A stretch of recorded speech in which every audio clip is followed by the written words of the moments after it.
Kutam Ilunudi Zuamid, Karar Nam.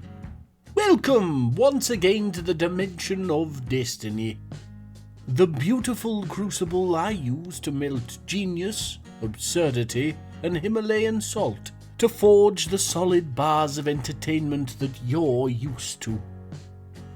How was everybody's new year? Well, that bad? Sucks to be you, I guess. Anyway, we're forced once again to search for a new home. It's not all bad. Channel Glazes was beginning to smell. Another thing with a touch of pong was our old civilization, the hairy metal. Funny as the name is, I think we're due an upgrade. So with no further ado, allow me to introduce the dwarves of the Icy Work. The only funniness here is the fact that they're nestled in the Scaly Beak Mountains, a self-proclaimed scorching area. I would suggest the name was intentionally subversive, but these are dwarves. Much more likely they named it in beseechment. Looking at the topography, I've decided to keep close to Granite Clobbers, our civilization's seat of power, if you can call it that. To the south is a haunted shrubland, which could be interesting, but no. Let's look instead to Ruin Breakfast, the major river in this area. At the base of this intersection there's a little kink, and I think it would be a nice place to set ourselves up. No time like the present. A new chapter of Dwarven history begins here, at this place. Hammerlock! Strike the earth!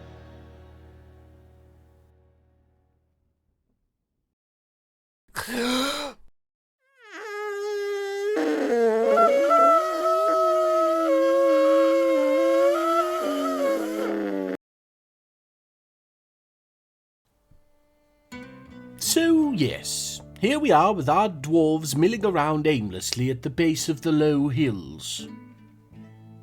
Now, normally we'd get to introductions, but after talking to Snod, I'm starting to think he's right to say that my attachment to specific individuals is clouding my judgment. I need these little sods to push through their petty discomfort, and it's hard to freeze your heart when you know the squinty one comes from a broken home and just wants to be loved. No, I'm not saying which. Right, so I'd better kick these complete strangers into gear. Get them set up underground and such. Well, it can't hurt to take a look at our new river first, though, right? Core, look at it. See now, this is where you build a boat. Though please don't get excited. That isn't what we'll be doing. At least not until I find a way to teach the dwarves what nails are. No, though the river may play a pivotal role at some point, I have always wanted to play with water power, and where better than here? I even happened to see some hippos previously. Imagine the use I could put a herd of them to. So gosh darned exciting. I've let some time pass, and the dwarves have busied themselves with getting a basic fort dug out. You didn't miss much. Not like you haven't seen me do this 3 times before. Though perhaps I shouldn't be including Slapgland. Regardless, the fort is looking fine. The tavern's a hit. They've named it the Sweetness of Rax for very obvious reasons. It houses neither shelving nor confection. Yes. To the tavern's side is a kitchen. Very important. Possibly more important is Ervad, though. Once the fort's only fisher dwarf. Then it became clear the fish weren't biting, so he took to being our full-time cook. He took to it like a duck to water, in fact, which is unsurprising when you consider how clever he is, and oh damn, I'm doing it again. The real reason we're checking in right now, though, is that we had notice of some migrants, but they don't appear to have materialized. I had worried they'd entered from the other side of the river, but it seems clear. Ah, here they are. What are you all doing? Honestly, if I hadn't manifested them myself, I'd think their creator cut corners on hollow heads. Oh, look, it's Apple! I told Graham about her. She loves Gabbro men for their rockiness, and with Graham being made of rock himself, I thought he'd get a kick out of it. He said, "So she's got eyes then," and swanned off. Well, if swans weighed half a ton. Damn, I'm doing it again! Time jump! It's been a month. Autumn has given the boot to warm days, and we're welcoming Outpost Liaison Meng to the fortress. Oh, this is nice, isn't it? Queen Ervad was fine, but shaking things up never hurt anybody. It would appear that Meng's in good shape, which he'll be glad for as he chases our expedition leader Raoul for a day and a half. There's that strange passage of time again. It looks like he's caught him. Let's get to business. The world is the same as ever. I suppose some things just never change. Literally. And we're requesting clothing and drinks from the mountain home. Saves us worrying about tailoring for a little while, hopefully, and you could never have enough booze with dwarves around. Granite clobbers want fish. Ha! Fat chance. And meat. I don't think we'll be able to help. Thank you for your liaising, Meng. May the mountain home know only success. Anu Zishon. As for the merchants, we'll give them some time to finish setting out their wares, and then we'll get down to haggling. I do hope whoever our broker is up to the task. Because I'm cold and detached, and therefore am uncertain of who they are. And so unsure as to their ability to perform. Oh, it's Mincott, and she's amazing. She's got this little, "Oh, you're so bloody weak!" clipboard. Or maybe she doesn't. Here we have something exciting. I spent a little time, quite a lot of time, designing the layout for our dwarves' bedrooms. It began with these 16 to the north, of course. But the tileable nature of the design meant that when our population began to exceed that figure, it was simple to add to. Each dwarf gets a frankly decadent 6 tiles of personal space, a handcrafted bed, coffer and cabinet built of only the finest materials, wood and gypsum respectively, and some smooth walls and floor. Okay, yes, they're awful little cells, but at least they're arranged in a way that's pleasant to look at. Pleasant for us, that is. The dwarves aren't capable of staring through solid rock, and given there's not a torch nor lamp within the fortress, I'm forced to believe they find their way around through vibrations and beard hairs. Like moles, if moles wore trousers and drank too much. One more benefit of the layout is that I was able to fit a little temple to no specific deity. The dwarves have named it the Quills of Shearing because the pen is mightier than the woolly jumper, and have decorated it with 4 statues. 2 dwarves, a llama, which is at least fitting to the name, and a leech, which I assume speaks more to the carving prowess of the sculptor than anything else. It does the job, and much like the tavern, will remain citizen only for the time being. We're being graced by the big people. Hello there, Manba. Fondled? Curled? Why have the humans sent us a 21-year-old novice merchant? And a glassmaker, because that's relevant. Why do I bother? You know what? I'm not even going to give them the time of day. Catch me trading with a snot-nosed little upstart? I think not. So we got a load of fish and meat from them. It turns out Mamba's not such a bad egg after all. She's taken a gap year to learn about other cultures and figured a merchant would be best for that. Which you have to admit is very clever. I asked all about the glassmaking and she's agreed. It's a massive waste of time and resources, which is why she's only a novice. After the year, she'll go back to Olid Mong to finish her studies in goblin theory, where she'll meet her soulmate, fall madly in love and have 3 children. Join a group of settlers heading for the colourless hills, lose her husband to squiddlepox, remarry the village baker, have 2 more children, become moderately addicted to quilting and die at the ripe old age of 87 after discovering a previously unknown but completely deadly allergy to pine nuts. Are you feeling better now? Yes. Now I would like to show you something the dwarves have been working on, but to do so I first need to show you this. This is a strip mine. With it I discovered absolutely diddly squat. Well, rough colours, but they're everywhere. No, don't mind Melville and Avars, I sent them down to give you something to watch whilst I whinge. But yes, no mining discoveries on this level. So we delve deeper.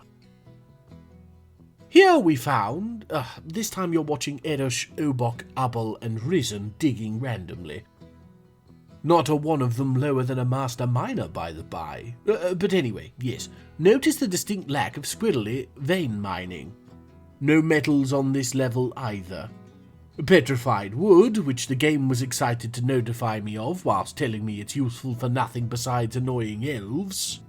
I can do that on my own. We delved deeper still. And we were rewarded with cassiterite. Bloody tin! The world knows we're a fortress of guffy bean-eating planetarians, so it's gifted us with the means to preserve them.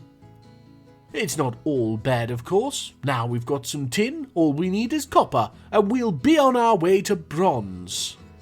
Iron's lumpy step-sibling. Even better, if we utilise the bismuth we also don't have, we could make bismuth bronze and save some tin. The only bloody metal we've found so far. All of this said to introduce the new endeavour I will be calling Project Are There Any Metals in That Hill Over There? Oh, there aren't? Ah, well, we've started hollowing it out now, so we may as well finish. I'm aware it's a bit of a mouthful. But yes, would you look at that? With 4 accomplished miners, it took almost no time at all. And we've begun on the 2nd floor already. By which I mean we're halfway done. Cool. Goes to show what a little bit of practice can do for you. You've noticed the matching pillars, I'm sure. I didn't want a mountain collapsing down on our diggers, and this way, when they channel the floor, everything should match up and we'll eventually be left with a feat of dwarven ingenuity to be proud of. Or at least it'll be somewhere to store stuff. Look at this! The bit they've got left looks like a wizard bowling. I don't know what my ex-wife was talking about. I'm so easy to please. And that's going to do it for another episode. Now, I'm sure most of you have seen Snodford's new series. Over 500 views and still climbing on my very first episode. Oh, go suck a penguin's butt crack. Bloody beginner's luck. Anyway, yes, I know you all saw it, so I just wanted to stress how this will not mean an end to my own episodes. No, for the foreseeable future we shall, however, be sharing space on Crumpet Sounds. You'll get Mr. Bushpig's Just the Tip one week, and then my much more marvellous self the following.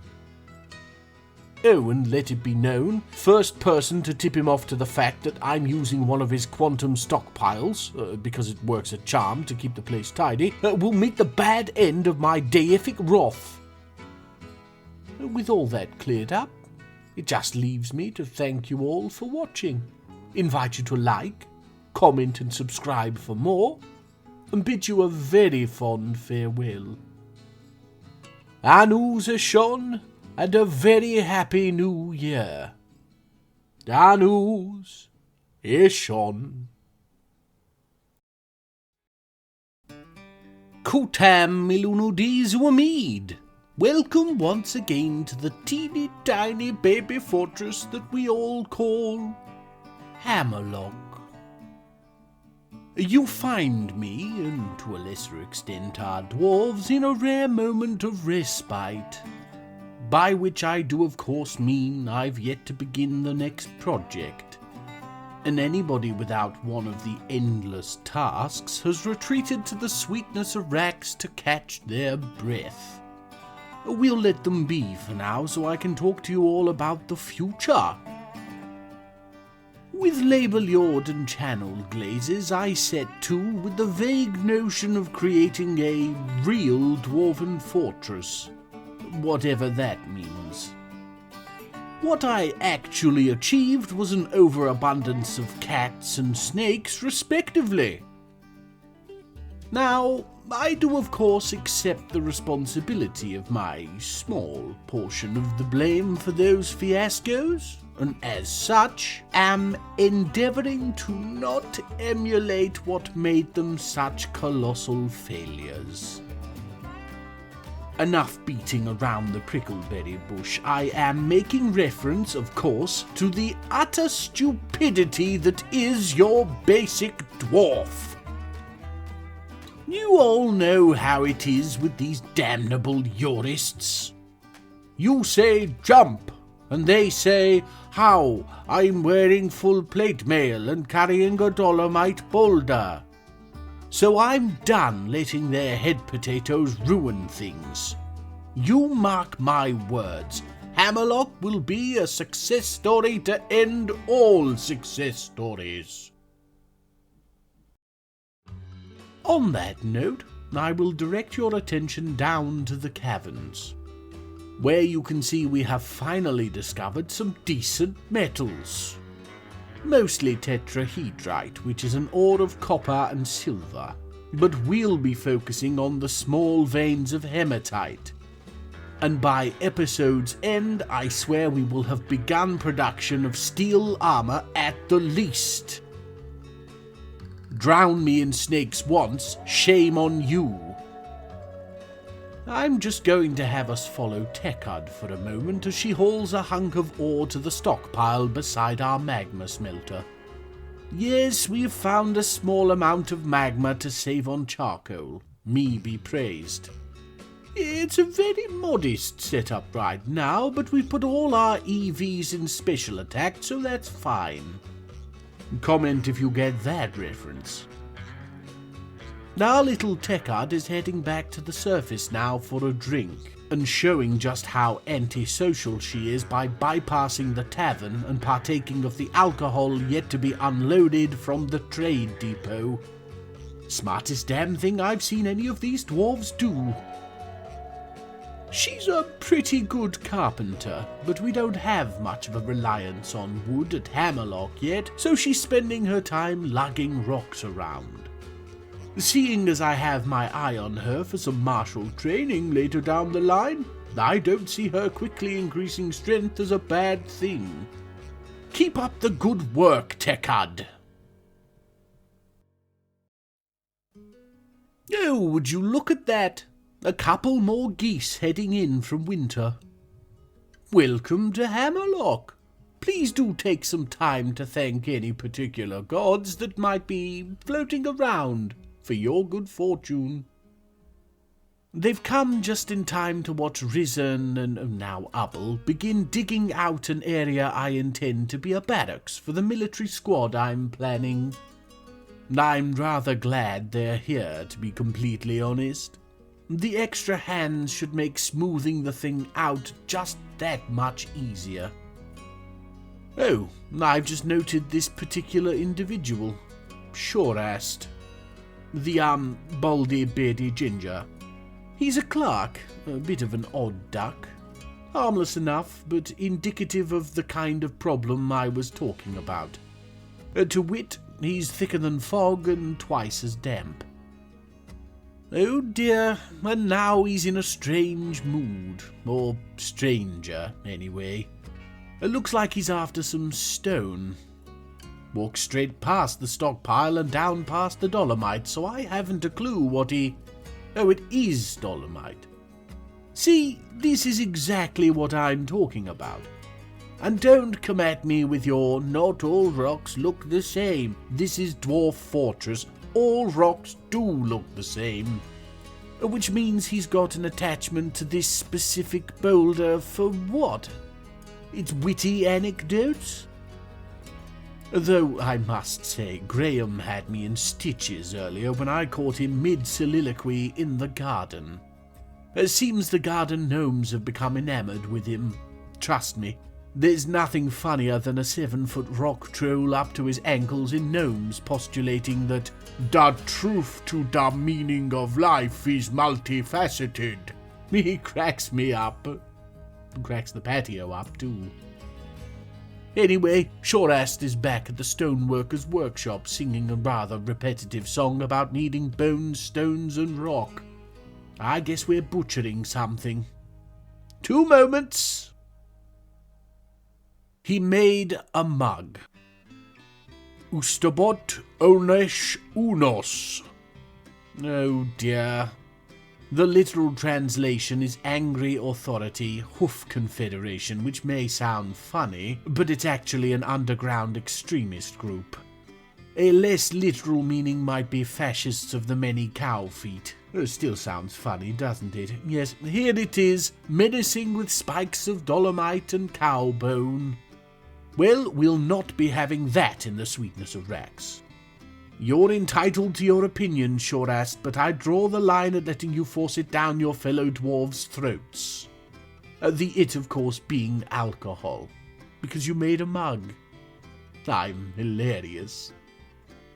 Hang on, how'd he make this in a stoneworker's workshop? Look, you can't make mugs here. You have to go to a craft dwarf's workshop, see? Fix your dang game, Mr. Adams. Oh, sound the alarm! We've got kobolds on the... No, they're gone. Well, that'll get the old hearts racing. They're lucky they didn't stick around because I was just about ready to show off our new militia. 5 dwarves, Erash, Abal, Law, Tekad and Obok. Only Obok has any prior skill, really, and that with a mace. But all of them are desperate for martial training and looking to make a ruckus. At the moment, I've got them training every other month, just whilst we build up our steel reserves. Once they've all got a little bit of armour, I'll feel comfortable having them train around the clock, though.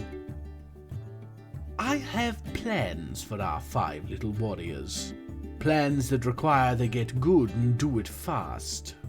I meant what I said. Prepare yourselves, sweet viewers. Hammerlock will be no sputtering failure. So long as I can keep Snod's buttery flippers away from it. Aha! We have the human traders visiting once again.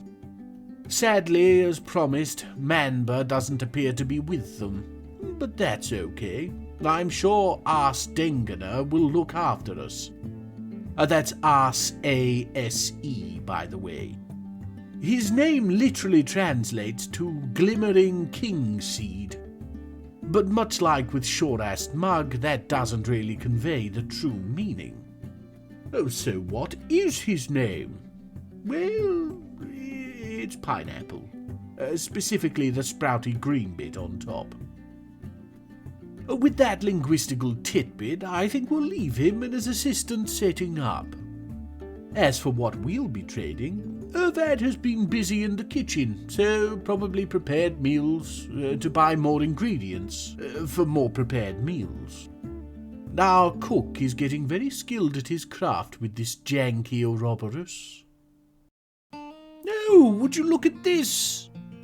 Avars has the aspect of one Fae. In other words, he's hankering to create an artifact. Too bad he doesn't have any skills that'd get us excited. He's also not moving from the craftsdwarf workshop, which tells me... Yes, he's not got everything he needs. Seems to be screaming about it at the top of his lungs, too.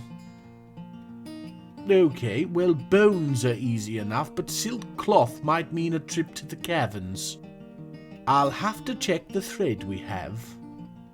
Oh, and you must have noticed our tin bridge by now. It was an accident, but I kind of like it. There we are. Good me, that was a pain.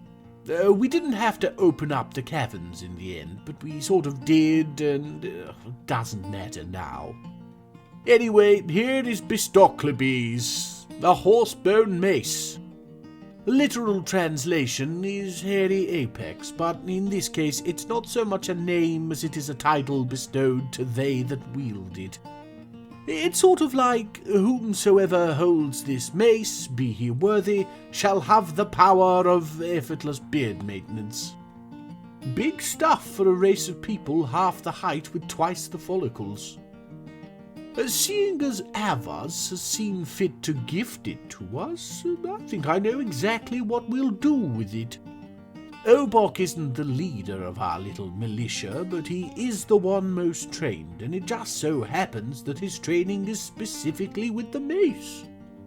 So yes, it would seem like Lady Fate had intervened, if that weren't just me in a wig. Bear it with pride, Obok. Maybe it'll do something about the boldness. We can but hope. Oh, damn! So, I've frozen time again so you can get yourselves into a position to receive a little bad news. Yes, this is Shorast. It would appear that in the brief moment between opening the caverns and building the door to them, he popped out to collect webs. Now, I've been getting notifications of cavern discoveries from time to time, but whenever I came to look, he'd already left the area, so I had no idea he was down here. Him popping up now would therefore be a positive thing, but I have only caught sight of him because the new discovery he's made is a group of angry fishmen. I've opened the door to the cavern and set a burrows. Let's reheat time and see if he can make his way back without becoming chum. Okay, there he goes. And there they are. Oh, they've chased him off. They are exactly in his way, and oh, they've chased him off again. He doesn't have a choice. He's starving. He has to find a way past. Come on, Shorast. Oh, he's dodged a couple, and he's... Oh, no. Oh, damn, he's been hit, and... No. No. No, Shorast. It looks like the dwarves are having a funeral. Let's listen in. Dwarves of Nildolil, we gather today to mourn the passing of one of our own. Shorast, who died surrounded by enemies, nowhere near the fortress. Whose corpse still lies with the fishmen, which themselves have not been seen by any still living here today. We honour our brother with this hastily carved slate slab that Lymel made after Ral commissioned 10 for no discernible reason. And we wish death to the fishwoman assault pants. May your blue darts never find their mark again. Ah, yes, a beautiful dwarven service right down to the fourth wall breaking references to their own existence. Oh, look, some of the dwarves are even starting to cry. So sad, isn't it? I know to us they're just pixels, but they do have their own lives. Their own wants and needs. Their own drives. Like poor Shorast, who, it turns out, wasn't a dwarven extremist.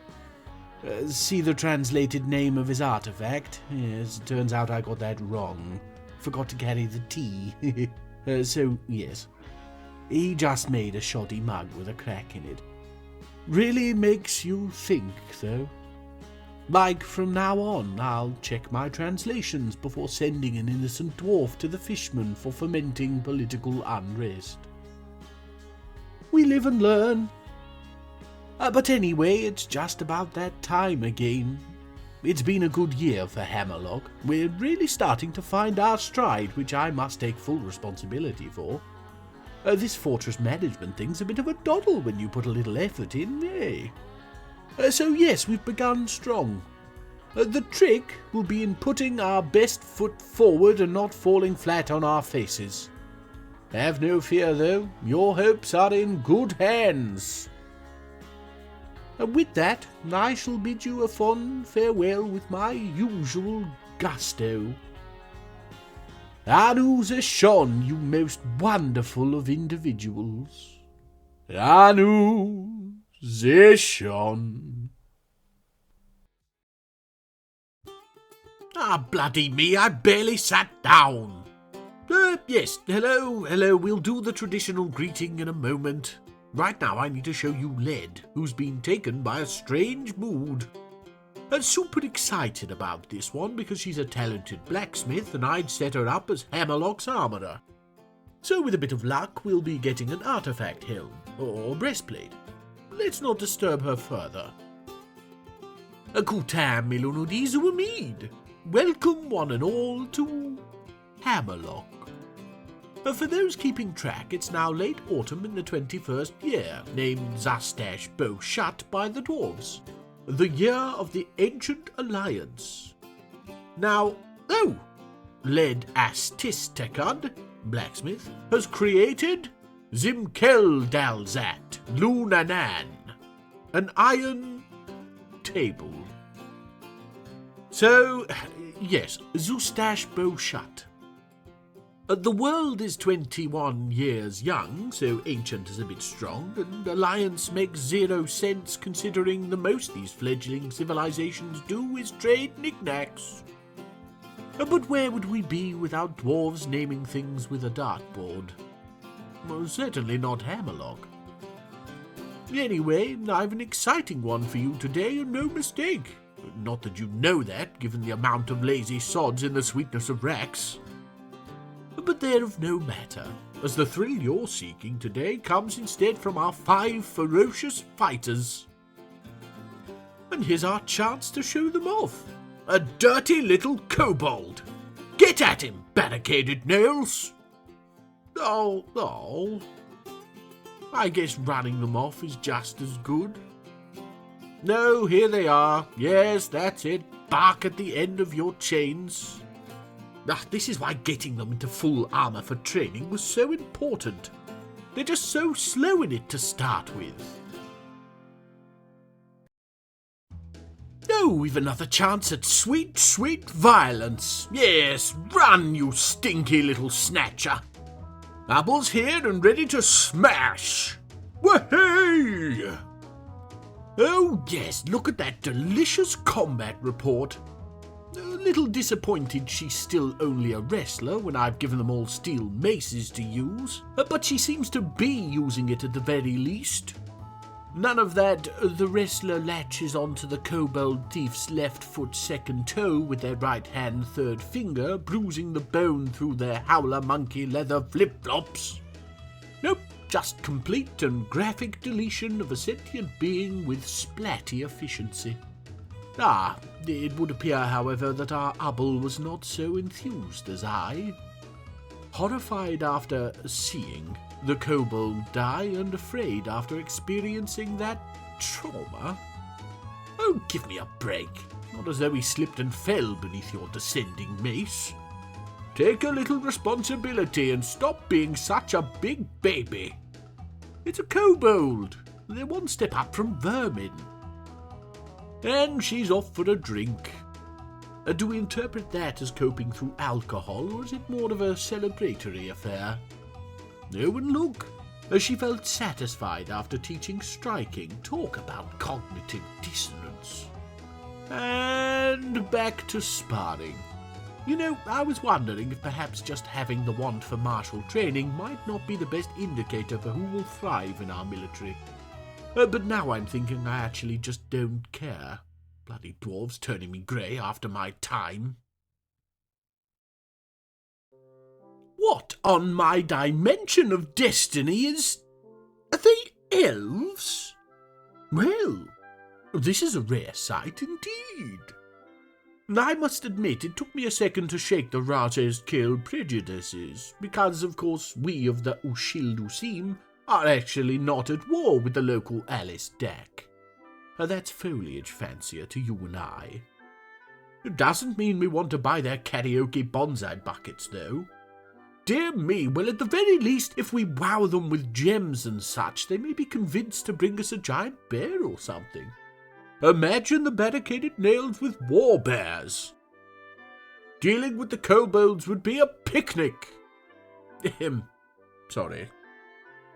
Yare seems to be a more adequate preliminary merchant cum liaison than member of the humans, too. Nice to note the twig people know a good Dwarven Fortress when they see one. Yes, adequate organizer, which means our trade depot stays neat and tidy, but a novice appraiser, so we can sell her the diamonds in our coal. And if her brawler nature should come to bear, well, we're already aware Ubble knows which way up her mace goes. In all the elven hubbub, I did notice Astesh going into a strange mood, but he's a fish dissector by trade, and that's a rock he's fiddling with, so I'm not holding my breath, which is unusual for most who deal with Astesh, because it's not a very smell-positive job. And here it all is finished. Fuzzy's lie bad. A borax weapon rack that he's oh so lovingly gifting to us. Well, let's take a look at it then. Its name translates to the Celebration of Praise, which just stinks of Astesh's particular brand of desperation.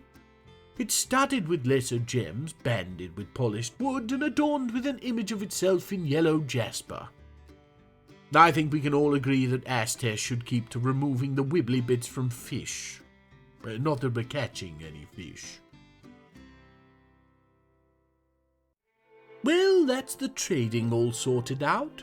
Now, we did part with a few gems, but honestly, Yare didn't come with much, so I lent more heavily on the steel high boots the dwarves overproduced because they can't count to 5. That way I got to save Irvad's amazing prepared meals whilst adding to our ingredient stocks. And I even managed to purchase some animals. Now, don't get too excited, they're no giant bears, but I wanted to start as we mean to go on. So yes, here we have them, an owl and a lorikeet. They will be decorating the Sweetness of Rax for the foreseeable future. How well a nocturnal bird of prey and a pretty little parrot will do in a dark and smoky tavern in the bowels of a surface-level fortress, I have absolutely no idea. Last time I kept an animal captive was the thrips, and they turned out to have all the survivability of tissue paper in a hurricane. So I suppose we shall see. But what I will say is don't be surprised if the next scene shows the tavern sans birdies. Oh, and come to the Sweetness of Rax. It's a hoot! Sorry. What you're looking at now is our local area. With our little fortress Hammerlock nestled in the crook of our river, the great and mighty Ruin Breakfast. Over to the southeast is the human hamlet of Scooped Stick, governed by the League of Warriors in the nation of Hyde. Now, I can hear you asking, and no, I don't do birthday parties, but I have it on good authority that Snod does. But of what import are the humans of Scoopstick? Well, they are few, and within raiding distance, so that is precisely what we shall be doing. That's right, the barricaded nails are off on their virginal mission. Let's see them out. Following Erach, our militia commander. She's just getting herself a drink and then, yes, off to raid Scooped Stick. Now, I think it goes without saying I've got all 15 fingers crossed, but still, these dwarves are well trained, well armoured, and armed to the teeth. Aruzeshon! Oh, please come back in one piece. The fortress feels so empty without them. So, turns out I needn't have worried. They're back, so let's take a look at their report. The whole journey took them a few days. When they arrived, Erash led the raid, of course. Though I guess Scoop Stick is on something of a plane, as she couldn't nab a positional advantage. Disappointing, but not as disappointing as the accidental deaths of 7 dogs and 10 humans. It was supposed to be a stealth raid for me sake. I suppose the clinkety-clank of 5 dwarves in full steel would make sneaking somewhat difficult, but given the battle, I'm glad they had the protection. And 17 confirmed kills on the first raid is nothing to scoff at. Now the exciting bit. After the killing came the looting of treasure and seizing of livestock. Let's have a look. A stick, a cat, and a rabbit. We said 5 dwarves. What, was it a particularly large rabbit? Nope, absolutely normal-sized, run-of-the-mill, regular rascally rabbit. We killed 17 for this? What an absolute joke! I've never felt more ambivalent about a thing before in my timeless existence. Right, there's nothing for it. In for a bunny. That's it. Get your sonny rears into gear and get back to Scoop Stick. If we're affecting explosive extraracial enmities, I'm damned well getting more than buck for my bang. Oh, now here's a beautiful thing. Doran and Vutok have just got married. Oh, it's been forever since I've seen a good dwarven wedding. We absolutely have to take a listen. It looks like the main service is over, but Doran's making a speech. Thank you all for coming here today. I just can't tell you how important it is when my new husband can't be bothered showing up himself. To still have the support and love of my fellow Hammerlock nail key. I'm only here for the grab. Erdian, you can't say Oh, that. Erdian, you're terrible. Come on now, Doran. You'll ruin your face paint. Want me to make you a special wedding meal? Yes, please. Okay. Tiger face paint at an O'Shilducine wedding. It was bound to go bad. Did I ever tell you all the story of... Core, that Erdim's a bit of all right, isn't she? Something of a kindred spirit. What's the laws on creator deities dating their creations? Well, I know Zeus does it, but it just tastes a little banjo-y to me. Probably for the best I don't anyway. Last time a pair of dwarves caught me manifested, they created Col. Then the conquering heroes return. Hopefully this time they raided more than the petting zoo. They all seem in one piece, which is good. Huh. You know, I hadn't actually imagined that they wouldn't. How about that? So enough preamble, let's take a look at how it went. The walk took a few days. Oh, they slipped in undetected this time. And then stole some treasure, and livestock, and made off like bandits. This is all sounding much more promising. Let's take a look at the spoils. An ibex, a camel, some iron arrows, some beer, a barrel, and a strawberry plum. So this is technically better than last time, but really I'm still calling it a failure. Not least because if we take a look at our militia commander, we can see that her unmet needs have changed from those of a martial nature to those better suited to one of our less busy crafts dwarfs. Nobody wants a miserable military, but our fearless 5 have done so well thus far that I'm loath to simply let them stop. Maybe a second squad would be worthwhile. That can wait for now, as it would appear the humans have returned. Still no Manba, but here is Lurshi, an adequate siege engineer. Ha! If I were a mistrustful god, I'd think the humans were sending this Lurshi to case the joint, as it were. Can't really blame them considering our forays into Scoop Stick, but No, I'm just being paranoid. Oh, and there's some good timing for you. Our recently married man, Vutok, has gone into a strange mood. I mean, can you blame him? Probably spent the last few seasons sleeping on the sofa, and dwarven sofas are made of rock. We'll leave him to it as we deal with the humans and come back to him when he's done. Here it is, Issa Keegan, a gypsum grate that he's claiming as a family heirloom. The name translates to spatter-gifted, which is actually rather apt for a grate, though it does arouse images of a plasterer's radio. It's encrusted and menaces, as is right and proper, and he's nailed a drawing he did of the foundation of Hammerlock on coyote skin to it. It looks like a giant potato waffle, and I can't imagine Doran being made any happier for its inclusion in their life, but what do I know about being married? Well done, Vutok. I hope it makes you as happy as it makes me confused. Oh, this'd be those consequences for the actions that I've taken. The humans are here, and they're preparing to lay siege to Hammerlock. They're asking to parley. Well, I don't suppose I see as we have a choice. A full squad of human warriors, armed and armoured, towering over our stolid little dwarves. They outnumber our warriors 2-1. Is this it for our still toddling fortress? I guess we'll find out next time. Until then, Anu Zeshon, you most wonderful of individuals. Anu Zeshon. Hello.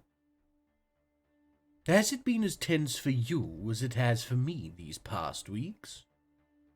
Yes, well, what do you say to just getting on with things? Ral is speaking to the human hammerman Vemiba, who appears to be leading this siege. He's the one with the long ginger beard holding the hammer, obviously. Oh, what's this? Oh, they've got some demands, it seems. Breached crack the Confederation of Hooves. That was that mug that Shorast made that decidedly was not fomenting fascist fancies. They reckon it's the property of their people. Well, that doesn't make any sense. It was made in a dwarven fortress by a dwarf. How could they... You don't think they made the same translating error I did, do you? Vemiba does mean to reign, after all, and in Elvish of all languages. It's of no matter, though. After what happened to poor misunderstood Shorast, we dwarves of Hammerlock won't be parting with this artifact just because a handful of jumped-up beastmen say so. Ral, tell them they can stuff their claim with feathers and call it a duvet. Then we'll just select them all for a severe talking to from the barricaded nails, and sit back and watch the mayhem. Bloody humans. Oh, blink and you'll miss it. I mean, we missed most of it anyway, but look here.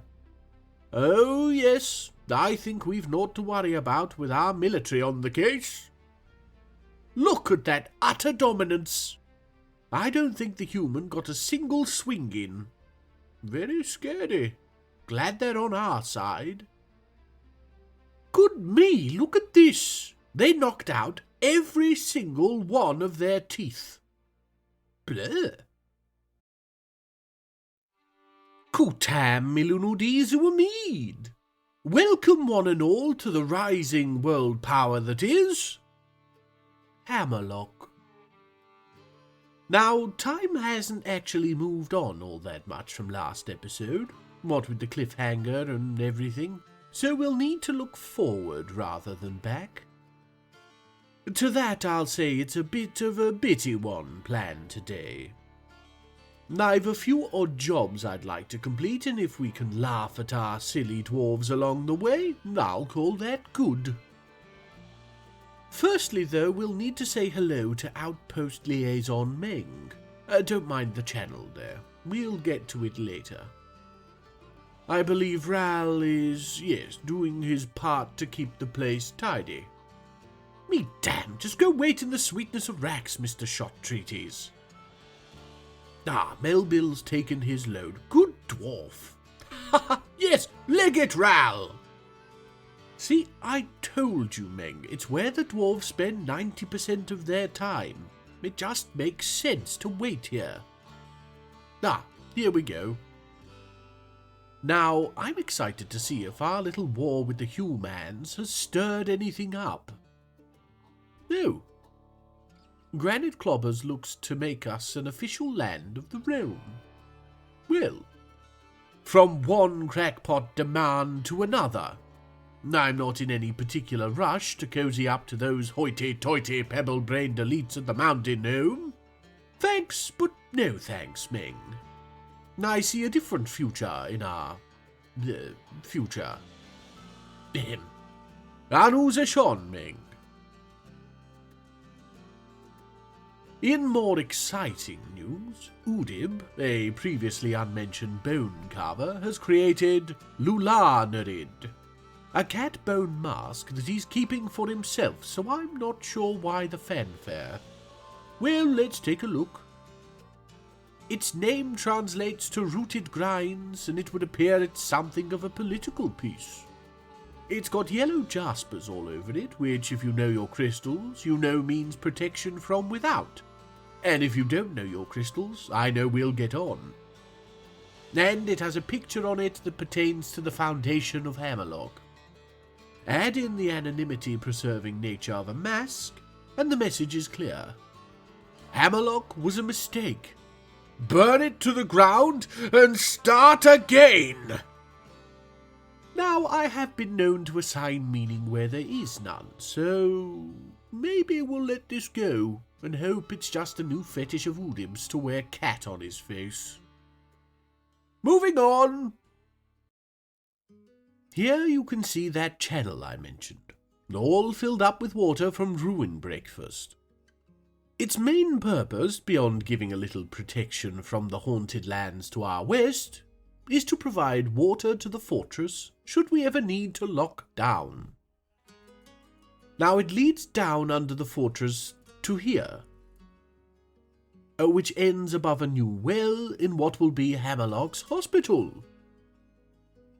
The floor is borax blocks, which we've continued out into the corridor for the look of the thing, and we've got beds and traction benches being made up now. It'll do the job, especially considering none of our warriors has had so much as the sniffles so far. And it is to our warriors that we look now, though not the barricaded nails, oh no. This squad here are called the Walled Trusses, to continue the theme of being building-related, I guess. Now, as you probably noted, there's naught but scowls on these dwarves' faces. Well, scowls and beards. The reason for that is that these 5 happen to make up the bulk of the fortress's malcontents, and they all happen to have an unmet need to splat things into pancakes. With me still wanting to raid with the barricaded nails, and very much not wanting Hammerlock to be counter-raided with our pants down, a second squad does seem to fix all ills. For now they're led by Avars, but there's no real reason for that. He's joined by Ral, our expedition leader, Doran, Melbill, our chief medical dwarf, possibly a bad idea, and... no, Udib. Well, that'd be a second tick in the box marked revolutionary in the making. I'd be worried about giving him martial training, but what's he going to do? Wrestle the fortress into a new governing direction? Anyway, I've got the forges running hot, and Erdim and the other smiths are banging away making steel armor and maces. Once the walled trusses are suitably dressed, the barricaded nails will get to have some more fun.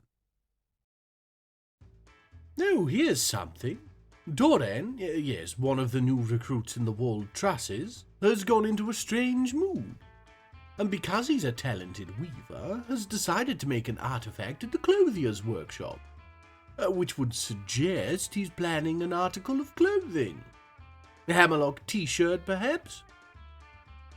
I've never seen a clothing artifact in the making, so I'm excited to see what we get. He's made a dress. Ara Shalung, or the Dim Conjurers in Cheese and Onion English. It's a silk dress. It's got cat bone and yak leather on it. Yak being a good word to describe the whole thing, to be honest. He's attached spikes of borax to it for me's sake. It looks like a wedding dress for a post-apocalyptic dustbin. And he's gifted it to us. Maybe we can get one of the military dwarves to wear it into battle. I know it'd certainly scare the god out of me. Ah, blasted kobolds again! Rouse the warriors! On to battle! Go kill... Pumice? Oh no! Pumice appears to have escaped! Now, I wanted to show off our hospital and was just about to do so when I noted Dwarven skulking around. And that's Dwarven, not Dwarven, of course. She's a surgeon, so it's not completely potty that she'd be here, but we don't have anyone in need of surgery. I think she's hiding from her husband Vutok. Now, I have it on good authority, mine, that he doesn't like hospitals, you see. Well, you can't say trouble in paradise. The whole thing was a farce from the start. The hospital is also the opposite end of the fortress from the smelters where Erdim is. I have also been avoiding that fiery little smith, though for probably much, different reasons. Ah, the elves have arrived. Led this year by Vadane, who... Oh, damn, I forgot. Anyway, yes, it's the elves. We're going to do some trading, blah, blah, blah. Thank me for the Alice DAC. Can't imagine the comments if I'd left it unplugged. Ah, snot, I shouldn't have fixed it, should I? You lot just bloody well comment anyway, alright? Oh, here's a treat. We've received some new migrants. I requested we top up all the way to 32 to match our available bedrooms. But sadly, I don't think we'll quite make it. Ah well, gives us room to grow with possible babies. Though I'm not daft enough to think Dwarven will be pregnant anytime soon. And again, that's Dwarven, not Tauren, of course. No, so yes, we've gained 4 new faces, and although this Avars doesn't fill me with excitement, there are some changes we can make with 1 or 2 of the others. I think Thultig here, for instance, would make a rather good manager. Ral is of course our manager at the moment, but I want him to de-stress in the military for a while, and somebody needs to be validating my work orders. I thought maybe Thultig could take over as expedition leader too, but looking at this it would seem that Moldath is best suited to the task. Thultig can still be manager though. I like the way his sail identifies his vessel's nationality. And Moldath being wasteful, zany, proud and cruel doesn't give him a megalomaniacal vibe in the least. Right, here they are in all their armoured splendour. The walled trusses are finally ready to kick some serious bummis. That means that now we can send the barricaded nails out once again. So that's what we're doing. Previously we went to raid, thieves clanking softly in the dark. Now we aim to pillage. Go now, barricaded nails, and remember to give no quarter. Half the battle is in the mind. 3/4 of a pint of milk, 2 eggs, 100 grams of flour. Damn, that's the pancake recipe. Where's my script? Ah, yeah. Oh, they've gone. But talking of kicking bummies, get to him, walled trusses! Oh. Right, the barricaded nails are back! So they set out again, getting the lay of the land now, it seems. Erosh led the attack and unrolled a brilliant tactical plan, which led to a strong positional advantage. There seems to have been two main battles. In the first, 5 humans were killed, followed by the 4 remaining in the second. The dwarves then looted treasure and seized livestock. Right. Let's check the spoils. A cage made of useless metal. An instrument nobody can play. A piece of parchment made of chicken. A goose and a reindeer. I mean, what can I even say? Thank you, barricaded nails. And that's going to do it for another fortnight. At the start of the episode, I mentioned a list of odd jobs I wanted to get done. Well, we actually managed to do them. A few more months of training and our walled tresses will be slotted seamlessly into the barricaded nails, ready to begin raiding some of the larger human settlements. We'll have to build up a Hammerlock guard, but, well, I'm hoping that might grow somewhat organically. You'll see. We also finished the hospital and filled the well. Doesn't seem all that much now I'm saying it out loud, but if you've ever played Dwarf Fortress, you know what it's like to get even the simplest of things done. All in all, we're ready for the next few steps on my plan, and I can promise you that it will be something to watch. But that will all have to wait until next time. As usual, I want to thank you all so much for watching, and if you haven't already, could you spare a poor deity a cup of subscription? Much obliged. Anus Eshon, you most wonderful of individuals. Anus Eshon. Kutam Milunudi Zuamid.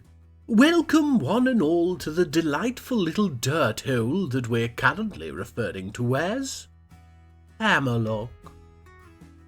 It's been a couple of episodes since I've had the breathing room to greet you properly in the introduction. I must be improving. So yes, how on my dimension of destiny are you all? Oh, that's awful to hear, but you know what they say. You can't make an omelette. Moods are dipping down, seeing far too many jaundiced faces, more than the usual for a civilization of alcoholics, I mean. I thought about maybe having some sort of religious holiday. Get the pious little blighters on their knees in the quills of sharing, but it's such a tiny little temple. I know it's not the size of the temple, it's the worshippers you're filling with them, but that's sort of my point. We could pack 'em in like sardines, but the smell would be comparable. We're outgrowing our home. And like the humble hermit crab, must prepare a replacement. Whilst we're all imagining a dwarven decapod conga line, I'll draw your attention to Moses, who's gone into a strange mood. Now, Moses came in on one of the recent migrant waves. He's one of those background dwarves who are the backbone to any backwoods and not backwards Dwarven Fortress. His skills lie in leatherworking, so we're getting another one of those clothing artifacts. Safe to say I've had enough of the bloody clothing artifacts with our dress and mask, but it does beat another grate. Let's give him a minute. And Moses has created a leather face veil. Can you make a veil out of something that thick? And after the dress with rock spikes on it, this style of bridal paraphernalia is suggesting one hell of a weird wedding. He's named it Lytast Dalzat Bithsest Gemsit. Torch-matched the triangular pastime. That better not be a dirty thing, Moses. Taking a closer look at it, it's clear it's not a veil at all. No, what you've made there, Moses, is a bloody blindfold. That look like my granny's front flap. Graham, I'm going to need more words in that sentence, please, remembering that I am recording. She wears it when she's cooking. Oh, an apron. Yes, I suppose it does, doesn't it? What can I do for you anyways? Snodford wants soup. Ah, bloody pain in my bummis. Third door on the left after the custard room. Grab one of the ladles, though. I've not been able to source enough material for a bathing suit that'll fit you, and until I do, you're not to enter the pool. Yours are not the type of croutons I want floating in there. Oh, speak her name and she shall appear. Oh, and disappear. Damn kobolds. Oh my me! We are welcoming new life into the world. It turns out that Dwarven, yes, Dwarven, not Dwarven, has given birth to a little girl. Oh damn, are we witness to a crossbow wedding? Explains an awful lot, doesn't it? Here she is, though, little Tekad Bridge Flicker. Tekad means pick. A bridge in this context is the bridge of the nose, and it's flicker as the noun, or someone who flicks. The perfect name for a little girl who mines for nose gold, but isn't as disgusting as to eat it. Adorable little thing. Clever, too. In her own words, she is da baba. Ah, here's Meng. Oh, for the love of me, this again? We've barely the dwarves for a good crossbow-tossing tourney. Why would you possibly think we'd want to become an official land of the realm? So, no, you can snod off. I mean, really, can you imagine? Welcome, Baron, to your new realm. Here's your 3 furniture cell. Get 2, there's a lot of boulders to shift. Nonsense. At least with Meng comes the traders. I'm not going to show you the trading, of course. Far too dull. Suffice to say, it's prepared meals for ingredients again. We're turning into the Uber Eats of the dimension of destiny.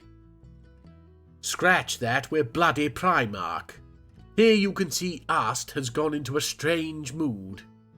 She's an adequate weaver, so we're getting something made from the clothier's workshop again. This is Dwarf Fortress, though. It wouldn't surprise me if we ended up with a woolly mug. Contradiction is the byword, exemplified by Ast's disdain of cooperation whilst seeking harmony. I made one comment about clothing artifacts. Clearly I need to be more careful with my godly invocations. Or more intelligent. Oh, let me tell you what I've really never seen. A very valuable weapon artifact, made from a material you would normally attribute to a weapon, I'm looking at you, Bistoclebes, that really hammers the competition and nails the cultural importance of Dwarven relics. Yeah, that should do it. Here we have it then, Aiton Rotik, a llama wool dress that is once again being gifted to the fortress. Whoopee! Its name translates to hall nettle, H-A-L-L, which I believe is a misspelling on Ast's part, as she's a weaver, not a wordsmith. The name pertains to the fact that the dress is apparently very itchy, like hauling nettles. When even the creator thinks it's rubbish, what's the point in keeping it? We never talk about it, but despite the possessed nature of the dwarves, surely some spirits find themselves controlling a meat sack that just isn't capable.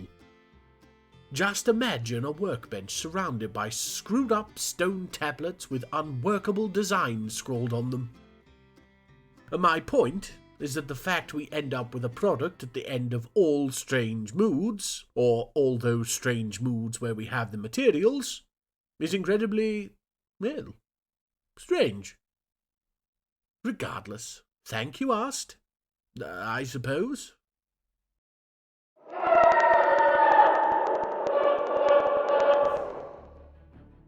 The released by Snod, not actually forgotten beast Ignore Afaci has come. Oh, and bless it, it looks like it hasn't eaten in weeks. Here it is in the caverns, flapping around in the water and... bloody thing. Here it is. Got into a fight with a warjabberer of all things. Look at the blood. I wonder where it could have gone. Oh, poor beast. That's it. Slink off to lick your... Oh, looks like it's found the fishman. It's ripping them apart. Oh, my me, it didn't struggle at all. Yes, go, Ignore, the watchbird of Hammerlock. No official position, my third armpit. Where's Meng? Ignore for Baron. Here's a sight we've seen a few times before. It's Scooped Stick. Now, I've noticed that our walled trusses are still on the grumpy side, because they have yet to actually fight anything. So where better to send our green squad than the location our barricaded nails have already repeatedly trampled? Now, we're going to get them to pillage to ensure a bit of fighting. But we don't want any more half-eaten sandwiches or family pets. So we'll set them to take only important treasures. Me knows what constitutes an important treasure to a dwarf. Again, I mean that literally. But I'm hopeful that the sandwiches will at least be fresh. Farewell, walled trusses. Do ensure you come back with your lunch, not on it. And they're back.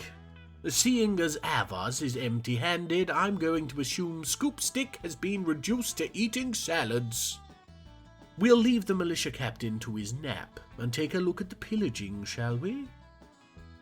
The walled trusses found their way to Scoop Stick, okay? Whereupon Avars put forth a sound plan, though ended up with no positional advantage. Really does seem as though we've flattened the place, doesn't it? Our dwarves clashed with 9 humans, slew the lot of them, and then searched the area and found nothing to nick. Well, it's disappointing, but I suppose we got the fighting that we wanted done. A thought occurs that what with the humans we've killed in raids and the siege, Scoop Stick may only have been garrisoned by the old, infirm, and children. Stop the ride, please. I think I may want to get off. Then again, I've still not seen a human child. Perhaps they hatch fully grown. Please, me, let that be the case. Good work, possible monsters. We'll have to get the 2 squads consolidated now that the walled trusses are blooded. Let them train together for a few months whilst we build a Hammerlock guard. It's a hard life being an all-powerful deity. But not, it would appear, as hard a life as our dwarves are having. It would seem that the humans are back. This time I'm not doing anything so namby-pamby as a parley, nice as it would be to clear the fortress of a couple of dresses. This should be something to watch. I've sent the newly doubled barricaded nails the order to make for the hilltop, and it shouldn't take long for them to arrive. And the humans trickle in. Here come the dwarves. Oh, some rough fighting. Damn, I see injuries already and we've barely begun. Someone's lost a mace. That can't be good. Damn it all to snot, the fighting's continuing on that rise. Who bloody filmed this? It looks to be... no. Now it looks... No. Yes. It's over. And the cost. Ral is dead. Our original expedition leader. The dwarf who led us to this site. The barricaded nails are frozen in shock at the loss of one of their own. Oh, wait, no, I ordered them to stand there, didn't I? Well, let's send them back to the fortress. Yes, there they go. Oh, look at this mess.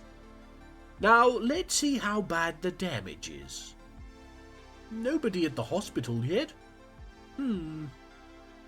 I wondered if perhaps just poor Ral was unlucky. Oh, looks as though a cat may have got caught up in the fighting. Oh, snod. So it looks as though Law took a tumble during the fighting and is now in the river with her cat. Should probably do something about this, but I don't think we should worry too much. Some work of magic appears to be keeping that stretch of river shallower than its surrounding parts. But that's Dwarven physics for you. We'll get the wall here mined out. And now channeled for the access. There we go. Off to the hospital with you now, Law. With any luck, your Moggy will find her way out too. What a mess. And the world continues to turn, as far as Carol here cares anyway. He's gone into a strange mood, and I was in half a mind to ignore it. Bigger things to worry about and all that. But two things caught my eye. One is his name, Blowsack. Writing a joke about that seems almost like cheating.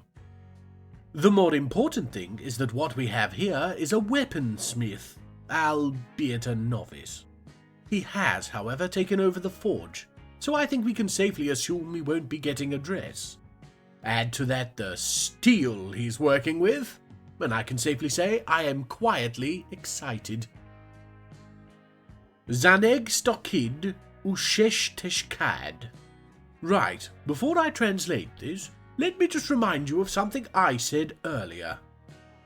A very valuable weapon artifact, made from a material you would normally attribute to a weapon, I'm looking at you, Bistoclopes, that really hammers the competition and nails the cultural importance of Dwarven relics. Relic impaled, the imprisonment of pricing. It's a hammer, it's made of steel, and despite pricing being in the name, it's only made of steel, so it's worth next to nothing as artifacts go.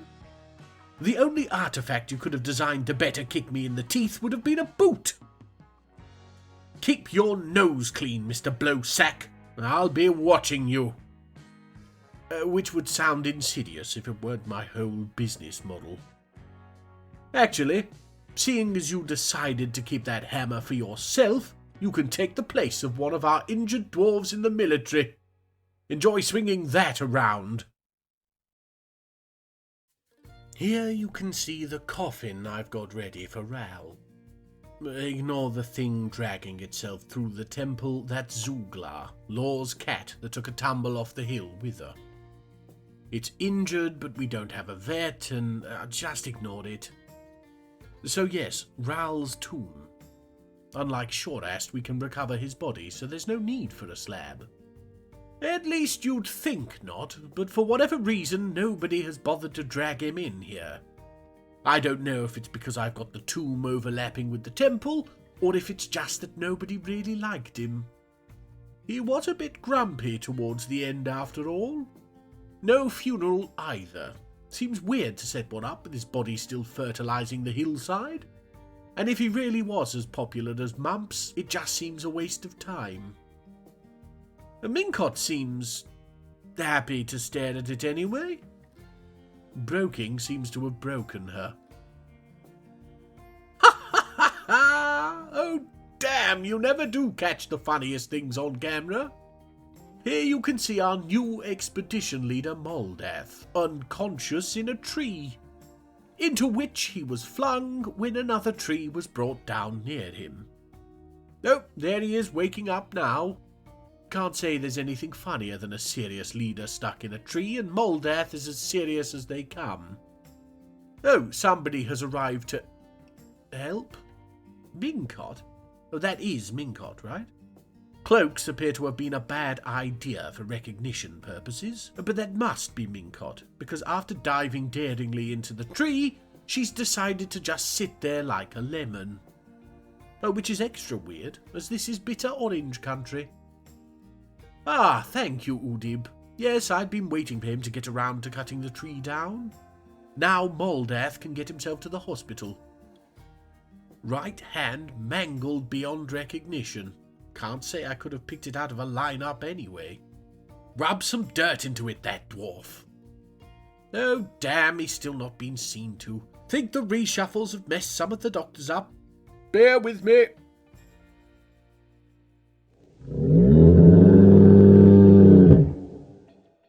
The kept in a Tupperware box very clearly labelled until recently Beast Telling Lervildang has come. One of my mineral monsters. I was especially proud of the way his ramming dome came out. Polished the damn thing for hours. Snodford says... Hang on, you can't just keep barging in. I'm working. Oh, bummis, where'd Telling go? Ah, there it is now. Oh, me, it's a Nyure. We've got a beast off! Wow, look at Telling firing off those webs. Won't help you much, and Nyure can rip through them like paper. Yes, you see? And it's over. And Nyure continues to be Hammerlock's protector. Now, what did you want, Graham? Snodford says don't use the spinny straw, 'cause he used it yesterday and now he's gone all gloopy. Don't use the spiral straw. Yes. My spiral straw. Yes. My spiral straw that I am in fact using right now. Yes. Thank you, Graham. Close the door on your way out, please.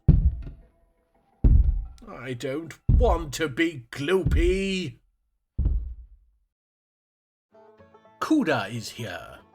The humans sure do have a large contingent of barely competent traders, don't they? Is it not usually a vocation one would stick to? It's a little worrisome that this one also seems to be more war-inclined. Really starting to draw my attention away from Scooped Stick and toward the settlements of the Oled Mong. Well, how can we see it as anything but veiled aggression? Though not quite that veiled. Oh, look, the cat problem dealt with itself. And in the habit of cats everywhere, it did so in the most disgusting and appalling way possible. That's it, Zuglar. Stink out the sweetness of Rax. Make sure all the dwarves are as annoyed as possible. Would somebody please remove this fetid moggy from the tavern? Ah, Meng is back. But that means the traders shouldn't be far behind. Oh, and look, he's gone directly to the tavern this time. I suppose they can learn. Oh, for the love of everything me-shaped. How many times do we have to say no to you, Meng? We don't want to be a stupid bloody official land of the realm. Just get out. No, no temple for you. Go on, get. And you can take your unease with you. You try running a fortress bloodless with humans landing atop you every 5 minutes. Opinionated little nitwit. It's enough to make me sick.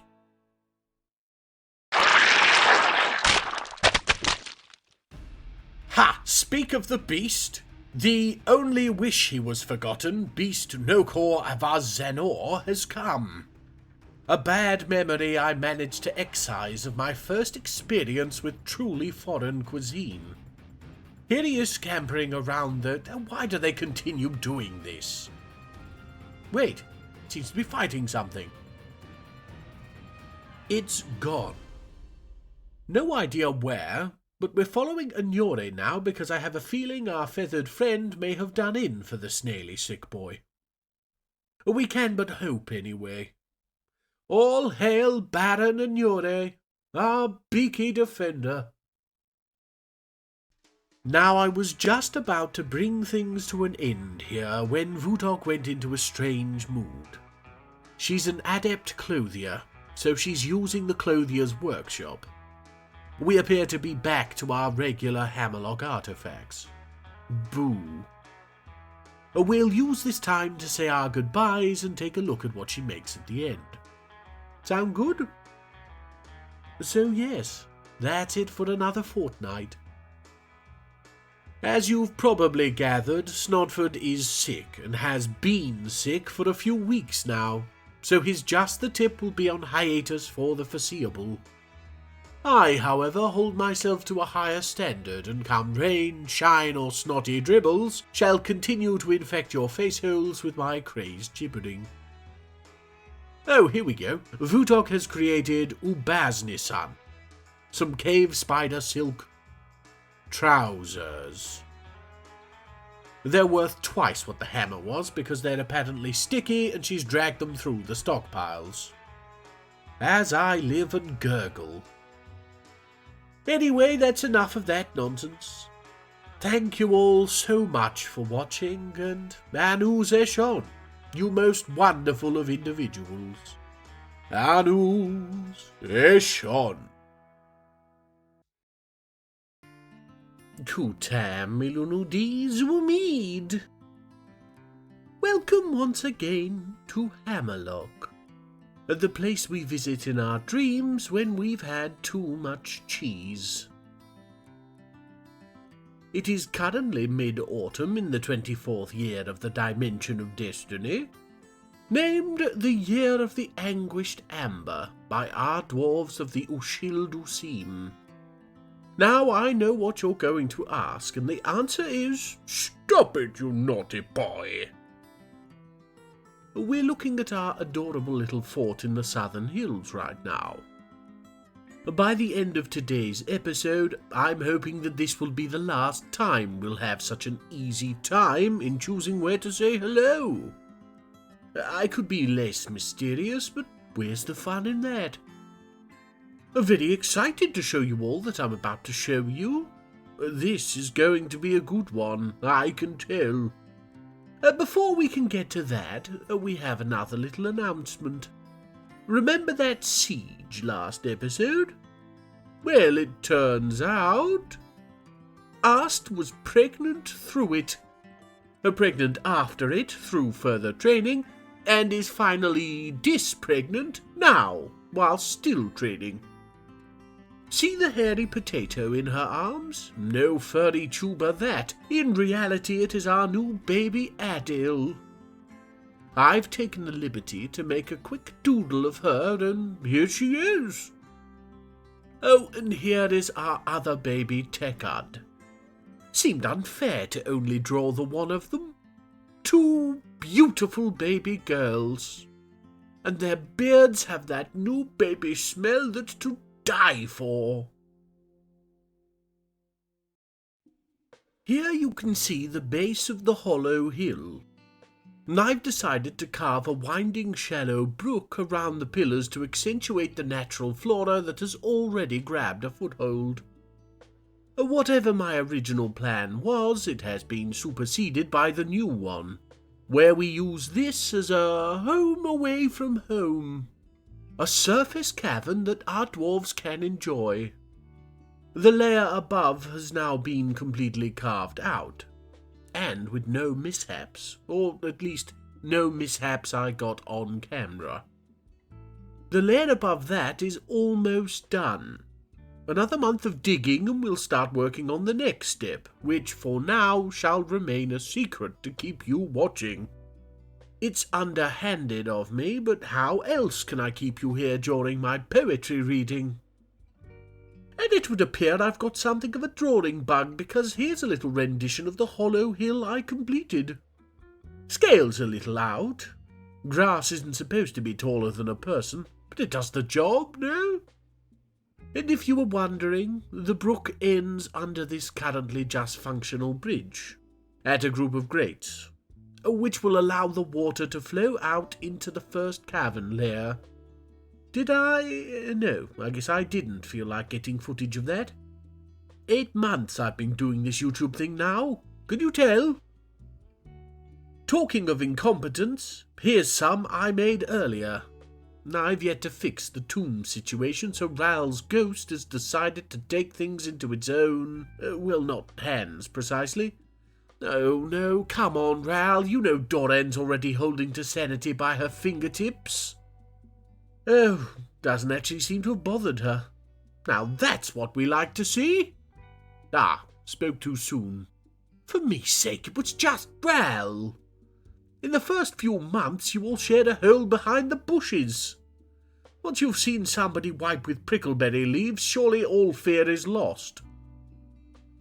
Fear of ghosts. Oh no, that person I know and trust that now can no longer physically cause me harm even if they wanted to, which they don't, is a bit see-through. Dwarves. There, I've put my toys away, Doran. Are you happy now? The tomb's sombre feel has been ruined somewhat by somebody's dirty trouser scraps just being left there. But it's appeased the ghost anyway. The temple isn't up to my standards, but having a look through our dwarves' brains, they seem to pray only to a single god. It's not me, can't expect them to be that enlightened, but he is called ass smell, so I don't feel so bad. It means merchant in Dwarvish, which goes some way to explaining why the dwarves aren't as mercantile as the other races. Oh, bless, our new expedition leader Moldath has married our bone doctor Lytast. He's been in a bit of a foul mood since his time as an orange. I put it down to the stress of the job, but perhaps they've been planning this for a while. I certainly didn't see it coming. Either they make decisions on a whim, or I'm not as all-knowing as I think I am. Then again, they've not made much of a fuss, have they? Lytast isn't even wearing a dress, and it's not like we don't have any. Maybe it's the whole all dwarves are dwarves thing. Hard to have traditional gender roles when your wife's beard is bushier than yours. I wish you both all the happiness in the world, though. Don't let it be said that old Phlegm is too green and bitter. Ooh, High Master Bone Carver in a strange mood. You've got a choice of donkey or cat. I'm not sure where my preference lies, but I know I'm expecting disappointment. It's a low bar, Kel. Be sure not to brain yourself getting under it.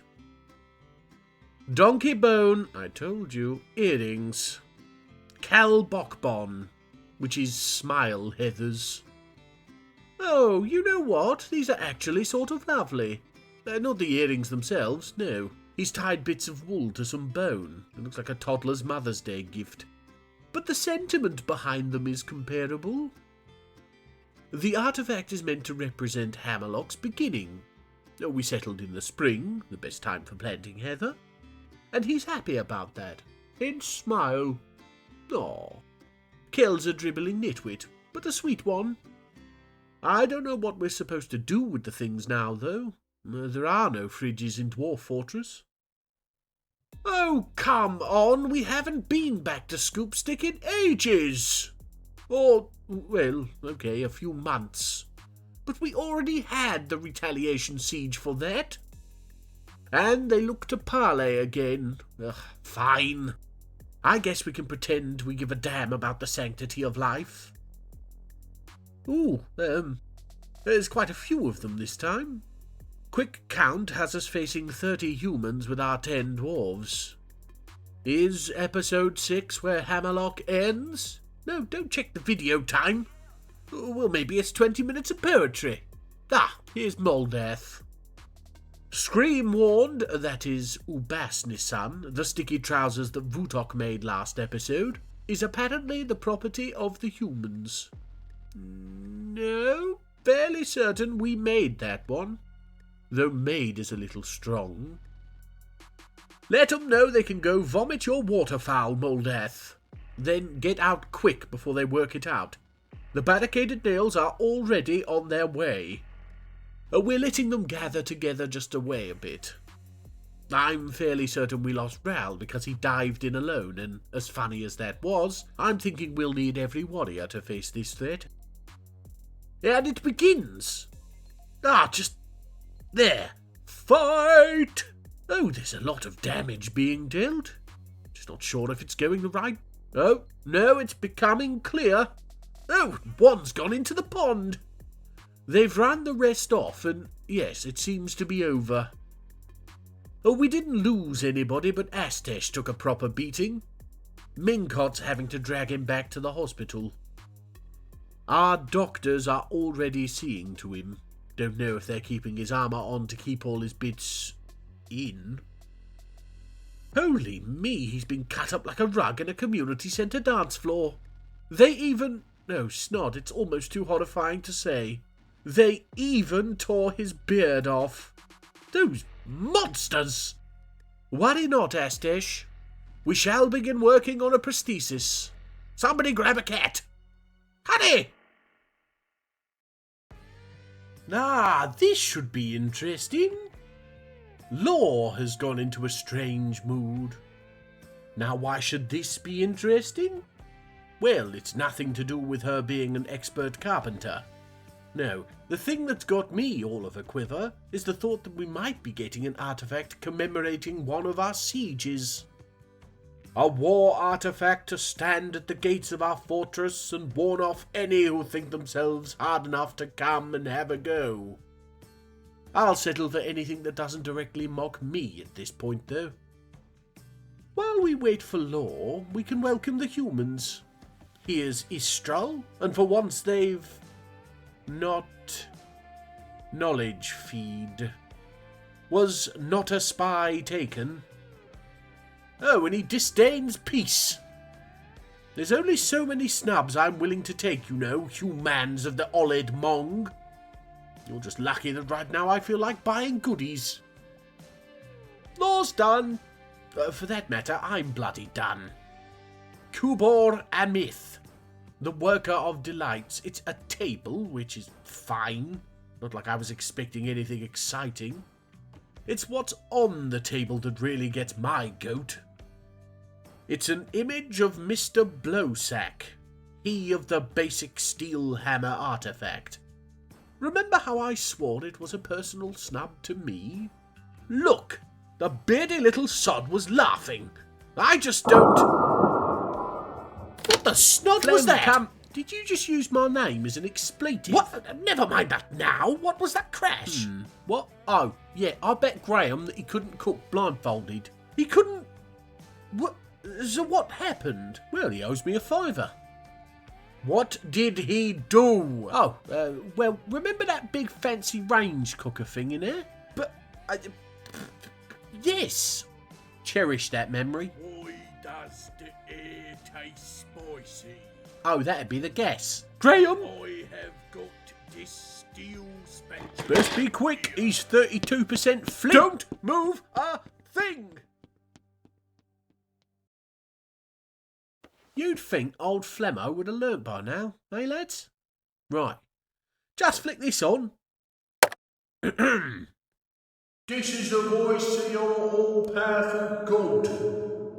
Remember that to appease me is to live, and I can only be appeased with pointless or baffling artifacts. Yes, O Lord of Lords. Absolutely no use for more expensive items. The more bizarre the names, the better. Okay. And if you can use up the good stuff whilst keeping the artifact crap, all the better. Right, that'll do it. Smell out. It's the little things in life. Well, that was a mess. Oh, Meg's back and this dang seat keeps sinking. That's better. Where were we? Ah, yes, Ming. Coming into the fortress and going straight to the temple. Paying your respects with a lap of the corridors. Very strange, but at least... And another lap. That your way of saying Growl's gone runny? Bad taste, that joke. Bad taste, that dwarf by now, too. Always struck me as a dwarf apart, our Meng. not as personable as old Ervad. I wonder how the Queen's getting on. Ah, here we are, finally getting to it. Now, our answer to becoming a land of the realm is going to have to be a no again. But I realise something that means this will be the last time we refuse. Did you catch it? Meng didn't take our trade requests, and our dwarves' clothing is turning to rags. Holding our new socks to ransom, Mr. Shot Treaties, what a despicable thing to do. We'll still get some trading done, but I don't hold much hope for underpants. A sentence and a sentiment that I never expected to have.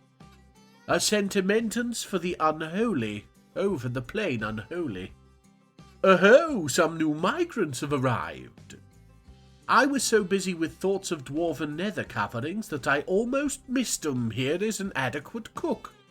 You wouldn't think we'd have much for her to do, what with our fantastic Ervad, but part of the influx of new dwarves will involve needing more prepared food, so it's actually very fortuitous. We've pushed our population cap up to around 40 dwarves, and they'll have to make do with the spare beds in the dormitory for almost no time at all. It's time I show you all what I've been doing. This is the first layer above the hollow hill. We've dug stairs into 2 of the pillars and created some premium bedrooms, each with their own adjoining room that'll do double duty as dining hall and office if needs be. Then there's the floored space to the east. This is what will be the new temple to their deity, Ashmel. I've got 15 iron statues to the Guffy god queued, so I'm hoping to have it looking nice before next autumn. Or usable, at least. So yes, the demon is out of the cat now. This is where the elite dwarves will be living when we accept Meng's offer. And who exactly counts as... Oh! The previously 3 tubs down from that leftover Madras beast, Meli Yonal Iru Yava, has come. Bloody good rendition of it, if I do say so myself. Good me, look at it go. Oh, it's gone. Short and sweet, Melly. And Yore still here, but it's down in the 3rd cavern layer, so Melly should be safe. Something's got them agitated, though. They're not normally this active. Ah, well, enjoy flapping around. It would appear we have a petition to deal with. A request for a Crass Dwarfs Guild Hall for the Guild of Abbeys. I mean, we're kind of busy with the Hollow Hill. Is this really necessary? Ah, fine. We'll throw something up somewhere. Push the roomworth up with some pedestals of gems and such. If you're wondering why I'm so reticent, remember, these are the same dwarfs that keep making bloody dresses. Avaz is in a strange mood. A legendary herbalist who happens to also be a proficient stone cutter. Literally chalk and cheese, but one of those vegan cheeses. Plant-based, obviously. She's taken a stoneworker's workshop, so it's not a dish we're getting. Ah, can you get a food artifact? I know you can make legendary dishes. Ervad's made enough of those. Can you imagine? Whoops! Somebody's eaten the artifact. Well, I mean, if the earrings are small enough. Certainly wouldn't change the look of the dangly things. And she's made baladzes, coil branded. A gypsum anous, which is a type of instrument.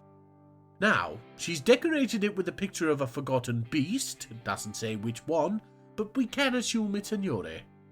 And a steel sheet bearing a likeness to Vutok's sticky trousers.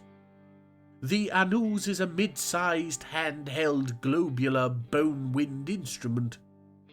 Sound is drawn from the thing by the application of lips to the instrument's fipple.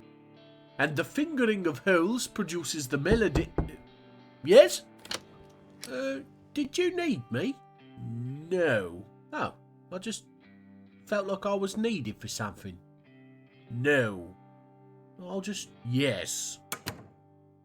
Different tones can be achieved via blowing and sucking that still don't need you. Right. Dirty sod. Just had a notification of these slippery snake men, and to my joy I see Anyore has already welcomed them. Let's watch them get their tails handed to them, shall we? Yes, go Anyore! Caw, now that's what I call cathartic. Channel Glazes is revenged. And it's all thanks to our beaky Baron. Beautiful piece of work as usual. Does seem a little worse for wear now, though. Poor beast. I'd love to do something with Anyore. Oh, hello, elves. Yes, come on in, we'll buy your carp. If I thought we'd have half a chance of keeping our limbs, I'd suggest getting the barricaded nails to draw it into a trap of some kind. It would keep it alive. Eventually one of those other monsters will take it down, surely. It's only a flycatcher for me sake. But then, as sad as it would be to see it pass, it is doing a stellar job of keeping the caverns free of everything but it. But to the task at hand. Oh, while I remember, here's the guild hall we worked out. The Guild of Abbeys have named it the Treasury of Towers. It's nothing too special. We added large cut gems to increase the worth of the room, but it took the sticky trousers to really cap it, which is ironic when you think about it. There's 11 members, I think, so we've given them 6 chairs.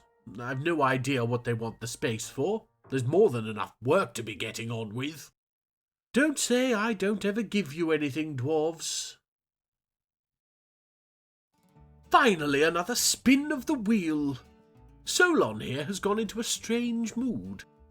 She's a talented, if rusty, blacksmith, and she's grabbed some of the more expensive materials. Whatever she's making has gold bars in its construction, so we're not hoping for an edged weapon. But I am hoping for something that captures the imagination. She disdains truth, harmony, and tradition, which I think makes her a Saturday morning children's cartoon villain. But that only works to make me more excited. Let's leave her to it. Everybody cross your fingers for a real hammer. Here's something to look at while we wait for Solon to finish up. The humans are back. This is Shesat, and although I see no objectionable, or at least obviously objectionable things in his head, I do see that he's bad with words, which will do us very well at the least. Olet Mong is either playing a very long game, or is run about as well as we are. I'm not sure which is scarier. We're going to trade food for food again. Exciting stuff. Let's get back to Solon. Rigo Thikal Meri Ron Shen. Crafted healers the pregnant chant. I've looked at this name backwards and forwards, scoured the dictionary for possible retranslations, and have had to give up. It's an animal trap made of gold, encrusted with crappy gems and wood, sporting a picture of Avaz laughing as he makes bistochlebes. I bloody knew that was him cocking a snook. Oh, that just flips all the biscuits. Bloody animal trap.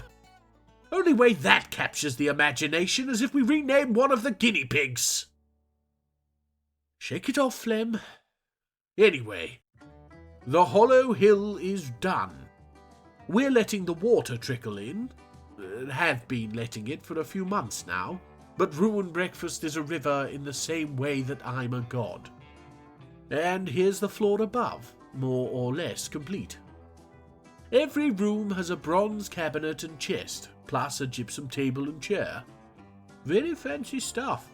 I've not divvied the rooms out yet, but that's just busy work.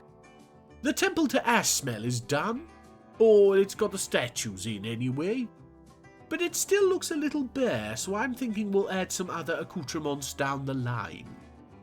It's functional, that was all I was looking for at this point. It can't have passed your notice that there's a ramp here. That is to reach the most exciting level.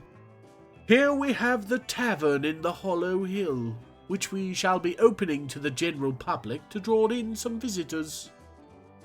It has a VIP area for our soon-to-be Baron to entertain in, plus a large kitchen area and storeroom to ensure the good times keep rolling. Or the drunks, anyway. Speaking of drunks, we have a large dormitory to the side for them to sleep off the worst, just above the reading nook? I don't know. Then, of course, we have the Baron's quarters. A long office that is still missing some furniture. The Baron's bedroom, and a dining room with twin golden statues, direct access to the stores and view of the river. With all this done, we are now finally ready. Hello, Meng. Welcome back to Hammerlock. Nice journey, was it? Oh, what's that? You come with the power to make us a land of the realm? And you want my recommendation for a dwarf to raise to the aristocracy? Well, it can only be Molder. Oh, and now you'd like to discuss an import agreement. How surprising. Oh, we'll take some clothes, please. And granite clobbers want... prepared meals. Yes, I think we can help there. Pleasure as always, Meng. Well, there we go. You've no idea how hard I had to work behind the scenes to get all this done in time for Meng. I do try my best not to have you miss anything, but some of the nonsense was difficult to spin in an entertaining way, which made it very tempting to just skip the year and save myself the headache. Lucky for me, the dwarves appear to have gone completely mad, so that was fun. I was hoping for another beast or two, though. Really getting into the swing of drawing things, and as funny as bearded babies are, they don't inspire awe. They do inspire awe, though. Sorry. So yes, that'll do it for another fortnight. I hope you're all enjoying the longer videos as much as I am. Or actually, I hope you're enjoying them somewhat more, because I'd never pay for this nonsense. We passed the 300 subscriber mark last week, and I wanted to just quickly thank you all. They're not huge numbers, but they're mine, and I'm very proud of them. Anyway, enough of that guff. I hope you all have a wonderful 2 weeks without me. Thank you for watching, and Anus Eshon, you most wonderful of individuals. Anus Eshon. Kutam Milunudis Wamid. Welcome one and all to the slow stuttering land of steadily sputtering FPS that we all call Hammerlock.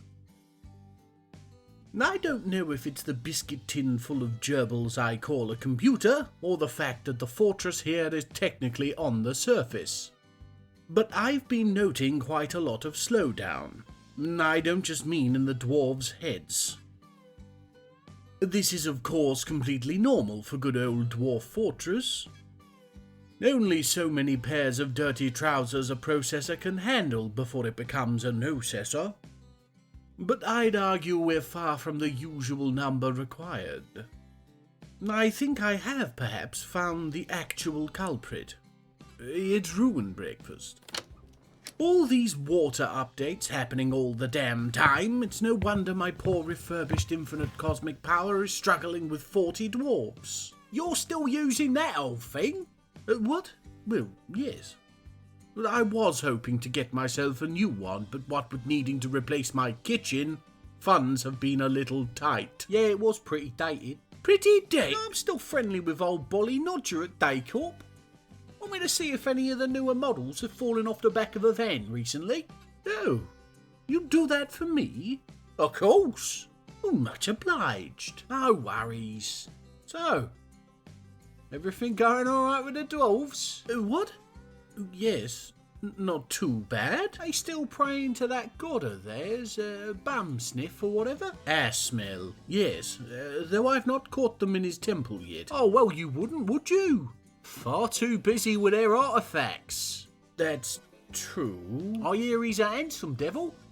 What? Anyway, can't keep yapping around here. I got an ICP to sauce. Later, Flemmo. What's he bloody done? Here we have Astish, who the dwarves elevated to the level of expedition leader after Moldath became Baron. You may note that he has a nickname, this being Cudgel. Now, despite being absolutely eponymous, that is to say it describes his blunt and solid disposition, it's naught but the translation of his given name into English.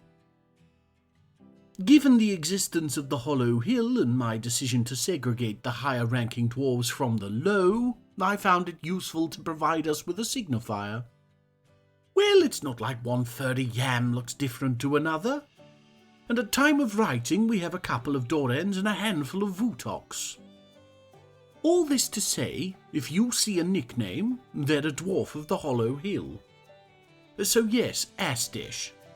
He's made a named artifact, Faz's Libad, the Borax weapon rack, and he spent some time in the military, so I feel he's earned his place in the Hollow Hill. It's not that exciting. The only thing that's really changed is his walk to bed takes a bit longer. The big changes will come later. Oh dear, it's Erdim. Now, I've done my best to keep my distance from this wild temptress, but now she's gone into a strange mood, and I'm honour bound to watch her strut her funky stuff. She's a talented blacksmith, so of course she'll be heading down to the Magma Forge. If anybody was not going to let me down with an artifact, it would be Erdim. We have a connection. A well of unacted upon emotion and passion like only to the roiling power of an ocean. Apart we can hold back the flood. Even this small time together, and I'm certain she feels it too, fills me with a heady throbbing that I struggle to gate. I must look away. Whilst I climb down from the edge, why don't we look in on the barricaded nails? Oh, damn, that's right, I gave them some time off from training. Partly I did this for them. It can't be much fun sweating in the barracks month after month without respite. Mostly, though, I've done it because 10 dwarves not doing basic chores is a sizable portion, when your fortress is only 40 dwarves. Ah, look at the mess they've left. Calls for more armour stands. I wish stockpiles worked with them, but we all know one thing a dwarf hates is an empty stockpile when there's a disgustingly laden armour stand nearby. Well, that one thing, and the other one thing of a grossly stacked stockpile when there's that awfully bare armour stand just begging to be outfitted. Ad nauseum. Oh no, Erdim, why? She has created Kiroragash, a steel floodgate, cell contests. She built a representation of the torture of our forbidden love, and it's a thing of beauty, let me make that clear. Oh, not physical beauty, I'm not drawing the damn thing, but it's beautiful because she made it. Touched it with her perfect, stubby little digits. She carved a gem from reindeer leather to adorn it with. I assume because she knows I adore skin. Oh, and she's added a small tapestry with an image of... wait, Moldath? And he's surrounded by yam plants. Oh me, this is embarrassing. She thinks he's yammy, do you see? I've been labouring under the misconception that she was burning with passion for me when... oh dear, where can I put my face? Well, I know where I can't put it anyway. Here's something to take our minds off of... well, anyway. We're here in the Tavern of the Hollow Hill, which the dwarves named the Creative Fragrances. Ignore the single bronze cabinet if you can. I don't notice it for a while, but I do eventually get them to swap it out. So, yes, we were taking some time out, wondering why the old tavern has a higher clientele count, when I happened to glance at the dormitory and noted a new face. Or should I say, an old face. It's Durr! Any who watched our Mess of a Fortress channel glazes will recognise Durr as the bard who so kindly provided us with the Lament of the Fair Maid, or the Dirty Spoon Song as the kids call it. What on my dimension of destiny she's doing here I couldn't guess. We're a continent away from the sandy serpent hole in which we met last. It could be that she's come to escape her bad decisions, as it would appear she actually married that most questionably named human Cecil Baby Passion. I'm not certain I'm grateful for the reminder of my past mistakes, but welcome anyway, Durr. No, we will not be listening in. Oh, there's one benefit to our slowly choking frames. We get to watch Bummis Baywatch run. Enjoy that mental picture. We're in the Flaxen Abbey, the name the Dwarves gave to their temple to Assmell. I don't think I need to voice the issue with this picture. How did it die? I have no idea. Why is its corpse on this silver table? I couldn't tell you. Why is it spattered with the blood of a human we killed several years ago in a corner of the map that we never frequent? Your guess is as good as mine. Joke gone wrong or hideous warning? Neither seems very likely. Dwarves have the humour of rocks, and warning to whom precisely? That leaves only dark ritual and bizarre sex act. Honestly, I give them even odds. Oh, and an elf came to shout at us about trees or something. Bloody fools, the lot of them. Yes, here he is, Betha Emil Bicana. Professional woodcrafter? I thought they sang the stuff into shape. They creep me out, with their weird ears, big red noses and ridiculous clothes. What's this? Oh, he's cornered Kylob in the kitchen. Well, let's have a listen in.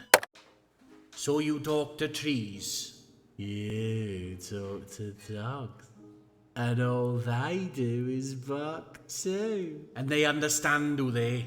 Sometimes. Mostly they just shrub. But you can make 'em laugh with a corny joke. Well, seems you got those down to a T. Down to a tree. Please stop. I'll leave. Sorry, force a habit.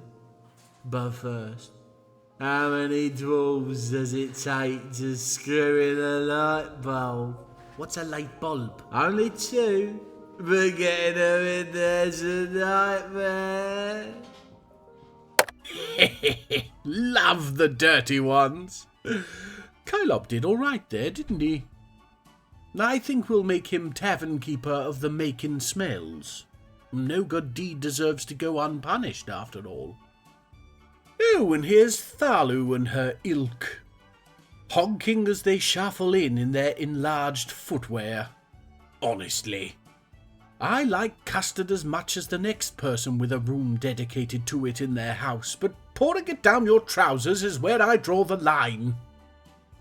So yes, elves are a strange lot.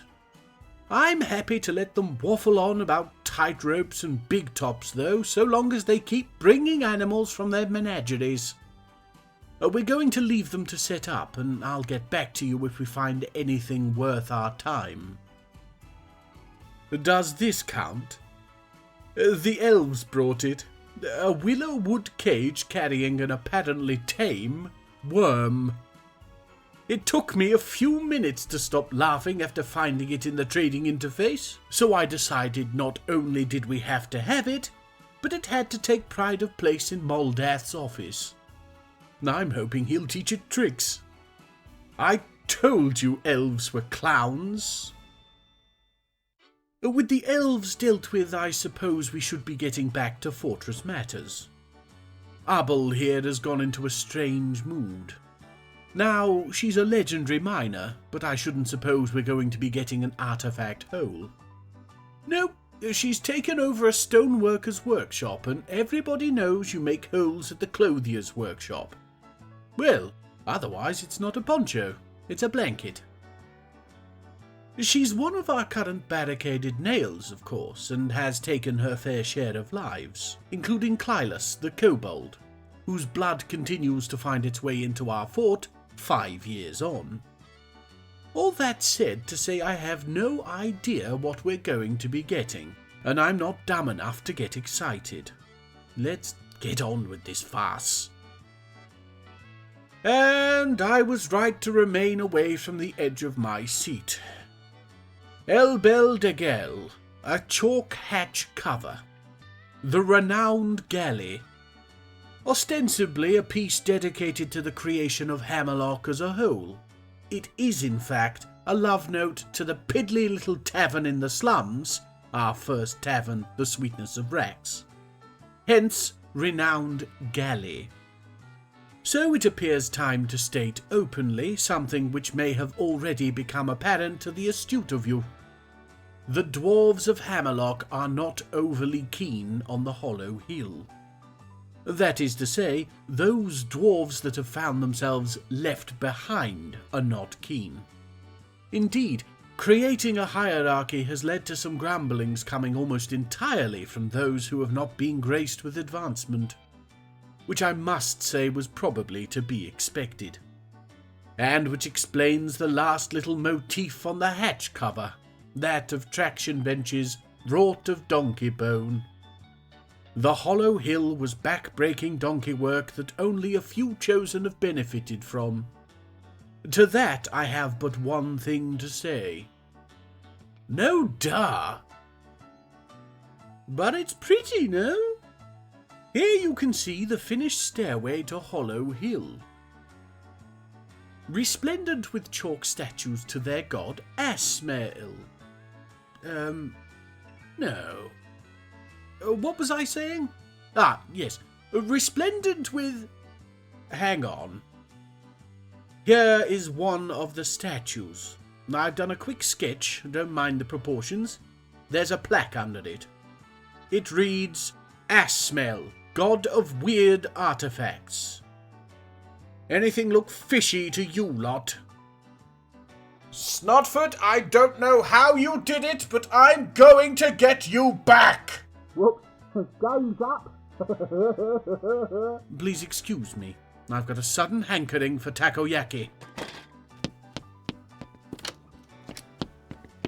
Now, hang on, Phlegm. It was just a joke. It was just a joke. Right. He won't be messing with my dwarves again in a hurry. I said, you won't mess with my dwarves again, will you? No, Mr. Crevice. Oh, Bob, I need a favour. So, everybody remember Melly? It's the beast hadrosaur up on the first cavern layer. Well, just to the northeast of where it's taken up residence is what would be our access to that level of the caverns. I've just sent the order to our recently unholidayed barricaded nails for them to take up position in this small room. Yes, here they come. Right, so with the majority of the squad here, I feel confident enough to move to the next step. Let's get this wall dug out. Steady, dwarves. Oh, perfect, yes. Thank you, Doran, I think. Anyway, let's get this door locked. Moving to Melly's viewpoint now as it charges in.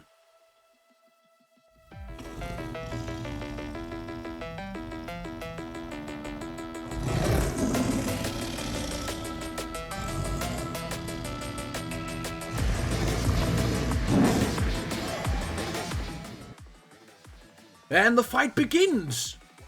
Oh, the mayhem is undecipherable! 3 of our dwarves stand back, 2 not having been ordered to attack. White misty mist stuff spews out. Poisonous vapours, apparently, that I completely forgot it had. Oh, the 3 dwarves holding back have now wandered nonchalantly into the fray, just in time to see the beast collapse into a weirdly clipped image of its back legs. Where else could you get this kind of entertainment, I ask? What do you mean, drying paint? Good work, barricaded nails. And the hospital is empty. Not so much poisonous vapours as merely stank.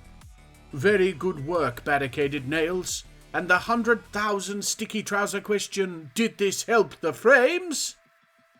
No. Whoopee! Oh, now here is something exciting.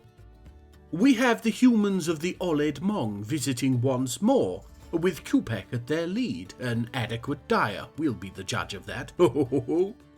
But anyway, yes, look, they have a whole damn wagon with them. Oh, this fills me with excitement for our brethren from Granite Clobbers. We're definitely being taken more seriously as a barony. Maybe we should put our minds to creating a road of some kind. Make it a little less tedious for the wagons to get to the fortress. Future plans, future plans. For now, just get yourselves in here, Kupek. We have much to trade. As usual, I'll save you lot from the ins and outs. Anything exciting and I'll let you know. Speaking of a lack of excitement, here we have a mandate for the construction of certain goods. Now, this isn't Moldath's first mandate. We've been grinding out bone crossbows and figurines for him on the quiet. No, but this is the first that might be what you could call foundational. Coins. Now, he wants just 3, which I don't think actually means just 3 coins, but 3 groups of coins. Suffice to say, the intricacies of Dwarven mandates and indeed dwarf legal tender are just beyond my understanding. But that's okay, because they're beyond my care too. I just thought the idea was an interesting one. So, yes, as we watch our Baron smelting tetrahedrite for the 20% chance of silver, we can look forward to the time where we will have Hammerlock currency. As far as I'm aware, it has no use beyond trading, and I don't doubt he'll mandate a ban on that in short order. But you aren't here for the fruitful expenditure of effort, are you? No, I can see it. You're here for the knob gags. Well, too bad there too. My dwarves are devout users of mute door handles. Ast, what the snot are you doing out in the first cavern layer? We've not yet made it safe. She is, as the nickname signifies, one of our elite of the Hollow Hill, and we don't want to be losing her to a task as menial as gathering spider webs. We don't want to lose her at all, if possible. Can't think her husband Tholtig would be too pleased, nor her baby Adil. But that's old Sabre for you. Her removal from the military was a real point of contention, as noted by her unmet need for martial training. I've been toying with the creation of a Praetorian Guard of sorts, but again we just can't do without the hands for chores. Once I've got a handle on the frames issue, perhaps we can pull in some migrants, but I can't do that until Snodford makes good on his offer of a new infinite cosmic power. Patience asked, all in good time. What on my dimension of destiny? So, apparently just mentioning Ast's possible passing has driven her daughter Adil into a strange mood. She's taken over a craft dwarf's workshop and is now feverishly gathering supplies. Adil is, I hasten to add, just 3 years old, and therefore has absolutely zero skill in anything not dribble related. There's only one thing I'd trust her to sufficiently produce, and I wouldn't want it on my mantelpiece. I am at a complete loss. Let's give her a minute. Adil Alathstinthad has created Dastan Riz, a chalk bracelet. The name translates to the narrow sky, which sounds like the title of a spy novel. And it's worth a hair under what the spider silk trousers Ubasnisan are worth. She's somehow managed to cover it in spikes of silk and wool. Don't ask me how. And there's an image on it of Unib, who is the queen of the Ushildusim, our nation. How How is the most interesting artifact we've had so far been made by a citizen who still needs uppies to reach the countertops? Never changed, Dwarf Fortress. Good work, Adil. Look, now she's a legendary stonecrafter. Never, ever, ever change, Dwarf Fortress. Enjoy playing with your toy boat, Adil.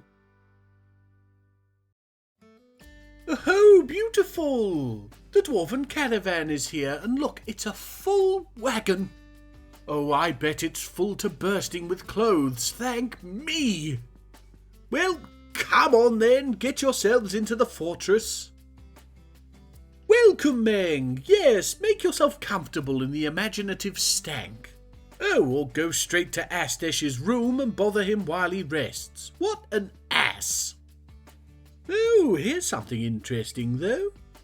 He seems to be going to pay his respects to Ral again. I guess there was something to their relationship after all. Oh, how very sad. Ah, well, at least he's managed to let us know our surrounding area has been made into a county. You know, between the sobs. What does that mean for us? Before we start winding down, I need you all to look at this.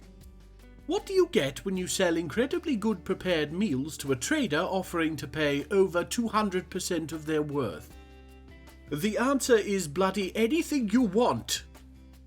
Easily my personal best for trade value. Hammerlock, you wonder. Right, that'll do it. You might be wondering why so many faces in the innovative perfumes. Well, because I forced them there. Dodge my new tavern, will you? Ha! So, yes, they're all in a burrows that includes the tavern and the floor below. There's enough beds, provided they don't mind sharing, and enough food and drink that they can stand to do some merrymaking for a while. I don't much care whether this increases moods. We aren't as hard up as we have been.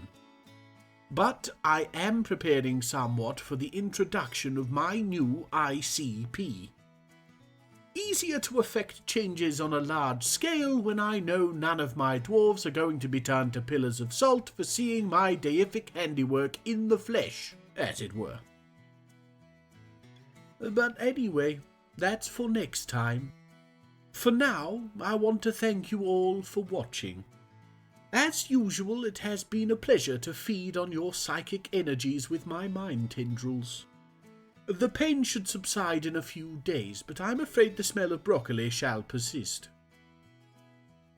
Anus Ashon, you most wonderful of individuals.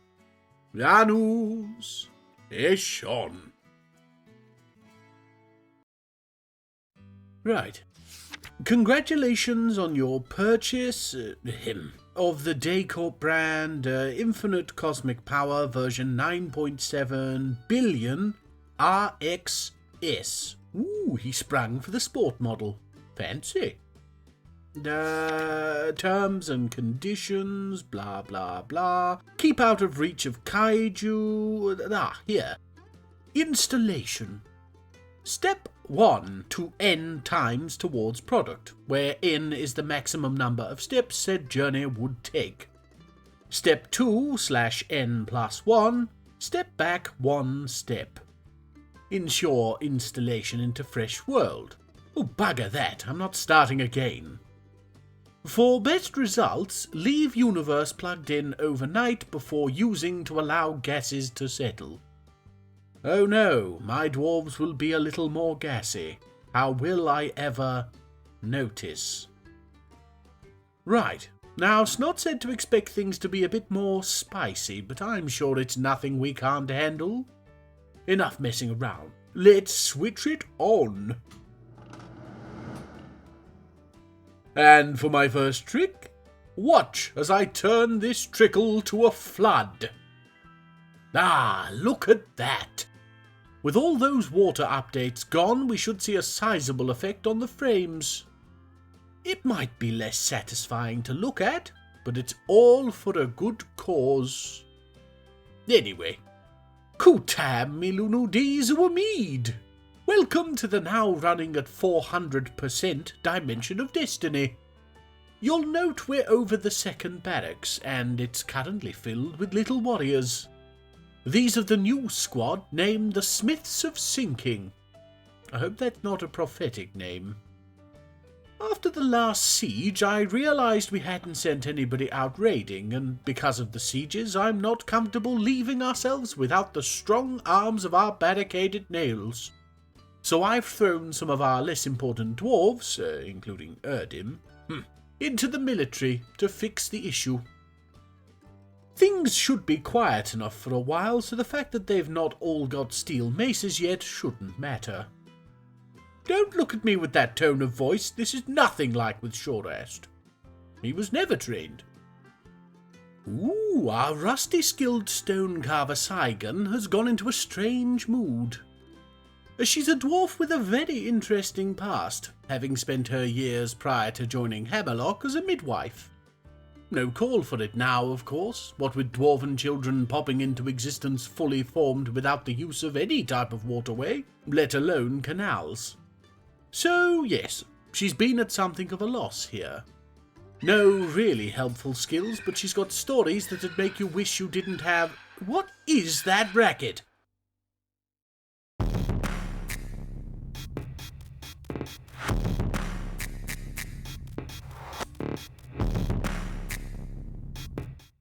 Oh my word, it's a Nyore! Fighting off the cavern's most recent pathetic attempt at a foray. Its continued survival never ceases to amaze me. It's just a little bird, by beast standards practically harmless. Yet it rules the caverns with an iron fist, wing. As time goes by, I find myself hoping that Hammerlock falls before the Nyore does. But I've always been a sucker for the underbird. Keep fighting, you beautiful monster! Ah, Saigon is done. A shale mug named Urith Sheked. The translation of that would be the, scars of carnality. Yes, I mentioned she was a midwife. It's sort of a furry cup. I think the less words I use to describe this, the better. I did attempt to draw it, which is very unlike me, but my pencils melted. Which is interesting, because I didn't know wood could do that. The worst part for me is the image of coffins she scratched into it. I mean, I get the poetic nature of the piece, birth and death, the cycle of life and all that. Just a little... morbid? I'm no stranger to the dreadful algebra of necessity, but I wouldn't decorate my crockery with it. Thank you, Saigon. Please don't ever make a thing again. Oh, look, another little human siege. Oh, maybe not so little. Actually, quite a large... Are those war camels? Okay. We've got 20 fighting dwarves, half of which are sharing one weapon between 3. We might be handing over an artifact here. If I'm counting correctly, there's 50 humans. All we can do is send Astesh out to meet with them. Again, worst case, we're losing an artifact here. We've got more than enough of those that we wouldn't give a damn about losing. No, here's old Cudgel now, having to dance through the throng just to speak to their leader. The Narrow Sky. That's the chalk bracelet the little Adil made for us. She literally gifted it to Hammerlock, so handing it over now wouldn't result in a bad mood on her part as far as I'm aware. There are literally no downsides to handing it over. We couldn't have asked for a better result. I mean, there's more than 2 humans to each fighting dwarf. I'd say that's almost an even fight. Your claim is worthless here. Trade your lives if you must.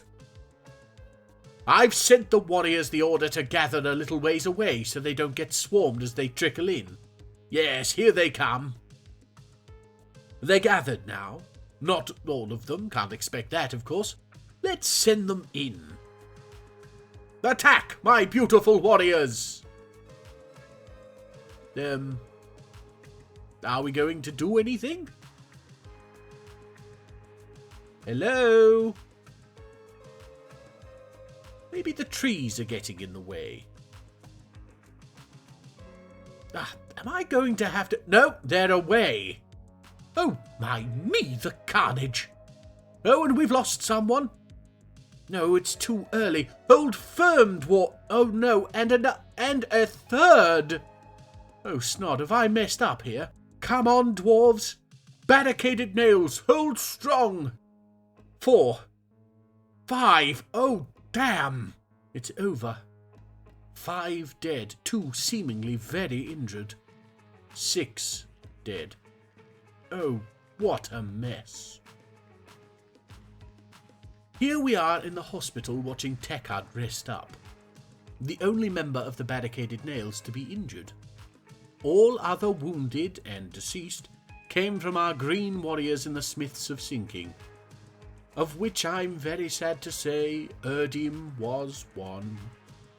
Now I know what you're thinking, but I'm not going to say she deserved it for breaking this poor deity's heart.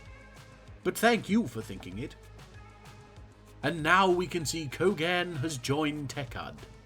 He's in a very bad way. Cut up like a stack of A4 card when you ordered A5 and the project's due tomorrow, so you haven't got the time to order more in the right size, and, well, it's just 30 sheets and your uncle's got that fancy paper guillotine.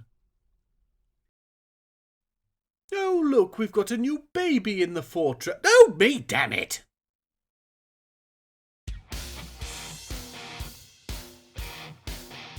The reason I shouldn't make things the morning after a night out with Snod Beast, Rissemi, Sophie, Pugafi, Laffo, Thiliri has come.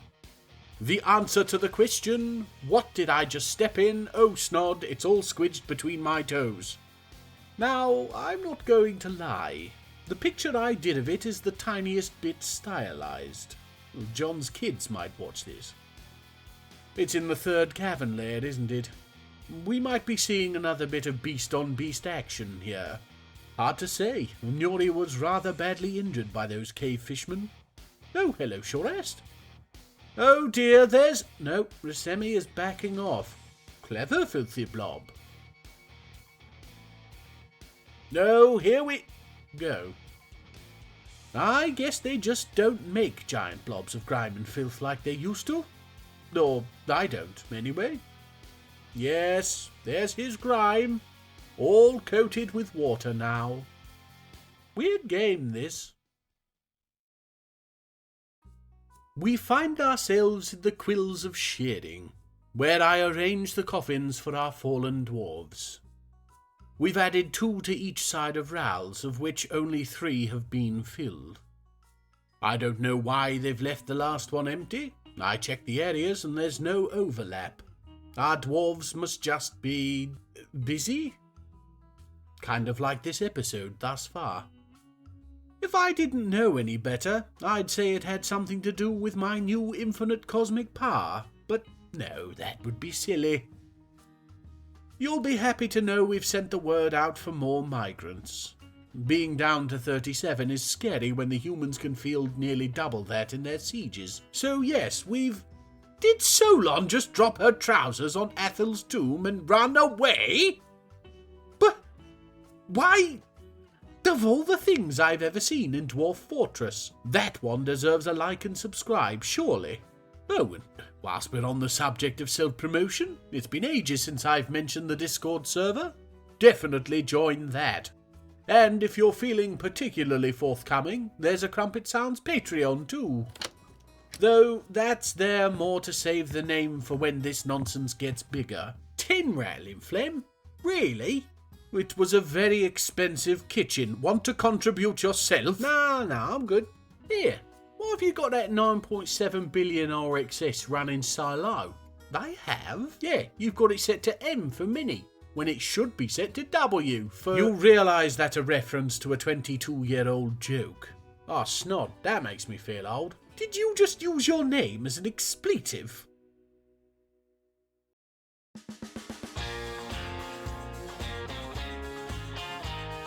I don't know why I thought she'd want a giant crab for Valentine's Day beast, Sulud Uksu Egg Ngun has come. Can't blame Snod for this one. Didn't feel right to keep it after she said no. Is it fighting something? Seems to be taking a real beat. Oh. Well, thank me I took the time to draw the damn thing. Looks like the culprit was a cave swallow man or two.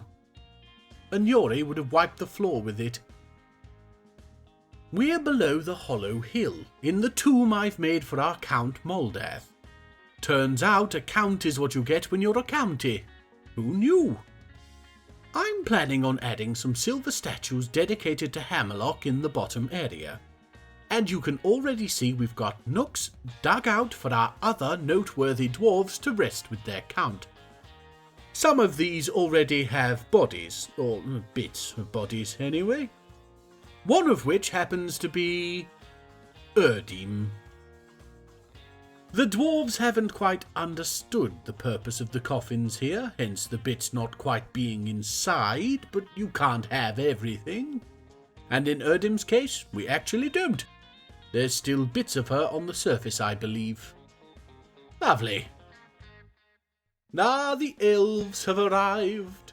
And how fortuitous. I was just thinking we were getting low on caged vermin. Well, don't waste any time. Get yourselves into the trade depot. I'm excited to get my flea circus started. Haha, this Maffy's got a trait that just reads, Flights of Fancy. At least the elves know what they're good at. Right, let's get some... Oh, come on!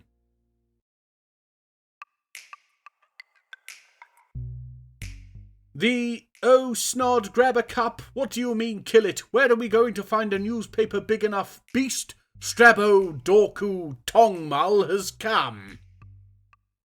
Why are all these beasts eyeless? I don't remember a blinding spree. It's up on the first cavern layer again anyway, and it seems to be rushing down to where that pink crab was when it died. Off to fight those cave swallowmen, I'd wager. Yes, what did I say? And you know what? If I were a betting man, I think my money would be on the webby beast. Absolutely nothing worse but flames, and at least then you die quick. Oh, it seems to be having trouble. What are these swallowmen made of? Now, we didn't actually shake on it, so technically no bet was... Do you accept human souls? Can you break a 20? Oh good, Betha is back. Why are we having diplomatic meetings with these jokers? We elves are partial in particular. Cap your tree fells at 25 until we next meet. You know, I'd normally just laugh at this, and I'm still going to. Ha ha ha ha. But we did cut down an obscene amount of trees a year or so ago and never did anything with the wood, so snod it. Why not? No, 56 trees? We can absolutely keep to that figure. And butchered is a bit strong. We aren't eating them. They're weird creatures, but honestly, besides beds, we barely use any wood. Why would we, when the rock around here is so beautiful and abundant? Thank you, Mr. Crevice. I was having a bit of a low day on account of the gnomes migrating north for the summer. What? I think it would be best if we kept this relationship professional, though. What? I knew you'd get it. Snod says you was a Jerry hat-trick fart, and I says, nah, I've never heard him gaff once, let alone 3 times, and who's Jerry? Anyway, good evening to ya, Mr. Crevice.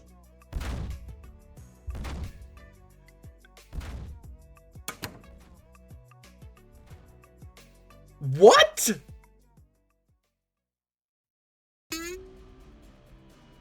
Thefin Irumenga. Oh. The day I heard that worm was another word for dragon and just had to make it beast, Galel Las Lamala has come. And it's done a number on poor Thefin. Though quite how dangerous a parasite made of condiment might have been, I don't know. Oh no, don't make my soup a little salty. Now Galel is annoyed choking on smoke underground. Talk about self-inflicted. We bought an orangutan!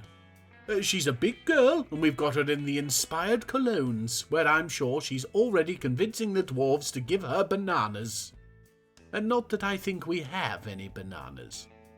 They're giving us something anyway.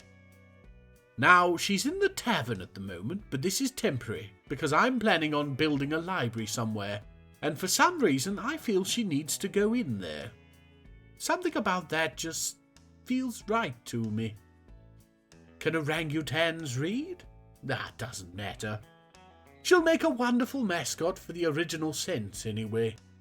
If you imagine the smell of a lavatory carpet, but a bit fruitier, you wouldn't be far off. Einod's gone into a strange mood, and this time you can relax because we aren't going to be interrupted. I turned the ICP down again. 5 beasts in one episode. The power on this dang thing. Now, Einod's in a particularly good mood because he recently slept in a bedroom, which speaks volumes of his past. But I don't know what sort of mess he can make as his artifact is being made at the mechanic's workshop. It should probably be said that he is not a mechanic. He's a fisher dwarf.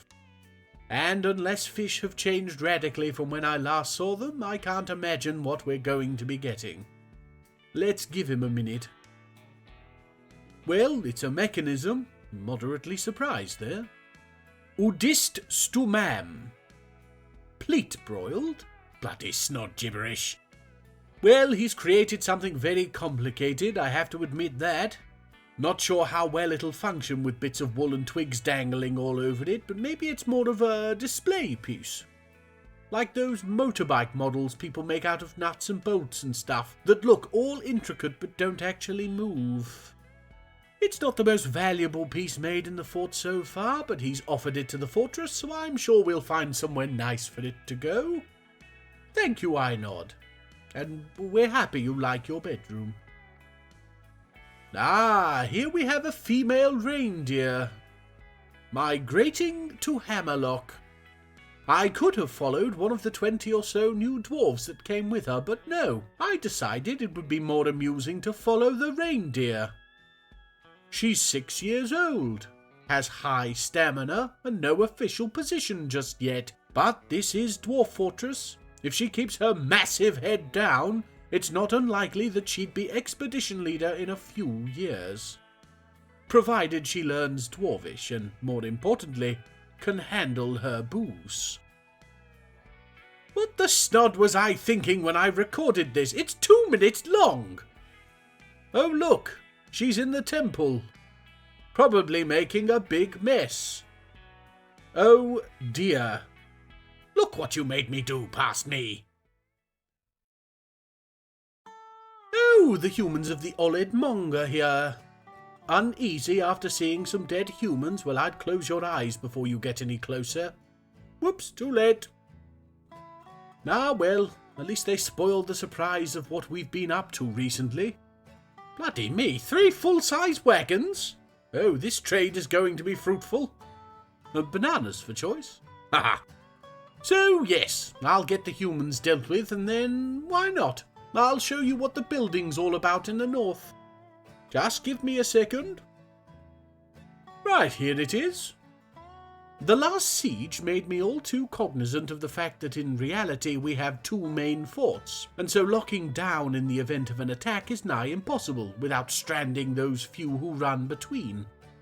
Now, I could have dug a tunnel and just closed the surface off, but I mentioned I wanted to make a library. Well, where better than in our very own tower? Not to mention that now our grantedly small supply of animals won't need to be sacrificed to the first colossus that deigns to wander in. All told, though it was a large undertaking, with the extra hands from that migrant wave, it all went up in the blink of an eye. Looking closer at this area, you can see the part I'm happiest with so far. This rock block road that seems to stop at either side of our shallow aqueduct is in fact A bridge! With chalk statues to, well, it's Asmel still.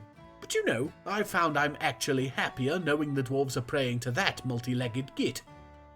Better the devil you know and all that. So, yes, it's just the starting of a tower for now, but trust me, it shan't take long to get it done. Oh, look who it is. It's our very own Pamela Anderson. Yes, keep running, you. Ah, Meng's back, which is good. We'll get to see the building work from a dwarf's perspective. Good me, we really do need a road. Oh, here we go. So you can see the workshops we've installed. Lots of trees removed, so we're turning them into blocks for the tower. Oh, and here's the path to the hollow hill, protected on both sides by fortifications. I believe Moldath is checking inventory? Okay, he's getting drunk in the middle of the day, but that's a Tuesday for dwarves. All the other days too, come to think of it. Ah, here we go. Oh, we're being elevated again. What on Destiny too? Never mind. We're requesting some precious metals for more statues and such. Granite clobbers are looking for cloth and leather water skins. I'm going to assume that's pieces of cloth and water skins made of leather, because I'm no expert, but I'm sure cloth would make a better sieve. Great stuff as usual, Meng. Do be sure to keep your lapse of the quills of shearing down to single digits. Crazy dwarf. So yes, Hammerlock and the surrounding lands have become a duchy, which means that our Count Moldath is actually now a duke. Here he is, carrying the ducal shale boulder of state, all dooky in his ducal pants. The problem now, of course, is that he's going to want a throne room, and the little tomb we've set up for him will no longer suffice. I don't know, give a dwarf a title and he thinks he's worth the rest of the damn book. Thank me for the new tower. We'll actually have somewhere nice to put it all. And we'll get to it next time. When that next time might be is, however, a little up in the air. With the new adventure mode update coming on the 17th, I'm not quite sure what we'll be doing with Hammerlock. I can promise you there'll be something released to our usual schedule on the 26th, but what that might be, well, your guess is as good as mine. Oh, and if you're wondering, this is Cybrek, who's decided to join us at Hammerlock on his own, which I'm sure has nothing to do with the fact he's got the social skills of a gibbon. So yes, while we watch the Dwarven traders bring in their wares, I will wish you all a fond farewell for another fortnight. Keep yourselves safe and healthy. Anus Eshon, you most wonderful of individuals. Nanus Eshon. I really appreciative of this, Mr. Crevice. No, don't mention it. With Snod here, it was practically a crash anyway. Now, you listen up good to Mr. Crevice while I help your mum move home. Yes, Uncle G. You good boy. He's got his tablet. Should be quiet as badger. Yes, I watched Snod wheel it in. Do you like learning your commandments, Cardinal? Yes, Mr. Crevice. Wonderful. Nothing to worry about, Graham. We'll get on like a house on fire. So, you have watched kids before. That good. Right, I best be off. Cerulean wants in new hole before badgers wake up.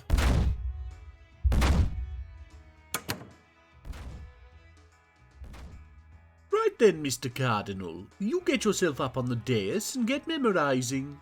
I've got a little work to do, then we'll go get a snack. Sound good? Prosciutto. In a tapas mood. Well, I'm sure we can dig something out, but that's for later. Now, off you go. Uncle Phlegm has to speak to the nice people. No, I meant... Go on now. Good lad. Right. Kutam Milunudis Wumid. Welcome one and all to the hopefully less insane than last episode little fortress that we call Hammerlock. As you probably gathered, I am child-sitting today, Graham's nephew Cardinal. But he's all set up, so we shouldn't have any distractions from the weird goings-on of our dwarves.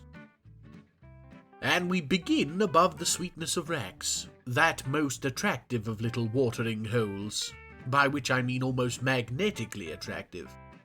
Despite having enough dwarves here to fill it almost 4 times over, they persist on pouring in like gassy iron filings. At any one time, you can expect about 1/5 of the fort frolicking fruitlessly in this fetid forum of food and fermented fruit juices. Which I suppose is better than whining about the lack of bedrooms. Which they soon won't be able to do anymore either, because we've planned out this space to the south of the low-class housing. 26 new bedrooms, and a space over to the left to mirror the guild hall on the right and future-proof for when another guild gets all uppity. Because let's be honest, it's just a matter of time. Now I know what you're thinking. How is it that a piece of media has managed to normalise the name Phlegm Crevice to the point you've stopped picturing snotty cracks? And to that I say, you're welcome. Aban has gone into a strange mood. One of the shiny new dwarfs of last episode's migrant wave, she's named for that squiddy god that Snod fabricated, which you just hate to see.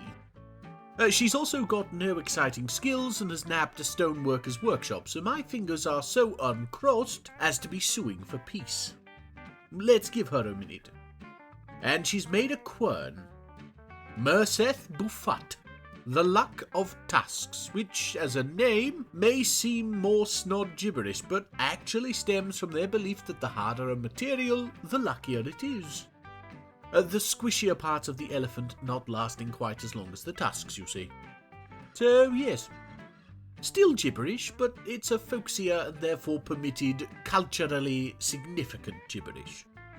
They seem to have a stronger belief in the converse, in all honesty.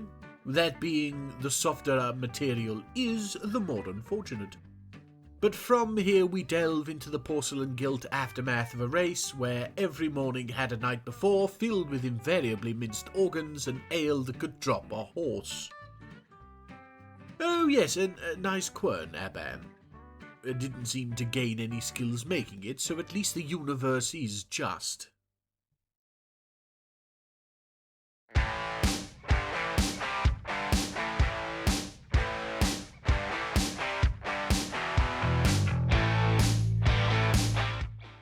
The Emperor I meant to poison, but somebody grabbed the wrong potion beast, Nunor, has come. Where on Destiny did it get that hat? Oh, it's found Galel and it's squaring up.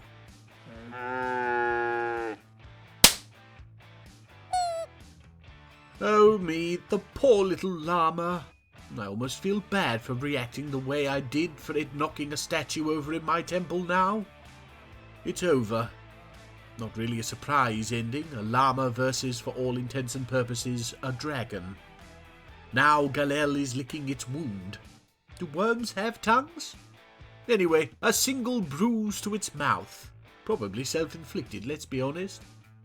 Fire beast or not, I'd keep to the second cavern layer lest you cross the Baron. Oh no, not this bloody nonsense again. How many humans can there be left at Scoopstick? Oh, I'm only counting 25?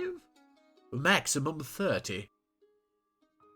Which would be half what they fielded last siege. Some appear to be heading off deeper into Hammerlock, and I don't like that. Regardless, the warriors are already on their way. Yes, here they come, before our Duke Moldath even. And we can see more humans making their way towards the tower and the hollow hill. I really don't like this. Right, I don't like how spread out our dwarves are either, so for now, let's get everybody into the main fort and put the hazy attics, that's our second squad, in the entrance to keep the civilians safe. The cheek of these humans, tramping through our fort like they own it. Once Moldath gets down here, he's going to give them a piece of his mind, I tell you. Stomping around in their ill-fitting cheap bronze armour. Not that you can call it armour. If I nailed a frying pan to a shirt, it'd be more protective than this scrap. The elves have better armour, and theirs are made of twigs. Oh, and weapons? Granny's knitting needles tied to her walking stick may cut it in the human hovels, but down here we use real weapons. Obok, hide Bistoclebes. Yes, you think you'll scare us when we wield the finest of dwarven steel? Nonsense. Where on my dimension of destiny is our damn Duke? I added him to the Burrows, didn't I? When you see and know all, that's quite a lot of things to keep track of. Nobody said I was omnicompetent. Ah, here's our Duke. They want coil branded this time. That's the gypsum anus that Avar's made. The one with the fipple. If we didn't say yes when there were 50 of you, I'm struggling to see why we would for 30. Trade your lives if you must. It's just a matter of time now. I really don't like how few humans have stayed at the edges here, but all we can do is hope that the hazy attics can hold the fort. Ha! First time I've ever used that saying literally. And then off! Wow, this won't take long. 10 seconds. Me knows how long in Dwarven time. About 9 hours. And the hazy attics are all still standing.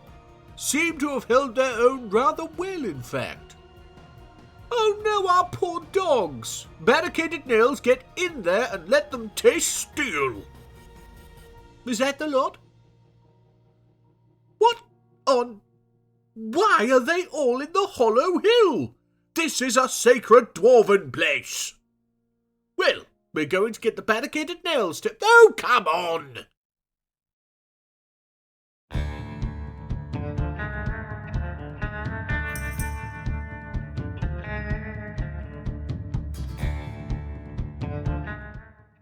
The too dumb to realise its hood is still on, beast Zagstock Rulashore has come. And gone. Drawing that was an hour and a half well spent.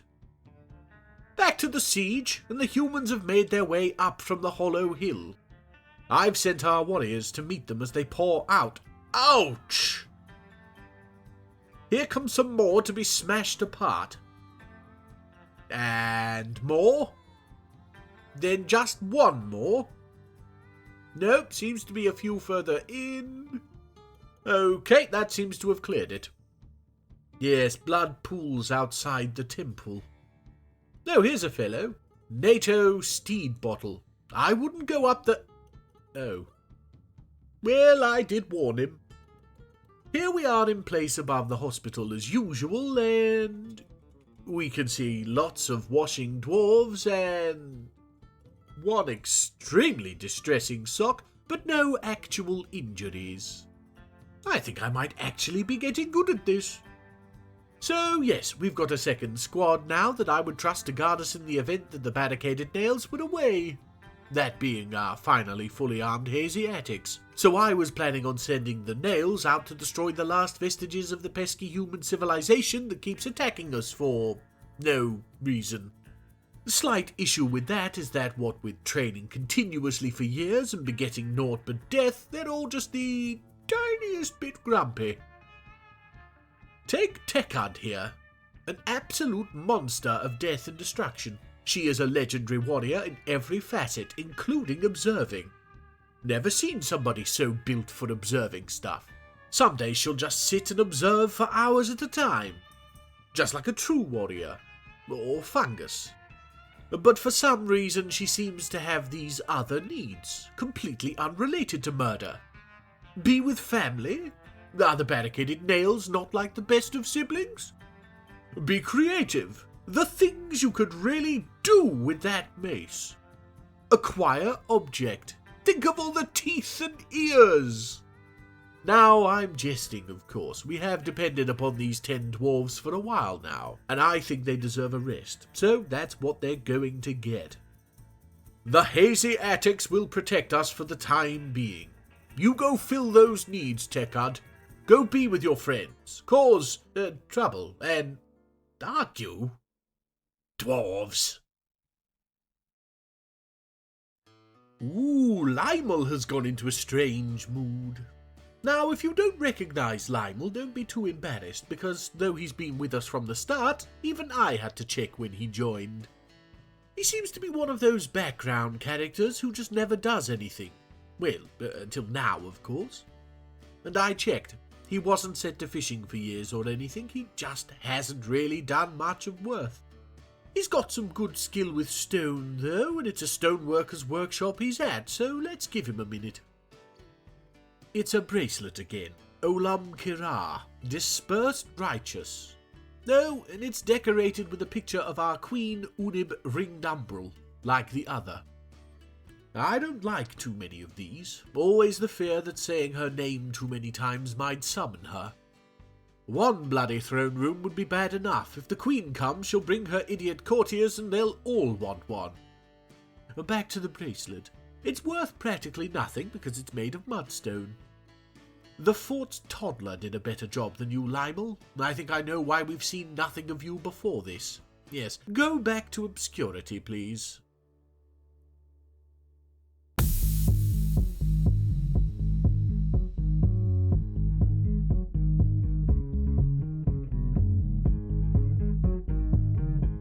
Oh my me, is it?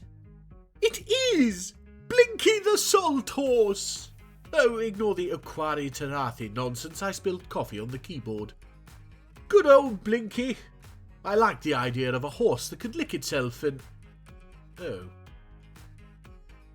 The Ripe Company of Furs.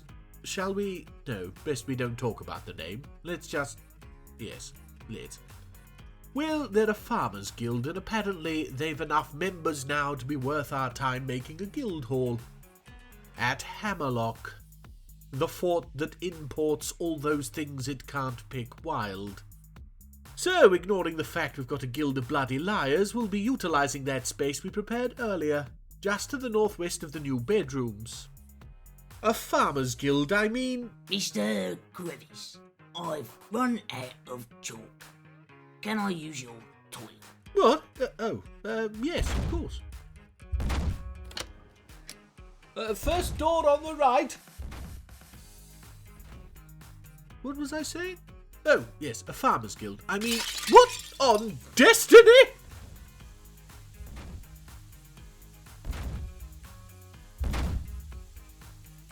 Mr. Crevice, your toilet ain't made of chalk.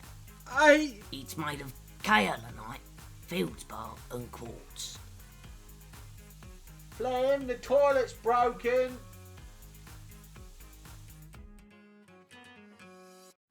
Oh, we've had another batch of cavern critters, and this time old Zagstock has jumped to our defence. Being a webby beast, you'd think it'd have an easy time of it, but I'm starting to think these cavern dwellers are carrying stepladders because webs don't seem to bother them. Oof, yes, it's taking a beating. It's certainly no Inyori. But it seems clear. Poor thing. You'd probably have an easier time of it if you took the hood off. I mean, surely it must feel it. All brawn and no brains. Ah well, it's done okay thus far. We'll leave it guarding the third cavern lair. Who knows? Perhaps it'll meet the Baron. Ah, the Olid Monga here. We'll follow young Atto Del Tattoos in. Novice across the board, but by now that's all part of the human's charm. As far as I'm concerned, they can keep sending their kids to trade, provided the wagons come fully stocked. Don't want to strain our hard-working farmers more than needs must. Yes, yes, yes. In you come. 2, 3, 4, 5, 6? 6 wagons? Snod me, if they're all fully stocked, we'll be up to our eyes in human cheese. Right, we'd better get to work. Where's Mincott? Somebody find that potty coin counter. Oh yay, Betha's back. Has it been a year already? How time flies when you're not having conversations about trees. 25? Yes, we can keep to that easily. But I'm sure you'll haggle us up for some reason. Yes, 36. Honestly, Betha, we're only cutting them to keep the branches out of the tower at the moment. I can't imagine needing 36 trees worth of wood. We're a fortress of dwarves, not beavers. Huh. Doesn't seem like he's sticking around this year. Did we offend him?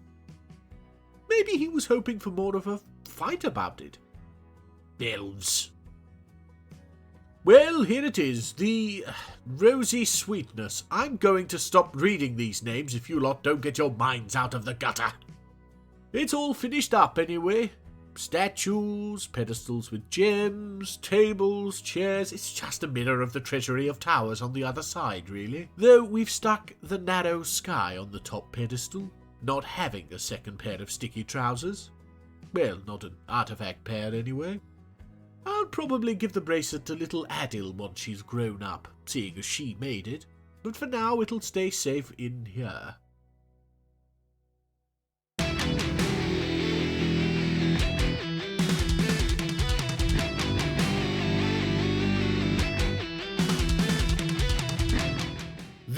Oh snod, is that a spider? Wait, no, it's just an ash smudge. I just jumped at a smudge. What on destiny is wrong with me?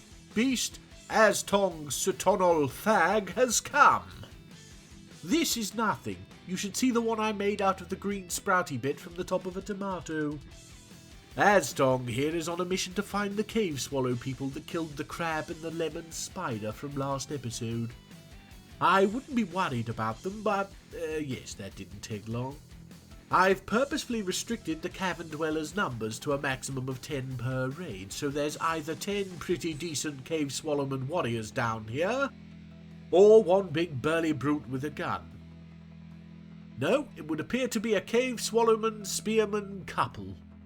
Ooh, oh, we could get eggs! Here we are at the base of the tower. Nothing much has changed. Haven't even got any doors in yet. Figure we'll wait till the corpses have been collected. We have, however, built a second floor. This here is what our Duke Moldath is using as his throne room now. Most of the furniture is made from silver, the most valuable material we have to hand, including the statues and thrones. I've got chalk bookshelves being made up now, hence the single shelf, and am working out whether we want more chairs and possibly tables in here. The way you make a throne room is by defining an office and making it sparkly, so meetings will happen here, and I can't decide if it's in character for the Duke to expect his subjects to stand.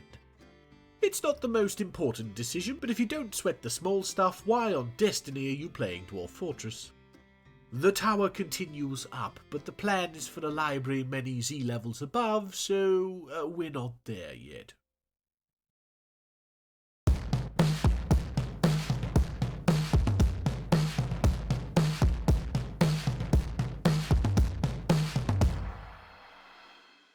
The too cool for the second name I gave it beast Eru has come. I based its design on the Naga, a celestial beast spirit of earth and water. Well, if you've a better way to rid yourself of an infestation of fire shrews, I'd be happy to hear it. Chewing through my hall carpet at all hours of the night. I honestly had no idea Eru had gotten out. Snod probably left the back door open again. Oh, hello, Shorest. Sad to see it at Hammerlock's Beast Thunderdome. It's quite small in giant monster terms, you see. Not to mention Poisonous Bite being one of the weaker abilities. To cap it all off, it's in the third cavern lair with that ferocious falcon and assumedly a Nyore. To put it in simple terms, little Eru here has a diorite's chance in a room with Graham. Uncle G can't eat diorite. It gives him solid. You mean gas? Nah, we don't get that hot. Lovely. Oh, here it goes. Zagstock is dead. Well, blow me down with a feather. There should be enough in the water. Well done, Eru. I suppose some of those shrews were actually pretty big. Stay away from Ignore. We're following Avaz. He's grumpy, and did he just drop his steel mace in the Duke's throne room? Anyway, yes, he's in a bad mood, and oh, that rot stink isn't going to make him any happier.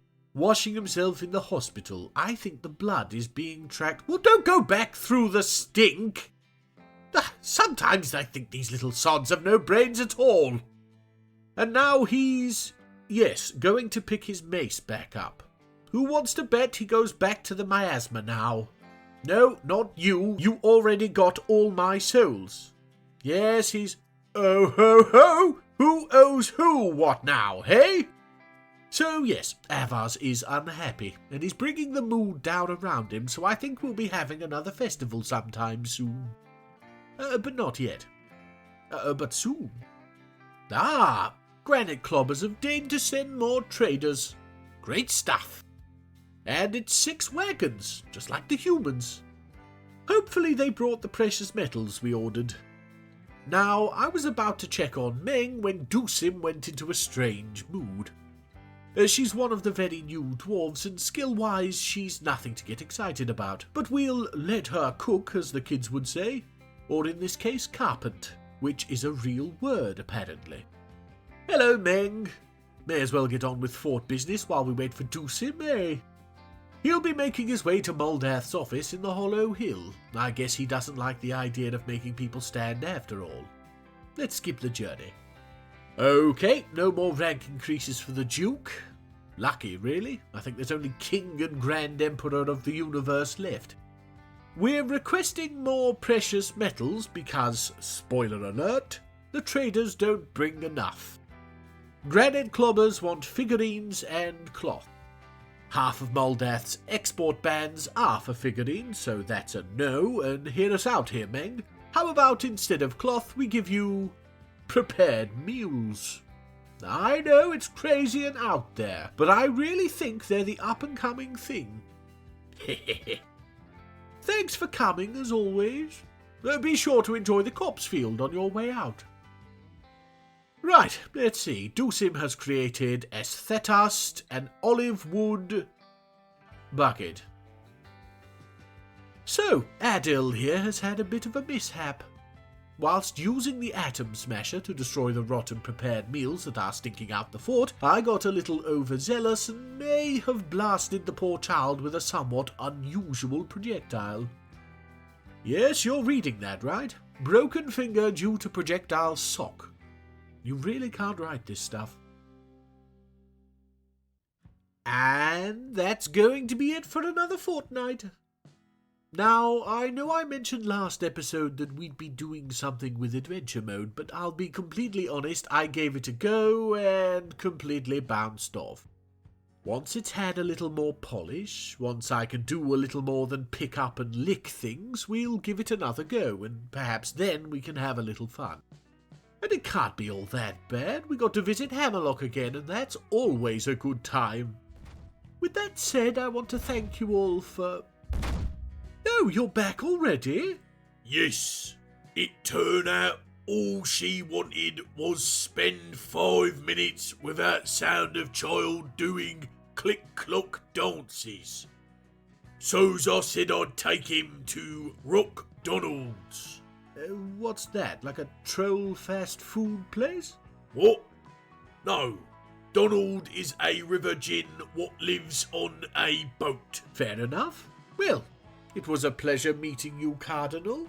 Be good for Uncle Graham now. Why do you call Uncle G that? Well, there's only so many times you can shout Susan and be ignored. But his name is Gainsborough. What? Really? Gainsborough Prosciutto.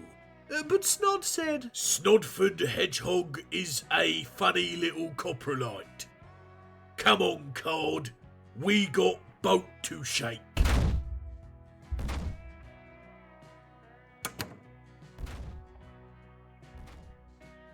Anu Seshon, you most wonderful of individuals. Anus? Eshon.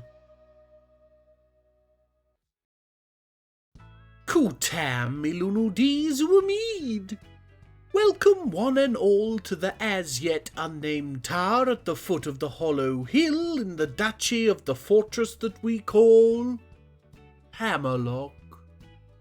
Going to be a very strange one today because, take a listen. Hear that? Nothing. Isn't it glorious? Snod's got a job teaching common to kobolds. Gainsborough, is working shifts as a rockery in a hotel foyer. 2 rooms in my house trashed because of them. I told them both it was get jobs or get out. Not that I could actually do that to either of them, but not a word to them, you hear? This kind of peace is hard to come by these days. Talking of peace, the dwarves are certainly due some. Here you can see Avars. Oh, and can we just take a moment to marvel at the new character portraits? So much detail is lost in the tiny full-body representations. Like the fact that Avars clearly dyes his beard. Me knows what with. We don't have any dye production set up. All I'll say is we have an awful lot of cats and a suspicious lack of cat leavings. So, yes, we're following Avars again, famed creator of Bistoclebes, the horsebone mace that Obok is supposed to use, but disregards for his steel one for bloody obvious reasons. Avars is in a very foul mood. Looking at the psychic traffic lights, we can see that he's the only dwarf currently in the strain too hard growing a white mustache column. I've been watching him, and the reason for his annoyance seems all too clear. He spends all of his time moving armour and weapons from random places in the fortress to the stands and racks in the barracks, before of course then spreading them back out again. It's times like these that make me wish I hadn't knocked that vial of guano into the mixing bowl at world creation. Here we are above the creative fragrances, watching as all of our poor, overworked dwarves funnel in. I've decided to place caution down gently next to a light breeze, so welcome to the first when I remember you all winter holidays. This has been a long time coming, whilst simultaneously being completely unplanned, so please do excuse the gypsum boulders on the dance floor, and every other floor for that matter. Oh yes, look at them all enjoying themselves. Though the enjoyment being had by the few watching the sleepers in the tavern's dormitory could probably stop. Lionel, get down off that bed and quit with the dirty poems. Other than those few weirdos, everybody else seems to be having good, clean fun. Doesn't seem to be much in the way of entertainment. I was hoping the dwarves would be a little more spontaneous given the cabinets are crammed full of instruments. Looks like I'll need to intervene. Maybe add a little something to the prepared meal? Now I know what you're thinking. Yes, even during your super special secret times, good me do I wish I couldn't. But we're not talking anything above Blue Smarties in the 90s levels. Just a little pep to get their feet moving. What could possibly go wrong? That's practically 5 shadowing. Aha! And yes, Avars seems to have absorbed his mustache and is now only an upset Satsuma. Progress! Oh, and he's telling a joke about the bogeyman and the forgotten beast. The bogeyman? Don't think that's me, do you? No, there's no chance. Right? Oh, it's middle school all over again. Keep up the good rest, Avars. I'm sure something ridiculous will happen to ruin it all too soon. Oh, here's something unfortunate. Duke Moldath isn't getting to kick back like the others. He's having to still conduct meetings with our disgruntled dwarves. Maybe putting his quarters next to the tavern was a bad idea. He seems all right with it all. Good me, talk about sticks in the mud, though. It's the winter holidays. You could be drinking yourselves into happy stupors, you dozy little gits. Some people just don't know how to let their hair down. In Avaz's case, that's the baldness. Anyway, that's why we're glad to have Moldath as our duke. As serious and cold as his namesake. Good work, that dwarf. Oh, well, that's disgusting. Avaz here, that's Avaz, not Avaz, seems to have partaken of too much of the ale and has begun changing the name of the tavern to the, Standard Smell. And not to mention the decor. Honestly, Avaz, do you see anybody else getting into that much of a state? Have some self-control. Oh no, who was that? Is that Thighcut? Yes, father of little Adil and creator of our new artifact, Mabdug Erith Ngotol, Ale-throat Ghost. Bet you anything it's worth more than most of the others. Seems okay now.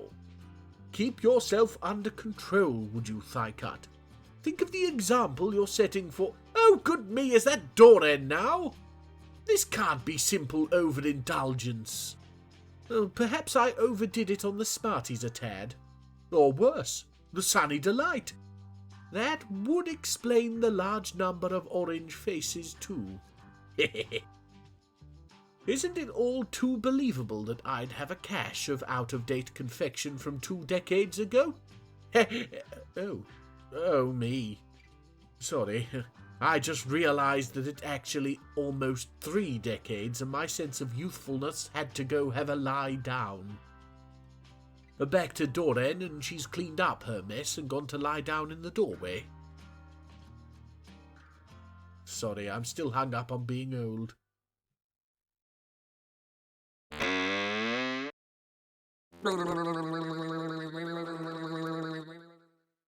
We've been infiltrated by cavern dwellers again. No idea why the game feels the need to let me know anymore. It's not like we interact with the caverns. Though it's always nice to see our little Iru having fun. And wonder of wonders, it's even remembered the second name I gave it. Lacissa Nene, frothed echoed, for the foamy gurgling noise it elicited from the fire shrews. What? I didn't say it was a good name. Such a good snaky beast. Back to the Winter Hollow days, and we're following Tekard now. It seems that she's taken to shaving her beard, which is the norm for female dwarves of the Oshildusim, though practically unheard of elsewhere. Her body has compensated by giving her the eyebrows of a 90-year-old troglodyte. Now, it's at this point that script-writing Phlegm noticed that the booze has run out in the creative fragrances, but game-playing Phlegm won't pick up on this for quite some time, and doesn't that just speak for the resilience of your basic dwarf? Try to ignore the unheeded cries, chapped lips, and parched throats. Well, if I have to, you do. A less honest deity would pass this off as some kind of test. Damn, that's what I should have done.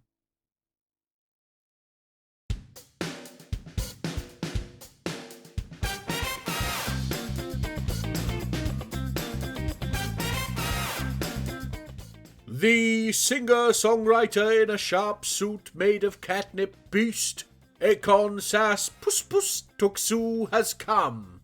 And isn't it just adorable? Something about little eyes pointing off in opposite directions that just tickles me, you know? Anyway, it's flapping around the 3rd cavern layer, somehow, and hopefully it stays out of the way of Iru, because the snake is sort of on the warpath, and... This is why we can't have nice things. Oh, whoops, looks like the drinks ran out. Not sure when. Let me just ask script-writing Flip. Just before Akon appeared. Oh, so not that long ago. That's good. Yes, that's why I didn't bother Bending space-time till causality snap, no. 4 hours till they both finish work. Did I ask?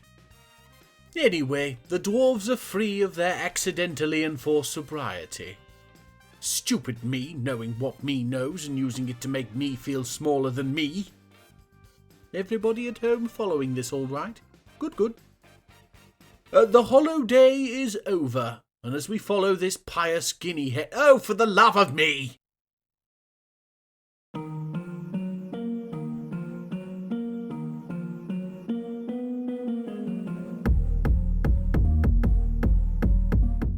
The why did I think water shrew would help against fire shrew's beast Unu has come. Another one-name monster, though this time I don't remember even giving it one name. The damn thing squirmed out of my hands and down a crack in the sideboard before I could say more than blasted Pokemon-type chart nonsense. So yes, it may not have been clear from the picture, but it is in fact an elephant shrew. Check the skull. Pretty good if I do say so myself. I fully expect my work to be in vain, however. Elemental beasts tend to have all the survivability of a lead lemming. Oh, hello, short-ass. It's spending a lot of time swimming around in the cavern pools, which begs the question of where the beast begins and the pool ends. What would happen if you drank it? I should ask the dwarves. If anybody knows about being drunk, it's them.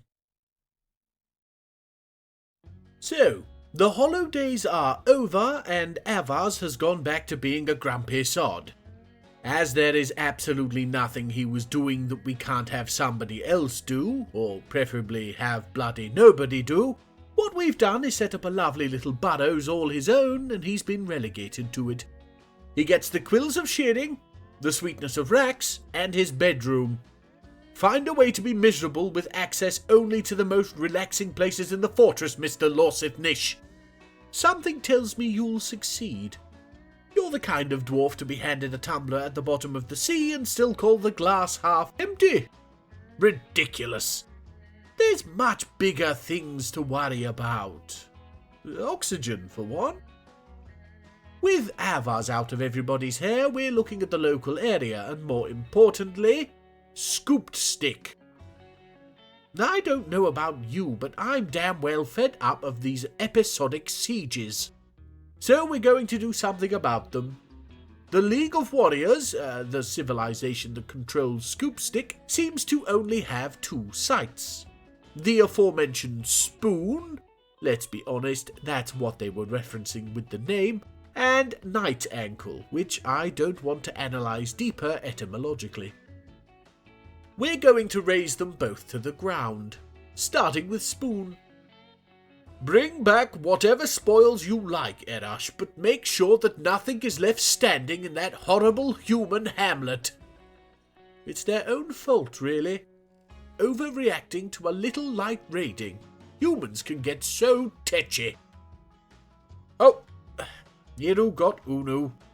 You can tell because its water is in the water. See? This is a water. Oh good, Betha's back. For a clown, he's seeming awfully down these days. Last episode he ran off after failing to elicit a fight over trees with Moldath. If he's looking for anything different this time, he's going to be equally disappointed, I feel. With him come the elven traders, looking barely worth our time with their lack of full wagons. Ah well, get yourselves into the fortress and we'll see what twigs and berries you're willing to part with for our hearty dwarven meals. Erash, back already? Well, the elves will have to wait then. She doesn't seem to be carrying anything of any value that I can see. Not a huge surprise, given most of Scoopstick's residents are currently inhabiting the hillside above Hammerlock. Or bits of them are, anyway. Let's check the report. Okay, the dwarves got that all right. Whereupon Erash unrolled a brilliant tactical plan. winning a strong positional advantage against the solitary human they found and killed. Then they looted treasures and seized livestock. Now, this is going to be silly again, isn't it? A spleen, a rope, a chest, a bloody anvil. Who carried that back, I wonder? Then a rabbit, a turkey, a rooster, a gander, and an ibex. None of those are what I'd call livestock. More like bloody forage. I'm thinking they didn't actually go to Scoop Stick at all. No. It does seem the hamlet has been destroyed.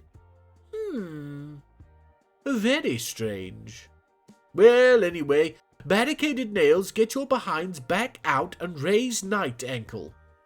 Now we're following Erash, but I actually decided to send both squads out, despite the fact we're training replacements in the hazy attics. We need all the firepower we can muster, so it's tough tutti fruities. You'd be tough too if you were 20 years past your best before date. And they're back. We're following Kogan in. He's the leader of the hazy attics, and he's making a meal of that bag, isn't he? Moving at half the speed of everybody else. Is there an anvil in there, Kogan? He's apparently almost entirely incapable of walking. Whoops! The things you notice when you take the time to look. We'll get him changed up at some point, but for now let's take a look at the report. The dwarves made the trip fine and then, much more than the usual action this time. Or at least the report is more detailed. It might just be Kogan had a lot of time on his, stumps. Ended up with a much better list of spoils too. Some of this stuff is actually valuable. Oh, good me, there was a crutch and somebody carried it back rather than giving it to Kogan. At a certain point you realise they care less than we do even. Fortress of sadistic weirdos, I tell you. Anyway, barricaded nails, let's get back to Night Ankle for one more raise. This time, Erash, if you could actually destroy the place, I'd be very happy. There should be an option to end wars peacefully, but there isn't. And until there is, I guess we're stuck grinding humans beneath our boots. How terrible. Oh, this is exciting. Everybody's favourite overindulger Dwarven has gone into a strange mood. So, I've discovered a little more information on the whole multiple dwarves being sick everywhere front.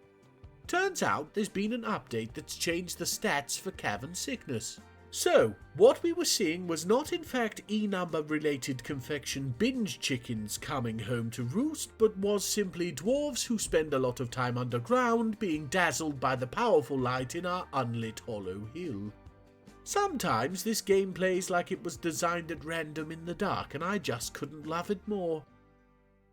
Oh, and good luck, Dwarven. I'm sure whatever you make won't suck.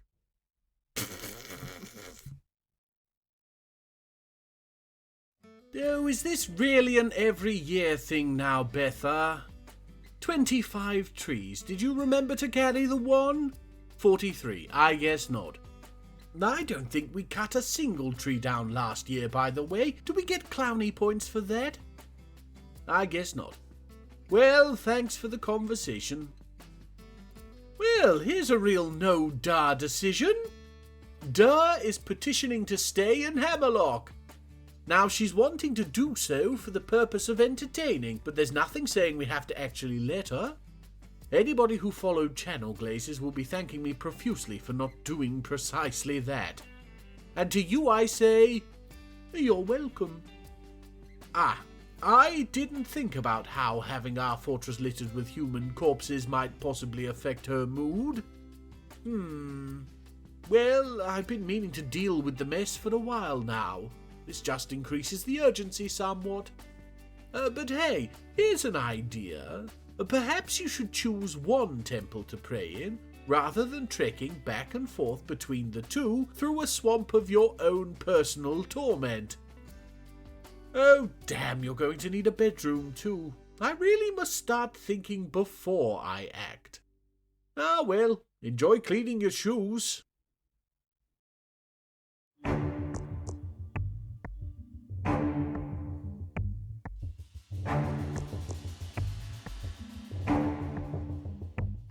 The How on Destiny am I supposed to draw a beak with a trunk beast Nicole has come. Turns out exactly like that. Wish its eye didn't make it look like a Sonic the Hedgehog OC, but I do like the completely unmentioned tail. Makes it look like a cockatrice, and I like that.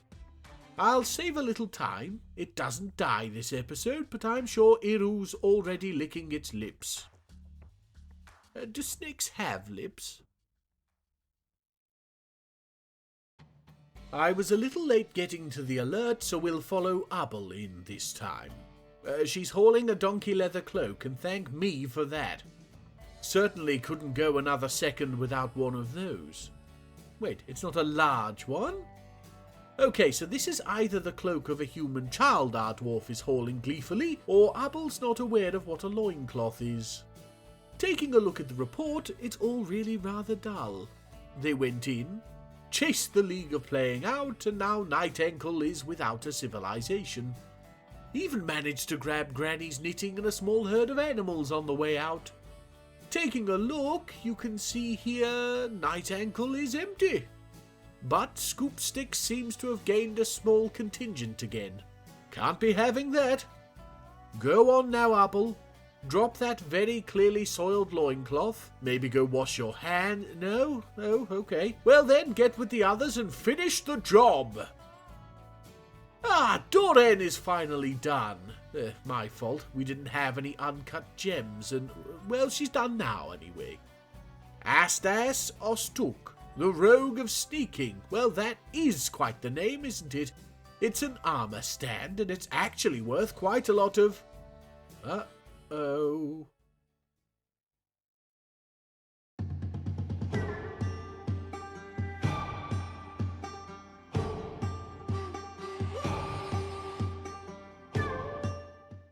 An Etin Arane, towering above the treetops, it just killed a pangolin. We really don't need this right now. Our barricaded nails are still out, so all we have protecting us is the hazy attics. I've placed them at the entrance to the fortress, but I don't know if they're going to be enough, and it's in! Come on, hazy attics! Yes! And nobody's dead! Well, yet, anyway. Then there's an awful lot of blood, and I'm fairly certain I spotted our chef Ervad in that mess. And of course I did. Oh, Ervad, why? Luckily, he's just got a few cuts. He should be absolutely fine. Meng, on the other hand, well, let's just say she's going to be very grateful of that other hand. Yick! Other than these two, though, we had no other injuries, which is just crazy to me. This was our first surface mega threat, and we handled it handily. I just have to hand it to our hazy attics. I thought it would get out of hand, but they obviously had a handle on it. Oh, whoops. Sorry, Meng. Yeah, see? Ervad's back at it after a few stitches.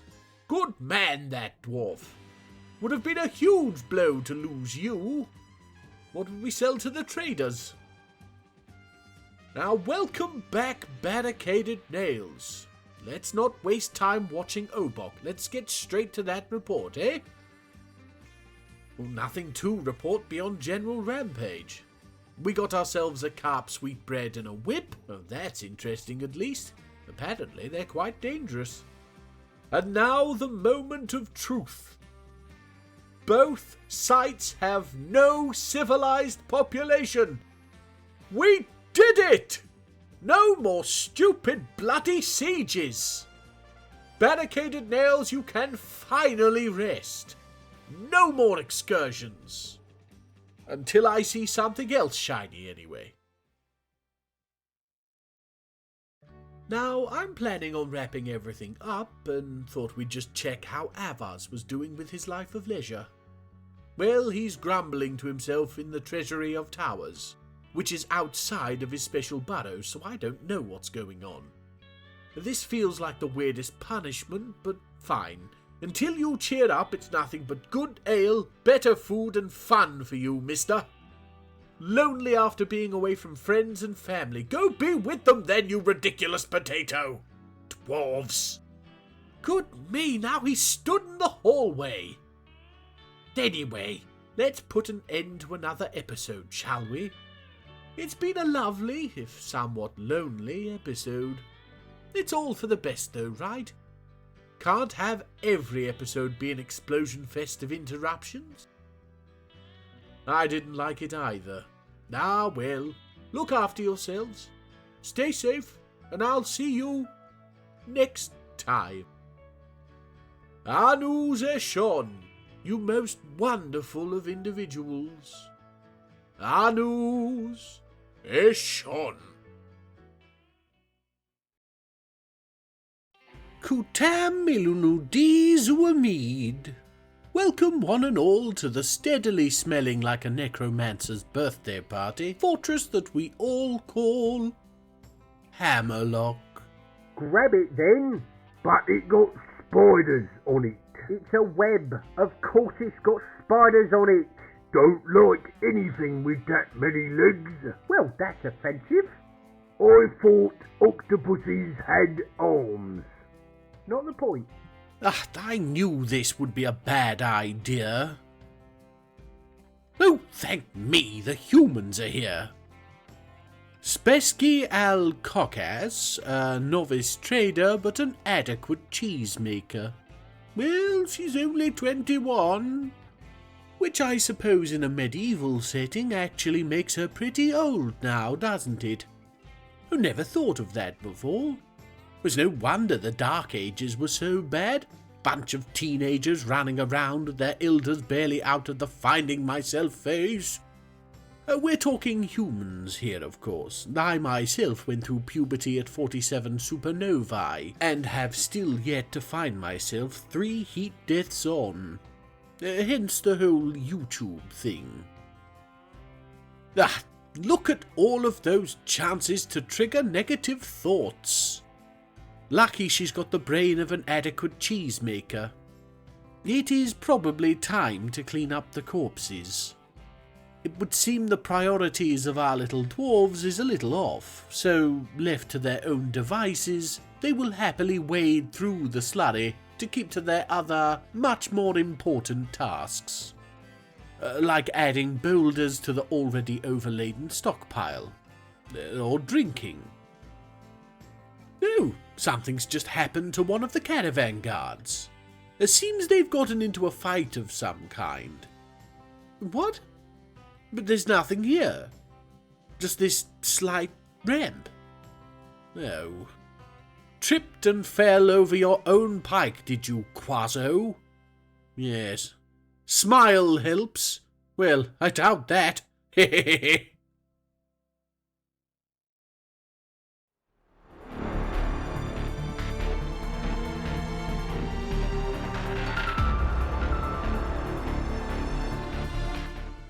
No, not here too. I thought Iru had escaped, but no, it looks like he chased one of those damned fire shrews here. Oh no, look at this mess. Phlegm, we just... Oh, bloody you, is that a fire shrew? Graham, get the sand. No, Shrews don't get the again. sand, it's not in the house, you bloody fools. In there, quick! I got it, Mr. Crevice. Gainsborough, don't you dare. No, but... Gains... That should do it. You are welcome. Oh, bummis, Graham, get out here, you lump. You left the dang enclosure open.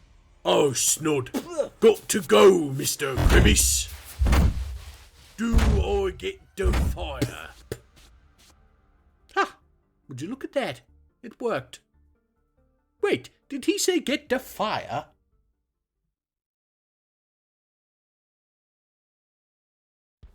Well, that beast is gone. Ah, No, we're just looking at the new mass grave. Very spacious and well-meant tomb. For all of our human corpses. I figured we'd watch the dwarves fill it. That is to say, lay them gently to rest. Yes, anyway. Back to Snodden Gainsborough. We've got workmen coming to replace the kitchen and the bathroom, and Snodford suggested we utilise the time of upheaval to relocate some of my more unsightly creations. And from the look of it, the very first one they moved, Arel, my Numidian elephant tarantula, accidentally escaped.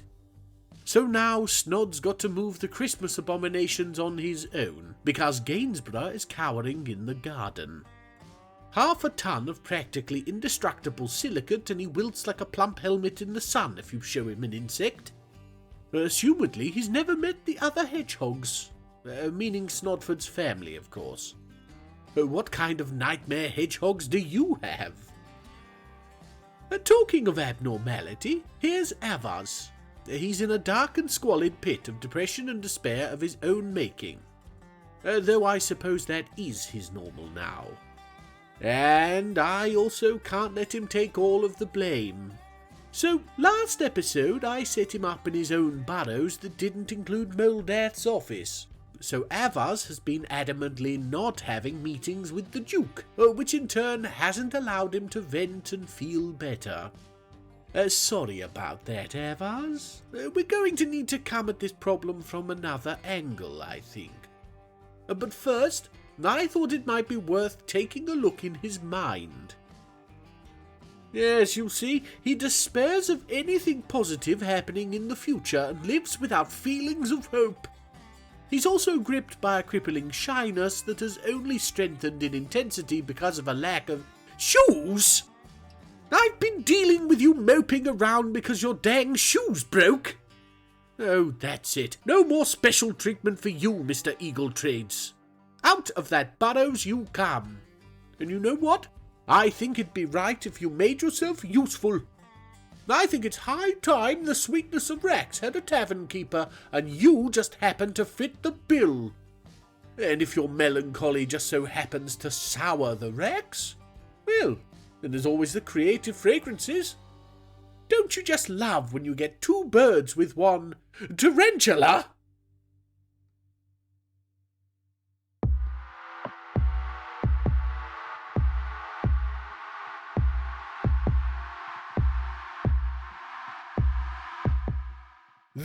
Clearly he thought he was going on holiday. Look at that trunk. Beast, Arel has come.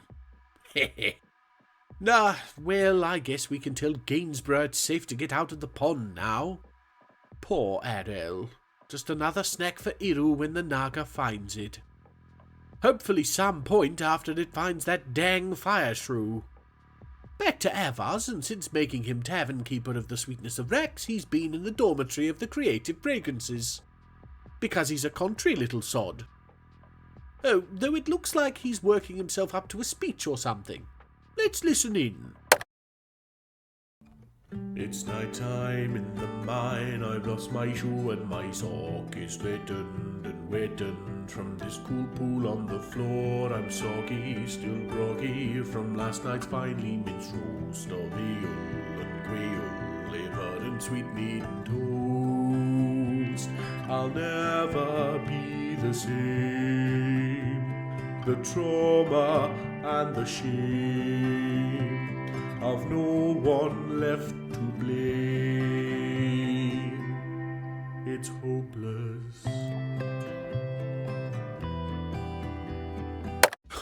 Oh, heavens, that was beautiful. Quick, somebody get this dwarf a shoe. Oh, now he's socializing. I haven't seen him this animated in months. You carry on.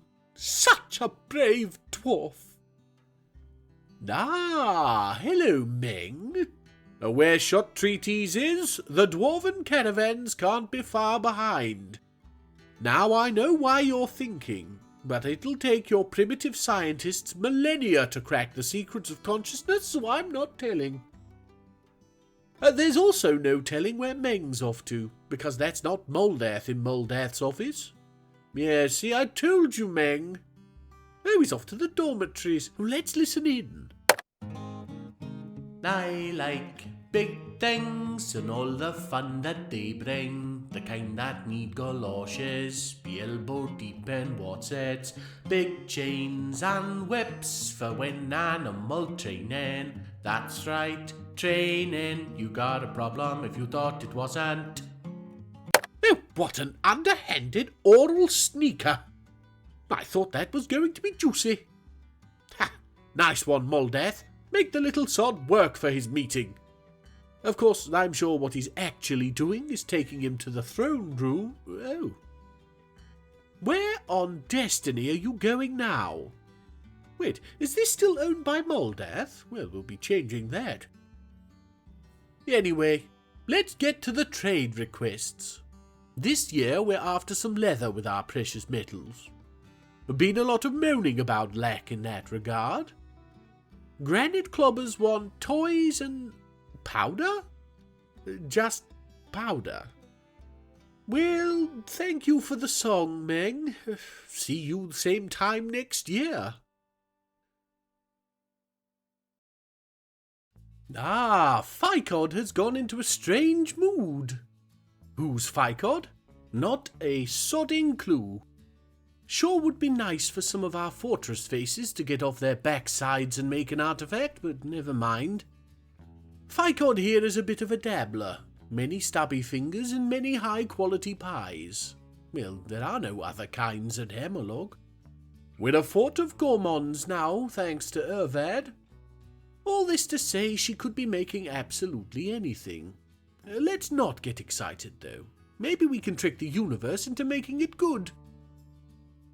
Meringuized seshin. A cow bone bin.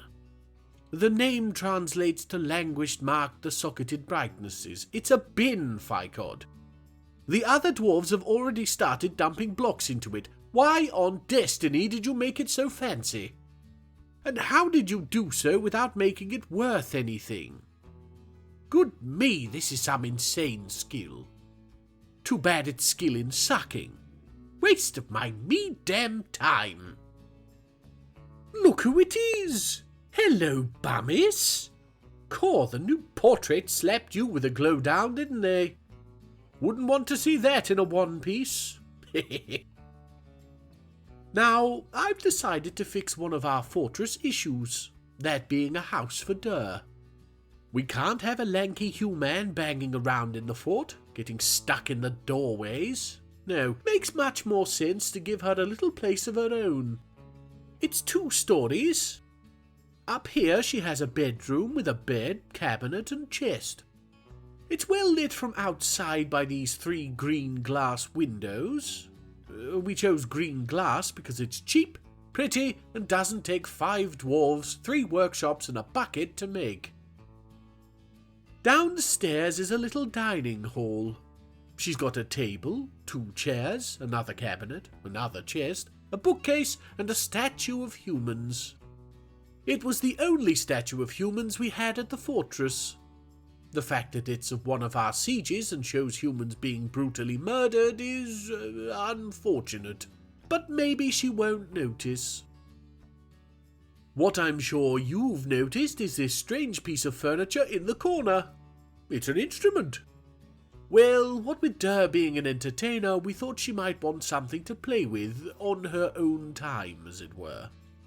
It's a beautiful thing called an asshole, that I believe we actually traded with the humans for, so I'm sure she'll know how it works. As you can see, we've added lots more windows to this first floor for more light, which humans like, apparently. This has the added benefit of allowing passing dwarves to watch Dur play with her asshole. The house has been built for a little while now, but Dur still seems to be spending her time in the creative fragrances. But no. She's taken a meal out of storage and seems to be heading over to— Oh, snot, damn it!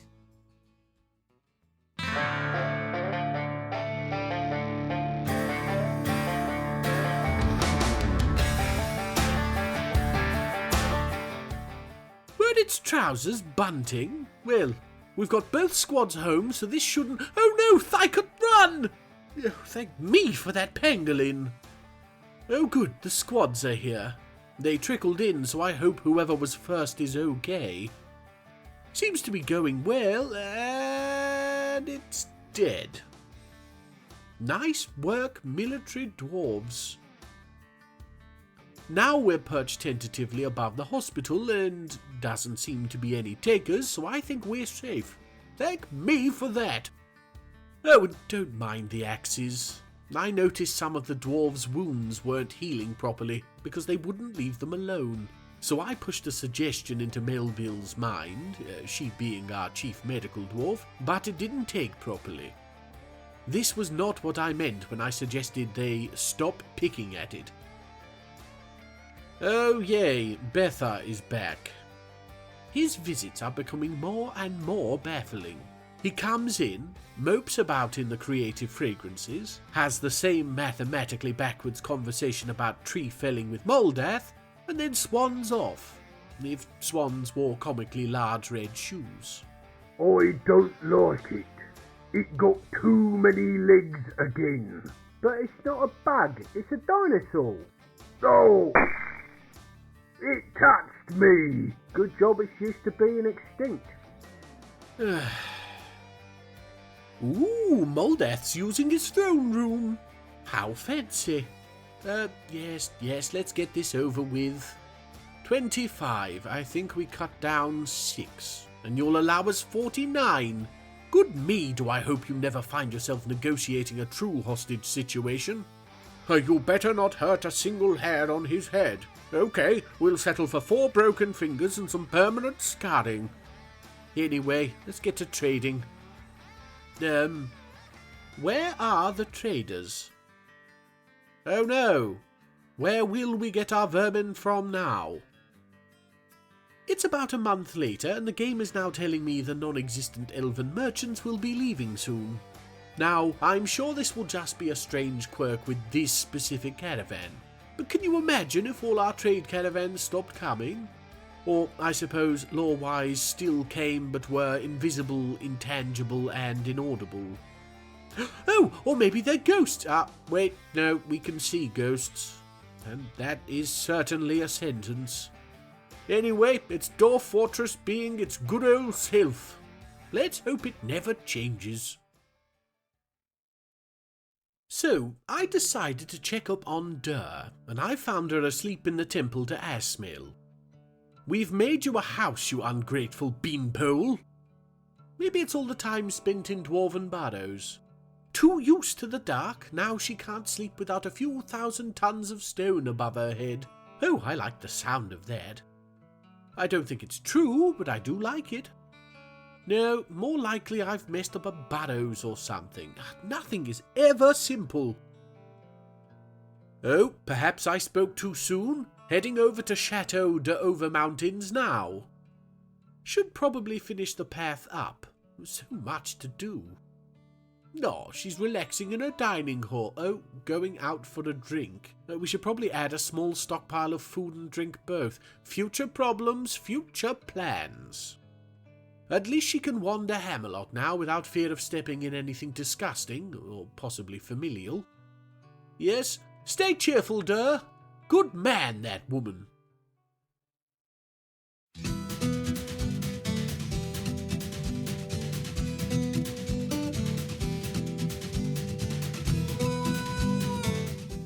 The Oh No Azog.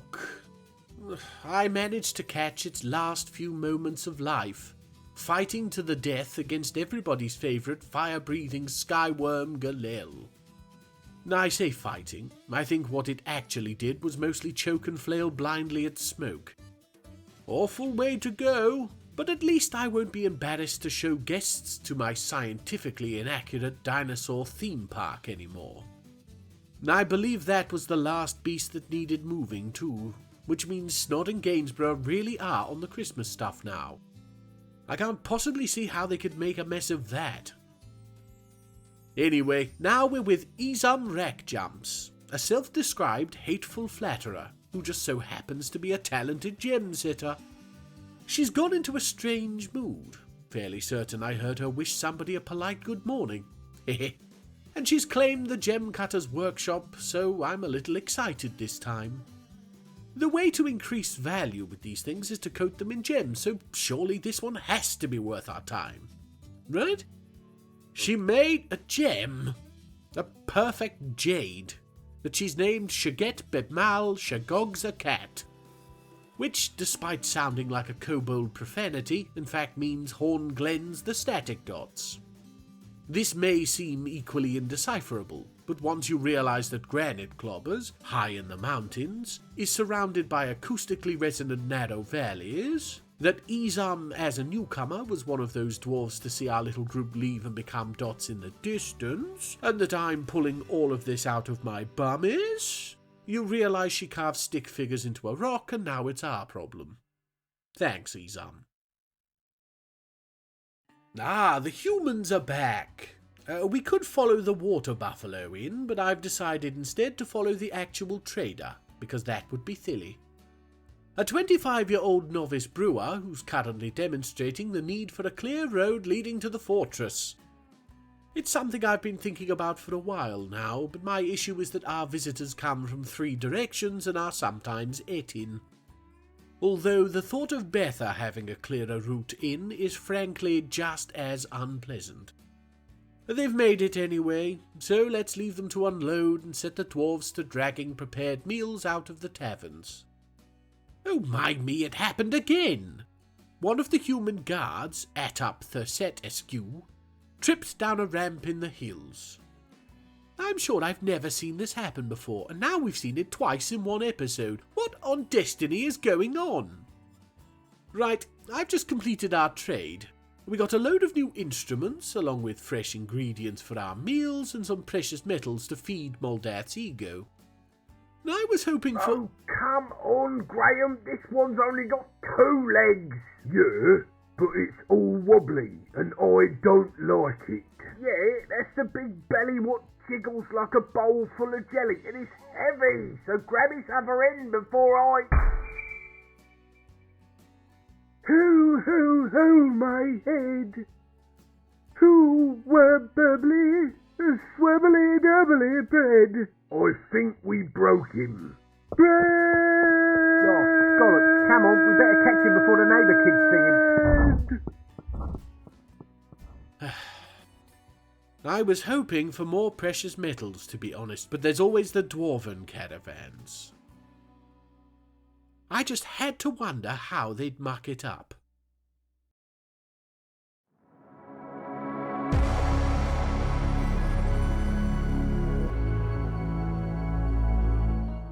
The giant... oh, wow, they did a number on its head, didn't they? Has come. The squads are... Oh, a human guard has crossed paths with what is most definitely not the beloved avatar of a well-known holiday. And they seem to be holding their own. My word! Ostrich, if you were wondering. They've subdued it. Look, it's unconscious, exhausted, and bleeding heavily. Our hero, the adequate blacksmith Ilosp, is overexerted but still battering away. Oh, the dwarves are here now, and they've killed it. Looking at the battle report, the early fighting seemed fraught with daring dodges and ripostes, but boiled down to one tired human warrior poking ineffectually at a snoring giant. Certainly not a noble way to go. Thank you for your service, Ilosp. It doesn't seem like we can tempt you to stay, but know that you have the gratitude of every dwarf at Hammerlock. You're a true hero. We're looking now at one of the projects I've been working on behind the scenes, as it were. It's close to done for now, so I figured we'd show it off just before we begin to wind things down again. What is it? Well, that should be obvious. It's Moldath's new tomb, filled with all the junk he keeps forcing us to make with his bloody mandates. Namely, crossbows, figurines, and coins. We've made much more than these, but assigning items to pedestals is one of the most irritating things to do in this game that I've ever discovered. The person that decided you could allocate already displayed items to new pedestals has earned my undying enmity. Or something sane, whatever. The room is up and performing its task of being somewhere to store the corpse of our Duke in the future. I'm sure he's over the moon about that. Something we haven't been able to finish yet is the tower. But why not let's just take a look at what we've got so far anyway? Oh wait! Lymel and Avaz, that's Avaz, not Avaz, have gotten married! Hopefully this'll mean the pitter-patter of new baby feet. Always good to see the fortress grow from within. We missed the majority of the festivities, so let's leave them to their slow dance and get back to the tower. Starting from Moldarth's throne room, we go up. And actually, I will leave the reveal for now. Keep the people wanting more. So, yes. Thank you all for watching all the way to the end of another fun-filled disaster fest of an episode. If you're one of the few new subscribers who joined me from my artwork on Reddit, I want to thank you so much for your kind words and now your subscription-based support. It really does mean the dimension of destiny to me. And to you few who've been here since the very beginning, I think it goes without saying that you know what I'm thinking. The subliminal messages have had nearly a year to get their hooks in. There's little chance for autonomy now. Go forth and wreak mild inconvenience. So yes, thank you all for watching. Don't forget to like, comment and subscribe if you haven't. And I shall see you next time. Anu Zeshon, you most wonderful of individuals. Anu Zeshon. And he won't notice anything till it starts? I got the reinforced system, so you can flush your number 3s now, Gainsborough. Oh, he's coming. Oh, and let me know when my brother arrives. Snodford? What are you doing? Nothing. Just checking a workman didn't leave any tools in your office. The workmen were never in my office. Well, they're crafty things. Spanners. Anyway, Mucus will be here in a little while, so I need to get this episode done. Do excuse me? That's all right. I don't have a nose. What? No, I mean I have to work. Oh, all right. I'll see you later. Yes, we both will. What? Anyway, Kutam Milunu Dizuamid. Welcome one and all to the giant humanoid holiday resort and adventure park fort that we all call Hammerlock. Getting straight into things because I want to show you Avaz. I noticed that despite being a legendary mace dwarf, he still had unmet needs to have some martial training. I have interpreted this as a want to impart his frankly enviable amount of warrior knowledge, so we've stuck him in the hazy attics. This, on top of allowing him to make a pet of one of our boars, should hopefully deal with his mood issues. I mean, it's been 3 episodes since we started trying to please this pernickety, prickly pillock, so at some point the sum cost fallacy will kick in. But not yet. I still have ideas to try and the spoons to power them. Hello, Meng. That means trading time again. I'm not as enthused as I could be, and that's due to less need for the precious metals we asked for. Well, because they never bring enough of the stuff for us to make anything, I've changed our plans for the library. I'll explain all a little later. For now... Oh! Mistum and Cybrek have gotten married! They've decided to do it in the Rosy Sweetness, the guild hall we created for our Guild of Farmers. I guess it was availably empty. Such a surprise. Seems it was a small ceremony. Just Mistum and Cybrek with Vabok the soapmaker officiating. Oh damn, looks like I forgot to get some gems on these pedestals. Or more likely assign them to multiple pedestals. Still sore about that. Back to Meng, and he and Moldath are in the throne room preparing to talk trade requests. Let's get started. Nothing too interesting. Precious metals and leather again. Granite clobbers are expecting a need for amulets. A need? A want, I understand, but who needs an amulet? We might have some with Snod's face on somewhere anyway. Not sure who'd need that. Thank you as always, Meng. Now, we won't be listening to any more singing. Only so much dwarfish warbling I can take. But we can utilize this time of Meng flitting around the fortress aimlessly to marvel at all we've created so far. Would have been much more, but I forgot to let the dwarves out of a burrows from last episode for a while, and so they're all relaxing. Lazy sods. We're above the food stockpile, below the sweetness of racks, and there's no space left, which isn't right. There's the overflow in the hollow hill, of course, but with trading happening in the Lesser's fort, it's more convenient that the food be stored here. Taking a closer look, you can see we've been visited by the milk fairy.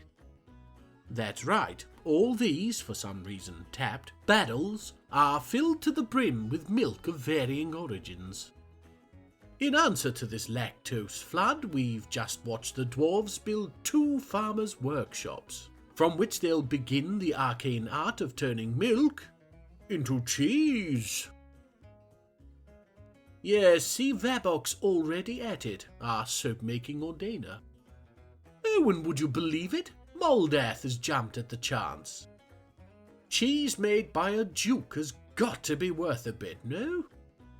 No, for the love of me, he's mandated the creation of more goods while he's doing it. Ha! More crossbows! You can just imagine him hunched over a wheel, basking in its golden glow and screaming, "More crossbows! We must protect the cheese!" No, don't be embarrassed. It's nice that you've kept that childish whimsy into your dotage. And it's better than what I normally catch you imagining. Yick!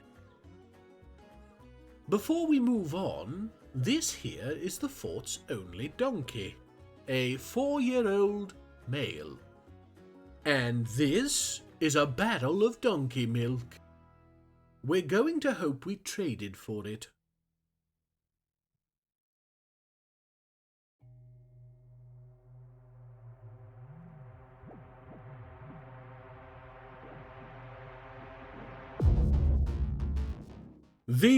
Wait, I've never seen this beast before. Nerom? Oh, well, it dealt with that fire shrew rather handily, didn't it?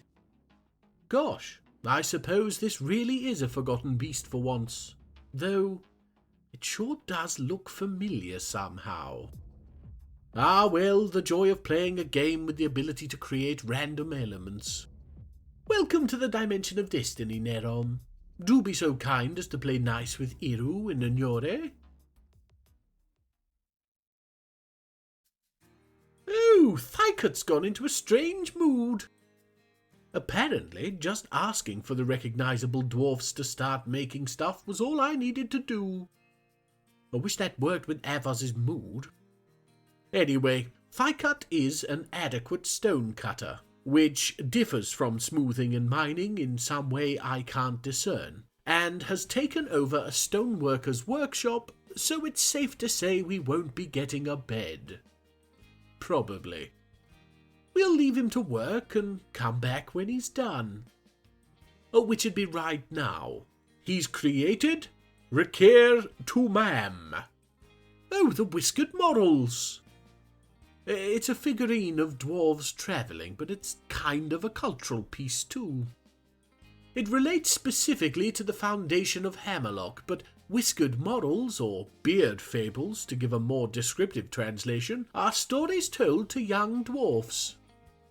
This piece, therefore, would be the Dimension of Destiny version of a pottery figurine of the tortoise and the hare, the scorpion and the frog, or the concert pianist and the carton of sentient orange juice.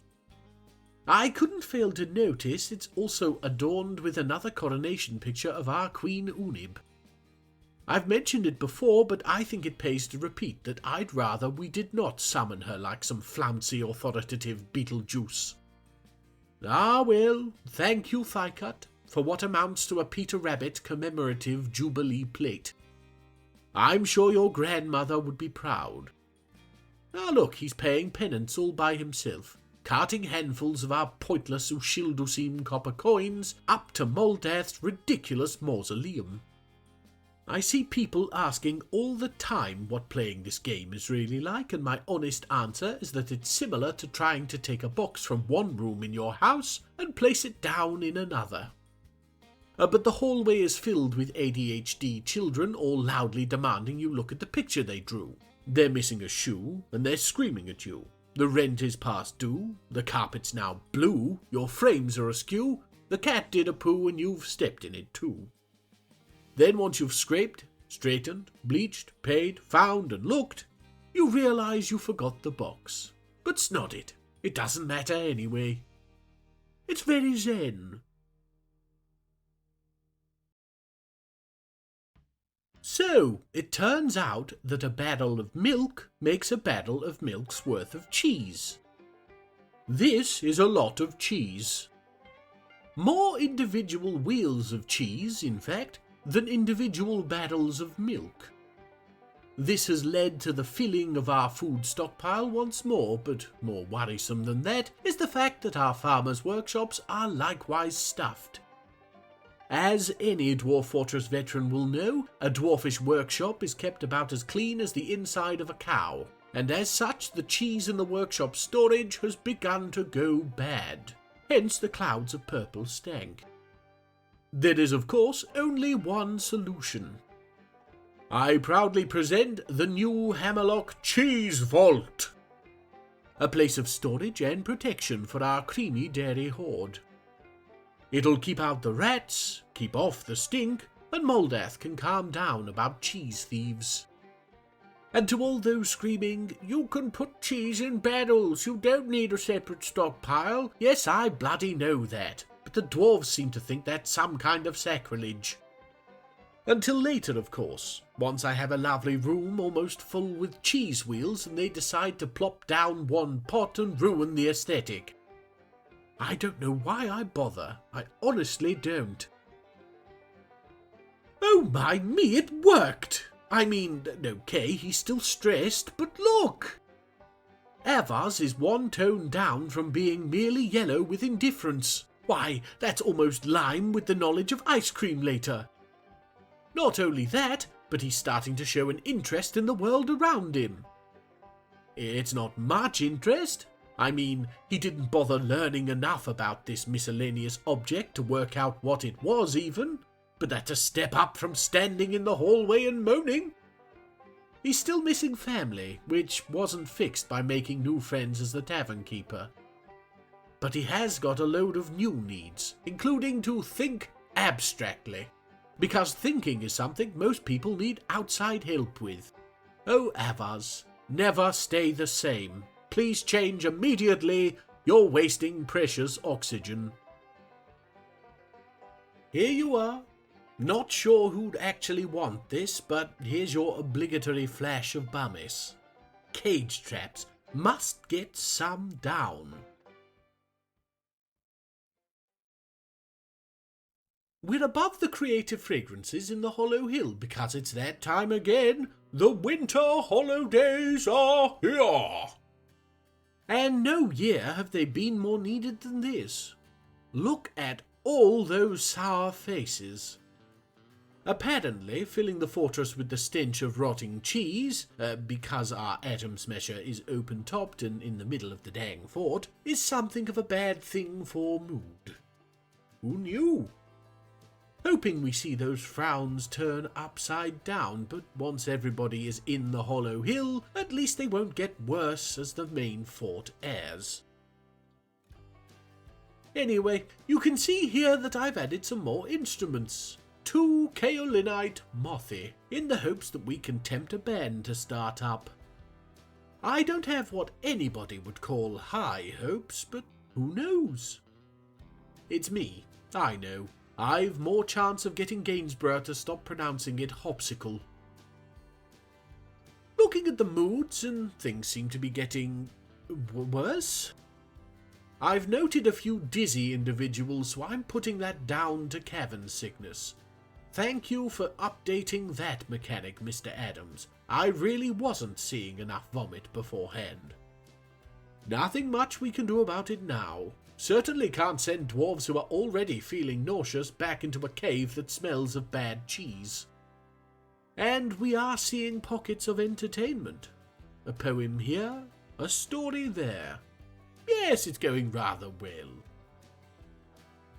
Oh, it happened!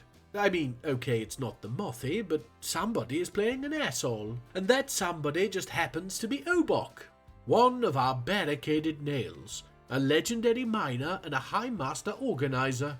Now, he isn't actually singing here. I believe he's playing to accompany the poem that our Duchess Lytast is reciting and that Doran is dancing to. So yes, anyway, we aren't going to be listening in. Mostly because he's not a talented asshole player, and Lytast couldn't find a rhyme for cat. But it's nice that it's happening, no? Spontaneous and fun, exactly as the winter holidays should be. Oh, what's this? A shale door has been destroyed and a loom toppled. Ah, must be a tantruming dwarf. Probably time we ended the holidays anyway. We've got some dwarfs being sick again. Right, let's see where... Oh. Uh-oh. Oh, no. This wasn't a dwarf. It had to be a beast. Wait, no. Only Galel around, and it's not moving in the caverns. Best we let the dwarves out of the hollow hill and investigate. Off you go. As you can see, I've requested a wall be built right here. No more trusting breakable doors. The squads are both on their way down too, or more probably they're hopping into their armour in preparation to get down here. Of course this had to happen during the holidays. Sure are taking their dang time. Wait! Oh me damn it, it's cavern dwellers! Here they are, already on their way up into the fortress. Oh, thank me, the warriors are charging in. Oof! Ervad there, being launched into a wall. We're following Avars now. That's Avars, not Avars. The cave dwellers brought a load of beasts with them, but they're no match for our warriors. I think the vast majority have been squashed. Now we're waiting for somebody to get down here with some blocks to close us off from the caverns again. They're taking their sweet time at it. Wait! Oh, snod it all, we've got dwellers in our basements. The slippery fishman dipped out of our dim-witted dolt's perception cones. Go down the stairs, you portly porcini-popping poltroons.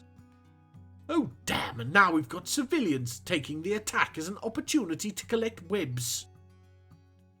The burrows is back on for anyone not holding a mace. Now we're following the elusive fishman rather appeared in our basement. Seems one or both are injured and just looking for escape. Wish we could be so soft-hearted, but this is war. We're going to have to order a squad in after them. Seems my perception cone joke may have been more accurate than I thought. We'll send the barricaded nails. It'll be quick, we can promise you that at least. Farewell. No, come on, really?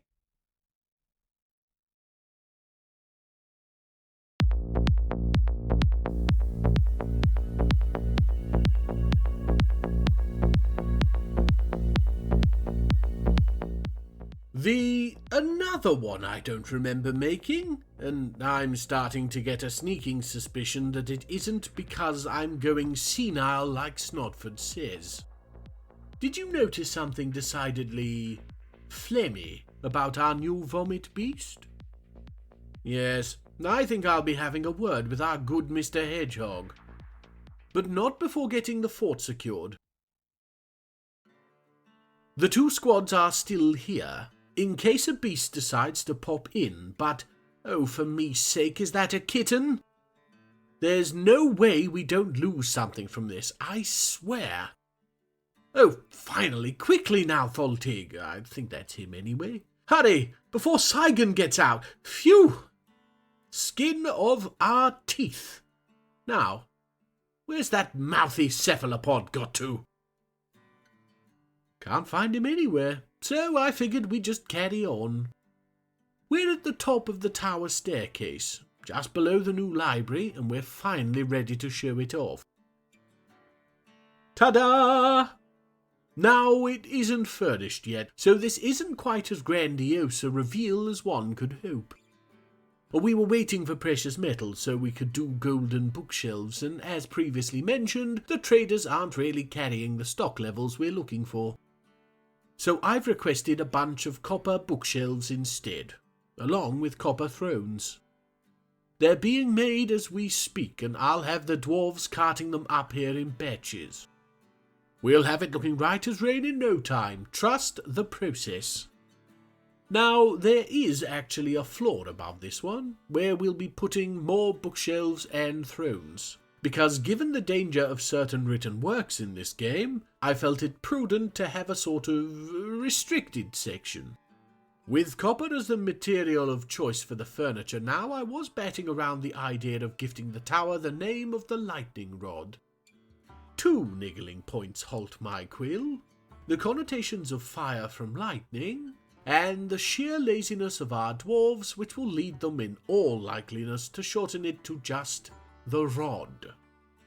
Me knows we have enough innuendo to deal with as it is. Betha's here! Normally this would not be a cause for celebration, but he's actually being useful this episode in being a vehicle to show off a new project of ours. No snot, damn it, he's completely missed it. Trust you to not even be able to walk usefully, bloody elf. Luckily, his compatriots in what we must laughably call a caravan are not so useless. We'll follow me father and... ta-da! A road! Now, they came in from the wrong direction to really show it off, because of course they did, but if we leave them to unload, I can take you to see it in all its current glory. It curls up around the lip of our fort entrance, heading east. It continues on around the entrance to the the certainly not definitely haunted by the souls of desecrated human corpses tomb, and then heads south, which is where it stops for now. You see, we've been keeping it on the surface and fighting to clear trees and bushes. But it's around here that I remembered we're a fort of sodding dwarfs, so it's through the hillside we go. Now, you'll note nobody is actually getting to any of the digging work, and that's because I have once again forgotten to release the civilians from their burrows. There needs to be a little picture of lazy dwarfs that pops up if a burrows is active at the end of every month or something. That, or I need to get my omniscience looked at. But I hate the omniscience doctor. He always tells me I need to lose weight.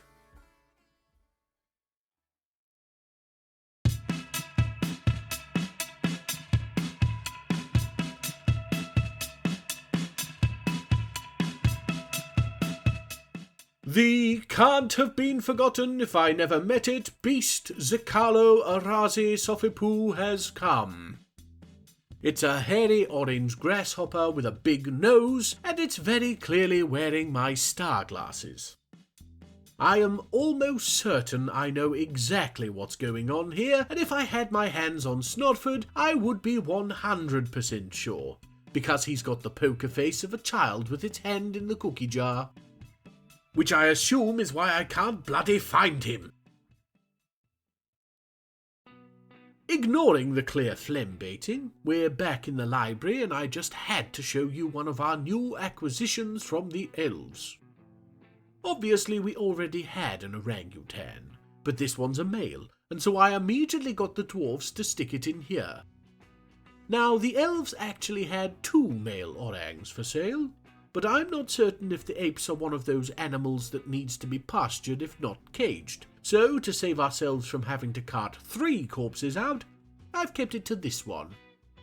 And to anybody with no idea as to why this situation makes any sense at all, I will point out the superior book sorting ability of a creature with 2 pairs of hands.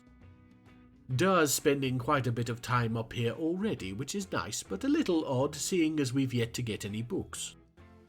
Morals here too, but that's explained by the fact we've made her a scholar. She's a competent bone doctor and adequate wound dresser, so I'm hoping she'll author some medical textbooks or something. Whatever she does, I hope she doesn't mind the smell of bananas.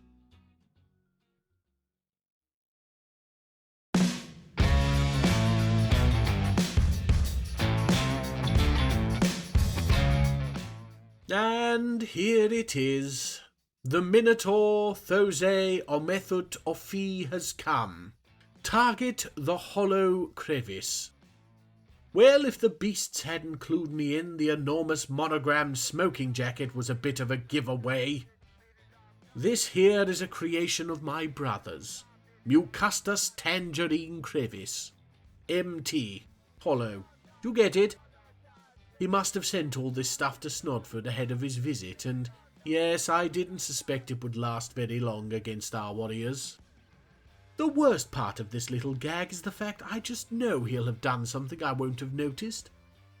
I'll probably be dwarfing around with a great cosmic kick-me sign on Hammerlock's back. Ah well, at least it counts as a noteworthy kill for one of our dwarves. Moving on, it's almost time to wind things down again. Just a handful of little bits to show. We've put pigs in the hollow hill. My plan for down here was always to spread the cavern growth as much as possible, but with nobody frequenting it, nothing was spreading. So, pigs. Does double duty as a way to keep our near-fort pasture for the wool-producing animals, closer to the farmers' workshops. Olon went into a strange mood. He's a trader, so I've no idea what he thinks he's going to make. Perhaps a trader's ambush, which is of course a colloquial term for a trader's scales, because they lie in wait. Dur has decided to become an actual citizen. We already built you a house, so I suppose we should probably say yes here. I don't know what's going on with her, why she wants to stay here rather than wherever she was living with Mr. Baby Passion, but she seems satisfied with her inclusion in the fort at least. This of course now means we can start issuing direct orders to her, and, against my better judgment, I think we'll be giving her the job of being an entertainer in the creative fragrances. The only other thing she's, well, I nearly said good at, but we'll amend that to been previously employed as, is animal caretaking. We are building up our stock of dogs, so maybe once we have a surplus, we'll set her to training war dogs. Seems cruel and unusual punishment considering their sensitive hearing. Snod says to tell you your brother has been buzzed into the gates. Ah yes, I forgot to turn off the giant bees. Okay, thank you Gainsborough, I shan't be a moment. Olon is done.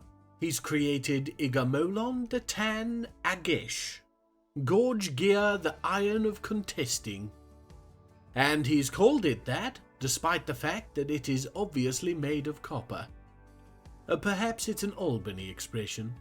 Certainly not Utica. This is my YouTube channel. I will butcher quotes if I want to. It's not a bad bracelet, but you've claimed it as a family heirloom, so who cares? And then there's this. Udil, another of our new scholars, is Pondering the Windlass. As a novice mechanic and pump operator, I would guess this means she's working on something at least book adjacent. But for all I know, a windle is a creature with particularly meaty glutes. Admit it, you'd be disappointed if I didn't now, wouldn't you? And that's it. I've had a wonderful time, even with the mucus-induced interruptions, and I hope you have too. Regardless, I want to thank you for taking the time to watch all the way to the end, because it tickles the algorithm in that way that makes it think this isn't just me burbling nonsense into a microphone for half an hour. Together we make YouTube just a slightly more silly place, and that's got to be good. No? Anyway, if you did enjoy, please do take the time to like, comment and subscribe if you haven't. Actually, why don't you go ahead and join the Discord server too? I tend to show off some of my more weirder creations in advance there. Link in the description. Again, thank you all for watching, and I'll see you next time. Anu Zeshon, you most wonderful of individuals. Anu Zeshon. Kutam Ilunu Dizuamid. Welcome one and all to the dimension of Destiny's dandiest and downright dearest domicile for dwarves that we all call Hammerlock. To anybody not in the know, I am Phlegm Crevice, dandiest and downright dearest deity to those denizen dwarves. It is I who narrates and instigates the vast majority of circumstance that they shall experience and you shall enjoy. We begin above our small citizen-only tavern, the Sweetness of Rax, so named for the longing for such devices of torture to punish whomsoever it is that keeps dumping their dirty socks in here. Not sure what it is about a good meal and better ale that would make a dwarf wish to doff their foot mittens. Could be they're trying to overpower the lingering scent of rotting cheese. Swapping like for like there, if you ask me. We're following Ast, because she went into a strange mood. Only reason I can figure that she'd want to do that to Thaltig. I could have gone the rest of my infinite existence without seeing Hide the Plump helmet. Yuck. But it was all worth it. Here's baby Uvash, swaddled in her mother's arms as Ast does her chores. I took the liberty of drawing her. She's in her Eurycening gown with her moustache waxed, playing with her ceremonial mace. Isn't she adorable? Females of the Ushildusim, the name of our civilization, generally shave their beards once they're old enough to do so unaided, so enjoy Uvash's goatee while you can. You must have noticed her second name, or Bobrurcab, mother name. Ushildusim mothers always provide this, hence the name, and Ast has used it to convey her thoughts on future children. Let's hope she's not speaking literally. Where's Thaltig? Ah, there he is, praying to Rovel Squeezing fame. Never heard of them, but yes, he seems fine. No obvious corking going on, though his portrait does make him look a little cross-eyed, so there's no way to know for certain. Well, one way, but I've just eaten. Thaltig's been our manager for a good while now, and he's been doing well, so I'm glad he's sowing his cave wheat to make more of him. Closest thing to actual farming Hammerlock has ever seen. Hehe. But of course, he's one of our elite nickname dwarves of the Hollow Hill, so how could we expect less?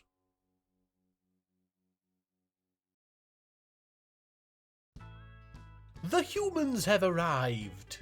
We didn't follow them in, which is a little disappointing because I was hoping to show the surface road off a little more.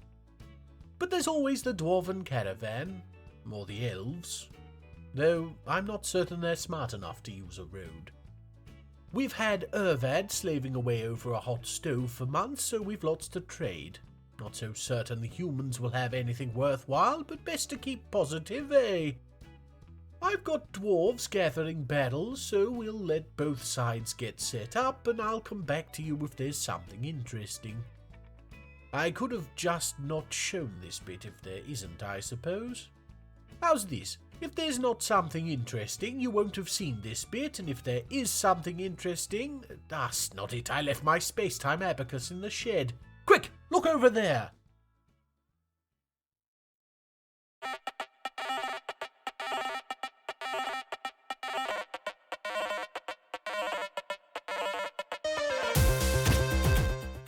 The thing I used to unclog my toilet Flintstone-style beast Elka has come. Can't blame this one on Snodford for once. I lost Elka after the very first time I used it. I say lost. It's hard to miss the tracks left by a fleeing elephant frog that's been violently sick as it screams. Didn't have the heart to chase it down. I should have known better, to be honest. It was the time I accidentally bestowed sentience on my B-Day all over again. Though that was just a little athlete's foot. Who'd know how squeamish porcelain could be? Probably something to do with the rest of the athlete, or lack thereof. If you're wondering why Elka is injured, it would appear it dealt with a cavern dweller invasion. I'd normally not be thankful, but given they broke down a door and destroyed our loom last episode, I still don't care. Enjoy being pixelated, frog. At least he gave me time to scour the human caravan for this most exquisite gift for our resident human.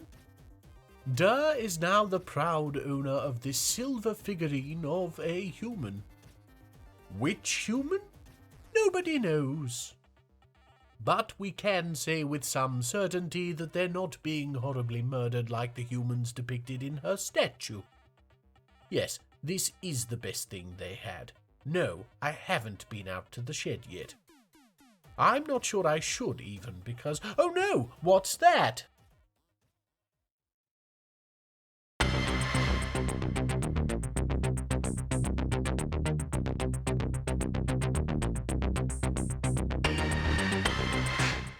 The Etin Tuna Greater Smiled has come. And it's stolen a big top. Must have been by the elves. Happy to say it's not using the road, so that's one fear gone, but oh no, a civilian. Hopefully they can... Oh no. Well, our warriors are beginning to pile in now. Shouldn't have as hard a time of it as that poor individual.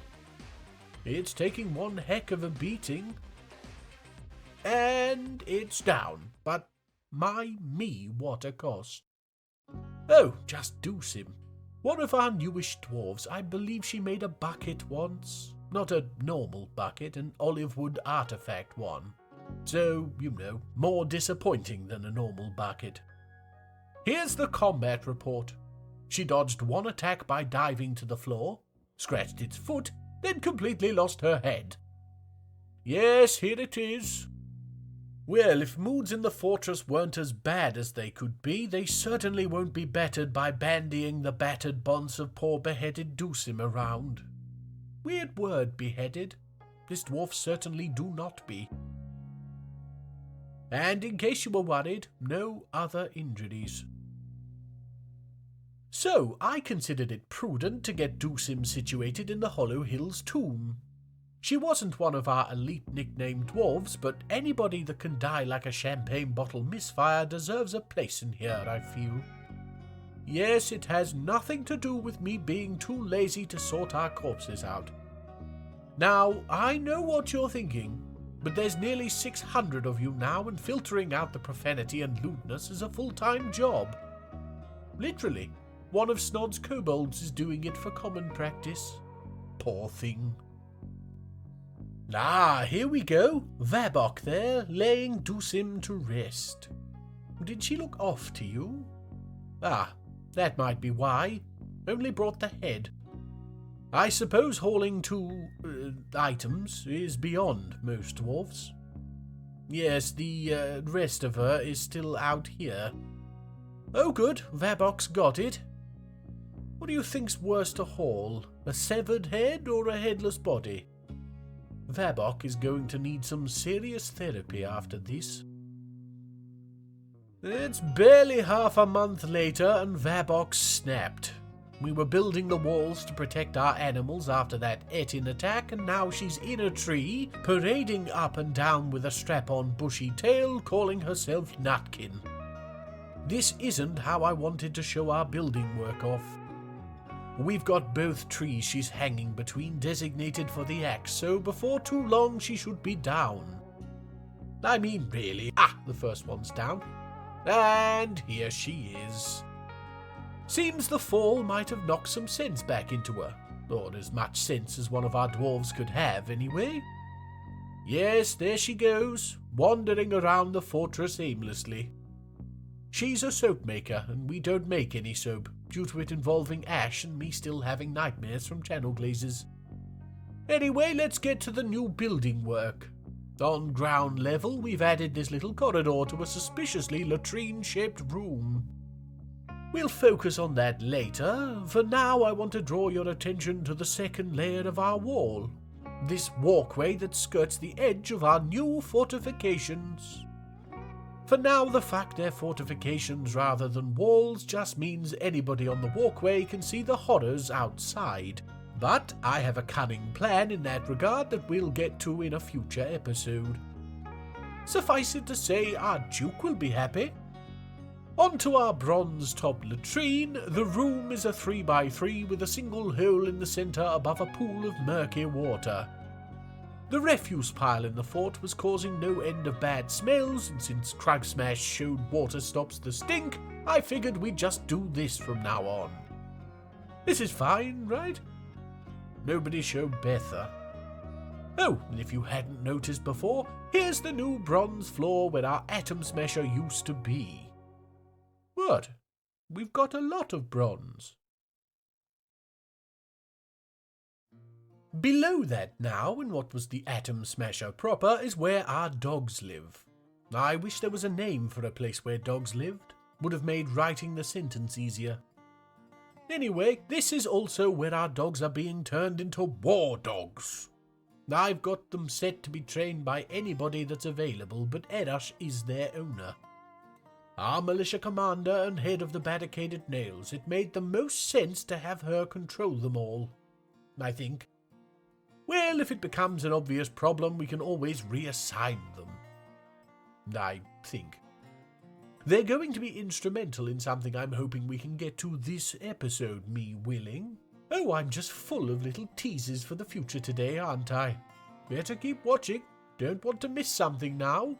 No, and you've made it this far. Why not drop a like, if you are? Here's something you really don't want to miss. That's Udil, Astesh and Model all discussing the windlass. Now, I know I joked about this last episode, but I have since looked into what a windlass actually is, and it's just an apparatus for moving heavy weights. You get them on ships to manipulate the anchor. Big horizontal cylinders with rope wrapped around them and attached to a winch. I don't think I need to tell you how little a library would normally require one, but I did also hear them mention hot tubs, and I'm fairly certain they weren't talking about Thaltig. Add that to the mention of a bar, and it becomes clear that our dwarves have ulterior motives. Oh, really, Moral? I suppose it was bound to happen. Where there's jacuzzi and champagne, there's always somebody wanting to talk about reproductive behaviour. Oh, and speak of the devilish deed, Doran has just given us Hammerlock's newest baby boy. Everybody meet Dishmab, Thin Urn. It would seem Vutok hasn't been performing his husbandly duties quite as dutifully as Doran would like, and so Dishmab's mother name is a thumbed nose at the poor sod. Two birds with one stone-cold act of child abuse. Whilst dealing with Meng, see, I do save you from some monotony, I discovered we have some actual literary works in the library. Here it is. Did the Mountain Home Falter? Authored by Udil. We'll get to her in a moment. First, it would appear that this scroll is a copy. No idea where the original is, and this copy is the only literary piece we own. So, yay? It's an opinion piece on the fact that Hammerlock is better than Granite Clobbers. It has a serious tone with passable prose, and the writing is clear evidence of a compassionate being. So I think Udil may have written the review for it too. Regardless, it's a hit with the other dwarves. Everybody wants to read it. And here's our author Udil, she of the original windlass pondering. Hopefully we'll see more from her, more from all of our scholars. Hammerlock feeds the world with delicious prepared meals. Now I want us to start feeding the mind with delicious word meals. Get yourself back into the camouflaged college library, Udil. The world is starved for your content. Please don't just write 90 books about the windless. And I wasn't joking. I take my Pratchett references very seriously. Oh damn, somebody left their soiled cat leather trousers in one of the restricted section's bookshelves. Silly dwarves, you can't read that. The prose is crap. We're looking at the world map now. Here's Hammerlock, and if we head south, all the way down at the border between Destiny and the Void, we have this group of goblin pits. Attacking the humans led to us gaining very little. Let's see what a raid on the green boys nets us. Now, I'm only sending the barricaded nails and their war dogs, seeing as we chose one of the smaller pits to attack. So we'll follow Erash out because I want to show off a problem I've noted. Cavern sickness was updated a few weeks ago, as I think I've mentioned a few dozen times by now, and because our warriors train inside, they've now been slowed to a crawl when under the admittedly horrifying glare of the sun. It hasn't affected all of them. Erash has a bedroom in the Hollow Hill, so she sees the day quite often. But it slows the whole squad down, so in a much more literal way, it does affect all of them. As we watch them stumble off the map, all I will say is I have plans for this issue too. How'd that like work out? It looks lonely. Throw it a subscribe and a comment or two. We're following Kogan now because he's gone into a strange... Ah! Don't mind me, that's bloody awful. I had no idea the portrait showed wounds. Why on Destiny would somebody make that a feature? Who needs that? Yick! Right, we're going to leave Kogan to gather materials like the good little carved pumpkin that he is. I couldn't guess what he'll make. He's a Grandmaster Spinner, so with any luck another veil.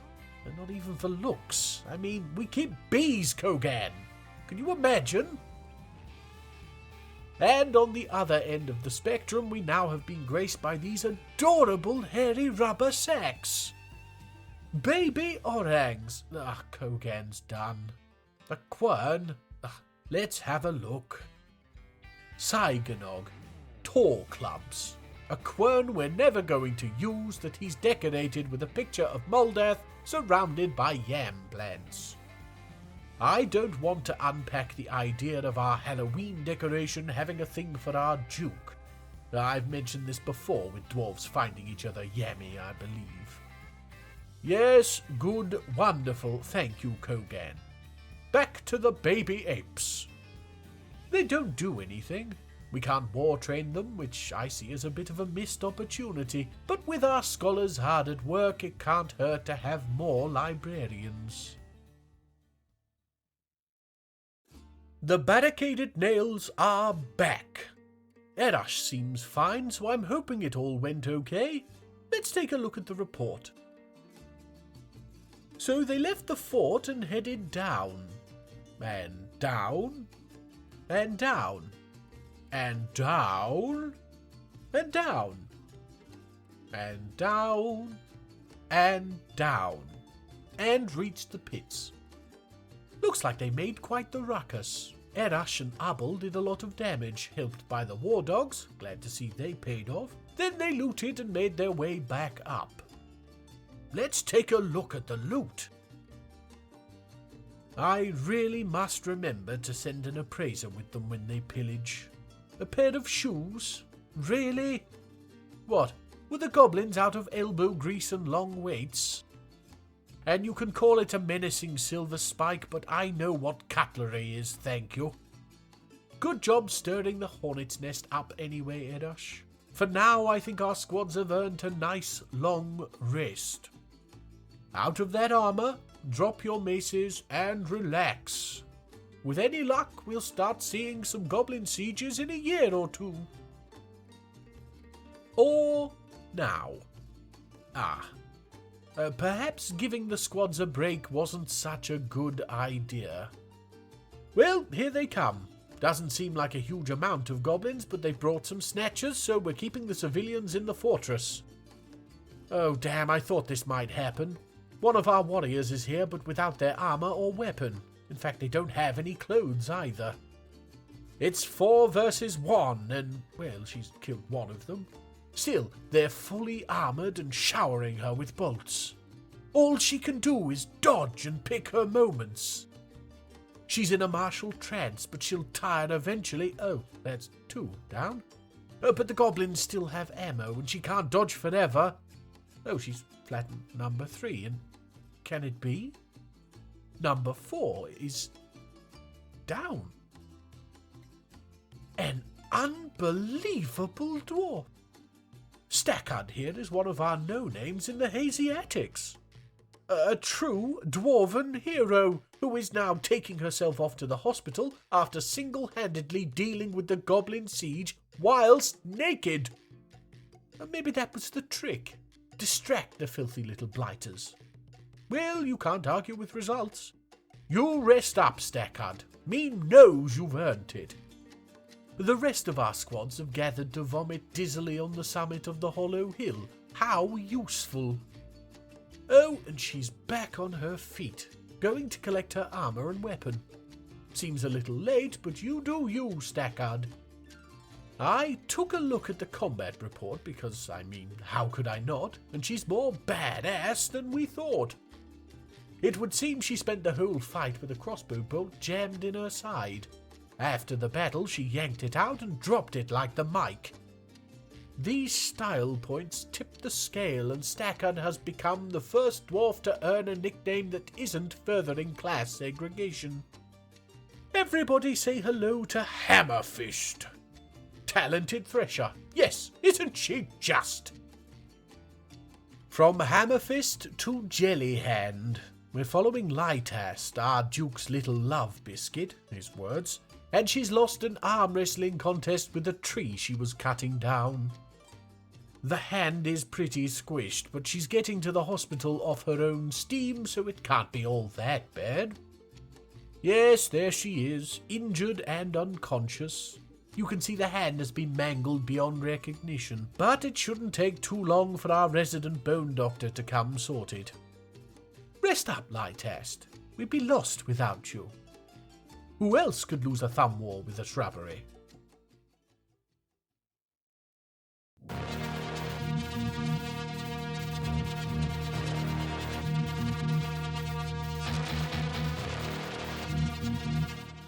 The big green tick from the universe that nobody wants beast, Azok Sutalomoth, has come. Here's another unusual beast. Not forgotten, of course. Couldn't forget it if I tried. Snod discovered this beastie attached firmly to one of his arms after our last ramble across the fiery humps of the inverted mountains of Heffel. Bit him right on the sock mitten line. Hehe. Poor thing lost its eyes in the scuffle, so I'm glad it's found its way here safely. Oh, good me, I was reminiscing and I missed it being flattened by that stupid mockingbird my brother made. Really must send the squads down after it. It's ruining my immersion. Back on the surface, and we've added a new road bearing south into the hills. Nothing fancy, just a simple 3-wide rock block road. Partway up into the hills, we decided to be dwarves again, so here we skip the trees and bushes and pass through to here, which ramps up a few levels to the surface again, before cutting off to the right of this little hillock. And yes, if you were wondering, it was one of these trees that played patty cake with Lightast. Oh, and here's Conibo with the elves to test the road out. Well, okay, it seems they came in a little too far to the west to utilize it to its fullest extent, but they are angling towards it. Oh, here we are, the road is in sight, and they literally didn't step on a single solitary block of it. Made all the more agonizing by our frames tanking as the dwarves build the road. Ah, I bet that was why. They're staying courteously out of the way. And if you believe that, I've got some magic beans I'd be willing to sell you. Well, the elves are in now, so we may as well get to trading. Haven't seen Betha yet, so there's always hope he'll not be useless. Yes, here he is. He came onto the map at exactly the right place to utilize the road. Yes, following the line of it almost perfectly and using it only whilst crossing. And he's in. Thank you, Betha. You deserve to be wading through dwarf vomit, you tree-whispering, knife-eared little git. Oh, we won't waste time on his yearly request for more tree slaughter, but we will take a look at the news he brought with him. These 3 elven settlements have popped up, and that would be fine, but this one is governed by the whisker of books. Suffice it to say, we'll be keeping our eyes on the elves for a while. Thank me for our guard orangutans. And we're just in time to watch Betha not use the road out. I hope you stub your toe on a rock. Oh, now here's something to be excited for. Our Duke Moldeth has gone into a strange mood. Other deities might be worried that they couldn't source the materials for their most important dwarf, and so he'd end up mad. But we lucked out, because Moldeth is already, by his own admission, zany. He's also useful for nothing but being a person to cry on and annoying elves, so whatever he makes is going to be awful. Ah, well, we'll leave him to it. I think I just heard the sounds of new life. Yes, I was right. Followed the ear-bending screams and found Mistum in the rosy sweetness carrying a furry yam that turns out to be our newest Ushildusim dwarf. I don't know why your every life event has to happen in this Farmers Guild, Mistum, but as I keep saying, it's not used for anything else, so go nuts, I guess. Right, the baby. Everybody say hello to Cadol Boot Carried. Finally, an Ushildusim mother not hell-bent on weaponizing their baby's mother name. Unless I'm missing the euphemism. Maybe he smells. No, let's not ruin the joyous occasion with inspection. Congratulations, Mistum and Cybrek. Moldeth finished as I was making baby noises at Cadol, and he's created Ngum Reshdan Volal Katad. Sickness couple, the White Company. Oh dear. It's a shale figurine of our Queen Unib, which is bad enough, but then the name speaks of something I was hoping not to mention. No dodging it now. Whilst we were watching Lytast after she made hand pancakes, I noted that she seems to have a lover. One that isn't Moldeth. We do often see dwarves having multiple partners, monogamy not being the only game in dwarven society, but it would appear our Duke is more swan than bonobo. Yes, he's even added an image on the piece of a starved monster in sheep wool. Starved for love. Well, that's the word I'm using anyway. He's claimed it as a personal treasure, which I don't think I've seen before, and it makes it sound like he carries it around in his pocket like a lovesick duck. If ducks had pockets.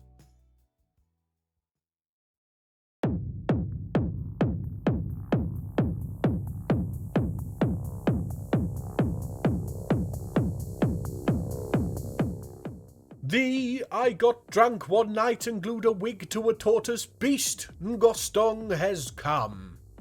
Oh, poor thing. I think it's fighting Galil. I don't rate its chances. That's not a high-quality wig. It'll go up like no one's business given half a spark, and Galil gives much more than that. Ah, good. It's found a gap in the wall to pretend to be a rock in. Probably for the best. Oh, damn, Galil worked it out. For a worm, it's pretty sharp, you know. I don't think Ngostong can hold on much longer. Yes, there we go. Sad, but that's beast life for you.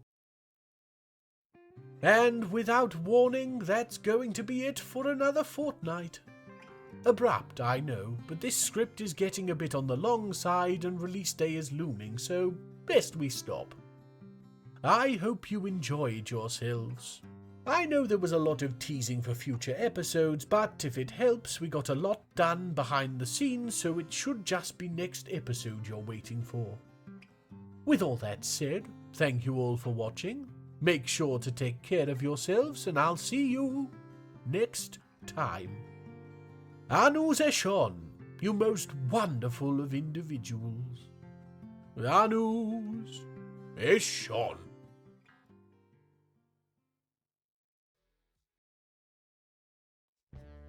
You just need to make sure he's working through his flashcards. Please, Phlegm. And I said no, Snodford. It's Tuesday and I haven't even started the next episode. Can't Gainsborough do it? Graham teach common? Do listen to yourself. Fair point. Oh, all right.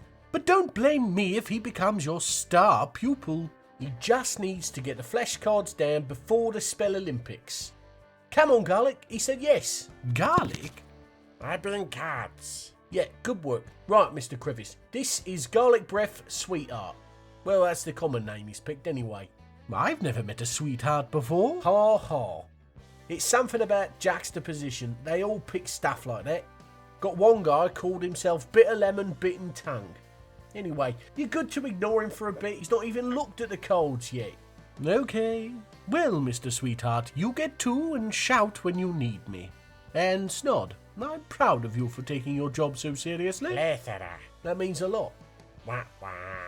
Right, I'm off. Wait, you didn't actually tell me where you're going. Delicious. That's true.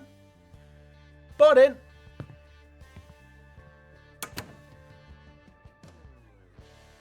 Kutam elunu dizuamid. Welcome one and all to the human wagon in the caravan on its way into the fort that we all call Hammerlock.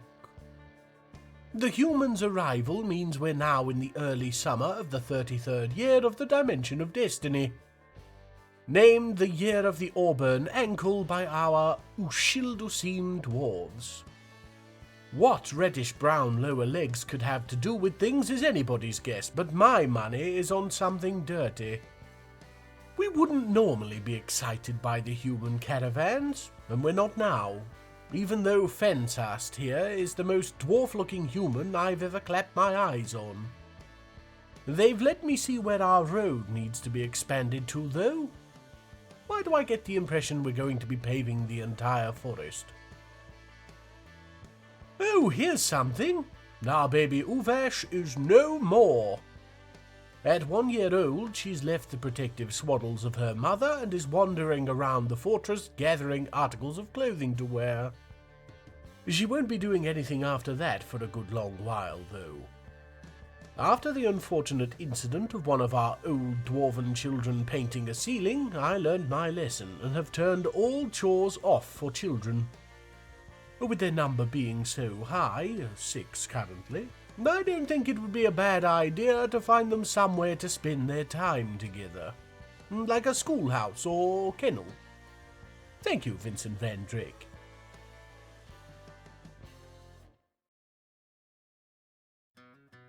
Ah, another vile force of darkness. I've called the squads to the hollow hill. Let's wait here to watch for them. Damn, they're taking their time.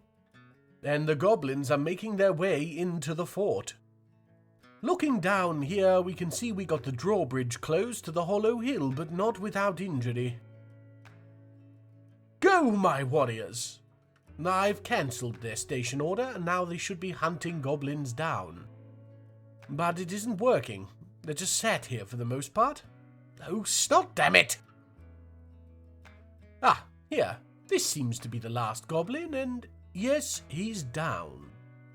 But not before he hurt a war dog or two. Ah, this was messy. Well, the siege is over, so we're going to let the dwarves out of the hollow hill. During the fun, we got ourselves some new migrants. This here is Cogsack, a talented potash maker. Now, I could be convinced to ignore my misgivings with ash, not least because it will annoy Betha. Because we could possibly do with soap if we're going to start seeing goblin sieges more regularly. We can't keep depending on luck for infections. Oh, Cogsack got his wig caught in the carpenter's workshop, and he doesn't seem to have noticed.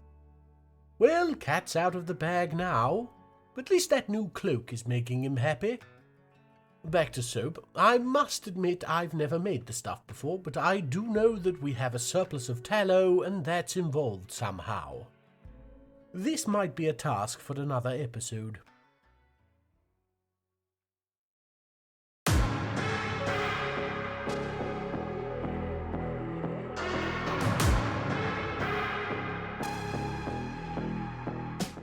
The I can never be bothered to walk my pets, and this is what always happens. Beast Ralu Lifella has come. Ha! Oh, I forgot I called it that. That was mean. Not that I think it'll care in a few moments.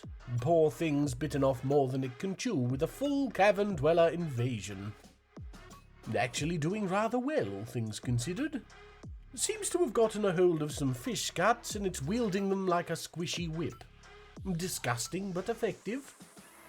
Oh, it's taking on some cavern crawlers, and yes, well, it lasted quite well.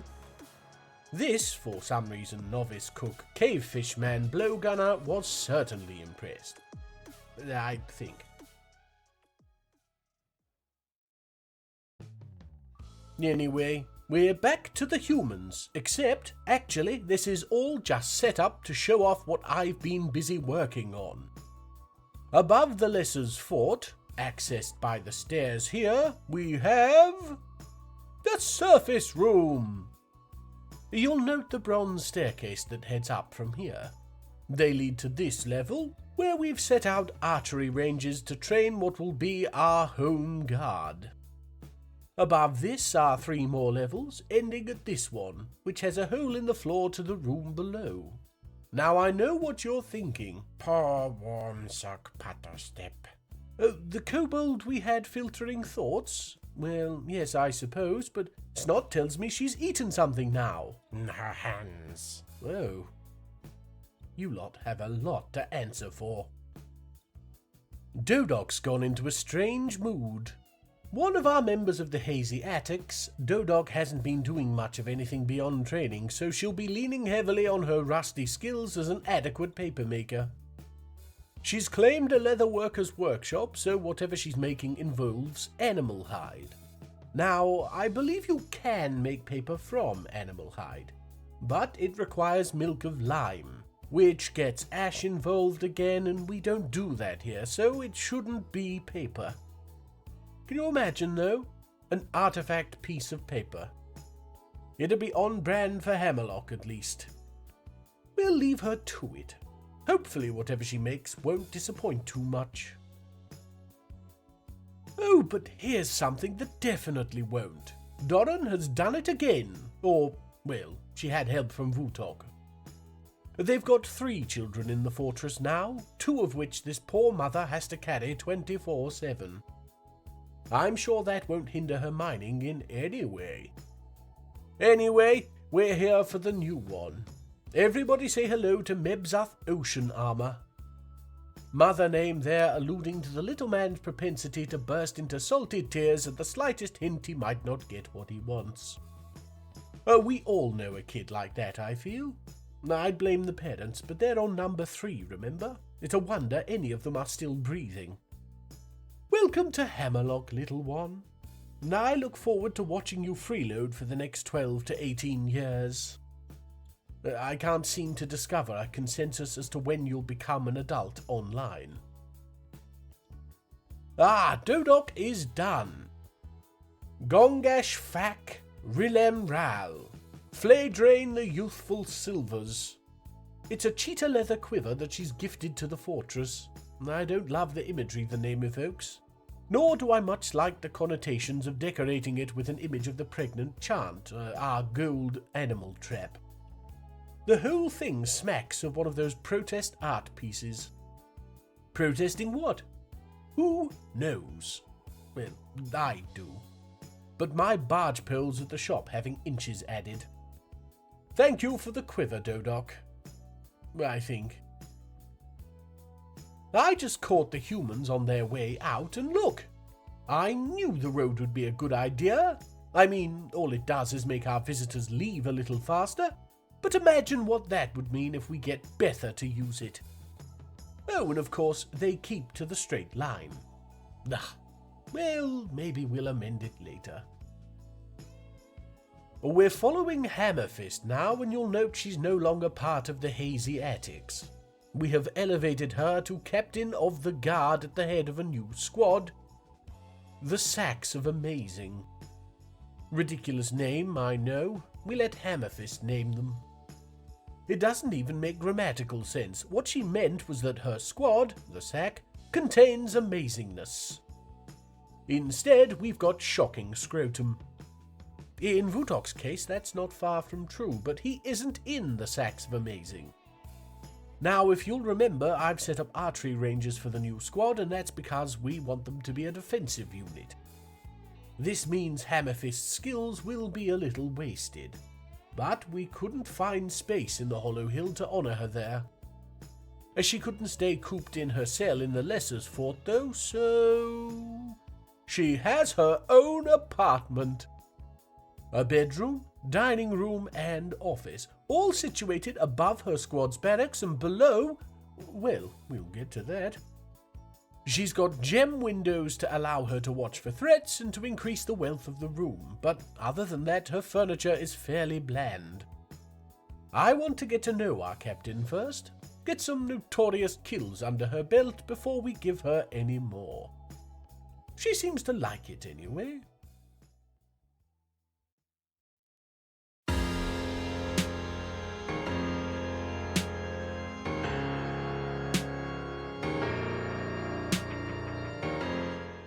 The what on destiny was I drinking when I made this beast Connebo has come. You know, I had almost forgotten this thing, mainly out of self-preservation. The pink shell is tough but flexible, which allows the actual beast, something between a leech and a ribbon worm, to manipulate it from the inside. I had some idea of using it to clean out my ears, but, well, would you let this thing squidge around inside you? Oh, Nerom has found it. Never thought I'd be happy to see my brother's stupid mockingbird take down one of my beasts. Yick!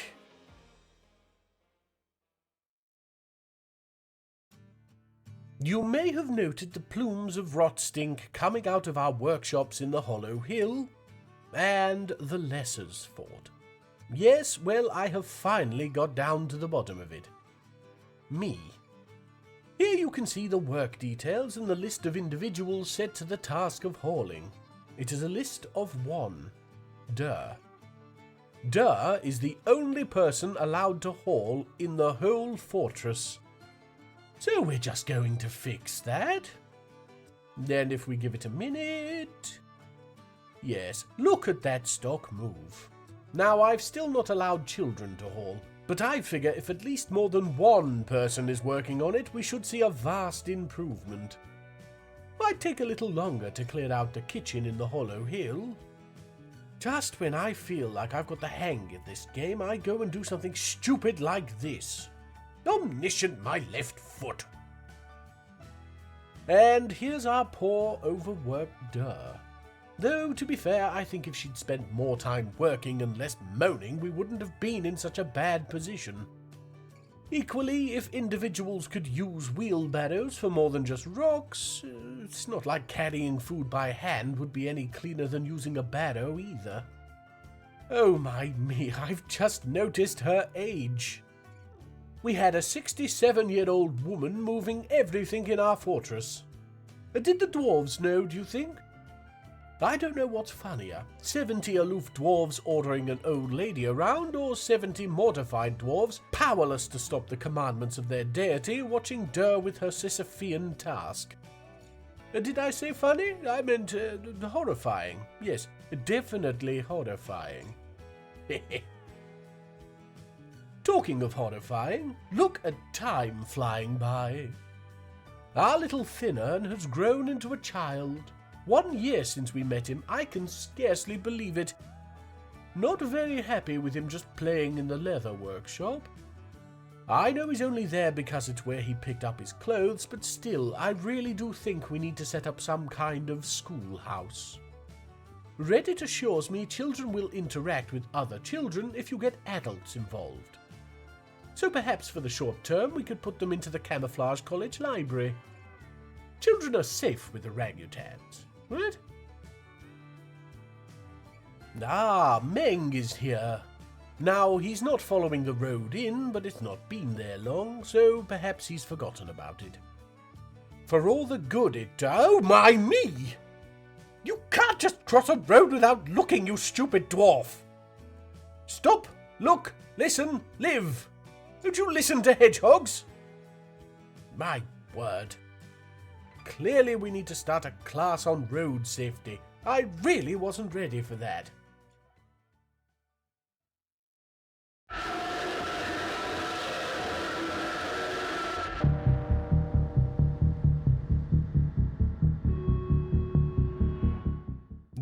Oh me, what happened to its face? I didn't do that. Oh my. Oh, it's just running through the cavern and screaming because, well, of course it is. Oh, is that Nerom again? Put it out of its misery, please. Oh, Nerom, you beautiful angel. Oh, shed him, you poor, poor beast.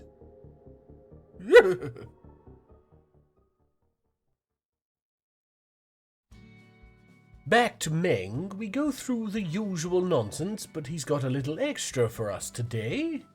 Some world news, which is exciting.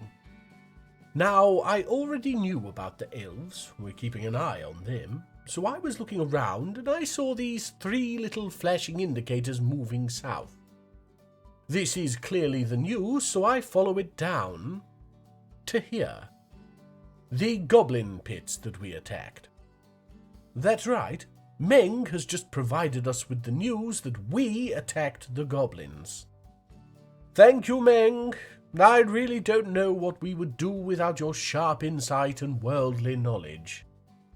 Do be sure to remember not to eat any of the rocks you find on your way out of the fortress, and if you spot anything wide and watery, you've gone the wrong way, because that's the river. Here you can see the sacks of Amazing beginning their training. Now you'll note the drop-off before the targets. That's there to allow our precious iron bolts to fall to the level below so they can be recollected. This isn't working, as I'll show you soon. I finish flashcards. Oh, you have? Well, I'm just in the middle of something. Could you perhaps take another look through them, and I'll test you in a few moments? No need. I can watch. What? Oh, yes, I suppose, if you're sure you don't need more time. No, I watch. Okay, let me just... Here. Now, where was I? Ah, yes, training. The room has been set up with boxes of ammunition and armor and weapon stands around the edges. The armor stands are a little superfluous, as we've only provided the sacks with crossbows. The hope is that they'll never get into close quarters with their quarries, instead peppering targets from the ramparts. But we haven't seen a surface mega threat in an episode, and I'm hoping they hold off a little longer to allow our squad to train. But eventually, I hope to show them off in all their glory. Now, on to the issue with the bolts. As you can see, they're falling down, but then they're disappearing. Space-time anomaly making for macro-quantum property propagation. What? Macroscopic quantum tunneling. Right, just hush for a few minutes, Mr. Sweetheart, please. Cybrek has gone into a strange mood. She's a talented fish dissector and organizer, so perhaps we're going to get a fish gut sorting system. That fish. Yes, Mr. Sweetheart. Fish! Now she has unmet needs that include martial training and needing to fight, but she's already part of the Hazy Attics, so I'm not sure how much more we can do in that department. The wander need could be fixed with a little jaunt down to the goblin pits, though, so perhaps that's something for next episode. Regardless, I need to blast through these flashcards and she needs time, so let's leave her to it. Ready? Yes. Levy, negative, foreigners, toward, endearment. Yourself, realize, regulations, furthermore, accordingly, undertake, myself. Bringing, responsibilities, therefore, personally, reasoning, appertaining. Very good, Mr. Sweetheart. Thank you for help. You're most welcome. Of course, you wouldn't get this from any other deity. Though I'm sure Snod is never going to give you up. Back to the fortress, and it's the weirdest thing. The bolts from above, see they drop down here, and they're supposed to stop at the bottom of the trench. But they're finding a way down through the floor, to end up in the stockpile below. I don't know quite what is going on. Quantum tunneling. No, we're done with the cards now, Mr. Sweetheart. You can stop. Bolt go through floor. Yes, we're all mystified by it. It's very strange. But at least we know we can reuse the boats, and that's the most important thing. Then Cybrek is finished. She created non-shut udist avalib mat. Bewitched pleated the lovely sparks. It's a Rymark, which is sort of like a guitar, if a guitar had 44 strings plucked by a bone plectrum. It's the most metal thing I can imagine. Covered in bone and loops of leather. If Hammerfist has the bows, Cybrek is bringing the axe. And it's definitely her axe, as she's claimed it as a family heirloom. We'll have to get it into her room at some point. I can't imagine she actually knows how to play the dang thing. But perhaps it will help with her unmet needs. Somehow. Thank you for showing us, Cybrek. You've become the envy of all Hammerlock. Finally, today I just wanted to show you what we've almost got in place. The new sunlit training barracks for our close quarters squads. This was our plan all along for how we deal with cavern sickness. A little bit of clean surface air will do our dwarves the world of good and make it so that they stop vomiting every time we send them on excursions. Of course, I've got the sacks of amazing training in the dark, so apparently I don't learn my lessons. But never mind. And with that, we'll bring things to a close. Little bit of a shorter one this time. Mainly because last episode ended up being so long. Trying to get things back to an even year-ish. Regardless, I hope you enjoyed yourselves. If you did, go ahead and hit the like button, and if you haven't already, why not subscribe? It costs you nothing, and it brings me no end of joy to see our community grow. Say goodbye, Mr. Sweetheart. Bye-bye. Anu Zeshon, you most wonderful of individuals. Nanus Eshon.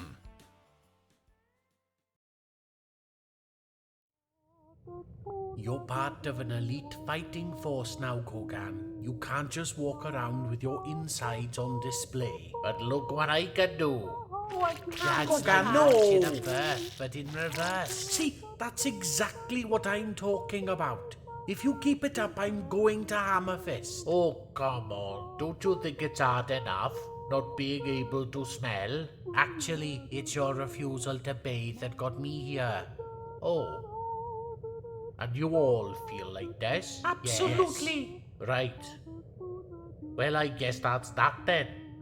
I'm sure one of our bone carvers can make you a selection of prosthetics. Oh, I'd like that. It's been ages since I picked my nose. You're How disgusting, on destiny did you get a Kogan. place in the sacks of amazing?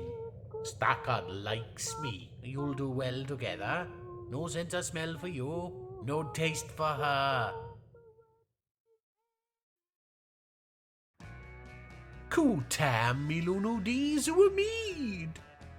Welcome once again to the enormous rubber-walled room in which I wear my fetching jacket that we all call Hammerlock. How was that for an intro? I caught the sacks of amazing conversing in the quills of sharing, and couldn't believe my ears when I listened in. Imagine our hero Hammerfist having feelings for Kogan of all people. But it does explain his being assigned to the squad. Much better than the thought that they could use him as a walking quiver. Come in, Gainsborough.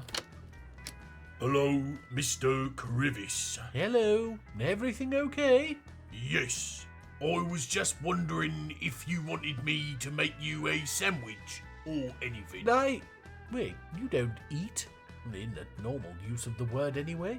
Do you even know how to make a sandwich? No, but I got sand.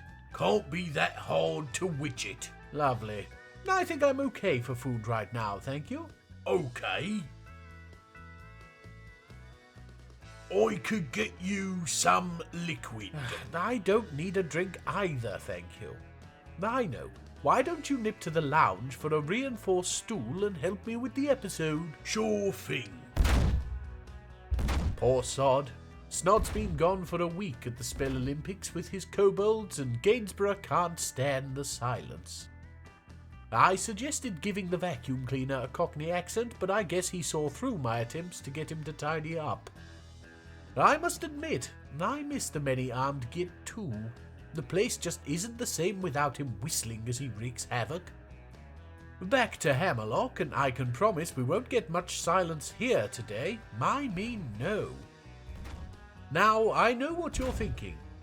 The ancient Romans were pretty cool, but seeing as most of you are male between 25 and 34 years old, I'm a little disappointed in you for playing into a stereotype like that.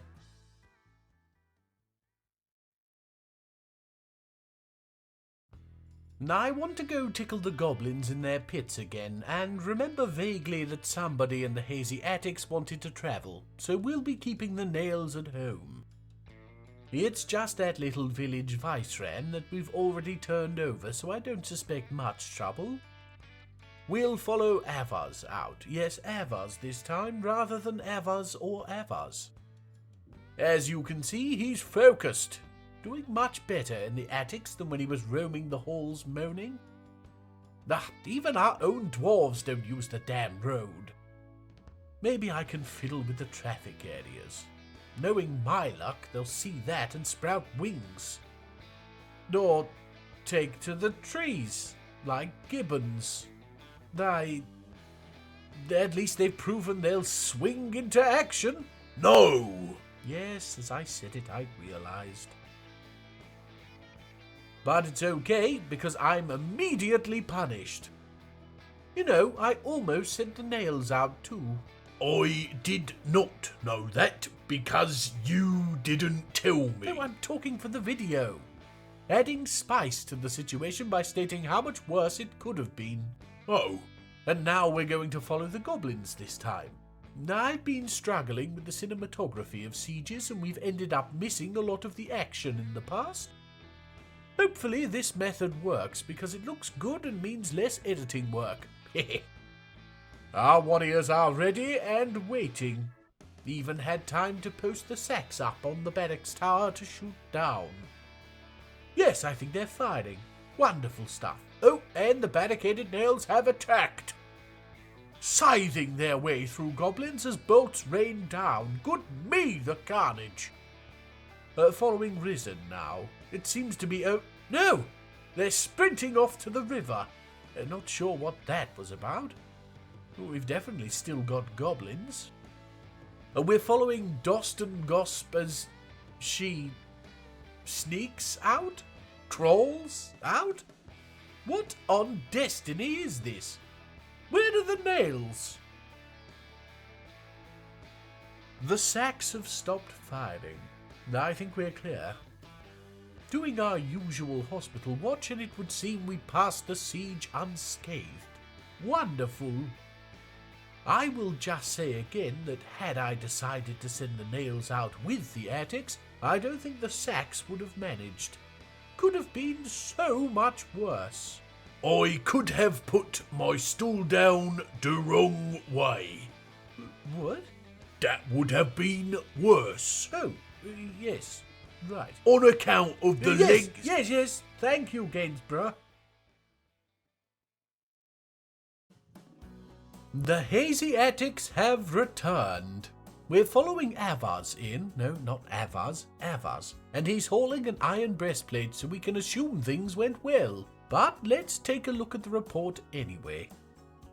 Couple of Stozus faced and killed. One Estra defaced, got his lip torn out. Yick. And 7 further goblins killed. Then they looted and rampaged. Let's take a look at the spoils. The silver scimitar looks interesting, but the rest is junk iron and socks. Because there's nothing so alluring as something that spent months on a goblin's foot. Here's the scimitar. Actually not that interesting, just happens to be made from silver. Which is to cutting what jam is to structural bracing. Yes, well done anyway, Hazy Attics. At least you've put the fear of phlegm into the goblins. Now, with the increase in raids and sieges, I think I mentioned it would be a good idea to get some soap making on the go. That's what this soap maker's workshop is for. Well named, no? For this whole thing to work, I had to set up an ashery too, though it would appear I didn't deign to record any footage of that, so instead you'll just have to use your imagination. Mr. Crevice? Yes, I know. Do be so kind as to wield your imagination with some semblance of control. Returned wallet no money, the kobold Snod has lent us, has a weak heart. She is also allergic to asparagus. Why's that relevant? I'm just showing how it could be worse for spiciness. Right. Moving on, and we're looking at the camouflaged college library, which by now should be filled with children. As you can see, the only things here are orangutans and, for some reason, war dogs. Reading up on their military history, I guess. To attempt to get them up here, I've decided to include the whole fort in the burrows. It'll be tight, and the second we see thirsty dwarves, we'll have to stop. But hopefully the kids will see everybody making their way up, and they'll follow suit. There we go. Now just have to wait. Okay, people have started trickling in. Good me, are they taking their time about it? Oh dear, we seem to have caught Durr before her nap. She's old, remember. If she doesn't get her midday nap, she won't have the strength to gossip all day in the sweetness of Rax.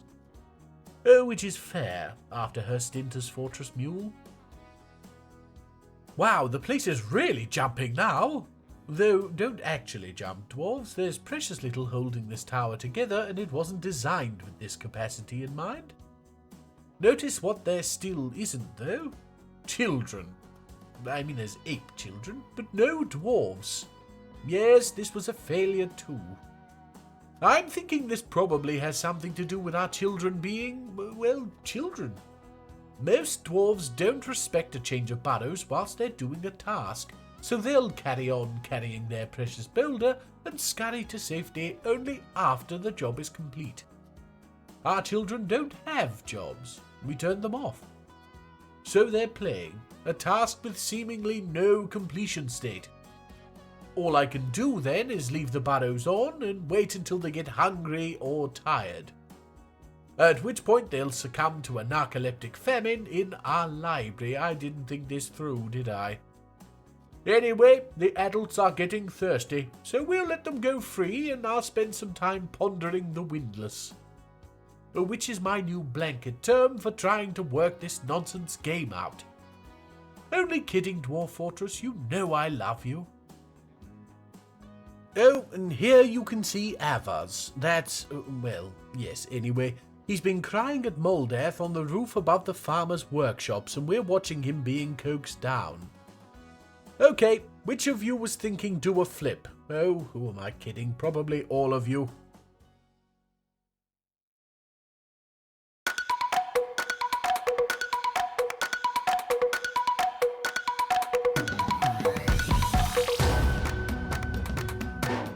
the... No! No, Gainsborough, it's not real, it can't hurt you. No, snot, damn it. Well, this is Orim Enna, anyway.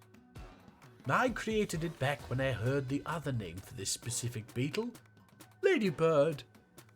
The thought that they might be packing feathery wings rather than insect ones tickled me, and I guess it was one of those released from the freezer by Snodford. Though I was sure this was one that he hadn't. If I check now, I bet I'll find Rocky Road where my beast should be. Don't mind me, Hammerfist, why? I'm going to have to blur all this out, you dirty little sods. Leading a milking demonstration, is that what the kids are calling it these days? Well, I guess we know Kogan wasn't lying at least. Of all the things to do in the rosy sweetness. No, that isn't a euphemism. Get your minds out of the gutter, please. Oh, damn, another kobold. I will perform PPI. Gainsborough, wait, you mean CPR, and neither would be good coming from you. 2 moments. Right. Well, we've caught Moldath in a good mood. He's singing in the creative fragrances, which is always nice to see. Is it safe to come back in? Yes, Orim has gone now. Sorry about the door. Don't be. You're helping the workmen go on more holidays. Just sit down. Moldath is doing a splendid job as our Dukenere, never once letting the tears and screams of our grumpier individuals get him down. He did have a little wobble when Lytest found a lover, but that seems to be all behind him now. And he's so busy. Watching him, you can see why Lytest had to go somewhere else for her attention. I honestly never see him sit still. Such a diligent dwarf. And the elves are back. Following Rofa in here, who joins the 2 or 3 other traders we've had with actual trade-related skills. She also disdains artwork and decorum, but values craftwork. So her furniture can be improper and ugly, but it damn well better be of solid construction. Poor social awareness, too. So you just know she's one of those people who continually make fools of themselves for all to see, for no better reason than they felt like doing it. Why are you looking at me? You looked at me. Yes, moving on. We got another book. The Dreams of Udil Lashland. Okay, maybe book was a little strong. It's an essay Udil has written about when she did a little mining a couple of years back. And clearly she hasn't reviewed this one because the writing is reasonably serious. The prose is not awful, but not very good either. Oh dear, Udil. And here she is, our hard-working little writer, pondering the windlass as she is wont to do. Now, Udil isn't the most upset of our dwarves here at Hammerlock, but I would still like to keep on top of her unmet needs. A lot of this, fighting and martial training especially, is just not going to happen, but learn something? Really, Udil? Maybe if you spent a little less time pondering and more actually using the library, you'd deal with that one, no? Then again, all the books are yours, so I suppose not. Now take a look at that. Soap! Don't be put off that it's called sheep soap. I'm pretty sure that's soap made from sheep, not soap for sheep specifically. Pretty sure. But yes, this is just the start. Given how much animal fat we had lying around, I should think we'll soon have more soap than dwarves to wash with it. And rather excitingly, I read how it's possible to make things out of soap, so there's always the chance of some really weird artifacts. Can't wait for our first soap floodgate. We can install it before the hospital well, to purify the water supply. And that's how that works, right? Right, enough of that nonsense. Time for some more violence. Back to the goblin pits, and this time we're going for the head of the snake. Doomface, the goblin capital, if you can call it that. We're sending the barricaded nails, so I don't see it being a problem, despite the 200 population. Well, anyway, we're following Erash as she wanders around the fortress naked for some reason. I've told the dwarves to stay armed and armoured at all times, so I don't know what she's playing at. Still got things to pick up. Oh, hurry up and join the rest of the nails, silly dwarf. Moving over to Tholtig, we can see he's gone into a strange mood. Not as strange as that of our militia commander, of course, but strange enough to net us a new artifact. Tholtig is an organizer, really, but a weaver and a clothier on the side, as it were. So I'd guess we're about to get an article of clothing. Points if you make a pair of shoes out of soap. And he's made a Knaf-left mitten called Course Distress, the Cavern of Playing. Ah, another traditional Ushildusim artifact. Not a mitten in the normal sense, hence why there's only one. These ceremonial items are used to help tame the giant cavern rodents that live beneath granite clobbers. The idea is to grasp your taming sausage with your left hand in the mitten for better grip and manipulation, thus leaving your right hand free for the rodent. It has been known for dwarves to swap hands, but what you gain in sausage control is lost in dexterity with the mouse. Oh look, he stuck an icosahedron to it. Got anything for that? Icos your hedrons? No then. No. Bertha's here again, and he brings news from the outside world. Firstly, please let me only murder 25 trees. 40? No! So, taking a look, it would appear the news he brings is that a powerful band of dwarves has taken it upon themselves to march on the goblin pits known as Doomface. You don't say, Betha. How incredible. Do tell us more, but do it from very far away. Is everybody outside this fort an idiot? Know who isn't an idiot? This happy little lime-faced fighter. This is, of course, Avaz, the one and only a few dozen more. As you can see, I wasn't lying when I said he's doing much better in the hazy attics. He still has unmet needs, including martial training and fighting, so I'm not sure what he's doing right now. Probably some sort of interpretive dance. I've been thinking that perhaps we should take him out of this high school drama class and into one of our squads, but he's the lead in the school play, and Coach McCoachname will never find a replacement in time. All joking aside, it is lovely to see him so unburdened by the hellish depression he endured. Well done, Evers. We were all rooting for you.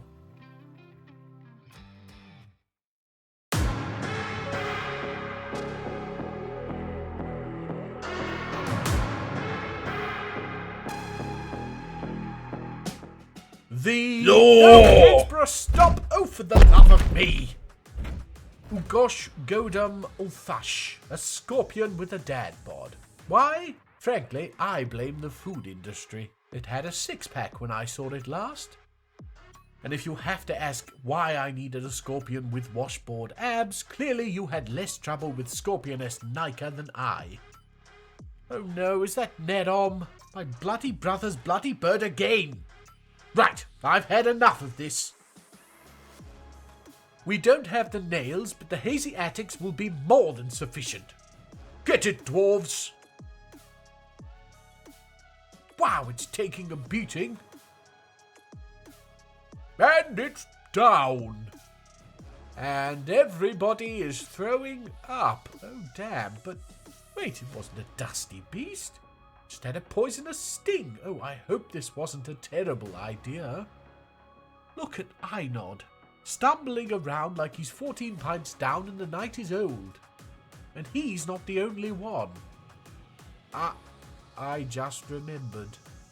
Neron took down that skinless salamander shed him. I bet you this is residual dust. Thank me we never met the salamander head-on in that case. With everybody back into the fortress safely, we'll follow Avars upstairs as he hopefully goes to get cleaned up. Oh my word, look at them all! No, don't wobble around the fortress, get to the hospital! Oh, yick, look at this dang mess! Where are you all going? It still says Avars wants to clean himself, but oh snot damn it, the soap! Could have saved ourselves huge piles of vomit to clear up if I'd just made a stockpile in the hospital. Why isn't it kept in the coffers? Never mind. All clean now and look, content after a soapy bath. Another benefit to soap is that positive thought right there. And yes, see, as we watch Udib on his lonely vigil, Neron was indeed coated in Shedim's frozen extract. And the barricaded nails have returned. We're following Meg in because I was preoccupied with Neron and missed Erash. It doesn't seem to be carrying anything, so I guess there wasn't much to pillage. Which is saying a lot considering what the dwarves usually consider worth stealing. I think we'd better take a look at the report. Okay, Erash led the attack and Doomface's defense was led by... oh dear. Goroth Neki Kigal, the Mouse Devil. A huge mouse twisted into human form. I didn't make this, not directly.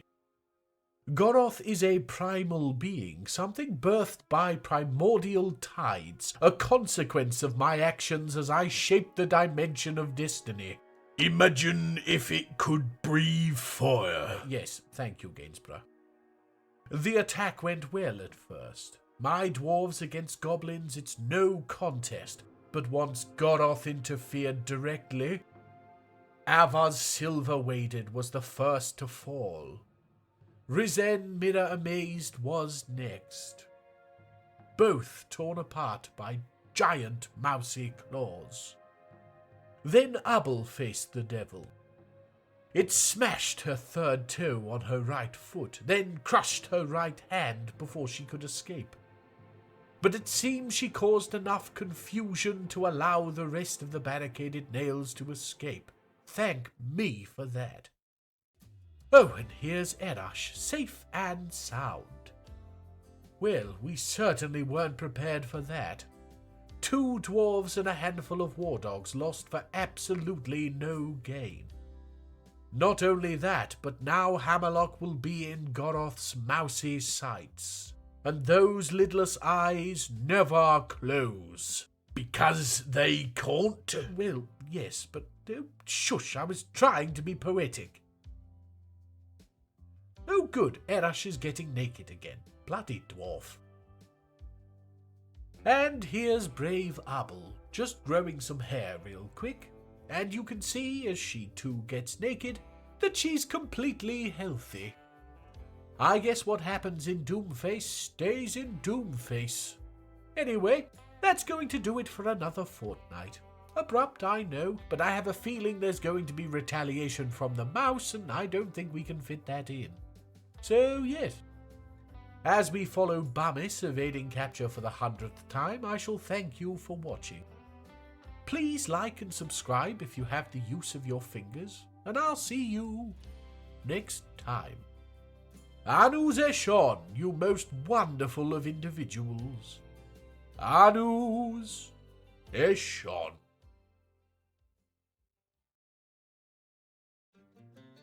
Kutam Ilunu Dizuamid.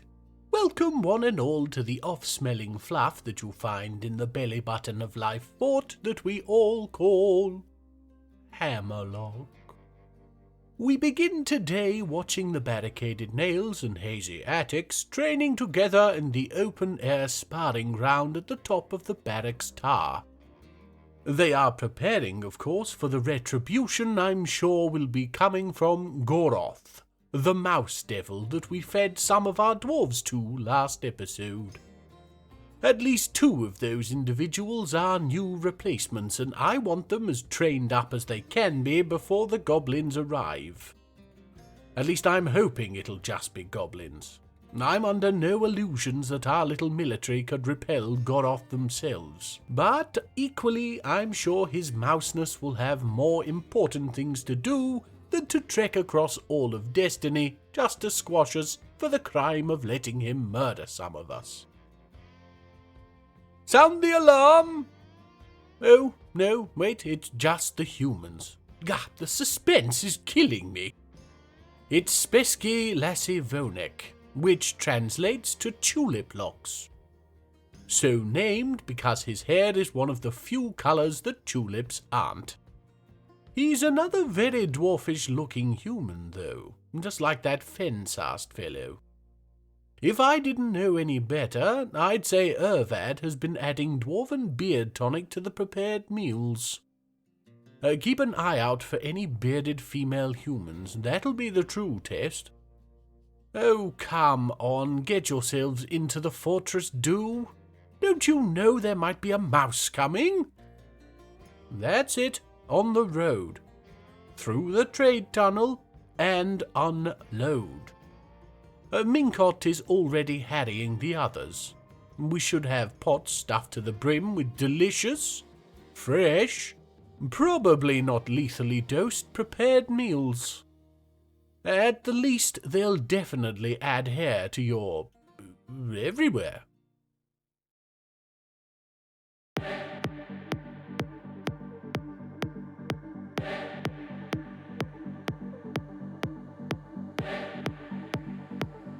The coolest penguin, Snowdub, has come, and we'll watch as he... Oh, snot, damn it! Well, we all knew it was coming. The good news is that so far I haven't seen Goroth. It did say it was a giant mouse twisted into human form, right? I'd hate to think we had a Scrappy-Doo situation on our hands. Yes, giant. Good. So, no mouse devil, but more than enough goblins, and they seem to be spreading out. The squads are coming now. Oh dear, we'll have to apologize to Durr about the mess. She's got a corpse garden outside her cottage now, and her path will be... Oh, yes, get them, dwarves! Still seeing some cavern sickness? Following Mr. Murky Thief, good grief, as his brethren are stripped from the trees. It seems the war dogs have him cornered. Now following Mrs. Hateslick? There she runs around with her child-snatching sack, trying not to be murdered. Which is going to go very badly for her, because I've just sent both squads the kill order for her specifically. They are, of course, taking their time, but where would we be if dwarves actually performed tasks when they were asked? Some sort of edge planet, a celestial body on the lip. Gaia Terminus. Oh, good she escaped. Well, that certainly could have gone worse. I mean, the hills are strewn with goblin corpses, and our path up to the hollow hill is flooded with dog vomit. But all in all, things definitely could have been worse. Of course, now we have a siege problem that can't be fixed unless we destroy a site guarded by a being that can snap our dwarves like dry twigs. Don't you just love the consequences of your own actions? Sure would be nice to have an all-powerful deity with forethought. One step at a time. We should probably get our defences up to snuff. Don't worry, I'll work on it in the background. Wouldn't make you watch somebody actually having to manhandle the UI. Why don't I use DF hack again? Oh, that's right. A false sense of self-righteous pride. Me, I'm a chore.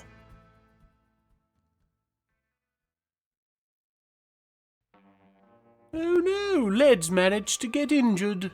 Not sure if this was during the fight or after, and for some reason I didn't deign to check the health tab in the recording. Well, I'll be damned if I'm going to check now, so let's just say she sneezed wrong and caused some internal bleeding. Which is much more possible than you'd think. I do hope she makes a full recovery. She's one of our named elite dwarves. I believe she made a table once. Her lover is Dwarven, one of our barricaded nails and one of 3 Dwarvens in the fort, though the only male. She must like them sweaty and never there. Oh good, she's up and about. Well, whatever malady she had clearly was too weak to keep down a dwarf. Lucky, really, as most of our doctors, to stretch the word, are in the military. So, yes, it's planning in almost every facet that I'm bad at. That's fun. Doran's ridiculously long name has turned one of Led's personality points into a statement that makes the point more true. She is slow to anger, and it figures because she was kicked in the head by a pig as a baby. She's slow to everything. Here you can see a list of all the children in Hammerlock. 7 of them in total. They range in years from a couple to around a dozen, and they all have one thing in common. They're more than capable of getting some work done. You'll remember last episode I tried to get them all in the camouflaged college library. Well, this is take 2. We give them some work experience so they won't think spending time at school is so bad. Should probably disallow feeding patients and prisoners, though. Don't want them getting in with the wrong crowd with the latter, and the former, well, I can't imagine anything worse when your insides are out than a toddler trying to shove mushrooms up your nose. Starting with Tekard, the eyebrow whisperer. I've just recently allowed logs to be stored in our overflow stockpile, so I think most of the kids will be carting lumber around. That might seem unfair to the younger ones, as logs are all of one uniform weight and size, but even baby dwarves are capable of lifting many times their own body weight. Like ants. Yes, there we go. Get that log down in the pile and then grab yourself another. No, you don't. Ah, good. Bloody playing make-believe on my time, I don't think so. Ah, yes. Children working as they're meant to. Do you know, I missed this. Ever since poor Cubuck, I've been loath to let our fortress's little darlings anywhere near anything more dangerous than a spoon. But what was I worrying about? Tekard even seems to be enjoying it. Or, well, enjoying needing to wear clothes anyway. Oh dear, there is that, though. The children have spent their entire lives inside the Lesser's fort, never once facing the horror of a beautiful summer's day sun. That's it, Tekard. Best to get it all out. It won't help with the dizziness or the nausea, but at least you won't track it all through the fort like most of the adults do. Or like you're doing. Ugh. Well, at least you got the log away. Following Adil now, and he's perfectly healthy. See, that's solid dwarven constitution for you. And he's younger than Miss Bridgeflicker, so it must be because what she flicks, he eats. By which I mean he eats his own. He's not stood down range, as it were. Good me, couldn't imagine a constitution that strong. But anyway, he's hauling, and that's all we can ask. Then there's little Mebzath, 1 year old, and he's really not enjoying himself. Not very surprising. He may be strong, but hauling that log is still no mean feat. Keep your chin up, Master Ocean Armor, and your back straight. Lift with your knees. I'm sure he'll get it. Good work, little ones.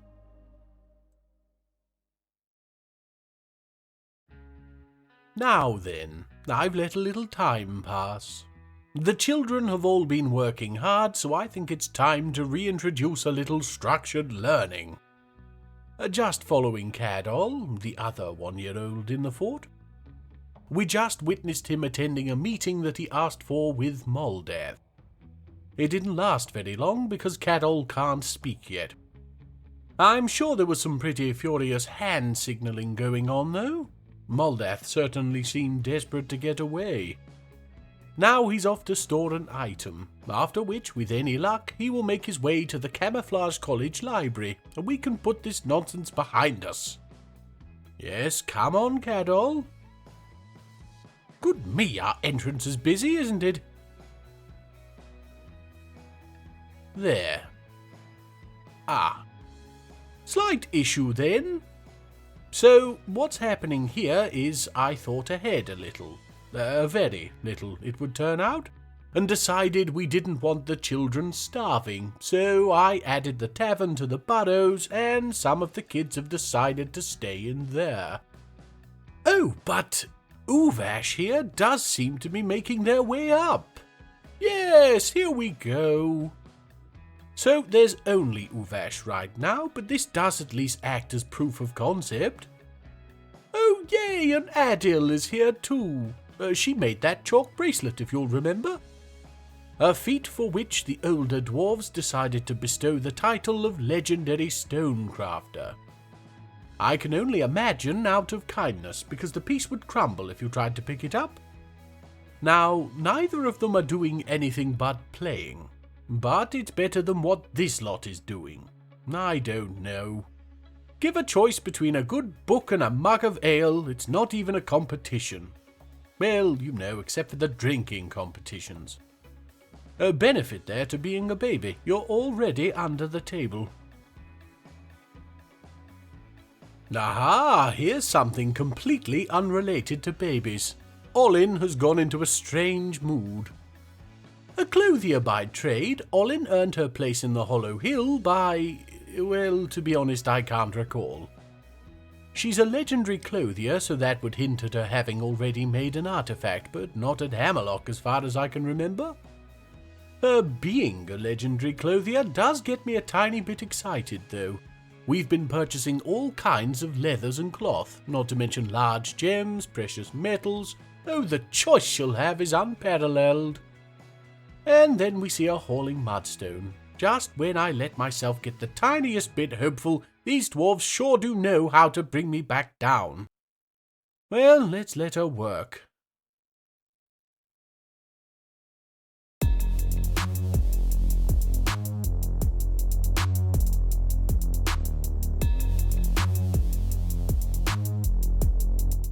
The thing I made to replace the vacuum cleaner after the last one disappeared into a street painting beast, Zan Losus Odor, has come.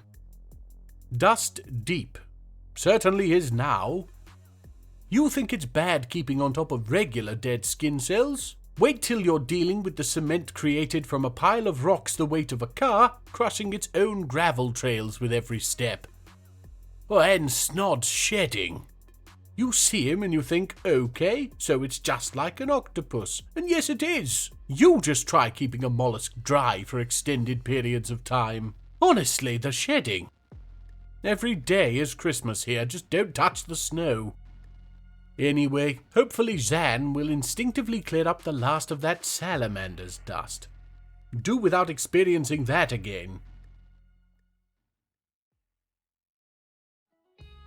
Oh, and Olin is done. A cave spider silk mask she's called Teshkadral Nol Shaget. Price silvers the tongue of horns. Oh, now this is special.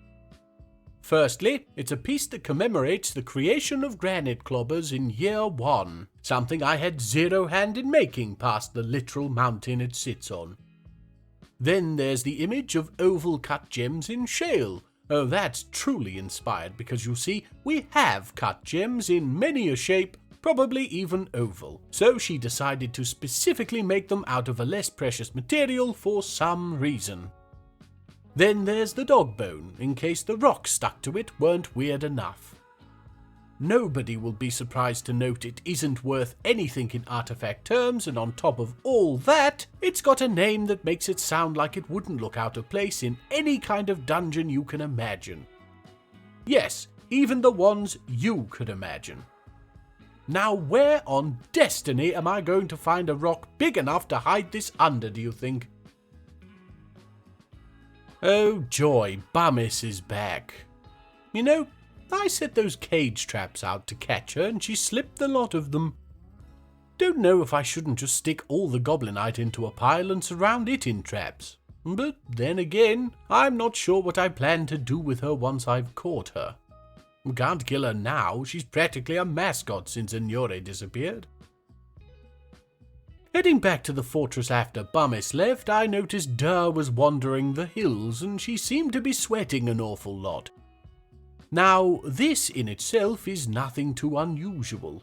She's an old woman, and the habit of being the hauler for Hammerlock seems to be dying hard. But something about her hands just caused me pause. What I found then made me actually pause, because I had to show you lot. Look at what she's wearing. Now, yes, it's early autumn, but we never get so cold as to need all this. She's wearing a pair of mittens over a pair of gloves. Couple that with the headscarf over a cloak, over a toga and skirt, it's safe to say menopause has definitely set in.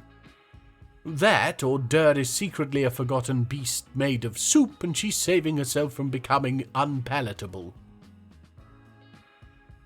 Hello, Meng. Long time no focus on for entertainment value. You come at a wonderful time. That is to say, you come at the same time as you always do, and we just so happen to be prepared. Ervad has been slaving away over a frankly horrifyingly dirty kitchen for months, I think. Do seem to be low on prepared meals, actually. But I'm sure we still have enough for trade. You will, of course, want to speak to Moldath. Do be sure to tell us we fought off a siege from Doomface. Oh, something's happened. One of the caravan guards has gotten into a fight and his nose has been reduced to gore.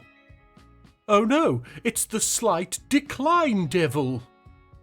Taking another name in its reign of terror. Yes, here's the fellow. Ass. I'm sure he certainly feels like one. No, watch your step. My me, he actually hesitated on it. Did you see? Ha ha! You just can't write this stuff, I tell you.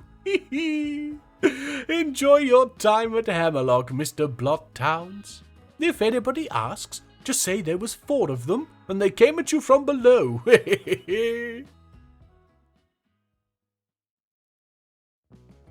On to fort matters. Remember I mentioned I would be reinforcing our defences. Well, this is the start. We shan't be having more goblins using the trees to drop in. Not these trees, anyway. For, as Betha will be ecstatic to see, we've cleared a swathe to either side and stopped them ever growing back. It's still not perfect. I'm considering raising the whole thing up a few levels and having a wall here. But there's always going to be the canal, and it's never going to be more than 1 deep. I swear, after Hammerlock, I'll be investing in a new divination staff. Mine just hasn't been the same since Martin left. But anyway, here it is in all its glory, as seen from above. And as we focus down, you can see that there's a few places where an ingenious little green sod might grasp enough handholds to make themselves a nuisance. But this is just the start, as I said. The next step will be to create a nice, thick, tall wall with room for crossbow dwarves to walk 2 abreast along the top, just between the hollow hill and Durr's cottage. I'm planning a tower at the end, attached to another wall, which will head back to the old bridge, which will either be kept for posterity or removed to make way for something better. Pretty much whatever I feel like at the time. And what will go in the tower, I hear you ask? Why, Hammerlock's first dungeon. No, not that kind, for me's sake. On to more fortress news, and you may have noticed already that the squads are no longer holed up in the barracks tower. This is because we need all hands to move things from somewhere they're not supposed to be over to wherever it is they are supposed to be. Hauling has become a real chore, and I mean that literally, because I've got the kids back out of the library, the tavern, and moving their little behinds whilst leaving nothing behind. Why, I hear you ask? Or most of you anyway. See me after the video. You know who you are. Well, I got fed up of our small food stockpile being forever filled with things we can't actually eat, and remembered the dwarves can dig through stone. So we have the big food stockpile now. And if you're wondering what this bronze-floored room over here is, well, I wanted it to be a surprise, but it's not working out, so I'll just tell you now. It's Ervad's teaching kitchen. It turns out we really were short on prepared meals when the traders came, and that probably has something to do with us only having one cook in a fort of 75 dwarves. Yes, not great planning, but hello, I'm Phlegm. Have we met? So I set this up, but all the hauling tasks have led to nobody having time to build the extra kitchens, so I figured why not just go all in. I have regrets, but that's what life's all about. Forcing your little minions to work their hands to stubs, even the children, and dealing with the inevitable tantrum spiral later. I'm being a little dramatic. Things seem to be quite serene in Hammerlock at the moment. We've even got some singing in the sweetness of racks, and I'd be listening in, but I've filled my quota of making an idiot of myself for a little while yet. Oh, and the small stockpile has been completely removed. Now we have room for more workshops. Me knows what, or actually this time I don't. We've already got a screw press, and that's something I've never made before. With things winding down, I thought we'd check in on our old friend Avaz. He's taking some time off from the hauling and relaxing in the sweetness of racks without a care in the world. I know I mentioned this before, but his turnaround really does fill my heart with asses. Another bloody siege! 2 in 1 year! Oh, this will never do! Well, snod it. We're going to follow Miss Routflies in because I still haven't settled on a great way to cover these things. Making their way down the hill, and there's one dwarf, which she's decided to face in hand-to-hand combat whilst wielding a crossbow. Now she's dead as a second dwarf joins the fray. Some more have piled in and things are starting to get messy, still bolts flying everywhere. Following Carol of the barricaded nails as he runs around the base of the tree the goblins have all climbed into. A tactical retreat whilst he remembers to climb a tree, just like he was a few seconds ago. Very disappointing, Mr. Blowsack. Oh dear, that's Vukar, one of our crossbow dwarves in the Sacks of Amazing. He's decided to fight 6 goblins with nothing but his hood and a crossbow that's devoid of bolts. Everybody wave goodbye to Vukar. Oh wait, the nails are here. And they've scattered and Vukar is nowhere to be seen. Ah, here he is. Apparently he's following the station order, but seeing as that was back on the walls above the pasture, well, let's watch what he does. He seems to be wanting to get back into the fight. Yes, look, he joined the melee to give that downed goblin a kicking. And now he's stumbling around the hillside vomiting. Right, that's probably enough of that. We've taken the fortress off high alert, and now Vukar is making the enlightened decision to lie in a pool of his own blood and wait for rescue. Something our barricaded nails leader Erash is more than happy to do. Now she's stripped down to her underwear. Yes, I'll never understand why she enjoys being practically naked all the time, but I've long since stopped questioning it. As for Vukar, well, his injuries are impressive in their number and severity, but I'm sure somebody will be along to scrub them with soap made from livestock before long. And now it's time to watch Cogsack walk past who knows how much blood, gore and vomit, to go clean a very specific tiny splatter from behind a tree that nobody could have possibly seen. And if that doesn't scream, I secretly murdered somebody during all the hubbub, I don't know what does. With that, it's time to wrap things up for another episode. This, whilst being number 16 in the Hammerlock series, is actually the 50th entry to the whole Crumpet Sounds catalogue. Now, some of those things are shorts and some are snods creations, but if we don't celebrate the arbitrary milestones, who will? So yes, congratulations to us. Don't forget to like, comment and subscribe, just for that. Anyway, it's been a pleasure as always. Do make sure to look after yourselves and we'll see you again next time. Anu Zeshon, you most wonderful of individuals. Anu Zeshon. Cut ham, Malone hoodies, you amid. Flemmo said to get straight to it cause Destot has gone in a strange mood. That means she'll be making a new artefact. Now, a while back, as a joke, I forced my way into the Dimension of Destiny using my considerable cosmic force as an entity of chaos. Once in, I started writing rude words on the inside of the dwarves' skulls, so that double entendres work as artefact names. The Kevin are playing. As a dabble in everything, I can't be sure what it'll be exactly, but it looks like it'll be clothing of some sort, as she's claimed a clothier's workshop by whittling on it. This act of dominance has nothing to do with my interference and is down entirely to the way Phlegm made them. Nobody tell him. Anyway, while we let Destot get to it, I should probably explain why you're getting to hear my dulcet tones rather than gargling phlegm. Our good Mr. Crevice got hit by a random, could have happened to anybody, completely not tipped off by me, drug search from those lovely lot down at the Deific Enforcement Bureau.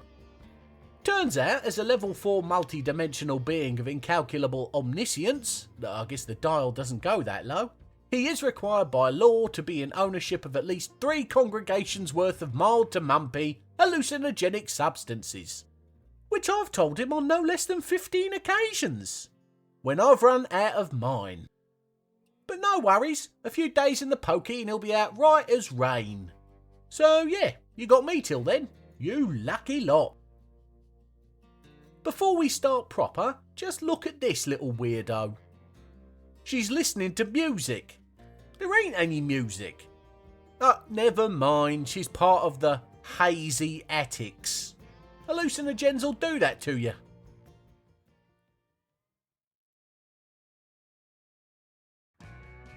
Oh, Destot is done. She's made a vest. Tallying Dum, the drum of mouths. I see my handiwork is still at large. What's this though?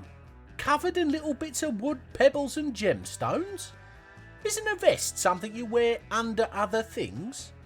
And it's spiky? Anyway, she's got a picture of some dwarf called Serol Blowsack. You won't believe this, but that had nothing to do with me. Then there's a wooden plate. Again, this is a vest, and it's decorated with an image. Doesn't say what of, let me just... Blimey! So, it relates to the storing of a mug somebody made, apparently. But let's just say the image isn't very anatomically correct. Maybe I overdid it. Well, here's Mr. Blowsack.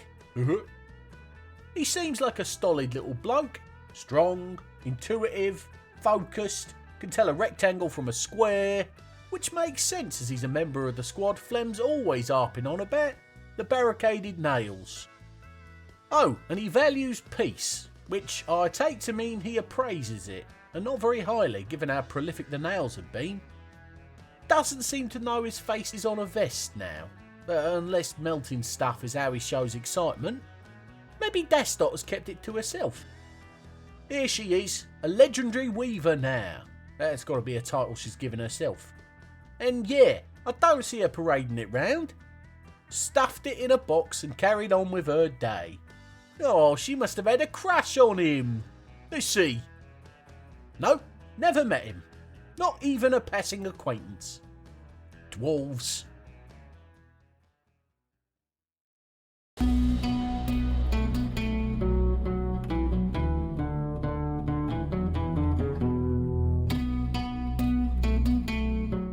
Oh, look, it's old Otung Basin. This was third pile on the left, 6 beasts down, labelled guttering, scared of heights, failure. I never actually meant to let it out. Just had to move the stack to make room for my ice cream and accidentally knocked the stack of beasts over after inadvertently undoing all the clasps and picking all the padlocks by mistake. Anybody could have done it. This little picture doesn't do it justice, which is probably why Phlegm spends so much time drawing them himself. I don't remember its one eye looking so suspect, but I suppose you can catch any number of things from these scummy Kevin waters. Seems much happier here than in our freezer though.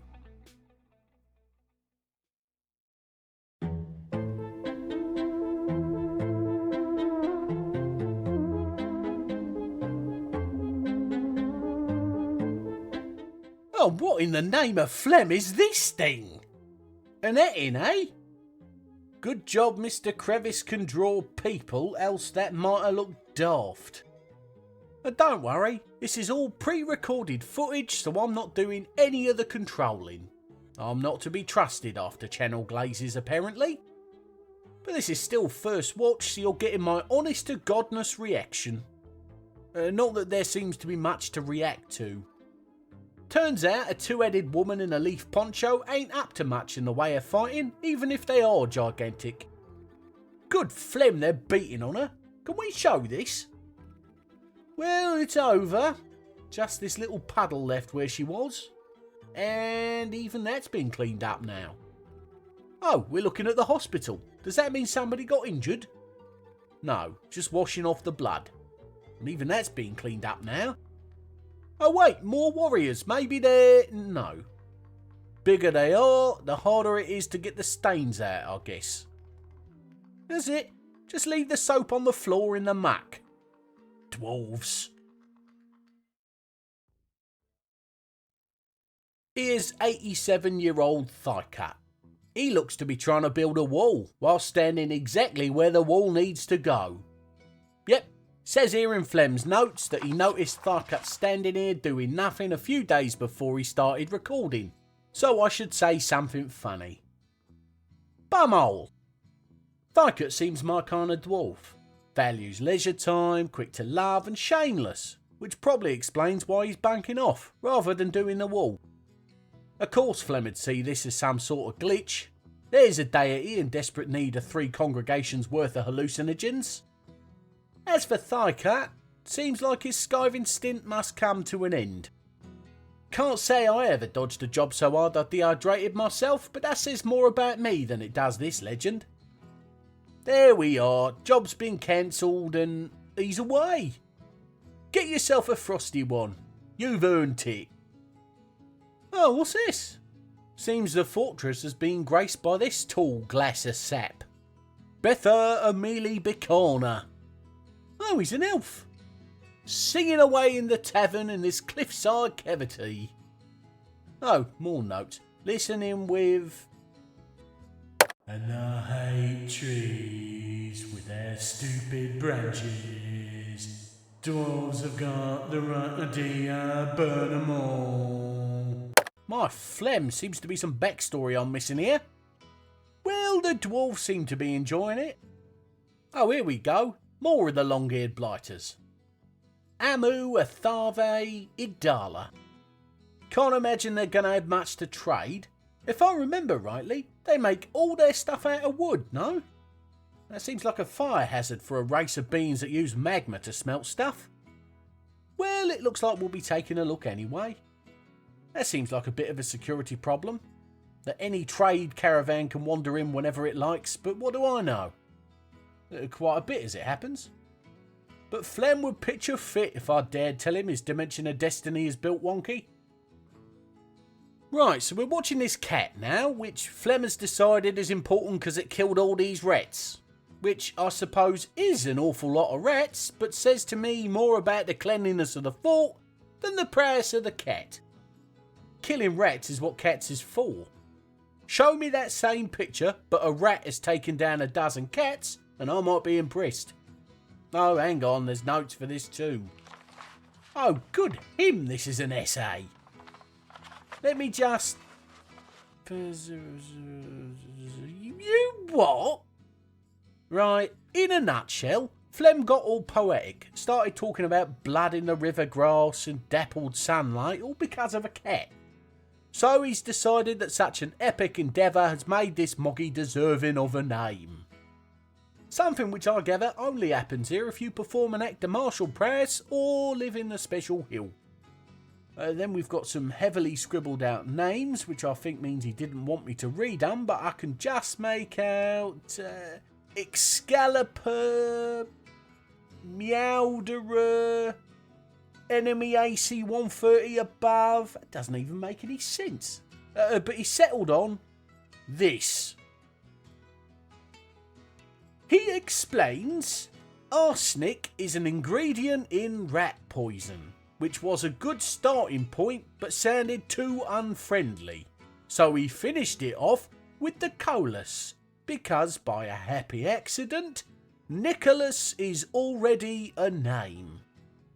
Arse Nicholas. There is no indication in his notes that he noticed. Oh, here we go. That elf Betha is speaking to the bigwig of Hammerlock. Who were? Says he wants the Dwarves to keep their tree cutting down to 25 this year.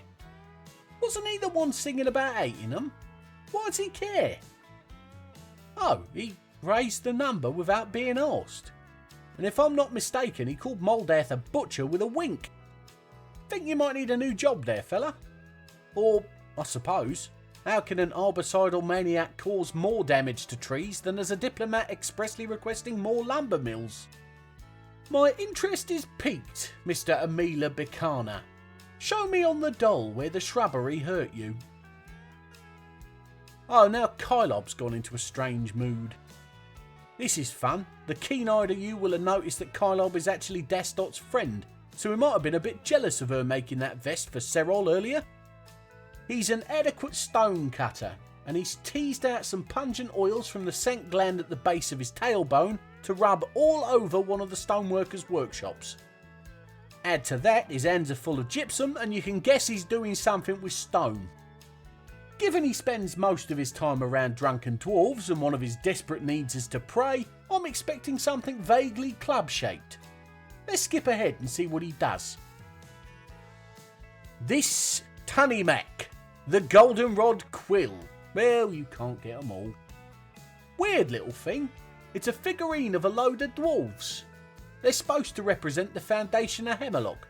Then they themselves are holding an image of dwarves in donkey bone, which relates to the foundation of metal folded in year 1. That's this little hillocks up here next to the capital. It would appear that our Kylob was originally from here, or at least first we hear of him he was here, before moving almost immediately to Hammerlock. No sign of him before year 25, suddenly appears out of nowhere with no family or friends, and we're supposed to believe he's not a serial unaliver. We're on to you, Kylob. Shifty little snod. Good Phlegm looks like mole traders. Bloody hairy ones too. Minat Nenny Cortil. An upstanding human man if ever I saw one. Bad with words, sickly, quick to despair and not creative. Balanced out by his value in law and being able to tell where his body is without looking. Gather round, ladies. Get your very own hairy flincher. It's not a man, it's a catfish. Wait, bad with words? The human-centred trader who's a novice in all the skills a trader needs to have, and he's bad with words? Has Phlegm got this on easy or what? Oh, and we're straight to a wedding now. Avaz and Doren. I get the impression that this is a big deal, what with Phlegm's notes being covered in love hearts and little doodles of bugle-wielding cherubs? Yeesh. Oh, hang on, Avaz. Isn't he that bloke that spent years moping around the place? Phlegm kept mentioning he tried everything to cheer him up, Gave him unlimited leisure time even, when all he needed was a pig as a pet and to let off some steam in the military. And look at him now, level-headed dwarf facing a future of marital bliss and the possible pitter-patter of perfectly podgy little feet. Oh, right, it's kinda nice. I'll give you this one, Flemmo, even if you doodle like a 12-year-old girl. Oh dear. Right, Flemmo, how'd you get out of this one, eh? Here they come and... no. What? This some kind of goblin hokey-cokey? Hang on, here they are. Couple of goblin snatchers. We're following Ongo by the looks of it. Badly named these things, because what they're snatching is kids, not goblins. Cool, look at them go. Her experience as a gelder doing her no good whatsoever here. Sneaking her way back.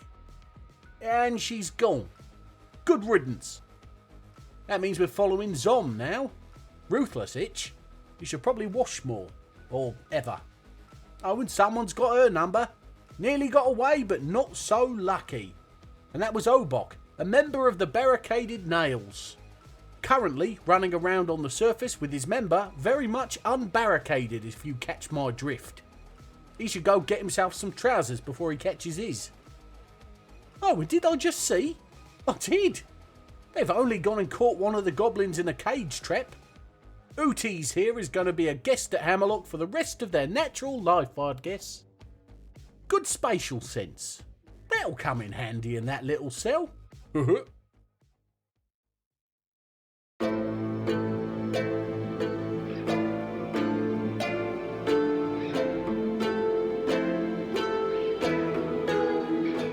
Oh, it's the wine bottle holder. Quamoon? I thought Phlegm said it was called Jeff.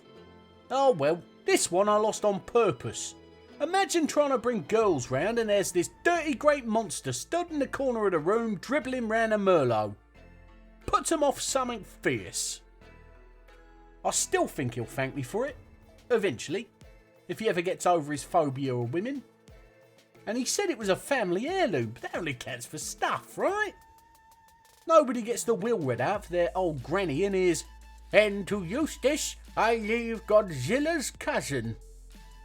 Oh, Jeff's found himself some serpentman. If it dies now, this is nothing to do with me. Do you hear me? I'm controlling that. Actually, let's just slip away now, before anything happens. Yeah, moving on. Hey, looks like Hammerlock's got himself a new migrant. Just the one? That's not suspect at all. Dusim Zagodzalban, Grit Banner.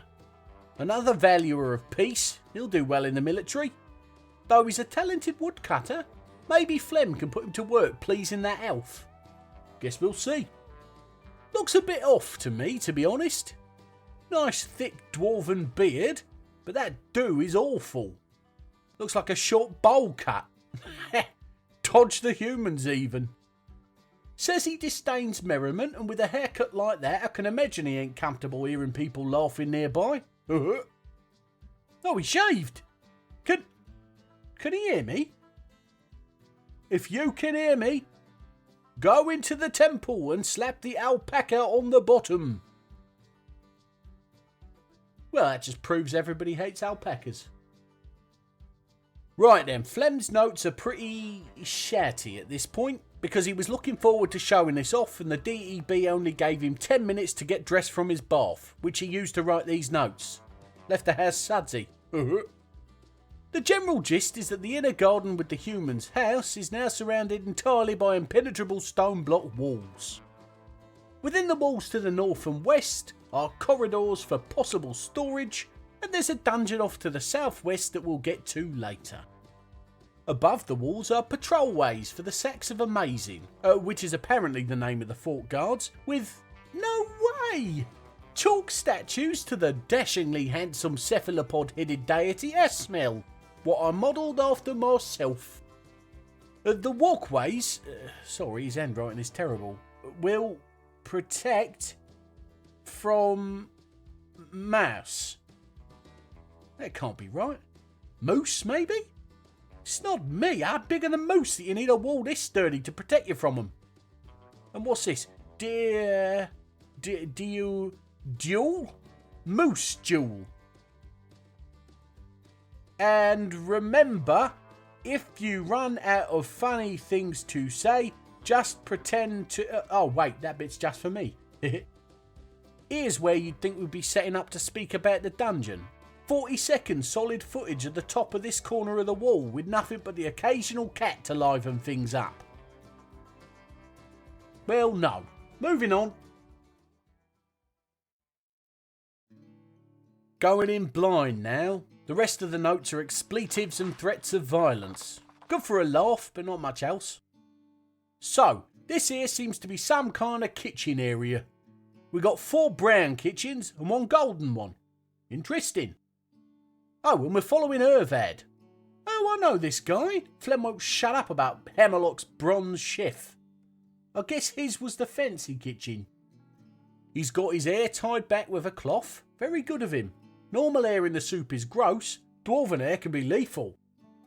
And he's rendering fat. Seems like a simple job one of the other dwarves can do. I wonder why he's doing it. Maybe I'm misremembering. Oh, now we're on to Ficor Twilight Bronze. Maybe she's the bronze chef. Legendary bone carver, but I think that just means she made an artifact.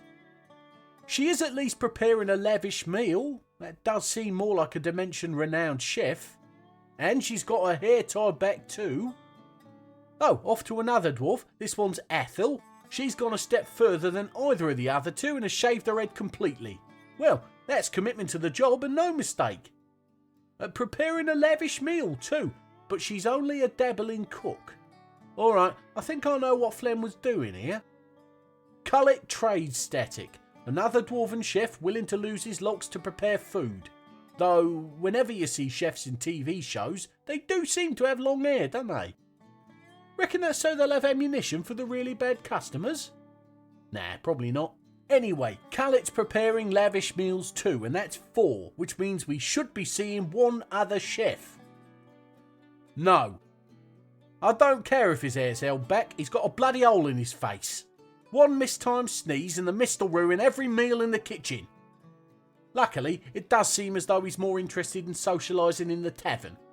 I'll have to have a word with Phlegm when he's back. It's just not sanitary. And what was all this for? Damned if I know. Hopefully it made more sense to you lot. This I can explain though.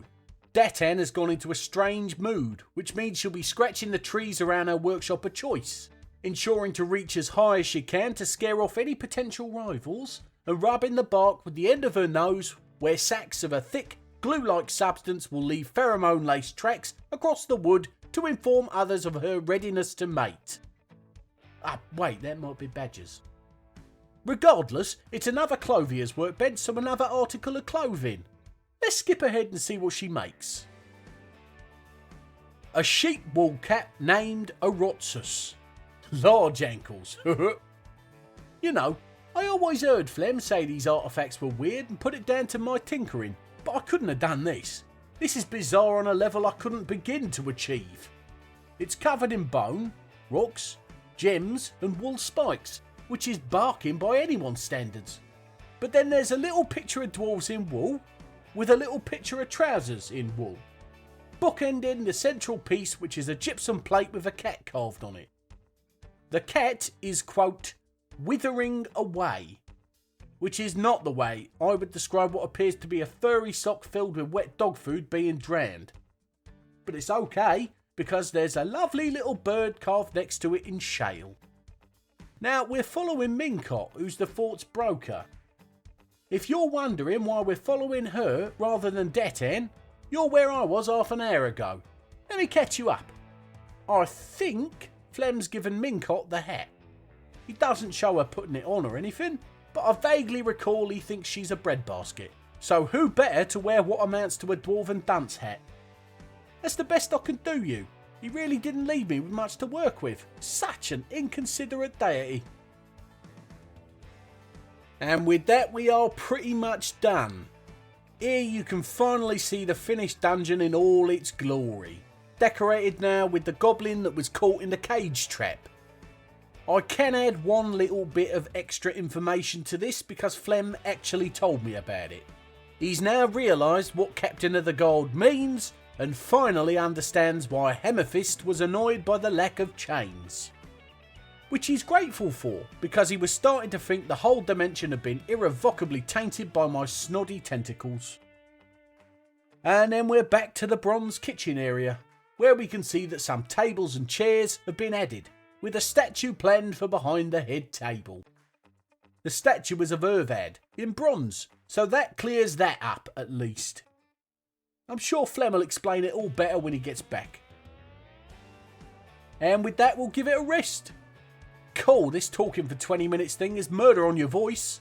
But anyway, thanks for watching. If you enjoyed yourself, I'd appreciate a like, comment and subscribe. I know Phlegm would appreciate it too.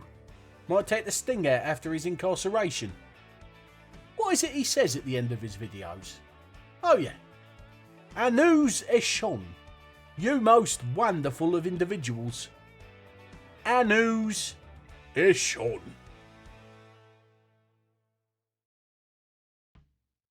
So, I'll do the introduction and then you just follow the script I gave you. What? This? Yes, that's it. You want Zip Tallywhacker, space adventurer, to follow a script? Well, yes, I need the dialogue to match the recordings, you see. I was under the impression I was here to advise. Oh, you did, in a manner of speaking. I'm an omniscient cosmic being. I wrote you as you. Tally that! You've been whackered. Zippity lick. Well captured. But I'm more than my zippy one-liners. Yes, I had to tone down some of your more gratuitous additions. Kids might watch this. Fair enough. I bet Snodford could. Gainsborough, I warned you. Any more snod talk and I won't let Mr. Tallywhacker sign your rocks. Yes, Mr. Crevice. Right, let's get started. Oh, damn, I was already recording. Kutam Miluno Zuamid. Take two, Welcome perhaps? one and all to the flea No, on the dog's Mr. back that's Crevice ready to doesn't really do start what sucking takes. thought He that we says it all suggests call he isn't an infallible deity Hammerlock. of awesome power. I suppose We are that makes above sense, the and I barracks must tower, compliment you watching on the your nails and commendable attics vocabulary. train for what we Very have good for a planned sentient today. stack of shale. Yeah, it gets wheeled out for comedic effect. Gainsborough, do you see your name in the script anywhere? You never gave me a script. And you didn't take that as a hint. No, you forget things all the time. Anyway, please do be quiet until we've got the recording done. It seems a second take would just You be... deaf? No second takes! Meng's here! That's right, it's autumn in year 35, the year of the autumnal ape, which I'd guess is a reference to our librarians. Possibly getting out of hand. It's a future problem. For now, let's focus on finishing up some fortress matters so we can get to the meat of the episode. Sadly, we're stuck watching this lackadaisical little lemon as he wanders around the fort, taking in the sights. Yes, we made some new walls, Meng. They're just walls, nothing to get excited about. Ah, here we go. He's found his way into the hollow hill at last. Then found his way out just as fast. Nice sense of cry for help. Yes, okay, don't overplay it. Good me. Seems a marks dwarf of the caravan has gotten into a scuffle. Well then, I, Zip Tallywhacker, shall away and save the poor lad. Put your photon blaster away, Mr. Tallywhacker. It's just a hill. Yes, here's the devil, right next to the barracks tower. Odd. Why would they not use the road? Right? Here's the marks dwarf in question, Rovod. Nothing worse than a bruise this time, luckily, though she's a proficient observer, so maybe she saw that last fellow and learnt his lesson. I do wish that they would just use the road, though. I'm not certain, but I think injured visitors reflect badly on us on the world stage. We all have a moral duty to protect those weaker than us from Oh, harm. could you imagine? I'd never get anything done. Oh, and while we're in the area, take a look at our little bronze apprentices. That 8-armed git did at least show you our teaching kitchen all set up, even if he couldn't figure out what it was. And we're already enjoying the fruits of our trainees' labours. Minced, of course.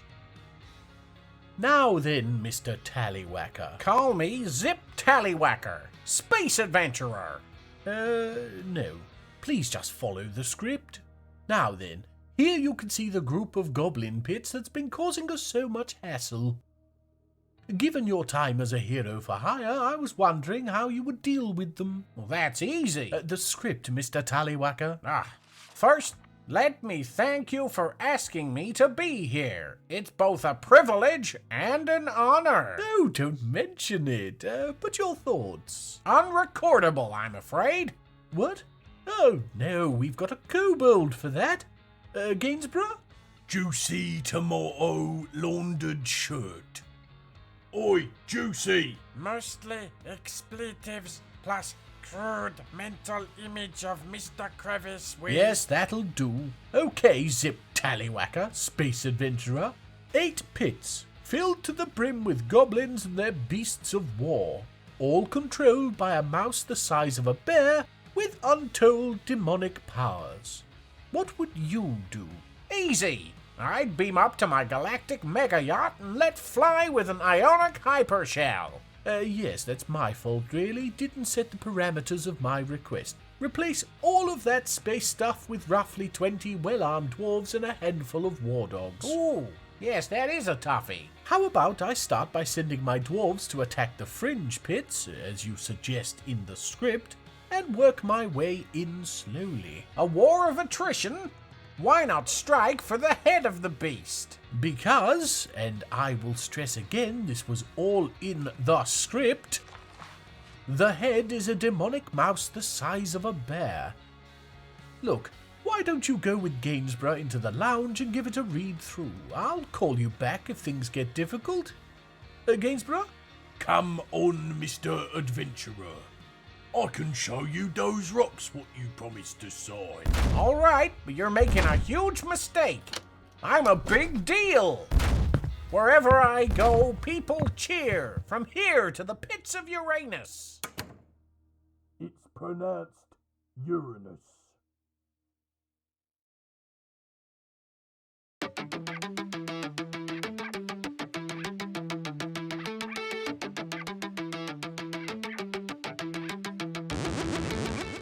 The massive red tick that...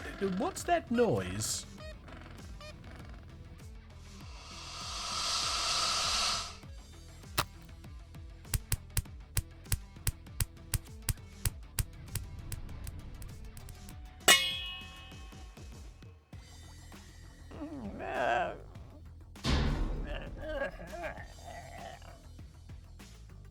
Oh dear, poor Snowdub.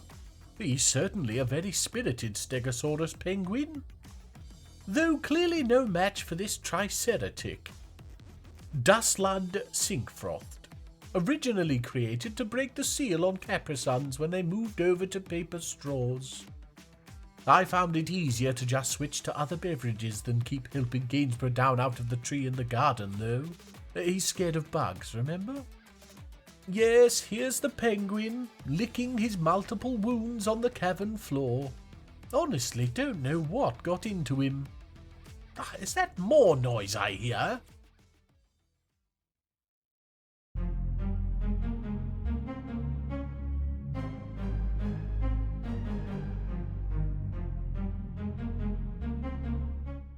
The seahorse worm that isn't going through a phase, Mom, beast, Thassi Rufithimeli has come.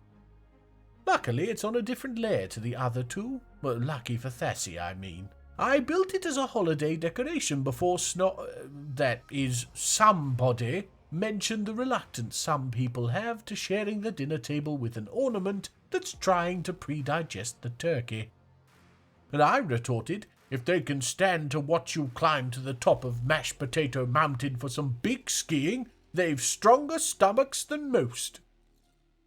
See, because he's an octopus. No, I refuse to miss him. Moving on. Oh, damn it all. Moving on after this. Kogan, as it was pointed out by Snotford, is not actually that well suited to being one of our trainee chefs. Not just because he's a liability in the sneeze department, but also because he's an important member of the Hazy Attics. Our captain of the guards. So we have in fact decided to relinquish him of his big floppy hat and left him to get back. What? What on destiny is he doing? Picking up equipment. I would guess that means bolts. Oh no. I've given the dwarves a stockpile in their barracks to store ammunition, but I must have allowed it here too, so of course I've caught his little dwarven brain in a loop. No idea why this always messes things up. If I had the option to collect a thing from 2 different places, I'd just pick the closest place. Not have an existential crisis over a feathery bit of wood. Yes, there we go. All tuckered out from picking up and putting down the same 7 boats. Dwarves. Talking of our captain of the guard, here she is leading a nice long doss. Yes, I do know what those are, thank you, when she should be training. What if we were to get attacked, eh, Hammerfist? Fancy taking another bolt to the kidney? I'm wasting my breath. And not just because they can't hear me. See, I know how to fix this, but I don't want to fix it because technically it won't be fixing anything. I'll explain later. She's bored, that's the big thing. Still an exceptional warrior, of course. But we've taken her out of the main squads and stuck her in what's largely an administrative role.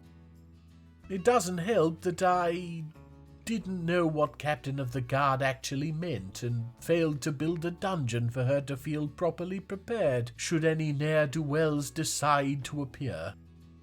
Turns out if you make a dwarf responsible for something but don't give them the tools to perform their responsibilities, they get a bit stroppy. How was I supposed to know? You can make a dwarf a hammerer, but I've still yet to see a dwarven nail. I give in. Here you can see I've managed to entice our sacks to actually gather in their barracks.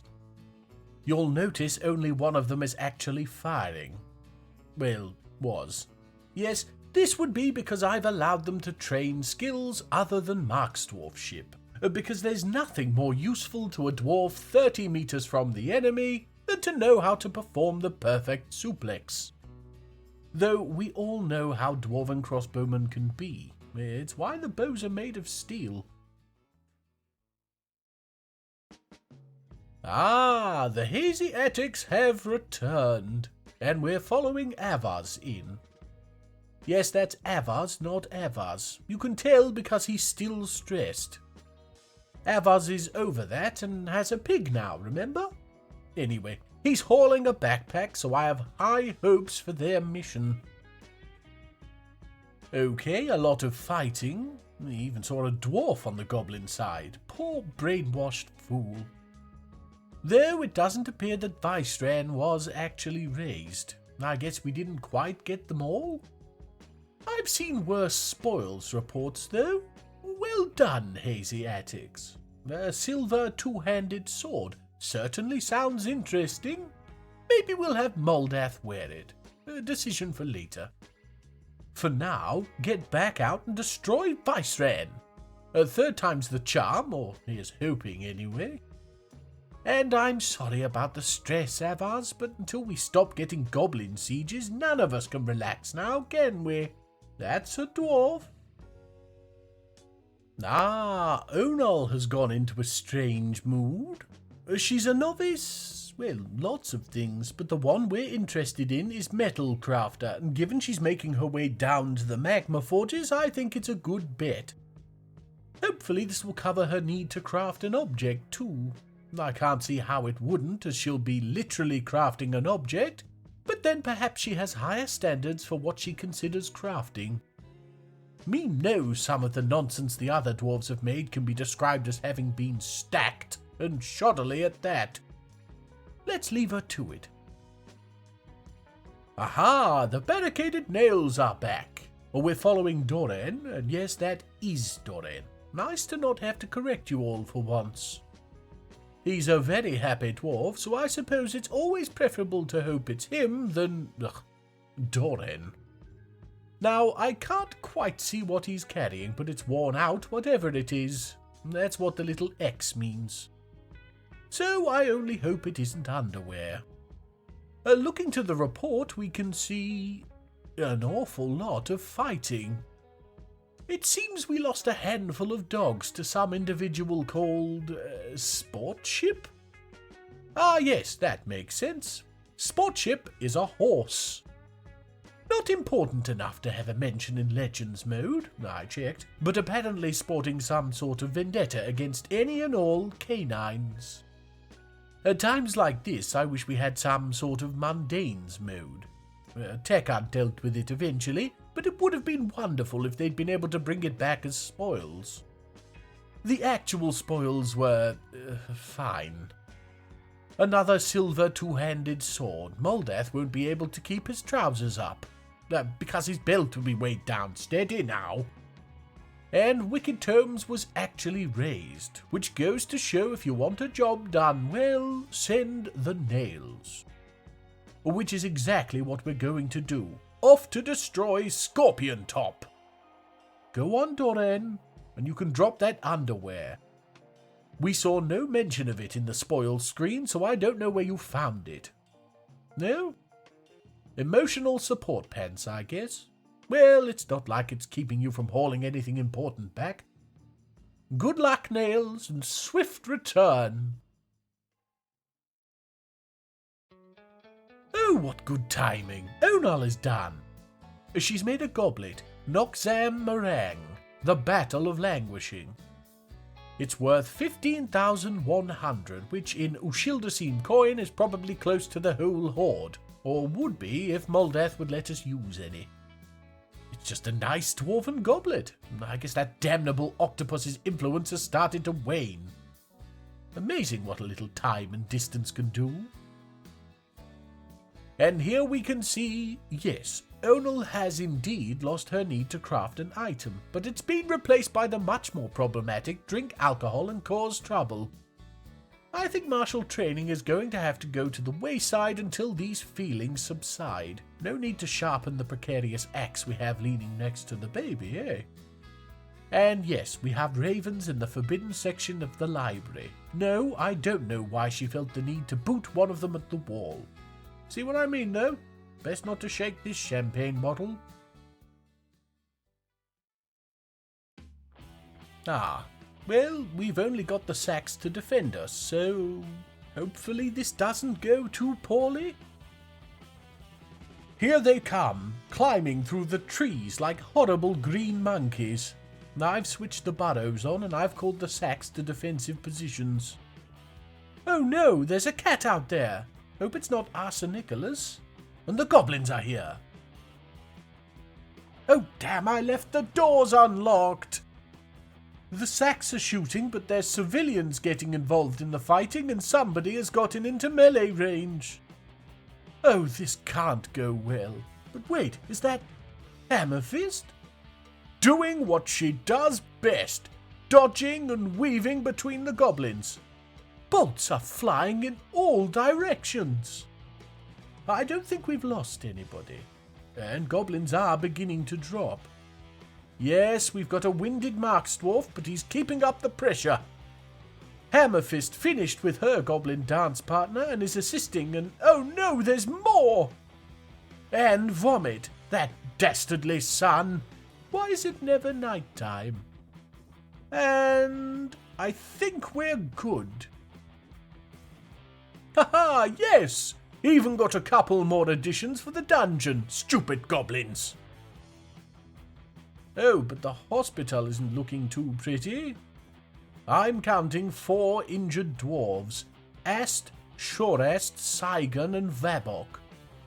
With only Ast not being a member of the Sacks of Amazing. 1 injured civilian. That could have gone much, much worse.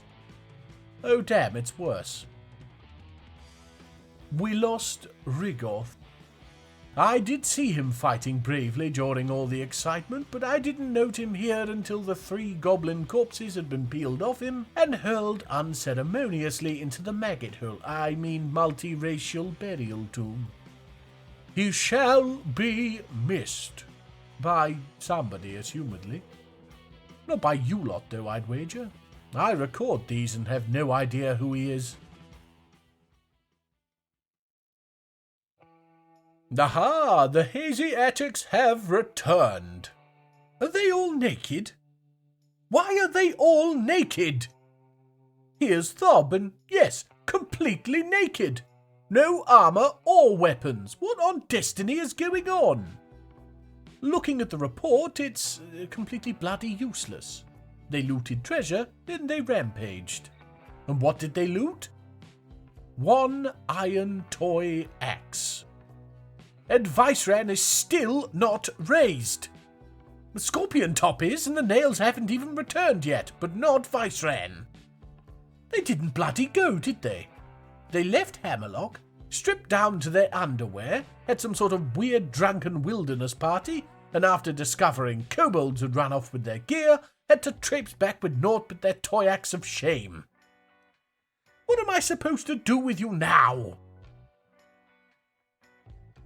Ah, and here are the barricaded... Why are they naked too? Oh, I stand corrected. Obok here is carrying an emu leather left glove. What on my dimension of destiny is going on? Why can I not just have normal dwarves who do normal things, like go out to war and manage to keep their trousers on? I bet it's those bloody elves. Ah. Well, the raising went well, as we already knew. An awful lot of fighting, but we don't appear to have taken any serious losses. A dog lost a foot. Poor thing.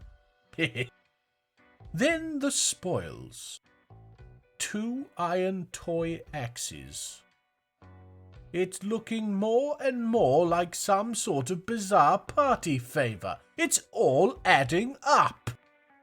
The attics left for Viceran, detoured to the elves and had their month of me knows what sort of fun.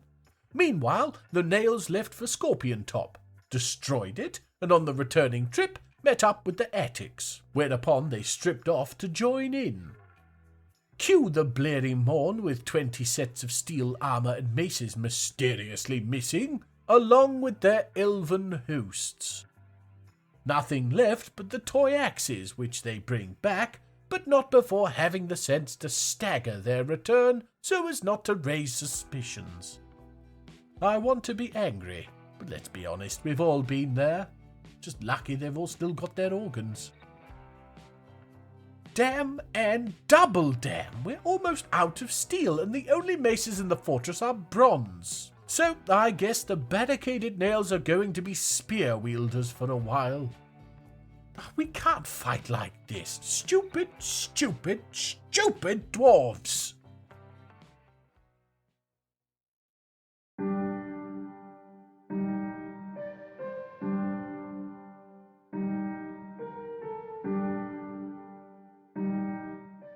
No, this is all I need. Oh, not again.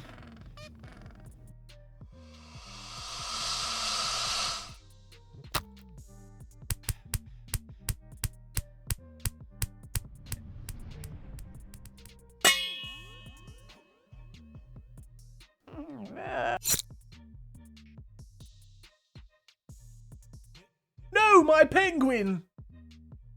He died as he lived, like an absolute dafty. One thing we can be glad of is that I now don't have to pronounce this Ankyla Scorpion's name. And yes, I've been having a lot of fun drawing beasts as dinosaurs. I have precious few other hobbies, with this YouTube thing eating all of my spare time. What spare time not already eaten by Snod and Gainsborough, I mean. I must remember about the frozen extract if we ever send the dwarves down here. Don't want a repeat of Shedim's nonsense. And you know what? I'm calling it. Time of death, 1752 on Tuesday. Yes, the script is late. I've been busy. No point in doing anything else until we've built up a supply of steel again so we can re-outfit everyone. And that includes getting the opinions of Zip. I had such big plans. But time and naked dwarves make fools of all of us, it seems. So yes, thank you all for watching. If you somehow gleaned some form of entertainment from this car crash of an episode, then do be so kind as to like, comment, and subscribe if you haven't. Snod it, unsubscribe and resubscribe if you have already. Make the number do a funny little dance. Look after yourselves, and I'll see you all next time. Nanu Zeshon, you most wonderful of individuals. Anu Eshon. Kutam Ilunu Zuamid.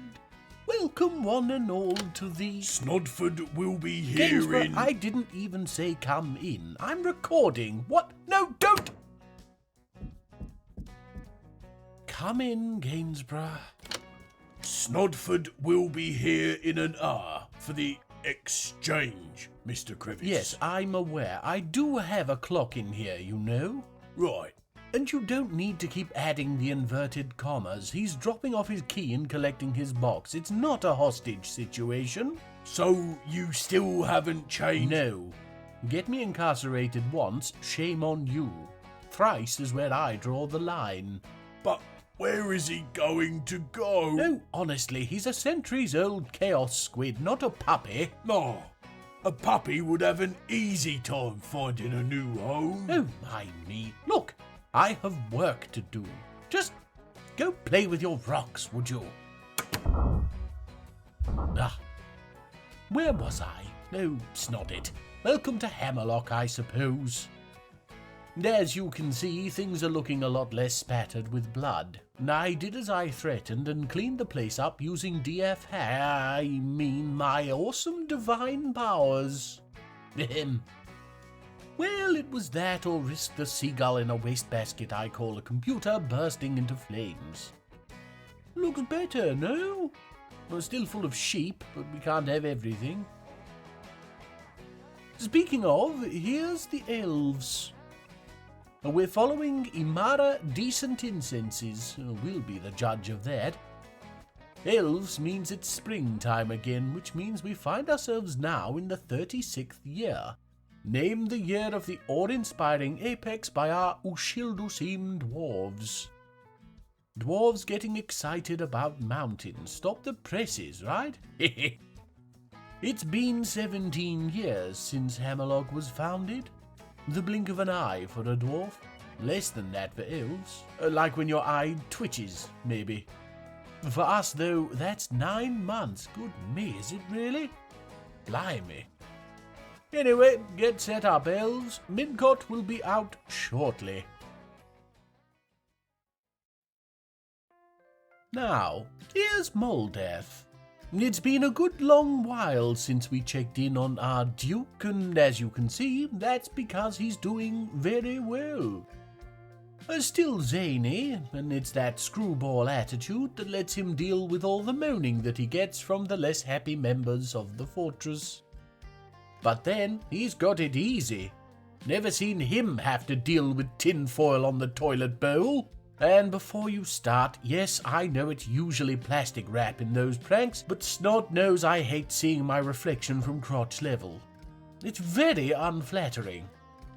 Anyway, our Duke isn't afraid to get his hands dirty, and you can often find him engaged in any one of the low skill but high importance tasks that keep everything ticking over, up to and including basic hauling. He's a model citizen, if a little keen on filling the stockpiles with crossbows, figurines, and coins. I did think the latter could be utilized to construct a Scrooge McDuck-style bank vault, but dropped items are of course intangible unless grasped individually. That's how quantum stockpiles work. Oh, and he's off to perform his ducal duty. I wonder who it is he's actually meeting with. Ah, Amos. A quick one, though Dwarf Fortress time is tricksy. Here's the fellow. Oh, and apparently shouting at Moldath didn't help his mood all that much. Look at all those needs. Craft an object, be with family, be with friends, martial training, be creative, and then just excitement. Obviously, we're pushing him far too hard. He's doing nothing but threshing, that is to say, processing plants. It's too bad he doesn't consider producing usable plant fibers from useless plant material, crafting an object, but I suppose it's not like he can hold up some bits of string and proclaim himself a legendary thresher. Oh, he does.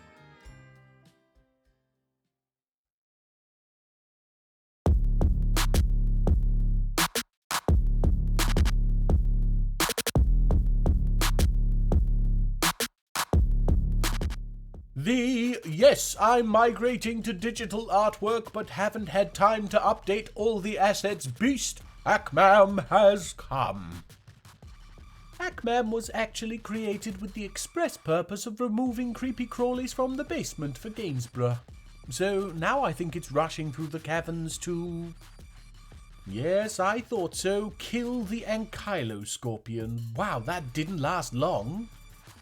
And this feat of strength has emboldened it to amend its name. What was wrong with Akmam?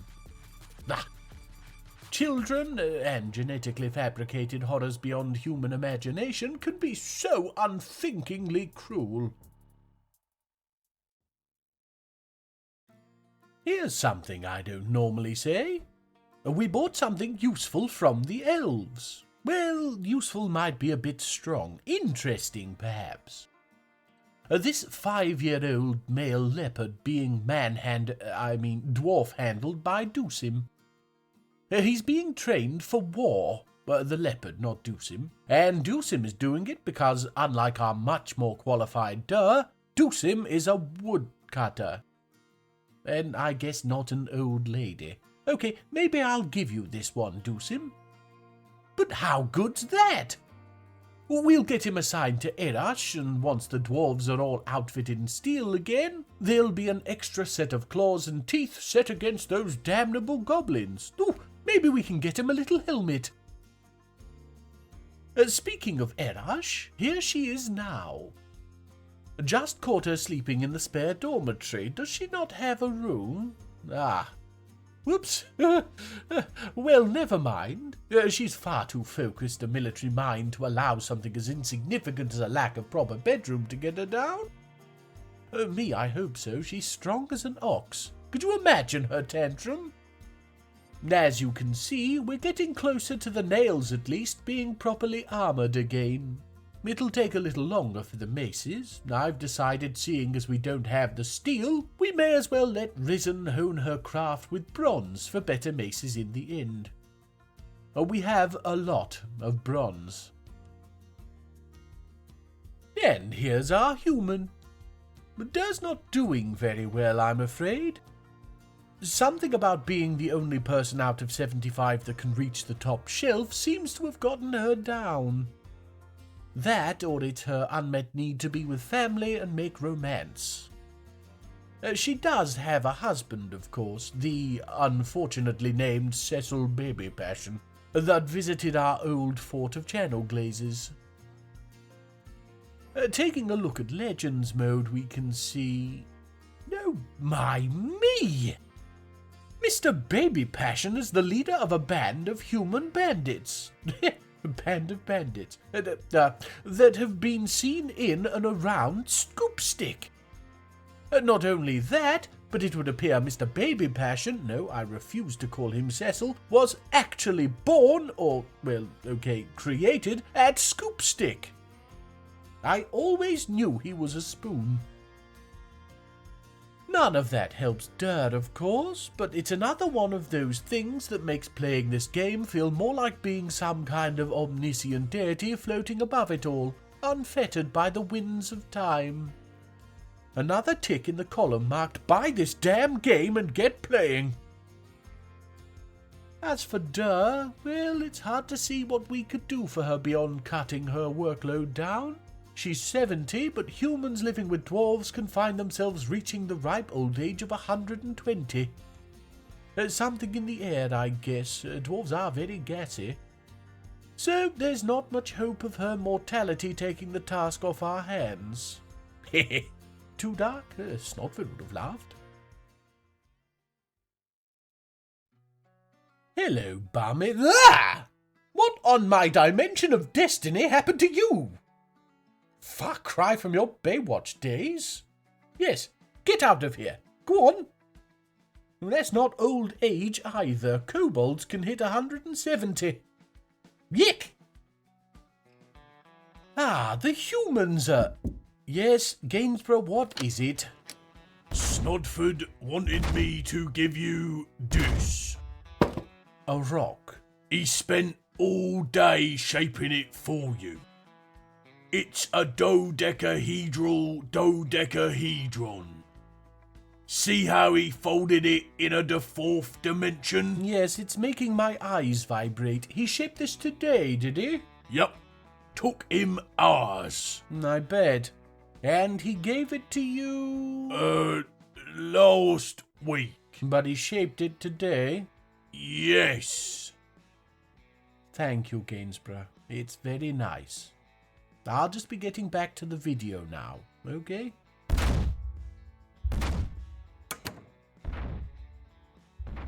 Snot, damn it. Mathcat has gone into a strange mood. She's an adequate furnace operator and... Wait, she's saying something, but I can't quite make it out. Glove.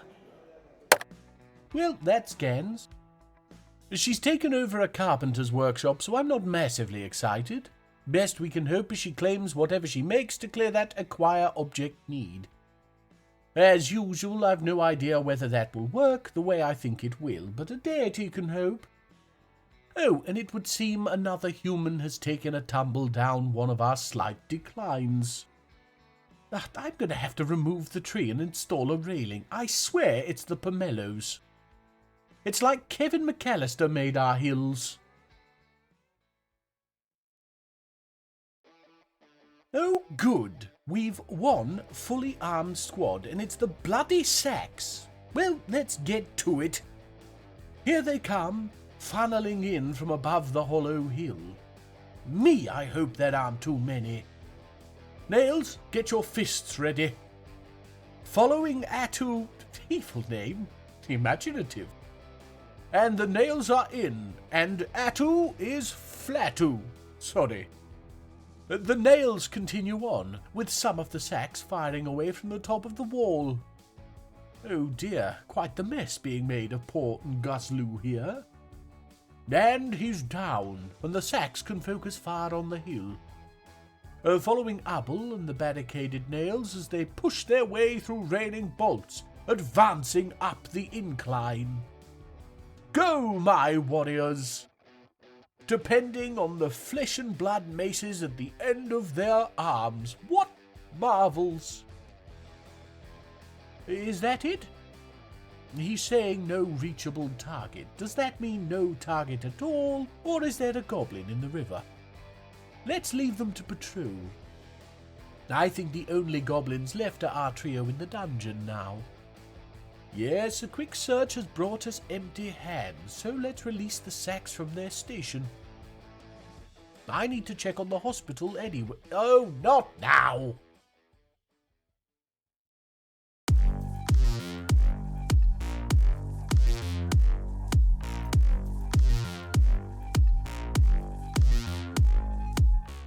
The Dwarf Fortress reminding me it already has dinosaurs beast, Ozob has come. I swear I'll work on the assets for next episode. Maybe. It's on a separate layer to the monitor, so I think we're safe to let it bumble around whilst we check on the hospital. Though we thought that about Anuri, and I'm sad to say it turns out he was in fact killed. Suffocated to death after fighting another beast called Obi Rustache, which is clearly Rustache, but when written down looks like the way Scooby-Doo would say mustache. I never mentioned Obi because I've never seen him. Such an ignoble end for our previously beaky baron. Oh good, Ozob fell in the cavern lake when we weren't looking. Bloody ceratopsid.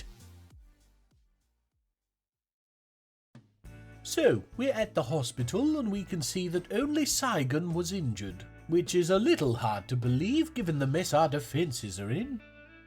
It looks like she's being tended to, so we'll leave it at that. Good work, dwarves. Now, I thought it prudent to take a look at the cleanup, so we'll follow Mistum as she hauls goblin bits. Yes, there we go. Now it's gruesome, but it's just a part of war. A war that we shall, of course, win. Back at the hospital, and it would appear Vutok was injured at some point too. Don't worry about Ast, I think she's just changing her baby. No, you missed the new Dwarven edition. That's fine, it's an ugly baby anyway. Oh my me, I forgot Muthcat was making an artifact. Well, she's done, and she's made a chair. Uthar Tath Tak. The first wasp? Yes, because when I need to sit, my mind does always go to wasps.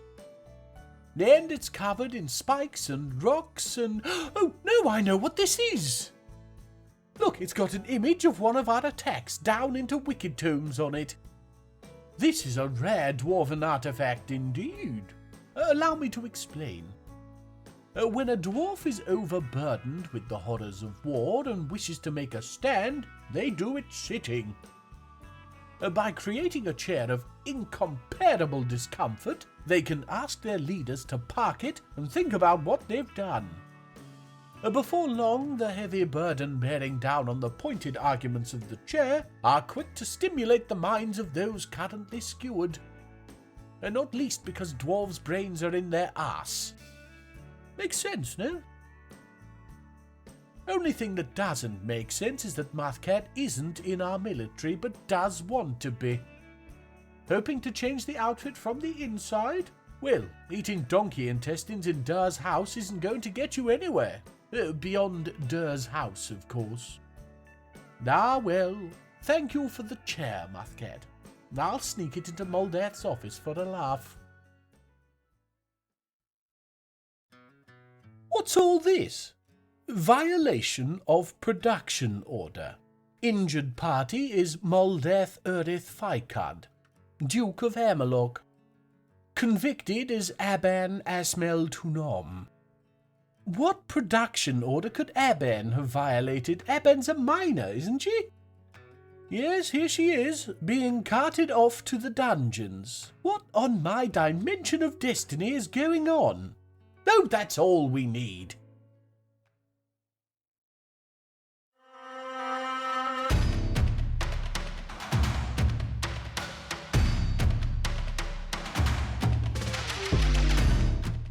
An Etin. Well, we're pretty experienced in dealing with these now, so I don't see it being a long distraction. The nails are, of course, already on their way. Alarmed at seeing a goblin's corpse. Oh boy, you're not going to have a very good time. Here we go. Already exhausted and heavily bleeding. And dead. Oh look, there's Aban. So yes, Aban is being incarcerated for, I think, me not being quick enough to fulfill Moldath's unending cries for bloody coins. Our first criminal in Hammerlock, and it's a confused minor with less to do with any real crime than one of our Hollow Hill pigs. This was not why I created the dungeons. Ah well, at least they picked a good dwarf for it. Aban here disdains leisure time, so standing in a messy room chained to the floor shouldn't bother her too much. Yes, see? Her face is still lined with the giddy joy of the anxious. Dwarves. Look what I found! It would seem our scholars have done it again. We've got a new book. Meditations on the People, authored by Astesh. It's not a particularly pleasant read. It would appear Astesh is still a little bitter about being our expedition leader for a time. He never was a people person, but you must admit it was brave of him to write what amounts to a Dwarven burn book. But of course Obok is a fagly skunk, that's just facts. Here he is, pondering reproductive behaviour. Hard not to, surrounded by all these fornicating apes. He seems well. I think he let all the venom out in the book. Just you keep your nose clean, Mr. Ceiling Youths. Then we have another piece by Udil entitled A Course on the Mountain Home. It's another piece about Hammerlock, which we can't have too many of in my opinion. And despite it having prose that is not awful but not very good either, it is one of the most highly regarded literary works in all of the Dimension of Destiny. That is, of course, by dint of being one of only 5 things in the whole dimension that can actually be read. That's right. The Dwarves of Hammerlock are the only owners of any literary works that don't actively tie a demon to this realm of reality. Which makes them a little less badass, but is still a fantastic thing to learn.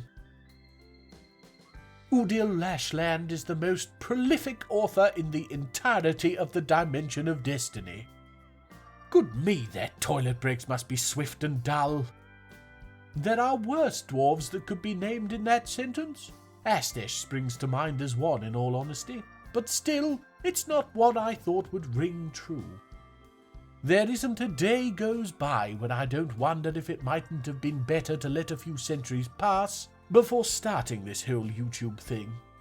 Ah well, no sense crying over spent time. Keep up the good... fine... just keep it up, Udil. And I'm calling it.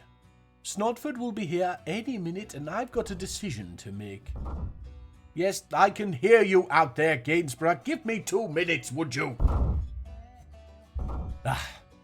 So, yes.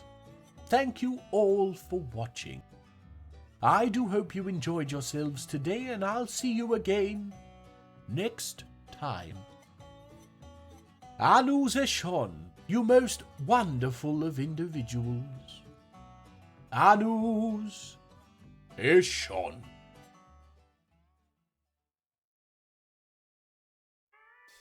Kutam Milunu Dizuamid. Welcome one and all to the earworm in a sharp suit fort that we all call Hammerlock. I have something special for you for our 20th episode of Hammerlock. Crazy, right? I know, I can hardly believe it myself. But that comes a little later. For now, we are, as usual, floating above the Lesser's fort, watching our hard-working little dwarven citizens as they scurry about building, hauling, making, hauling, cooking, hauling, training, and hauling. As you may have noticed, we have now updated the latest beta branch and so can finally see which of our hairy tubers are southpaws. The cull will come later.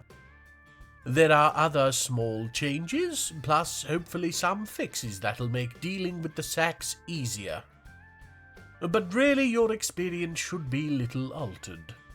So why do I mention it? Honestly, I'd completely forgotten I'd done it, and when it came time to sit down and get the script done, I found I'd inadvertently recorded myself wittering on about it to a third party. There's some portrait changes. I just hope it doesn't cut up my saves and force me to reboot the dimension. Last time I did that, I created a demonic cat, and we all know how that went. Ah, the Dwarven caravans are here. Wait, why no wagons? Oh, snot, damn it. They've noticed the line of traps I set up to hopefully catch some mega beasts and have decided there's no way they could pass under the enormous cages suspended above. Not without feeling the need to kick the propping stick out at least. There's a thought. Can you put a wagon in a cage? Well, anyway, the caravans weren't testing it, so we're getting a lower amount of goods this year. Never mind. I've already got the dwarves delving in the mines below to look for more metal, so it shouldn't affect our gathering steel. Get yourself in, Mestos. Not easily depressed, but quick to despair. Are they not synonymous? Oh, would you look at that? Dishmab, one of our homegrown Hammerlock dwarves, has gone into a strange mood. Now, I wouldn't get your hopes up for anything worthwhile from this. He's only 4 for 1, for 2 he's got 1 chalk boulder, 3 he's getting another 1 for 2, and 4 he's not 1 too free for these kinds of endeavours, what with his normal chores keeping him so busy. Yes, that was a lot of fun to write. So we'll leave him to it and come back when he shows off Gomath id Tomem, or the legendary rock grouping. Oh wait, no, he does seem to be heading further afield than the rock stockpile. Yes, down past our spidery delvings for ore and through the hall of cavefish person teeth that still confuses me because I didn't know fish had teeth. It looks like he's going for some rough colours, that is to say, uncut gems. These rocks sure are going to be sparkly. He's done, and though normally you'd be listening to badly played trumpet at this point, I just had to show you first.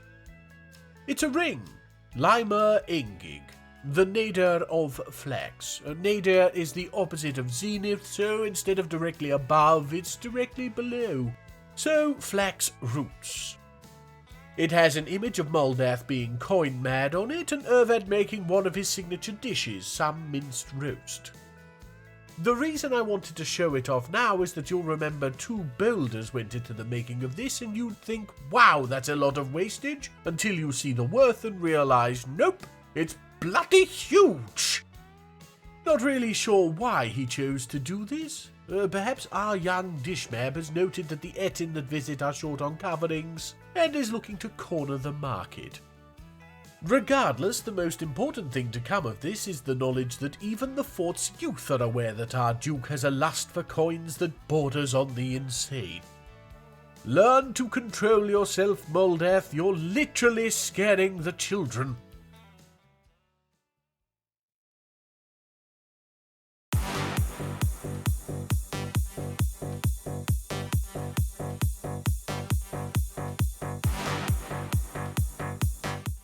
The wrong answer to how Wily would catch the Roadrunner beast Quamoon has come. Interestingly, the wine holder from... Oh, for me's sake, that's magma, you turtle-brained grassland weasel. Heavily bleeding. Yes, well, 9th degree burns will do that to you. As you can see, Quamoon was in this case very aptly named. The bewildering indeed. Daft as a brush. We're following Avars, and that's Avars, not Avars, or indeed Avars. Both of them have kicked what I'm starting to call the Avars affliction. But Avars here, well, he's officially the angriest little pimple in all of Hammerlock. Now he's stressed, which I think has something to do with him hauling the same llama wool dress back and to from his room to the stockpile. So we'll try what we did with the others. Free time and pets, maybe some time in the military, but most importantly, I've got the others to clear out a space next to his room, and we're going to fill it with furniture and call it a dining hall. His own personal dining hall. Hard to be grumpy when you're eating your breakfast alone on the other side of the fort. I didn't think this through, did I? Too late for second thoughts, here it is all completed. He's now the proud owner of a statue of dwarves, We had one lying around. Some copper chairs, spares from the Camouflage College Library, a table, unused in the Hollow Hill, a weapon and armour rack, scavenged from the old barracks, and some random gems on a pedestal we just bought from the caravan on a whim. There we go, Avars. No expense spared, or indeed made at all. Well, he's still hauling. Guess I actually forgot to turn his tasks off. Whoops. Never mind. At least he isn't ferrying that damnable dress back and two. Ah, snot, damn it. I was watching our glum Avars and realised that it's been a few years since we did what was supposed to be our annual winter holidays. That will of course never do, so seeing as it's now late autumn, why don't we be a little naughty and start the festivities off early? All the dwarves have been given the order to quit working and make their way inside. And here they come! Now, I mentioned at the start of the episode that I had something special for you, and this is where I'll be sharing it. Though I say I do in fact mean we. What am I talking about? Well, remember last episode I mentioned the legend of Amos? You know what? It's probably going to be more fun to just show you. Enjoy! Are we really doing this? You can go live with your aunt again if you like. No, I just can't believe how lucky I am. Right. I think it will be fun. At a boulder. Ahem.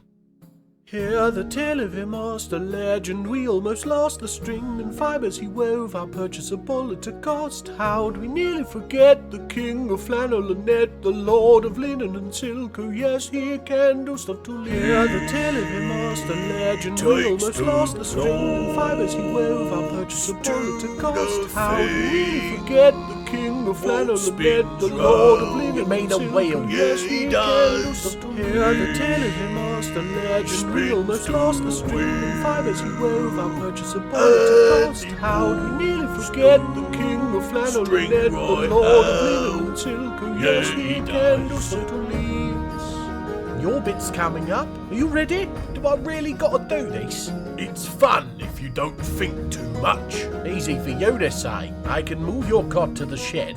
Snot, damn it. He makes it so Hammerlock dwells always pants. We thank him for that when we're given a chance. Be telling his legend and making it known. He's foundational, holding a wall. Yeah, he's the cornerstone. Our first patron, cornerstone. Not including John's wife. Cornerstone. No marital obligation for you. No, you like this stuff voluntarily.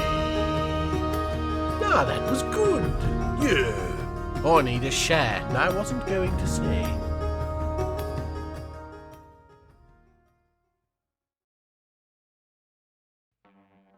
Oh dear. Looks like somebody didn't enjoy the song at least. Dastard here is a legendary weaver and seems to have taken offence to the lack of a bardic tale outlining her talented contribution to the sheathing of dwarven genitalia. Sorry, Miss Sneaked Vault, but Amos was in the right place at the right time. Plus, weaving is clearly more obviously integral to the manufacture of pants than threshing, and so less funny to write legends for. She doesn't seem to be causing that much of a ruckus, to be fair to her. So far, her tantrum consists of standing drunkenly in the middle of the creative fragrances and listening to a story. If all our dwarven tantrums are this peaceable, I think we might be able to dismantle the dungeon. Oh my! Well, that was an awful lot of blood and carnage all at once from nowhere. And it seems to still be going on, just when I praised you, Dastard. Dear me. Oh, and she's attacked little Dishmab, creator of the 5-man hula hoop. Rather unsurprisingly, the 4-year-old didn't give a great showing against this adult. Oh, for your sake, he'd better survive. Nothing for it but to stop the festivities and let the dwarves get the injured to the hospital. Oh, here they come. Good me, is that 7 dwarves, including Dastot, so 6 injured who didn't deserve it? Oh, bad things are coming your way, Miss Sneaked Vault. Mark my words, bad things. Taking a look in the Justice tab, and here's the crime. Disorderly conduct. Half a dozen injured dwarves, including a child, and that's the name of the crime. More like multiple attempted unalivings, but then I suppose Hammerfist does know best. Injured party is down as just asked, too. I wondered if that's through seniority, or if asked was just first in the melee. I did see her with her new baby with Dastot, so that must be it. And Hammerfist saw everything. I say saw, I'm pretty sure she's the reason Dastot is currently unconscious, but cucumber cum cuba. Also says unsolved. What nonsense is this? Maybe we have to have a formal interrogation. Innocent until proven guilty, I get. This is innocent until Hammerfist has written it down somewhere, apparently. We can interrogate? Well, who better than Dastot herself? Let's do it! Following Hammerfist now. Off to interrogate Dastot. Whoops. Dragging her half-unconscious form off the surgical table she was at that moment getting surgery on. Oh no, Dastot has awoken and rather understandably headed back to the hospital. Hammerfist is having none of that, of course. She's got important enquiries to make. Like, where were you on the night of 14th Timber whilst I was feeding you a knuckle sandwich? Oh, one of our other dwarves there attempting to take Dastot back to bed. Buttery fingers, Hammerfist. Oh, seems like this interrogation will go the distance. And there it is. Checking the Justice tab, we can see the crime is still unsolved, despite the fact Dastot has accused herself of the crime of disorderly conduct. I guess we have to do it ourselves, which seems a little silly to me. Nowhere else do we get this same level of control when it comes to making decisions for our dwarves. My whole persona exists because the player's status seems that of a capricious god that can prod the psyche of the pixelated people but not actively decide the outcomes of specifics. I don't know. Allow us to interrogate and such by all means, but I think it more in fitting with Dwarf Fortress as a whole if we have to rely on our guard dwarves to make the right decisions with regards to convictions. You're guilty because God says so would seem to put the lie to an honest justice system. And detracts from story fun.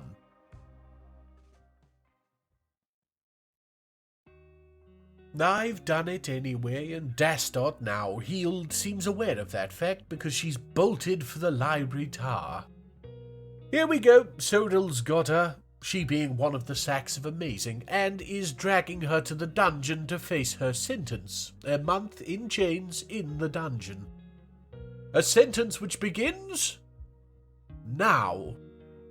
And she's already feeling repentant after being confined. Say what you like, but clearly the system works. And I can promise you one thing. She'll not be causing problems in Hammerlock again. On to more pleasant happenings, and Risen has gone into a strange mood. Risen is a legendary miner and weaponsmith, and so of course has taken over a stoneworker's workshop to provide the maximum amount of disappointment as an adequate, though rusty, stonecutter. Much like Dishmab, she's gone straight for the chalk boulders, and so we await with bated breath the piece of furniture or pointless bauble she'll create that can be used to draw on the walls with. Let's leave her to... Oh, come on!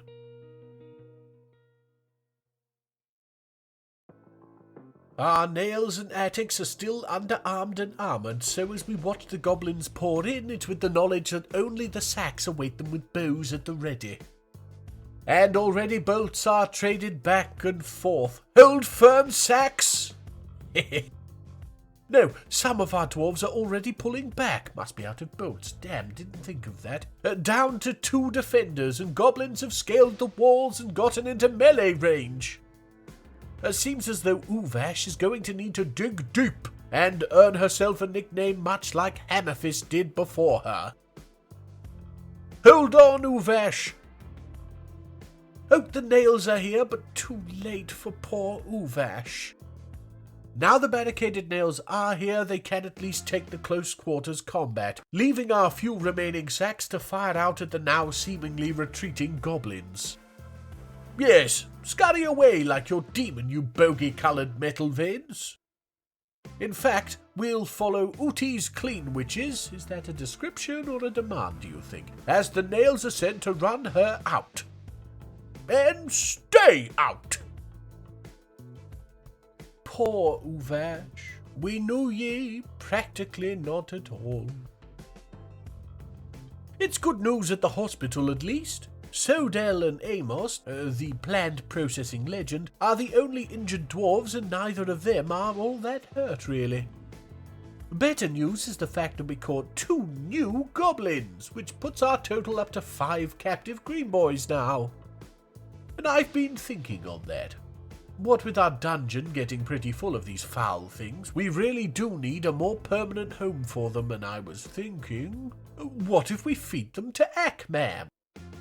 Alright, they're not insects, and okay, I'll need to figure out how you take weapons off them to make it an unfair fight, but how good would that be? We'll need to test the idea first, of course, but we could even turn it into a yearly gladiatorial thing. It's not like we're ever short of them with the constant sieges. Anything is better than continuing to fill our dungeon with them. Dastot has already... Ah, that's right, iron bars do allow projectiles through them. Well, I did say Dastot wouldn't be causing any more trouble. Me, I'm awful. Right, I'd better sort this. Oh, that's right, Risen was making something. Ethadrinmol. Well, sounds like an antidepressant, but it means decent marshes, which sounds like a holiday destination for the depressed. It's worth a decent amount, to be fair. More than Dishmab's wagon wheel, even. But that's hardly a surprise when it's studded with more precious gems than a dragon's underside. It's also culturally significant. What with its image of our golden animal trap in chalk, our queen and dwarves in iron, and the sticky trousers in black pyrope. Frankly, it's a much better artifact than it has any right to be, and it's sad to think it'll end up stuck in a stockpile somewhere, because I never utilize these things properly. At least the kobolds won't nab it. I should think even our dwarves wouldn't fail to stop 2 of the little blighters hopping a stone cabinet off map.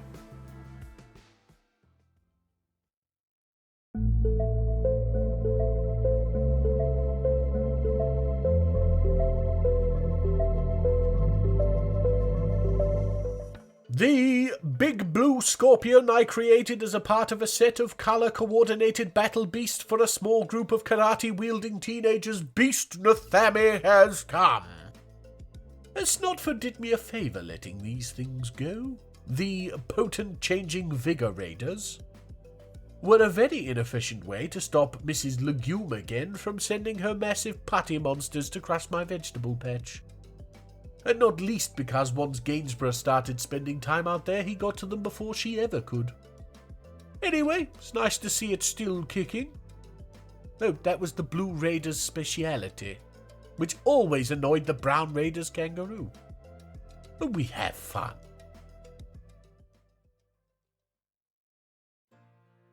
Oh, would you look at this? Udil, after talking about it for me knows how many years, has finally discovered the construction and use of the windlass.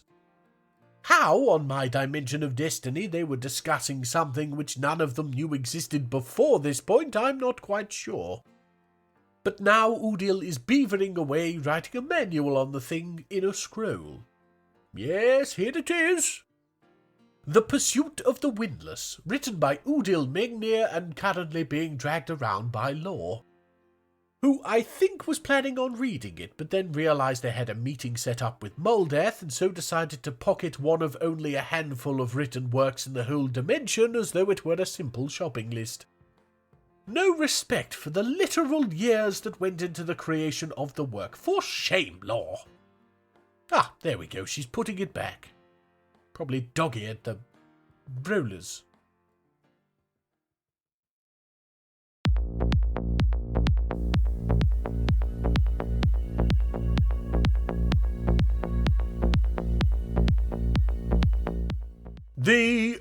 my me, have you taken the time to image search some of the rocks in this game? Beast, Akmot, Ashmal, Stumeb has come. I had a lot of fun drawing this, I can tell you. It took a while, but after having seen what nice actually looks like, I just had to get the striations right.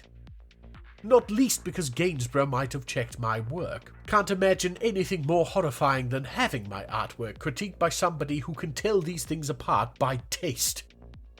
Oh, looks like Akmot has found itself some cave dwellers, and this brings me back to the thought we had earlier. Here we have a corridor above a hole, closed off with an iron door. This space leads down into the room we prepared our dwarves in to fight melee all those years ago, which we'll see in a little while. For now, we will watch our dwarves leading the goblins down. Kind of thought they'd bring the cages, but that's my mistake. Oh dear, one of them at least appears to have escaped. Dostengosp. I've sent the order to the dwarves to... Oh, well, that was a bad choice, Mr. Clamhate, but problem solved at least. Looks like a second escaped higher up and was dealt with minimal injuries, leaving Ooties here to be re-wrangled and, yes, thrown down into the pit with his brethren. So with 2 dead and 3 in, we'll just lock the iron door and unlock this shale one. Ha! They're straight to it. Oh, and here's Akmot on the hunt immediately, and it stopped. Moving again, but at a snail's pace. Come on, beast! Following Ooties now, hopefully they'll fall foul of the cavern dwellers or another beast. No, escaped off the map. Oh, Akmot is still pursuing, though I think it's too late. How disappointing. And with that, I think we'll be calling it. I would like to thank you all for watching and thank Cornerstone once again for being our very first patron. All of your support, whether you like, comment, subscribe, or actually give real-world money you sweat for, is intensely appreciated. Frankly, getting to the end of the video is something I can't thank you enough for. Life is tough right now and time is short. So, thank you. Anu Zeshon, you most wonderful of individuals. Nanus Eshon. Kutam Ilunu Di Zuamid. Welcome one and all to the reason my browser is filled with advertisements for key safes fort that we all call Hammerlock. Now we're floating above the Creative Fragrances, the new shopping mall at the edge of a dying town that just isn't happening. Watching the few diligent workers and loner weirdos. If you remember, I had hoped that the Hollow Hill would become the main fortress, housing our important dwarves and entertaining our less important visitors. This hasn't come to pass. So, now I'm left questioning my decisions, which is quite frankly becoming one of my more frequent pastimes. And I can't ignore it any longer. Yes, that is Christmas music you can hear. Snodford has apparently given up on honest work and has assimilated the kobolds he was supposed to be teaching common to into some sort of holiday-related protection scam. Namely, he teaches them carols and extorts money from people to have them stop singing. Happy spooky season. Talking of spooky, here's Betha standing at the edge of the forest. I didn't pause that. In fact, I barely caught the tail end of what was a multiple-day vigil on the boundary of Hammerlock land. Mark my words, he'll have been plotting some sinister Alice Dack tomfoolery. Turn all our ale into wine. Not that the dwarves would care, but I'm sensitive to the sulfates. Perhaps I'm reading into it too much. He is anxious and overcautious, probably not helped by the purple cloud over our recently expanded corpse cave. Or it could be the trees themselves. We know he's not too keen on those. Regardless, he's putting the lie to my introduction and making his way over to the Creative Fragrances. Get your abnormally large feet, clowns remember, up, Betha, and relax on us. or you could stare at the wall in the dormitory for a week. Socializing. Yes, of course you are. Moving on, Shortest has gone into a strange mood. She has claimed a stoneworker's workshop, has no skills in anything, and spends the majority of her time shooting at a stationary target in the Sacks of Amazing. I don't know what to think. Military dwarves are wont to create pieces that commemorate battles and sieges, so we may honestly get something that, whilst not great as an artifact, at least has some significance to Hammerlock, fortunately. All we can do is leave her to it and see what we get. May speed, Shortest. Then she's created a shale crown. Idem Usan, the Key of Murder, a very unusual piece. Worth a handsome amount, compared to some of our other junk anyway, and not surprising given it's studded with silver, gold, and lavender gems. It's the image on it that really gets me, not the beak dog. Who wouldn't want a picture of a bipedal protoceratops on their crown? No, it's the image of Dwarven. Yes, of course, Dwarven. Dwarven isn't even in the military. Do pay attention. Sending a human to Kentucky with his steel mace during the Attack of Tempests 8 years ago. Like I said before, it's not unusual for battle commemorations from military dwarves, but Shortest calling the act a murder would seem to ignore Slusp's preparedness to do harm to her Hammerlock brethren. Not very patriotic of you, Shortest. Almost like you've met your Hammerlock brethren. Oh, it's happening! I added cage traps to the top of the hollow hill for goblin gladiators, and Bummus is heading that way, so hopefully... Well, that's just nonsense. We're following Melbill, our chief medical dwarf, as she gathers plants in full armour. The sloshing sound is the pools of sweat gathered in her boots from doing so in the heat of the early summer sun. I focus on Melbill because she is an important member of our secondary squad of military dwarves, the Hasiatics, and she is actually fully armoured. Armed with a masterwork steel mace, too. Both of our squads are now. That's right, finally recovered from Elffest, or whatever it was. Oh, and to those who mentioned the well-known bug, explain the piles of abandoned armour not being steel. Honestly, I blame Snod. This does, of course, mean that Melbill will soon be utilising her extensive training as a medical dwarf to really put the hurt to some goblins. That will be a little later, though. I think it time we swell our ranks, and so have opened us up to migrants. A good-sized wave will see us waving goodbye to the military, though hopefully only temporarily. Ah, the humans are here. Hello, Hehan. Come in. Hello, Mr. Gainsborough, how many times do I have to tell you to not just come in? But you said... Gainsborough, what's on your face? A carrot. I'm feeding the gnomes. Oh, they're back. Anyway, what do you want? You said Snodford could turn to snow. Oh, for beast's sake. Yes, here. Tell him he's mopping the hallway this time. What are those bells? Oh, for Snod's sake. Not quite the musical accompaniment I'd have picked for a fearsome fight to the death, but I guess we'll make do. The goblins are moving in now, and they seem to have... Oh, the humans, of course. Well, damn, I don't think our dwarves will need to even get involved then. Though there seems to be only one caravan guard, and they've been dispatched. Damn. Here's the nails and sacks. I've sent the attics to support the caravan guards. Said caravan does seem to still be coming in. Ah, here's the enemy. Good going, attics.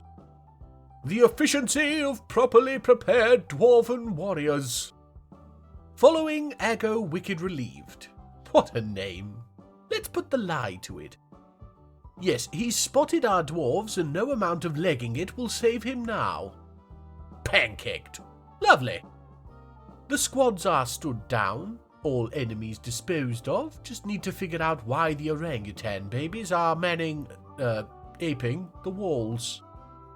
Sorry, little one, no war training for you. That's reserved for the smarter animals, dogs and leopards and such. You're too closely related to humans, apparently. Oh, seems like our most recent battle has spurred one of our hazy attics into a creative mood. Shem here was an adequate weaver at one time and has decided this means he might be capable of producing an artifact article of artful clothing. An artisanal accoutrement of Artemeus arthralgia, a well-crafted accessory, a crab joint pie. I didn't say come in, and stop reading my strips. Just pop my head in to say you can stop the snow now. We got some good drifts. Fine.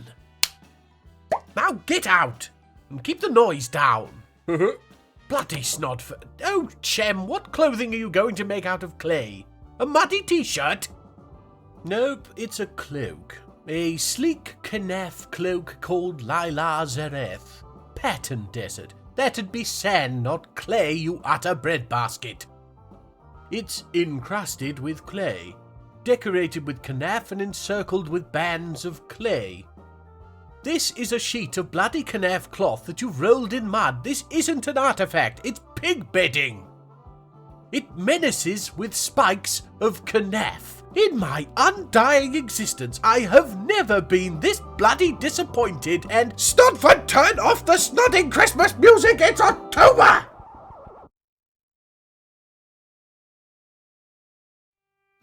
Sorry about that, everyone.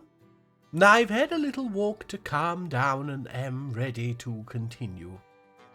We're following Kel Rockstrive, previously a pioneer, obviously, who is visiting our fortress for as yet unknown reasons. I have my suspicions, however. She's making her way up to the Camouflage College library after briefly visiting the Creative Fragrances, and this is what I was worried about. It would seem word has begun to spread of Hammerlock's ownership of the only reading material in the whole of the Dimension of Destiny, and Kel here has come to take a look. I say take a look because I don't see how she'll actually be able to read anything. It's not like she could have learned how to before getting here. Though I've never taken a good look at any of our books. Maybe they're written in smells like cat books. Not a bad idea. You could convert what would be pretty complicated transcriptions into one specific scent and save a heap of paper. Though I'd hate to know how you'd spell "the dog was sick in Grandma's underpants." Whatever the truth of the matter, Kel seems to be enjoying herself. I still have a bad feeling about it, but I suppose there's naught to do but wait. We're above the barracks for the Sacks of Amazing now, and you can see that they're sporting fancy new armour. Helms, greaves, and where they've not chosen mittens, gauntlets. All masterwork, so high quality, though made from bone. Why bone? Well, it's light, so it won't hinder the guards like steel would, and we've got more of it than any other material in the fortress. I think they look nifty. And this should protect them better than the headscarves and trousers they were wearing. Plus, giving my sacks bone just seemed right somehow. Probably Snodford's influence. I bloody knew it! Here we can see Kel vacating the fortress with one of our books stuffed down her purple shirt. I've sent all 3 squads the kill command, like any ordinary librarian would, but I don't think they'll get to her in time. Come on, don't let her escape! Me damn it! Useless dwarves! Talking of useless dwarves, here comes the caravans. Following Zacid weather dyes, only in haunted biomes normally. I'm glad to see them though, because Betha has imposed quite the hefty tree cutting limit on us this year. 26 is our lot if we don't want to be facing elven hordes, so we'll be buying any and all wooden things to cannibalize from this year's caravan. Now I know what you're thinking. Why didn't I mention it when we were talking about Betha earlier in the episode? Ah, who am I kidding? Half of you are thinking about how Zasset's bald head would feel in the rain. The other half are wondering who sang the 1972 Christmas #1 hit Long-Haired Lover from Liverpool. It was Jimmy Osmond. Oh, mention a ridiculous haircut and he appears, sporting a ginger bowl cut. It's our outpost liaison, Meng. And what on Destiny is this all about? Why do our diplomatic visitors keep staring lovingly at the walls of the dormitory and the creative fragrances? Oh, here's a thought. What if my musings on Dwarven literature weren't that far off? Gainsborough could tell a rock from taste alone, and what are dwarves but slightly squishier rock trolls? They spend enough time with the stuff. Meng here could be imbibing a plethora of information about the fortress, its comings and goings, all with the munificent application of tongue to wall. Finally, we can understand why dwarves have different tastes in stone. It's literal! Oh, finally, the new migrants I ordered have arrived. We actually had 2 seasons of none showing up. I was starting to think word had got out that Hammerlock was full of basket cases. 9 new dwarves. I guess we can send 1 squad out now at least. And I can finally show you all this. The new, totally not inadequate and somewhat soul-crushing housing district that will eventually be completed to hold 60 dwarves. I have decided to call it the Slims, because the corridors are slim, and for no other reason. It's got bronze statues. Ahem. Meng has stopped licking the walls and is getting down to business with Moldath. We'll just quickly request all the wood for next time. There we go. Looks good. Oh, granite clobbers want scepters. Well, I've stopped the constant request for prepared meals, so maybe we can utilize the bones again. Great idea. Meng mentioned there was world information to share, and taking a look, it would appear that our queen, Unib Ringdumbrel, has joined the battle against the Mouse Devil. Brought the citizen count of Doomface down to 100. Go Queen Unib! Oh damn, looks like they've been taking losses at granite clobbers. Ah, it's fine, there's always metal folded. We're following Amos, the legendary thresher. I've noticed it's taking forever for the dwarves to melt metal objects, so I want to clear this area and make an industrial smelter. Ah, yes, come in. Snod says, can he start the music again? Hang on, Gainsborough, firstly, you look ridiculous. More importantly, what's with the bells? More Christmas nonsense? No, my underpants got wet in the snow, so I took 'em off.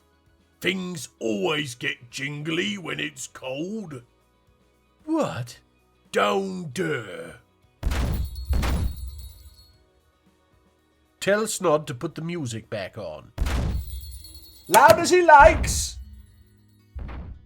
Oh, we've been holding on to that joke since Slapgland. Worth it! Also, it looks like we're not going to lose any dwarves to a sudden geyser of molten rock, so yay to that too. Here we are now, watching another military dwarf preparing to create an artifact. This is, of course, Udib Paint Thunder. I'd have issue with the suggestion of being able to pigment a sound if we hadn't just discovered dwarves read with their tongues. Udib is one of those dwarves who helped to create the bone armor our Sacs are now wearing, so we know he's already pretty good with the stuff. I'm expecting something spectacular. Nothing for it but to let him get 2, so we'll come back when he's done. Best of luck, Udib. Oh dear, Avaz has finally snapped. Third Avaz at this point. It was bound to happen eventually. And he seems to have started a fist fight with one of his fellow military dwarves, which is fine by me. They're hard enough to take it. The worry is he'll take his anger out on one of the children. Somebody hide Dishmab. Holy moly, he just threw a full wooden bin. The strength of this dwarf. And still throwing a tantrum. Oh, a Sac is dealing with him. No, I guess not. Wait, actually seems to be trying to... Oh, damn, probably a bad idea to let the angry dwarf stay in the military with their full masterwork steel armor. He stood on the bridge. Somebody throw the lever. Damn, he's looking to start a fist fight. Nope. Fighting on the stairs. Oh, come on! Ah, it's over. I'm pretty sure, anyway.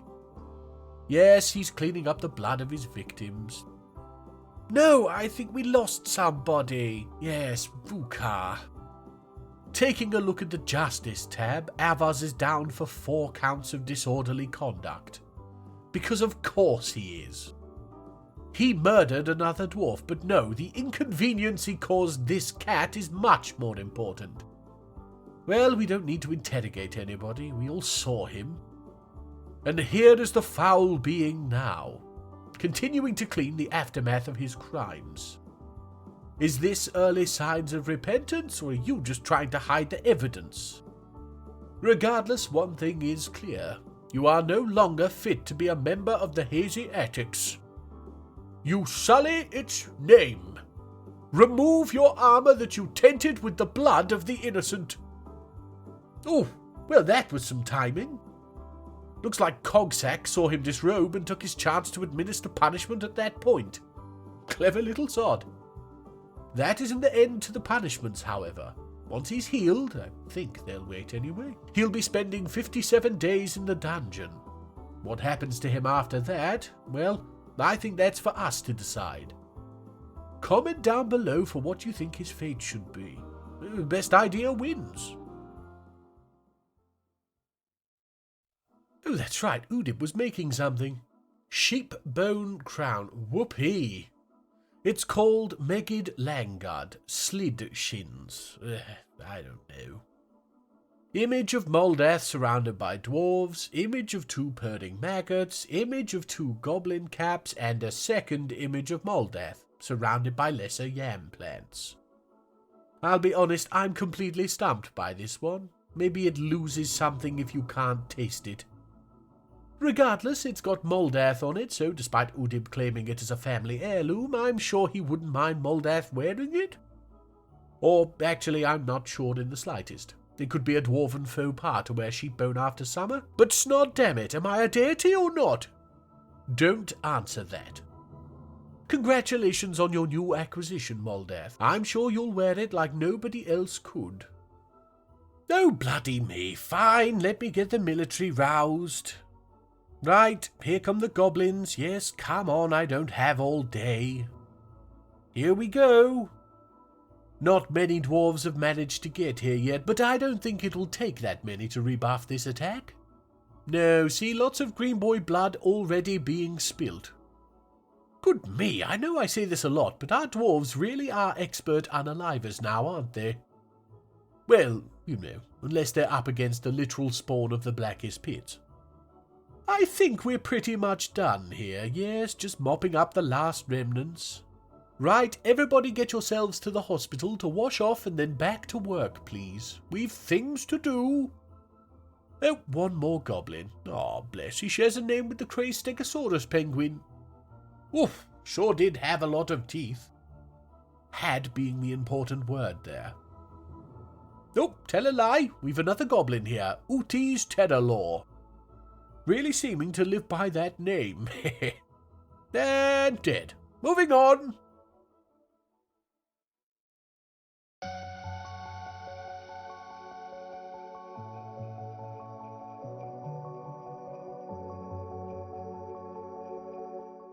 The attempt to ease Gainsborough's fears of creepy crawlies beast Osman Stred East Quek has come.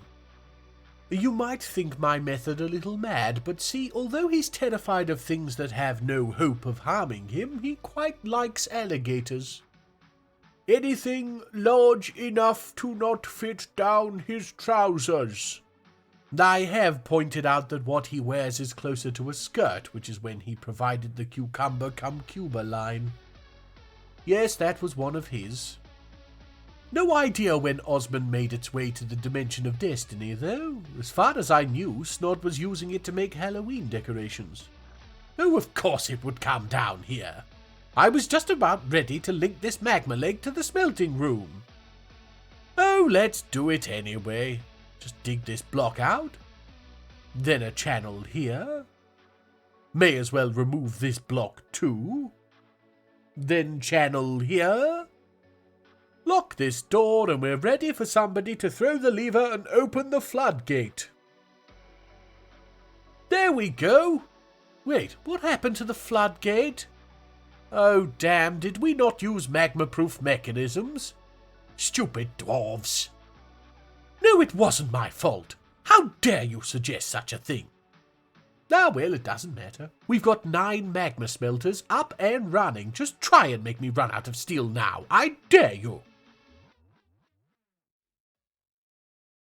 Right, now, before we finish up, I think it's time we sent a squad out.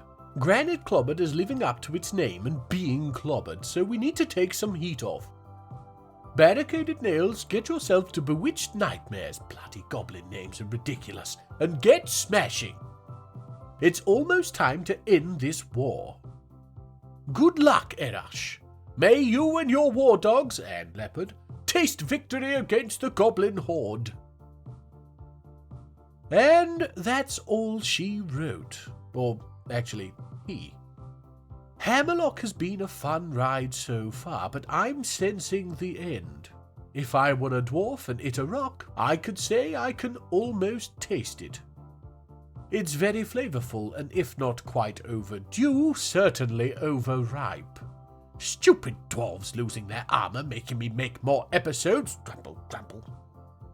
Before we go any further, I have a new wonderful individual to thank. That being Tom Bones. My newest and second ever patron. No song this time, I'm afraid. I did kick around the idea of letting Snodford do something, but he showed me the limerick he wrote.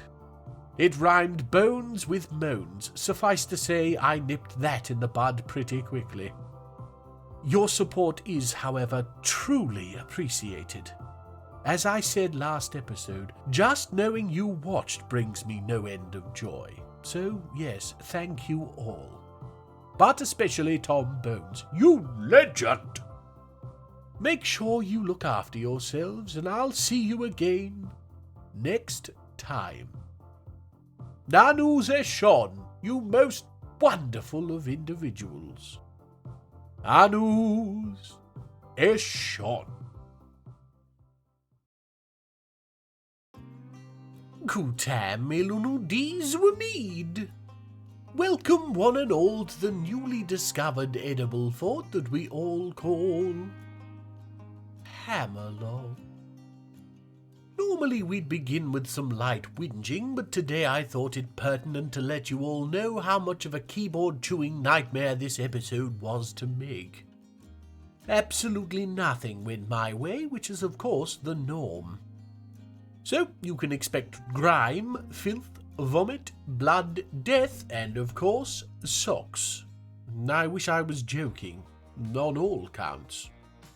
Regardless, the dwarves are bustling, so we should follow their example and get to work ourselves. Starting with Avars. No, we're not playing silly buggers with names this time. This murderer/cat botherer doesn't deserve the whimsy. Last episode, I asked you all to comment with what you wanted his punishment to be, and in a show of great restraint on your part, it was decided he should be put to work. So, we've just seen him at his new vocation as Hammerlock's dedicated cobbler. Now, I know shoes would seem a strange choice, but if you think about it, shoes have a tongue, like that of his... No, I can't be bothered pretending. We just need shoes. Yes, come in? Hello, Mr. Crevice. Ah, Gainsborough. Got those things I asked you for, I see. Yup. 2 thank you figurines carved by yours truly. Amazing. Well, I'm recording right now, so I may as well explain. We've got 2 new wonderful individuals deciding to part with their hard-earned cash on Patreon. And so I asked Gainsborough to make them a little thank you gift. We'll have to get a picture for the video too. Yeah. You've outdone yourself. They look incredible. What is it they're made from? This one for Iron Guide is made from hematite. This one for Matt is made from dacite. Right. I was wondering. with all the talk last episode about reading with the tongue, what do each of those materials say to you, flavour-wise? What do they taste like? Oh! No! Hematite tastes like the sound of bird song at the water's edge of a peaceful lake at the end of March. I didn't mean... Dacite tastes like jam. Oh, Gainsborough. It's good on toast. Thank you, Iron Guide and Matt. Bloody rock troll. Oh good, the elves are here. Following Inefa Men Beaches. Don't mispronounce that, hey? And is he? He is! Actually using our South Road. What a time to be alive! I jest, obviously, but it is rather unusual for an elf to choose to be underground when there's a perfectly good meadow to frolic through. Oh, coming up to the barricade we erected to stop the visitors rolling down our hill. Another joke that backfired, as we actually haven't had another incident since we put it up. Strange how that works sometimes, eh? All coincidence, of course, I'm fairly certain supports are intangible from the side. And with the elven caravan, we are of course graced by Betha's presence. Feeling a little trepidatious on this occasion because when he was last here, last year, we swore to fell no more than 25 trees. Nor was it 26. See, this is the problem. Scriptwriting Phlegm assures me that there's a way to see not only how many we promised to keep to, but also the tally thus far. But he didn't know this when he was me, and we spent all last week trying to unalive Snod's parents, and I've yet to get the smell of yesterday's lunch into my hair, so I'll be damned if I'm monkeying with causality again this soon. Or late. Oh, it's happening already. Let's see then. 25, 44. And no mention of reprimand. Whoopee for us, I guess. 44 is a much better number, too. Think of all the charcoal we can make with 44 trees worth of lumber. Thank you for your much saner request this year, Betha. Have a lovely year. Whoops. So, the elves are leaving. Haven't actually managed to trade with them and they're packing up. See, I'm always so careful not to trade anything made from wood. I knew they get shirty. But what I didn't know is that this also extends to things made from bone. Something butchers. At least this time it makes some sense, I suppose.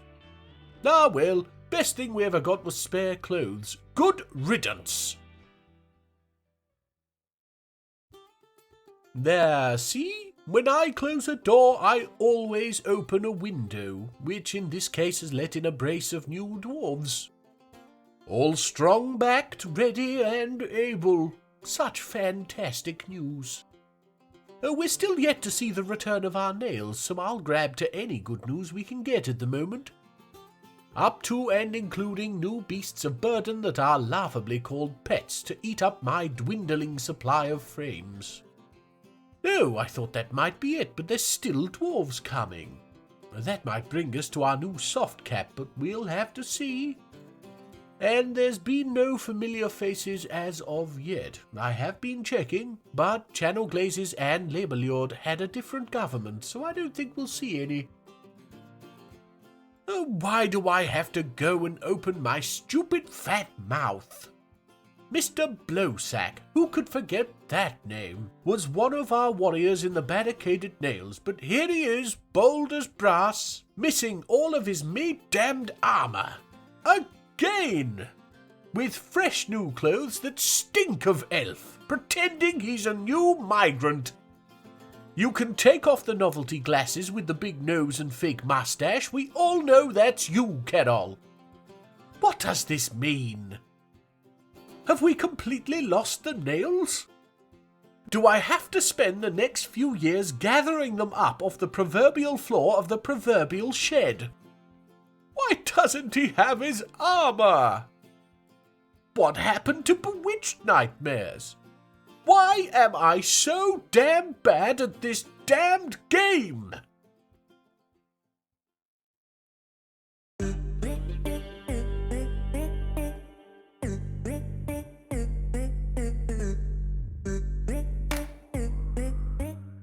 The thing Snodford made after asking for instruction in how to make beasts beast, sod lus lemus elker shedim has come. Don't ask me what it's holding. Snod swears it's a tail, but never without a smile. I don't think it got down here by accident either. After the last time he messed with Hammerlock, I installed a lock on the entrance to my dimensional rift. Bet you anything the keyhole is caked in filth now. Well, Sod here is in for a very bad time, so joke's on Snod. Nothing this insubstantial ever lasts in our caverns. Yes, you see? I bet he's just giggling to himself that he managed to leave his leavings in my dimension. Such a bloody child. We're following Risen now, our legendary weaponsmith, creator of all of the maces that our warriors use. She's in our newly created weaponsmith guild, turning some of our useless, jobless dwarves into weaponsmiths. This was exactly why we created the Thrower of War, a stupid bloody name, in the first place. Now, no, we don't technically need all these weaponsmiths, but we certainly don't need as many clerks, threshers, millers, and fish dissectors either. Teaching really suits our Risen too. These sort of tertiary jobs are perfect for creating positive thoughts for our important dwarves. Sort of counteract the fact they're all either worked half to death or left idle until we need them, as in Risen's case. It's always great to have a legendary weaponsmith on hand, but there's only so much metal, and if we turn it all into maces, what will our artifact dressing gowns be menacing with spikes of? Oh, and it's one weaponsmithing demonstration leading directly into another weaponsmithing demonstration. I always hated double weaponsmithing in school. It was always straight after lunch on a Wednesday when I just wanted to sleep. And from one guild hall we moved to the request for another. The Ochre Hall are a metalsmithing guild in Hammerlock that are asking for a space to talk about metalsmithing, I guess. You'd think they could do that down in the smeltery, but yes, we'll approve this. More busy work. My me.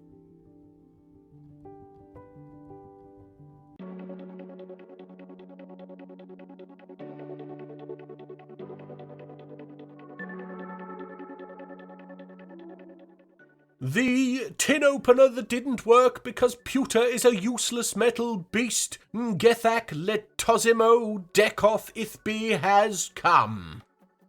This is my fault. I left it in the cutlery drawer after I had to make my beans on toast with a rock. I must have left the drawer open a crack, which is precisely how I ended up with lodgers, actually. Wait, is it mumbling? What's it saying?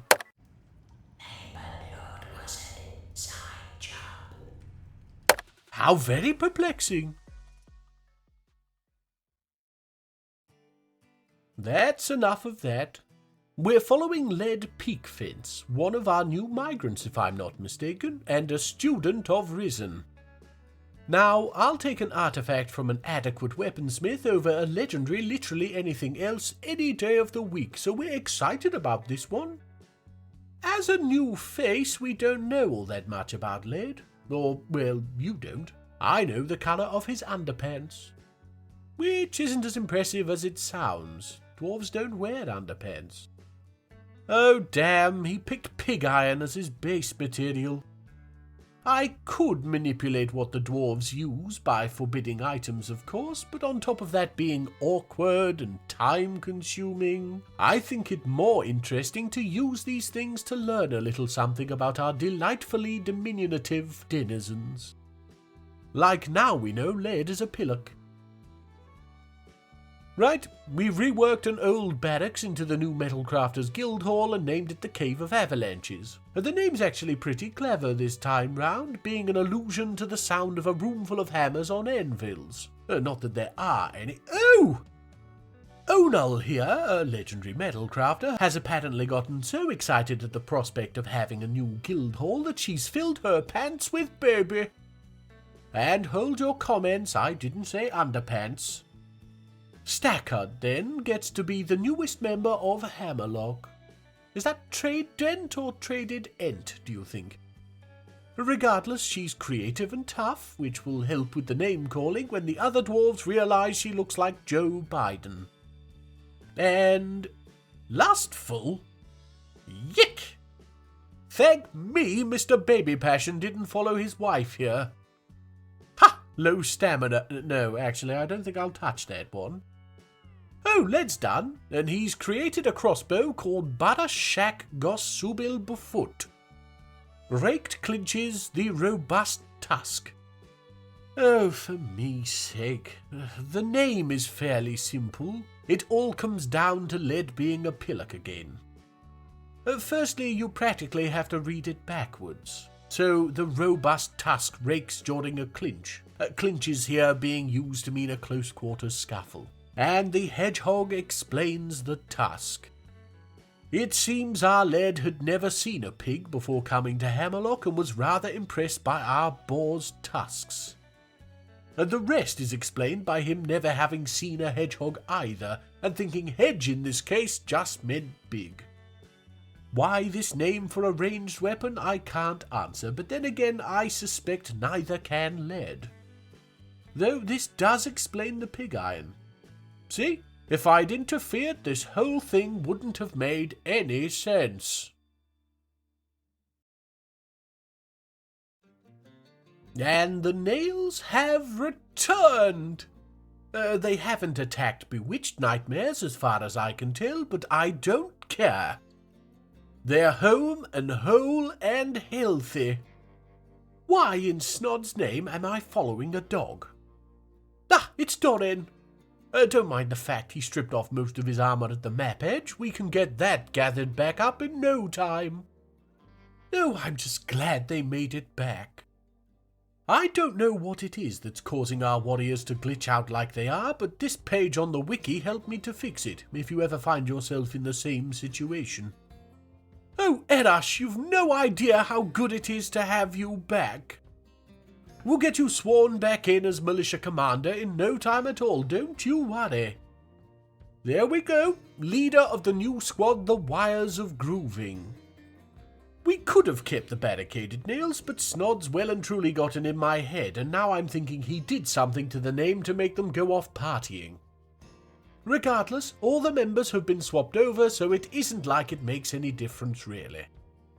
Though the Wires doesn't sound as contextually appropriate as the Nails, for a fortress with hammer in the name.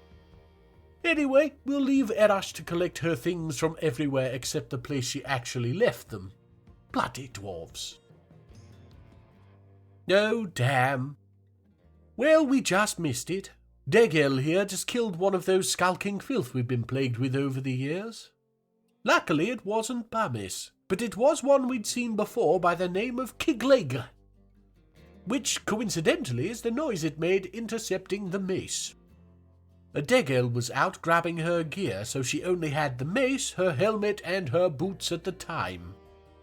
I was about to make a joke about that being the way I'd like to go, but she's 79, and though Dwarven physiology is different, that's still 80 years of wear and tear. Probably more creases and folds than comedy night at the Origami Poker Club.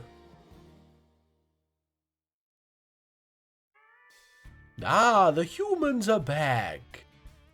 We're following 26-year-old Asri Blot-Tapered, who looks to have had something of a tough life. Going a very strange way to the fortress too, seeming to turn back on himself and... No way! 2 caravans in the same episode, both deciding to actually use our road. It's a Halloween miracle! I know it's not important in the grand scheme, but damn it, our dwarves put the work in, so it feels good to have that work be appreciated. Oh, and will the good news ever end? Lightast, our Duchess consort of Hammerlock, has only gone and given birth to a fresh-faced bonny baby boy. Oh, uh-oh. Damn, I forgot. Lightast has a lover in the fort, Moses Bronzecrests. What if it turns out this isn't Moldath's baby? Would he even know?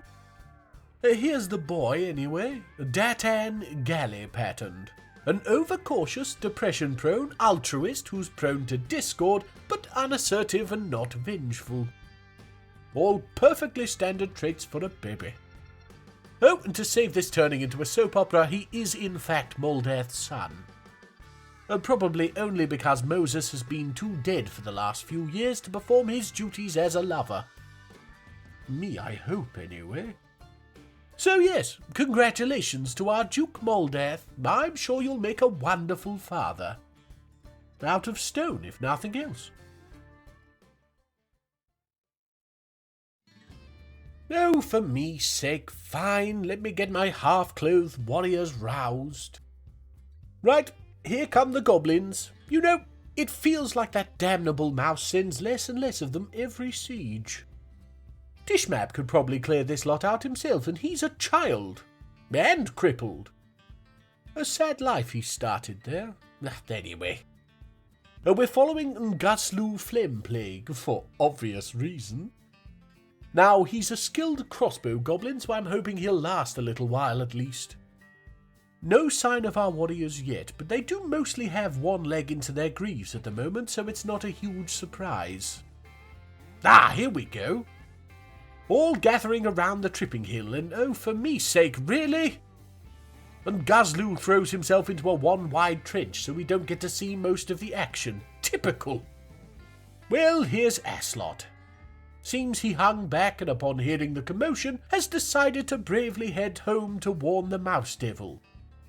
I've sent the dwarves, but I don't think they'll make it in time. Good riddance. And I think that will be the last straw. Time we dealt with the grim squeaker. No? Wires and attics. Raise Doomface! Erash, I believe in you. If anybody can manage to not spend the next 4 months partying just outside of Hammerlock with their breastplate off, then it surely has to be you. Spoiler warning, it isn't her. With the main body of warriors gone, I've decided another squad was needed. Everybody say hello to the Strithful Chambers. We're still following the building theme for new squads at least. And now seems as good a time as any to state I've figured out why the squads keep getting stuck on missions. It turns out that until all members of a squad have left the map, the whole squad just sort of sits off map waiting for them. This includes any war animals assigned to said squad. Remember the war leopard I was so bloody proud of? It transpires that I still had it assigned to the dog kennels outside the Slims. So, whenever it tried to leave to join the squad, a dwarf would drag it back to the kennels and the squads would never get moving. So let that be a lesson to any of you. If you've got war animals, don't assign them to pastures unless you like seeing your armour and weapons leaving to never return. Oh, and the Strifeful Chambers are being trained with spears because variety is the spice of life. And while the cat's away, the mice will move into Hammerlock. It's late when I'm writing this, all right? But new migrants are certainly welcome. I have the horrible feeling our mission to Doomface is going to go badly. And not just because scriptwriting Phlegm alluded to as much. But here's something that's not gone badly at all. Mild spoilers for anybody not privy to what happens if you dig too deep. It's adamantine! At the bottom of the magma sea, so we're following Risen as she digs her way very carefully towards the vein of it. I have personally never played with the stuff, beyond using it to plug the holes in the colander I built the dimension in, so I thought it'd be fun to see what the dwarves make of it. Probably a scarf, let's be honest. And if you're wondering why she feels empty at having her art defaced, well, it turns out she made a lot of the things we're currently feeding into the smeltery. I could have carefully gone through and picked out all her work, but who's got the time for that nonsense? You're a legendary weaponsmith, just go make more for me sake.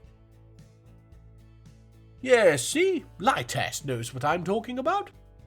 Another of Risen's pupils by the look of it. Lytast is a new migrant and a competent weaponsmith, so it's another time for crossed fingers, if not bows, please. We're going to follow him down to the forges to see what material our new weapon is going to be made from, and it's iron. Well, you know the completely arbitrary rules I placed myself under. I guess this artifact is just going to be a little more lackluster than usual. Good luck, Lytast. At least pick a good weapon type.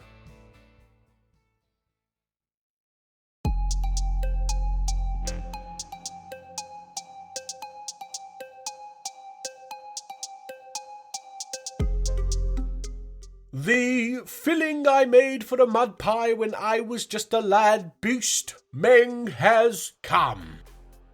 I can't believe Snod let this one out. This was one of the first beasts I ever made unaided. I believe I was still breastfeeding even, which explains more of the creature than I could wish. The name's a complete coincidence. I think a lot of things about our outpost liaison, but Busty isn't one of them. As for Mudbird Meng, it seems to have gotten into a little bit of a dust-up with some invisible cavern dwellers. It looks like a fight from a Saturday morning cartoon. Dust clouds and fists with the occasional bish-bash-bosh. Silly bird. Though it's putting up a good showing for something made from such a weak material. And back to the cartoon fight.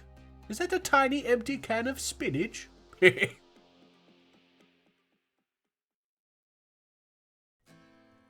Back to Lytast, and he's created Seshnania Uthor Dakon Socket Rhyme the Erased Omen.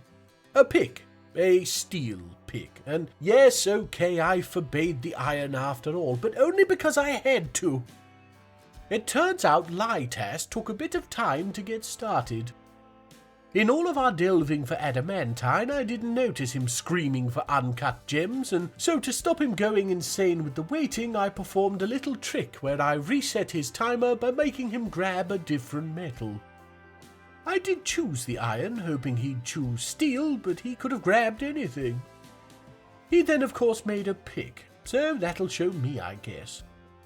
It's a nice pick, worth a good amount and covered in pretty pictures of forgotten beasts and that shale-crown artifact from the previous episode. But not what I'd call a weapon of war. Thank you anyway, Lytast, you spoil us. Oh, the Dwarven caravans are here. I was hoping it was our warriors, but that would be too much to expect with how recently I released the leopard.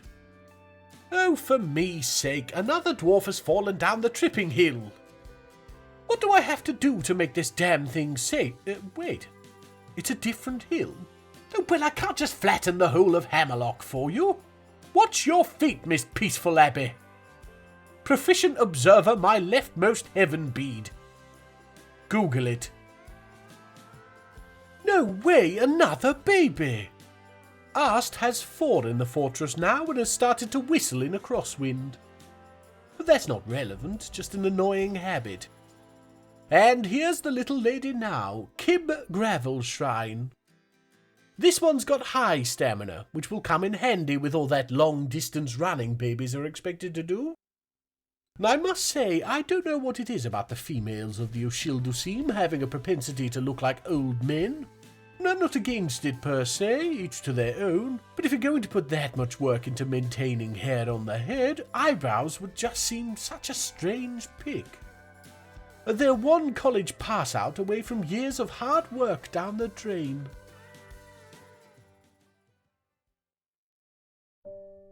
Oh, they're back!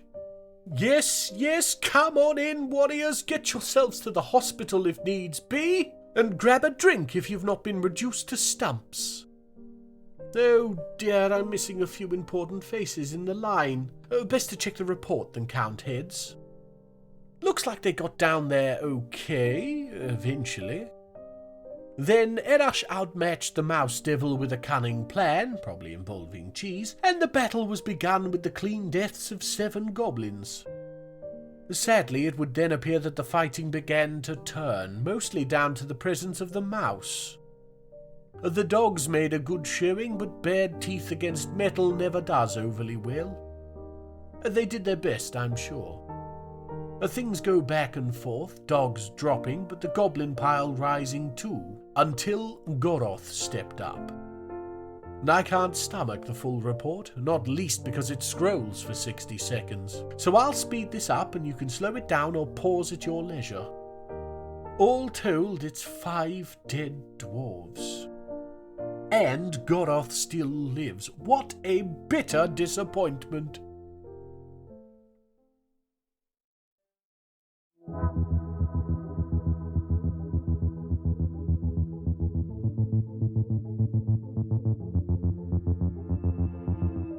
The cat toy I made that since really let itself go, Beast Kusun, has come. For the sake of my image as a kind deity, I wish the picture of this thing diving into the dirt only to be stopped by its shell didn't make me giggle every time I saw it. But come on! It's topped only by its worm nipples, as most things would be. Not blaming Snod this time either. I sent this to the Dimension of Destiny to appease Puddlekins. It's just bad luck that it turned up now.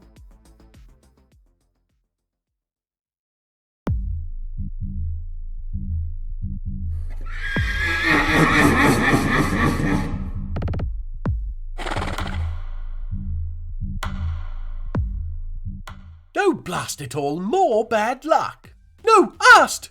Quickly, warriors, save the baby! Phew! Oh, poor Kib.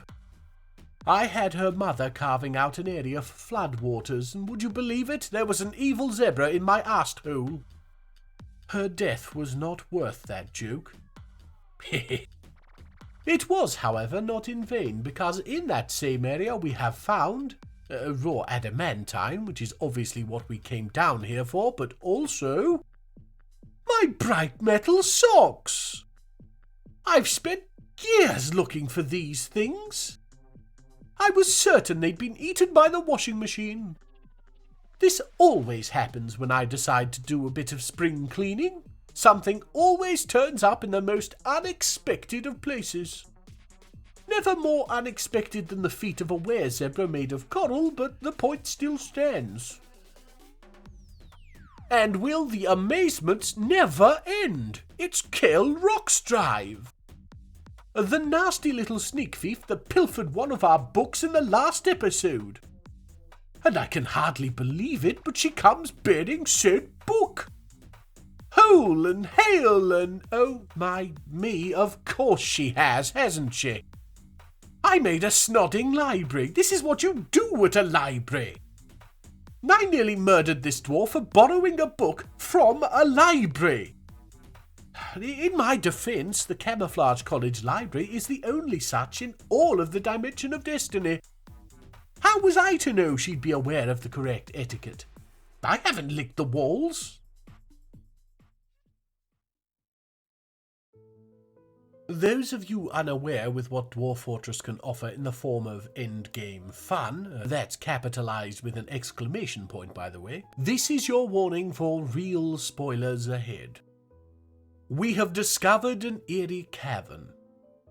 The air above the dark stone floor is alive with vortices of purple light and dark boiling clouds. Seemingly bottomless glowing pits mark the surface. Oh dear. Oh dear. The dwarves have broken through the adamantine plug and burst out upon the draining board beyond the colander. Quite luckily, it does seem, however, that none of the denizens of this cyclopean nightmarescape have appeared, and so things will probably be okay.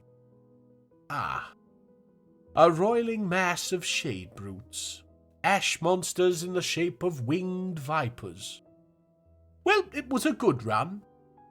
In case of children watching, we shan't be unpausing to allow our dwarves to be devoured by creatures from the black abyss. So suffice it for me to just say thank you for watching. Like and subscribe if you enjoyed, and comment down below to tickle the algorithm. Look after yourselves, and I shall see you again next time. Anu Zeshon, you most wonderful of individuals. Anus Eshon.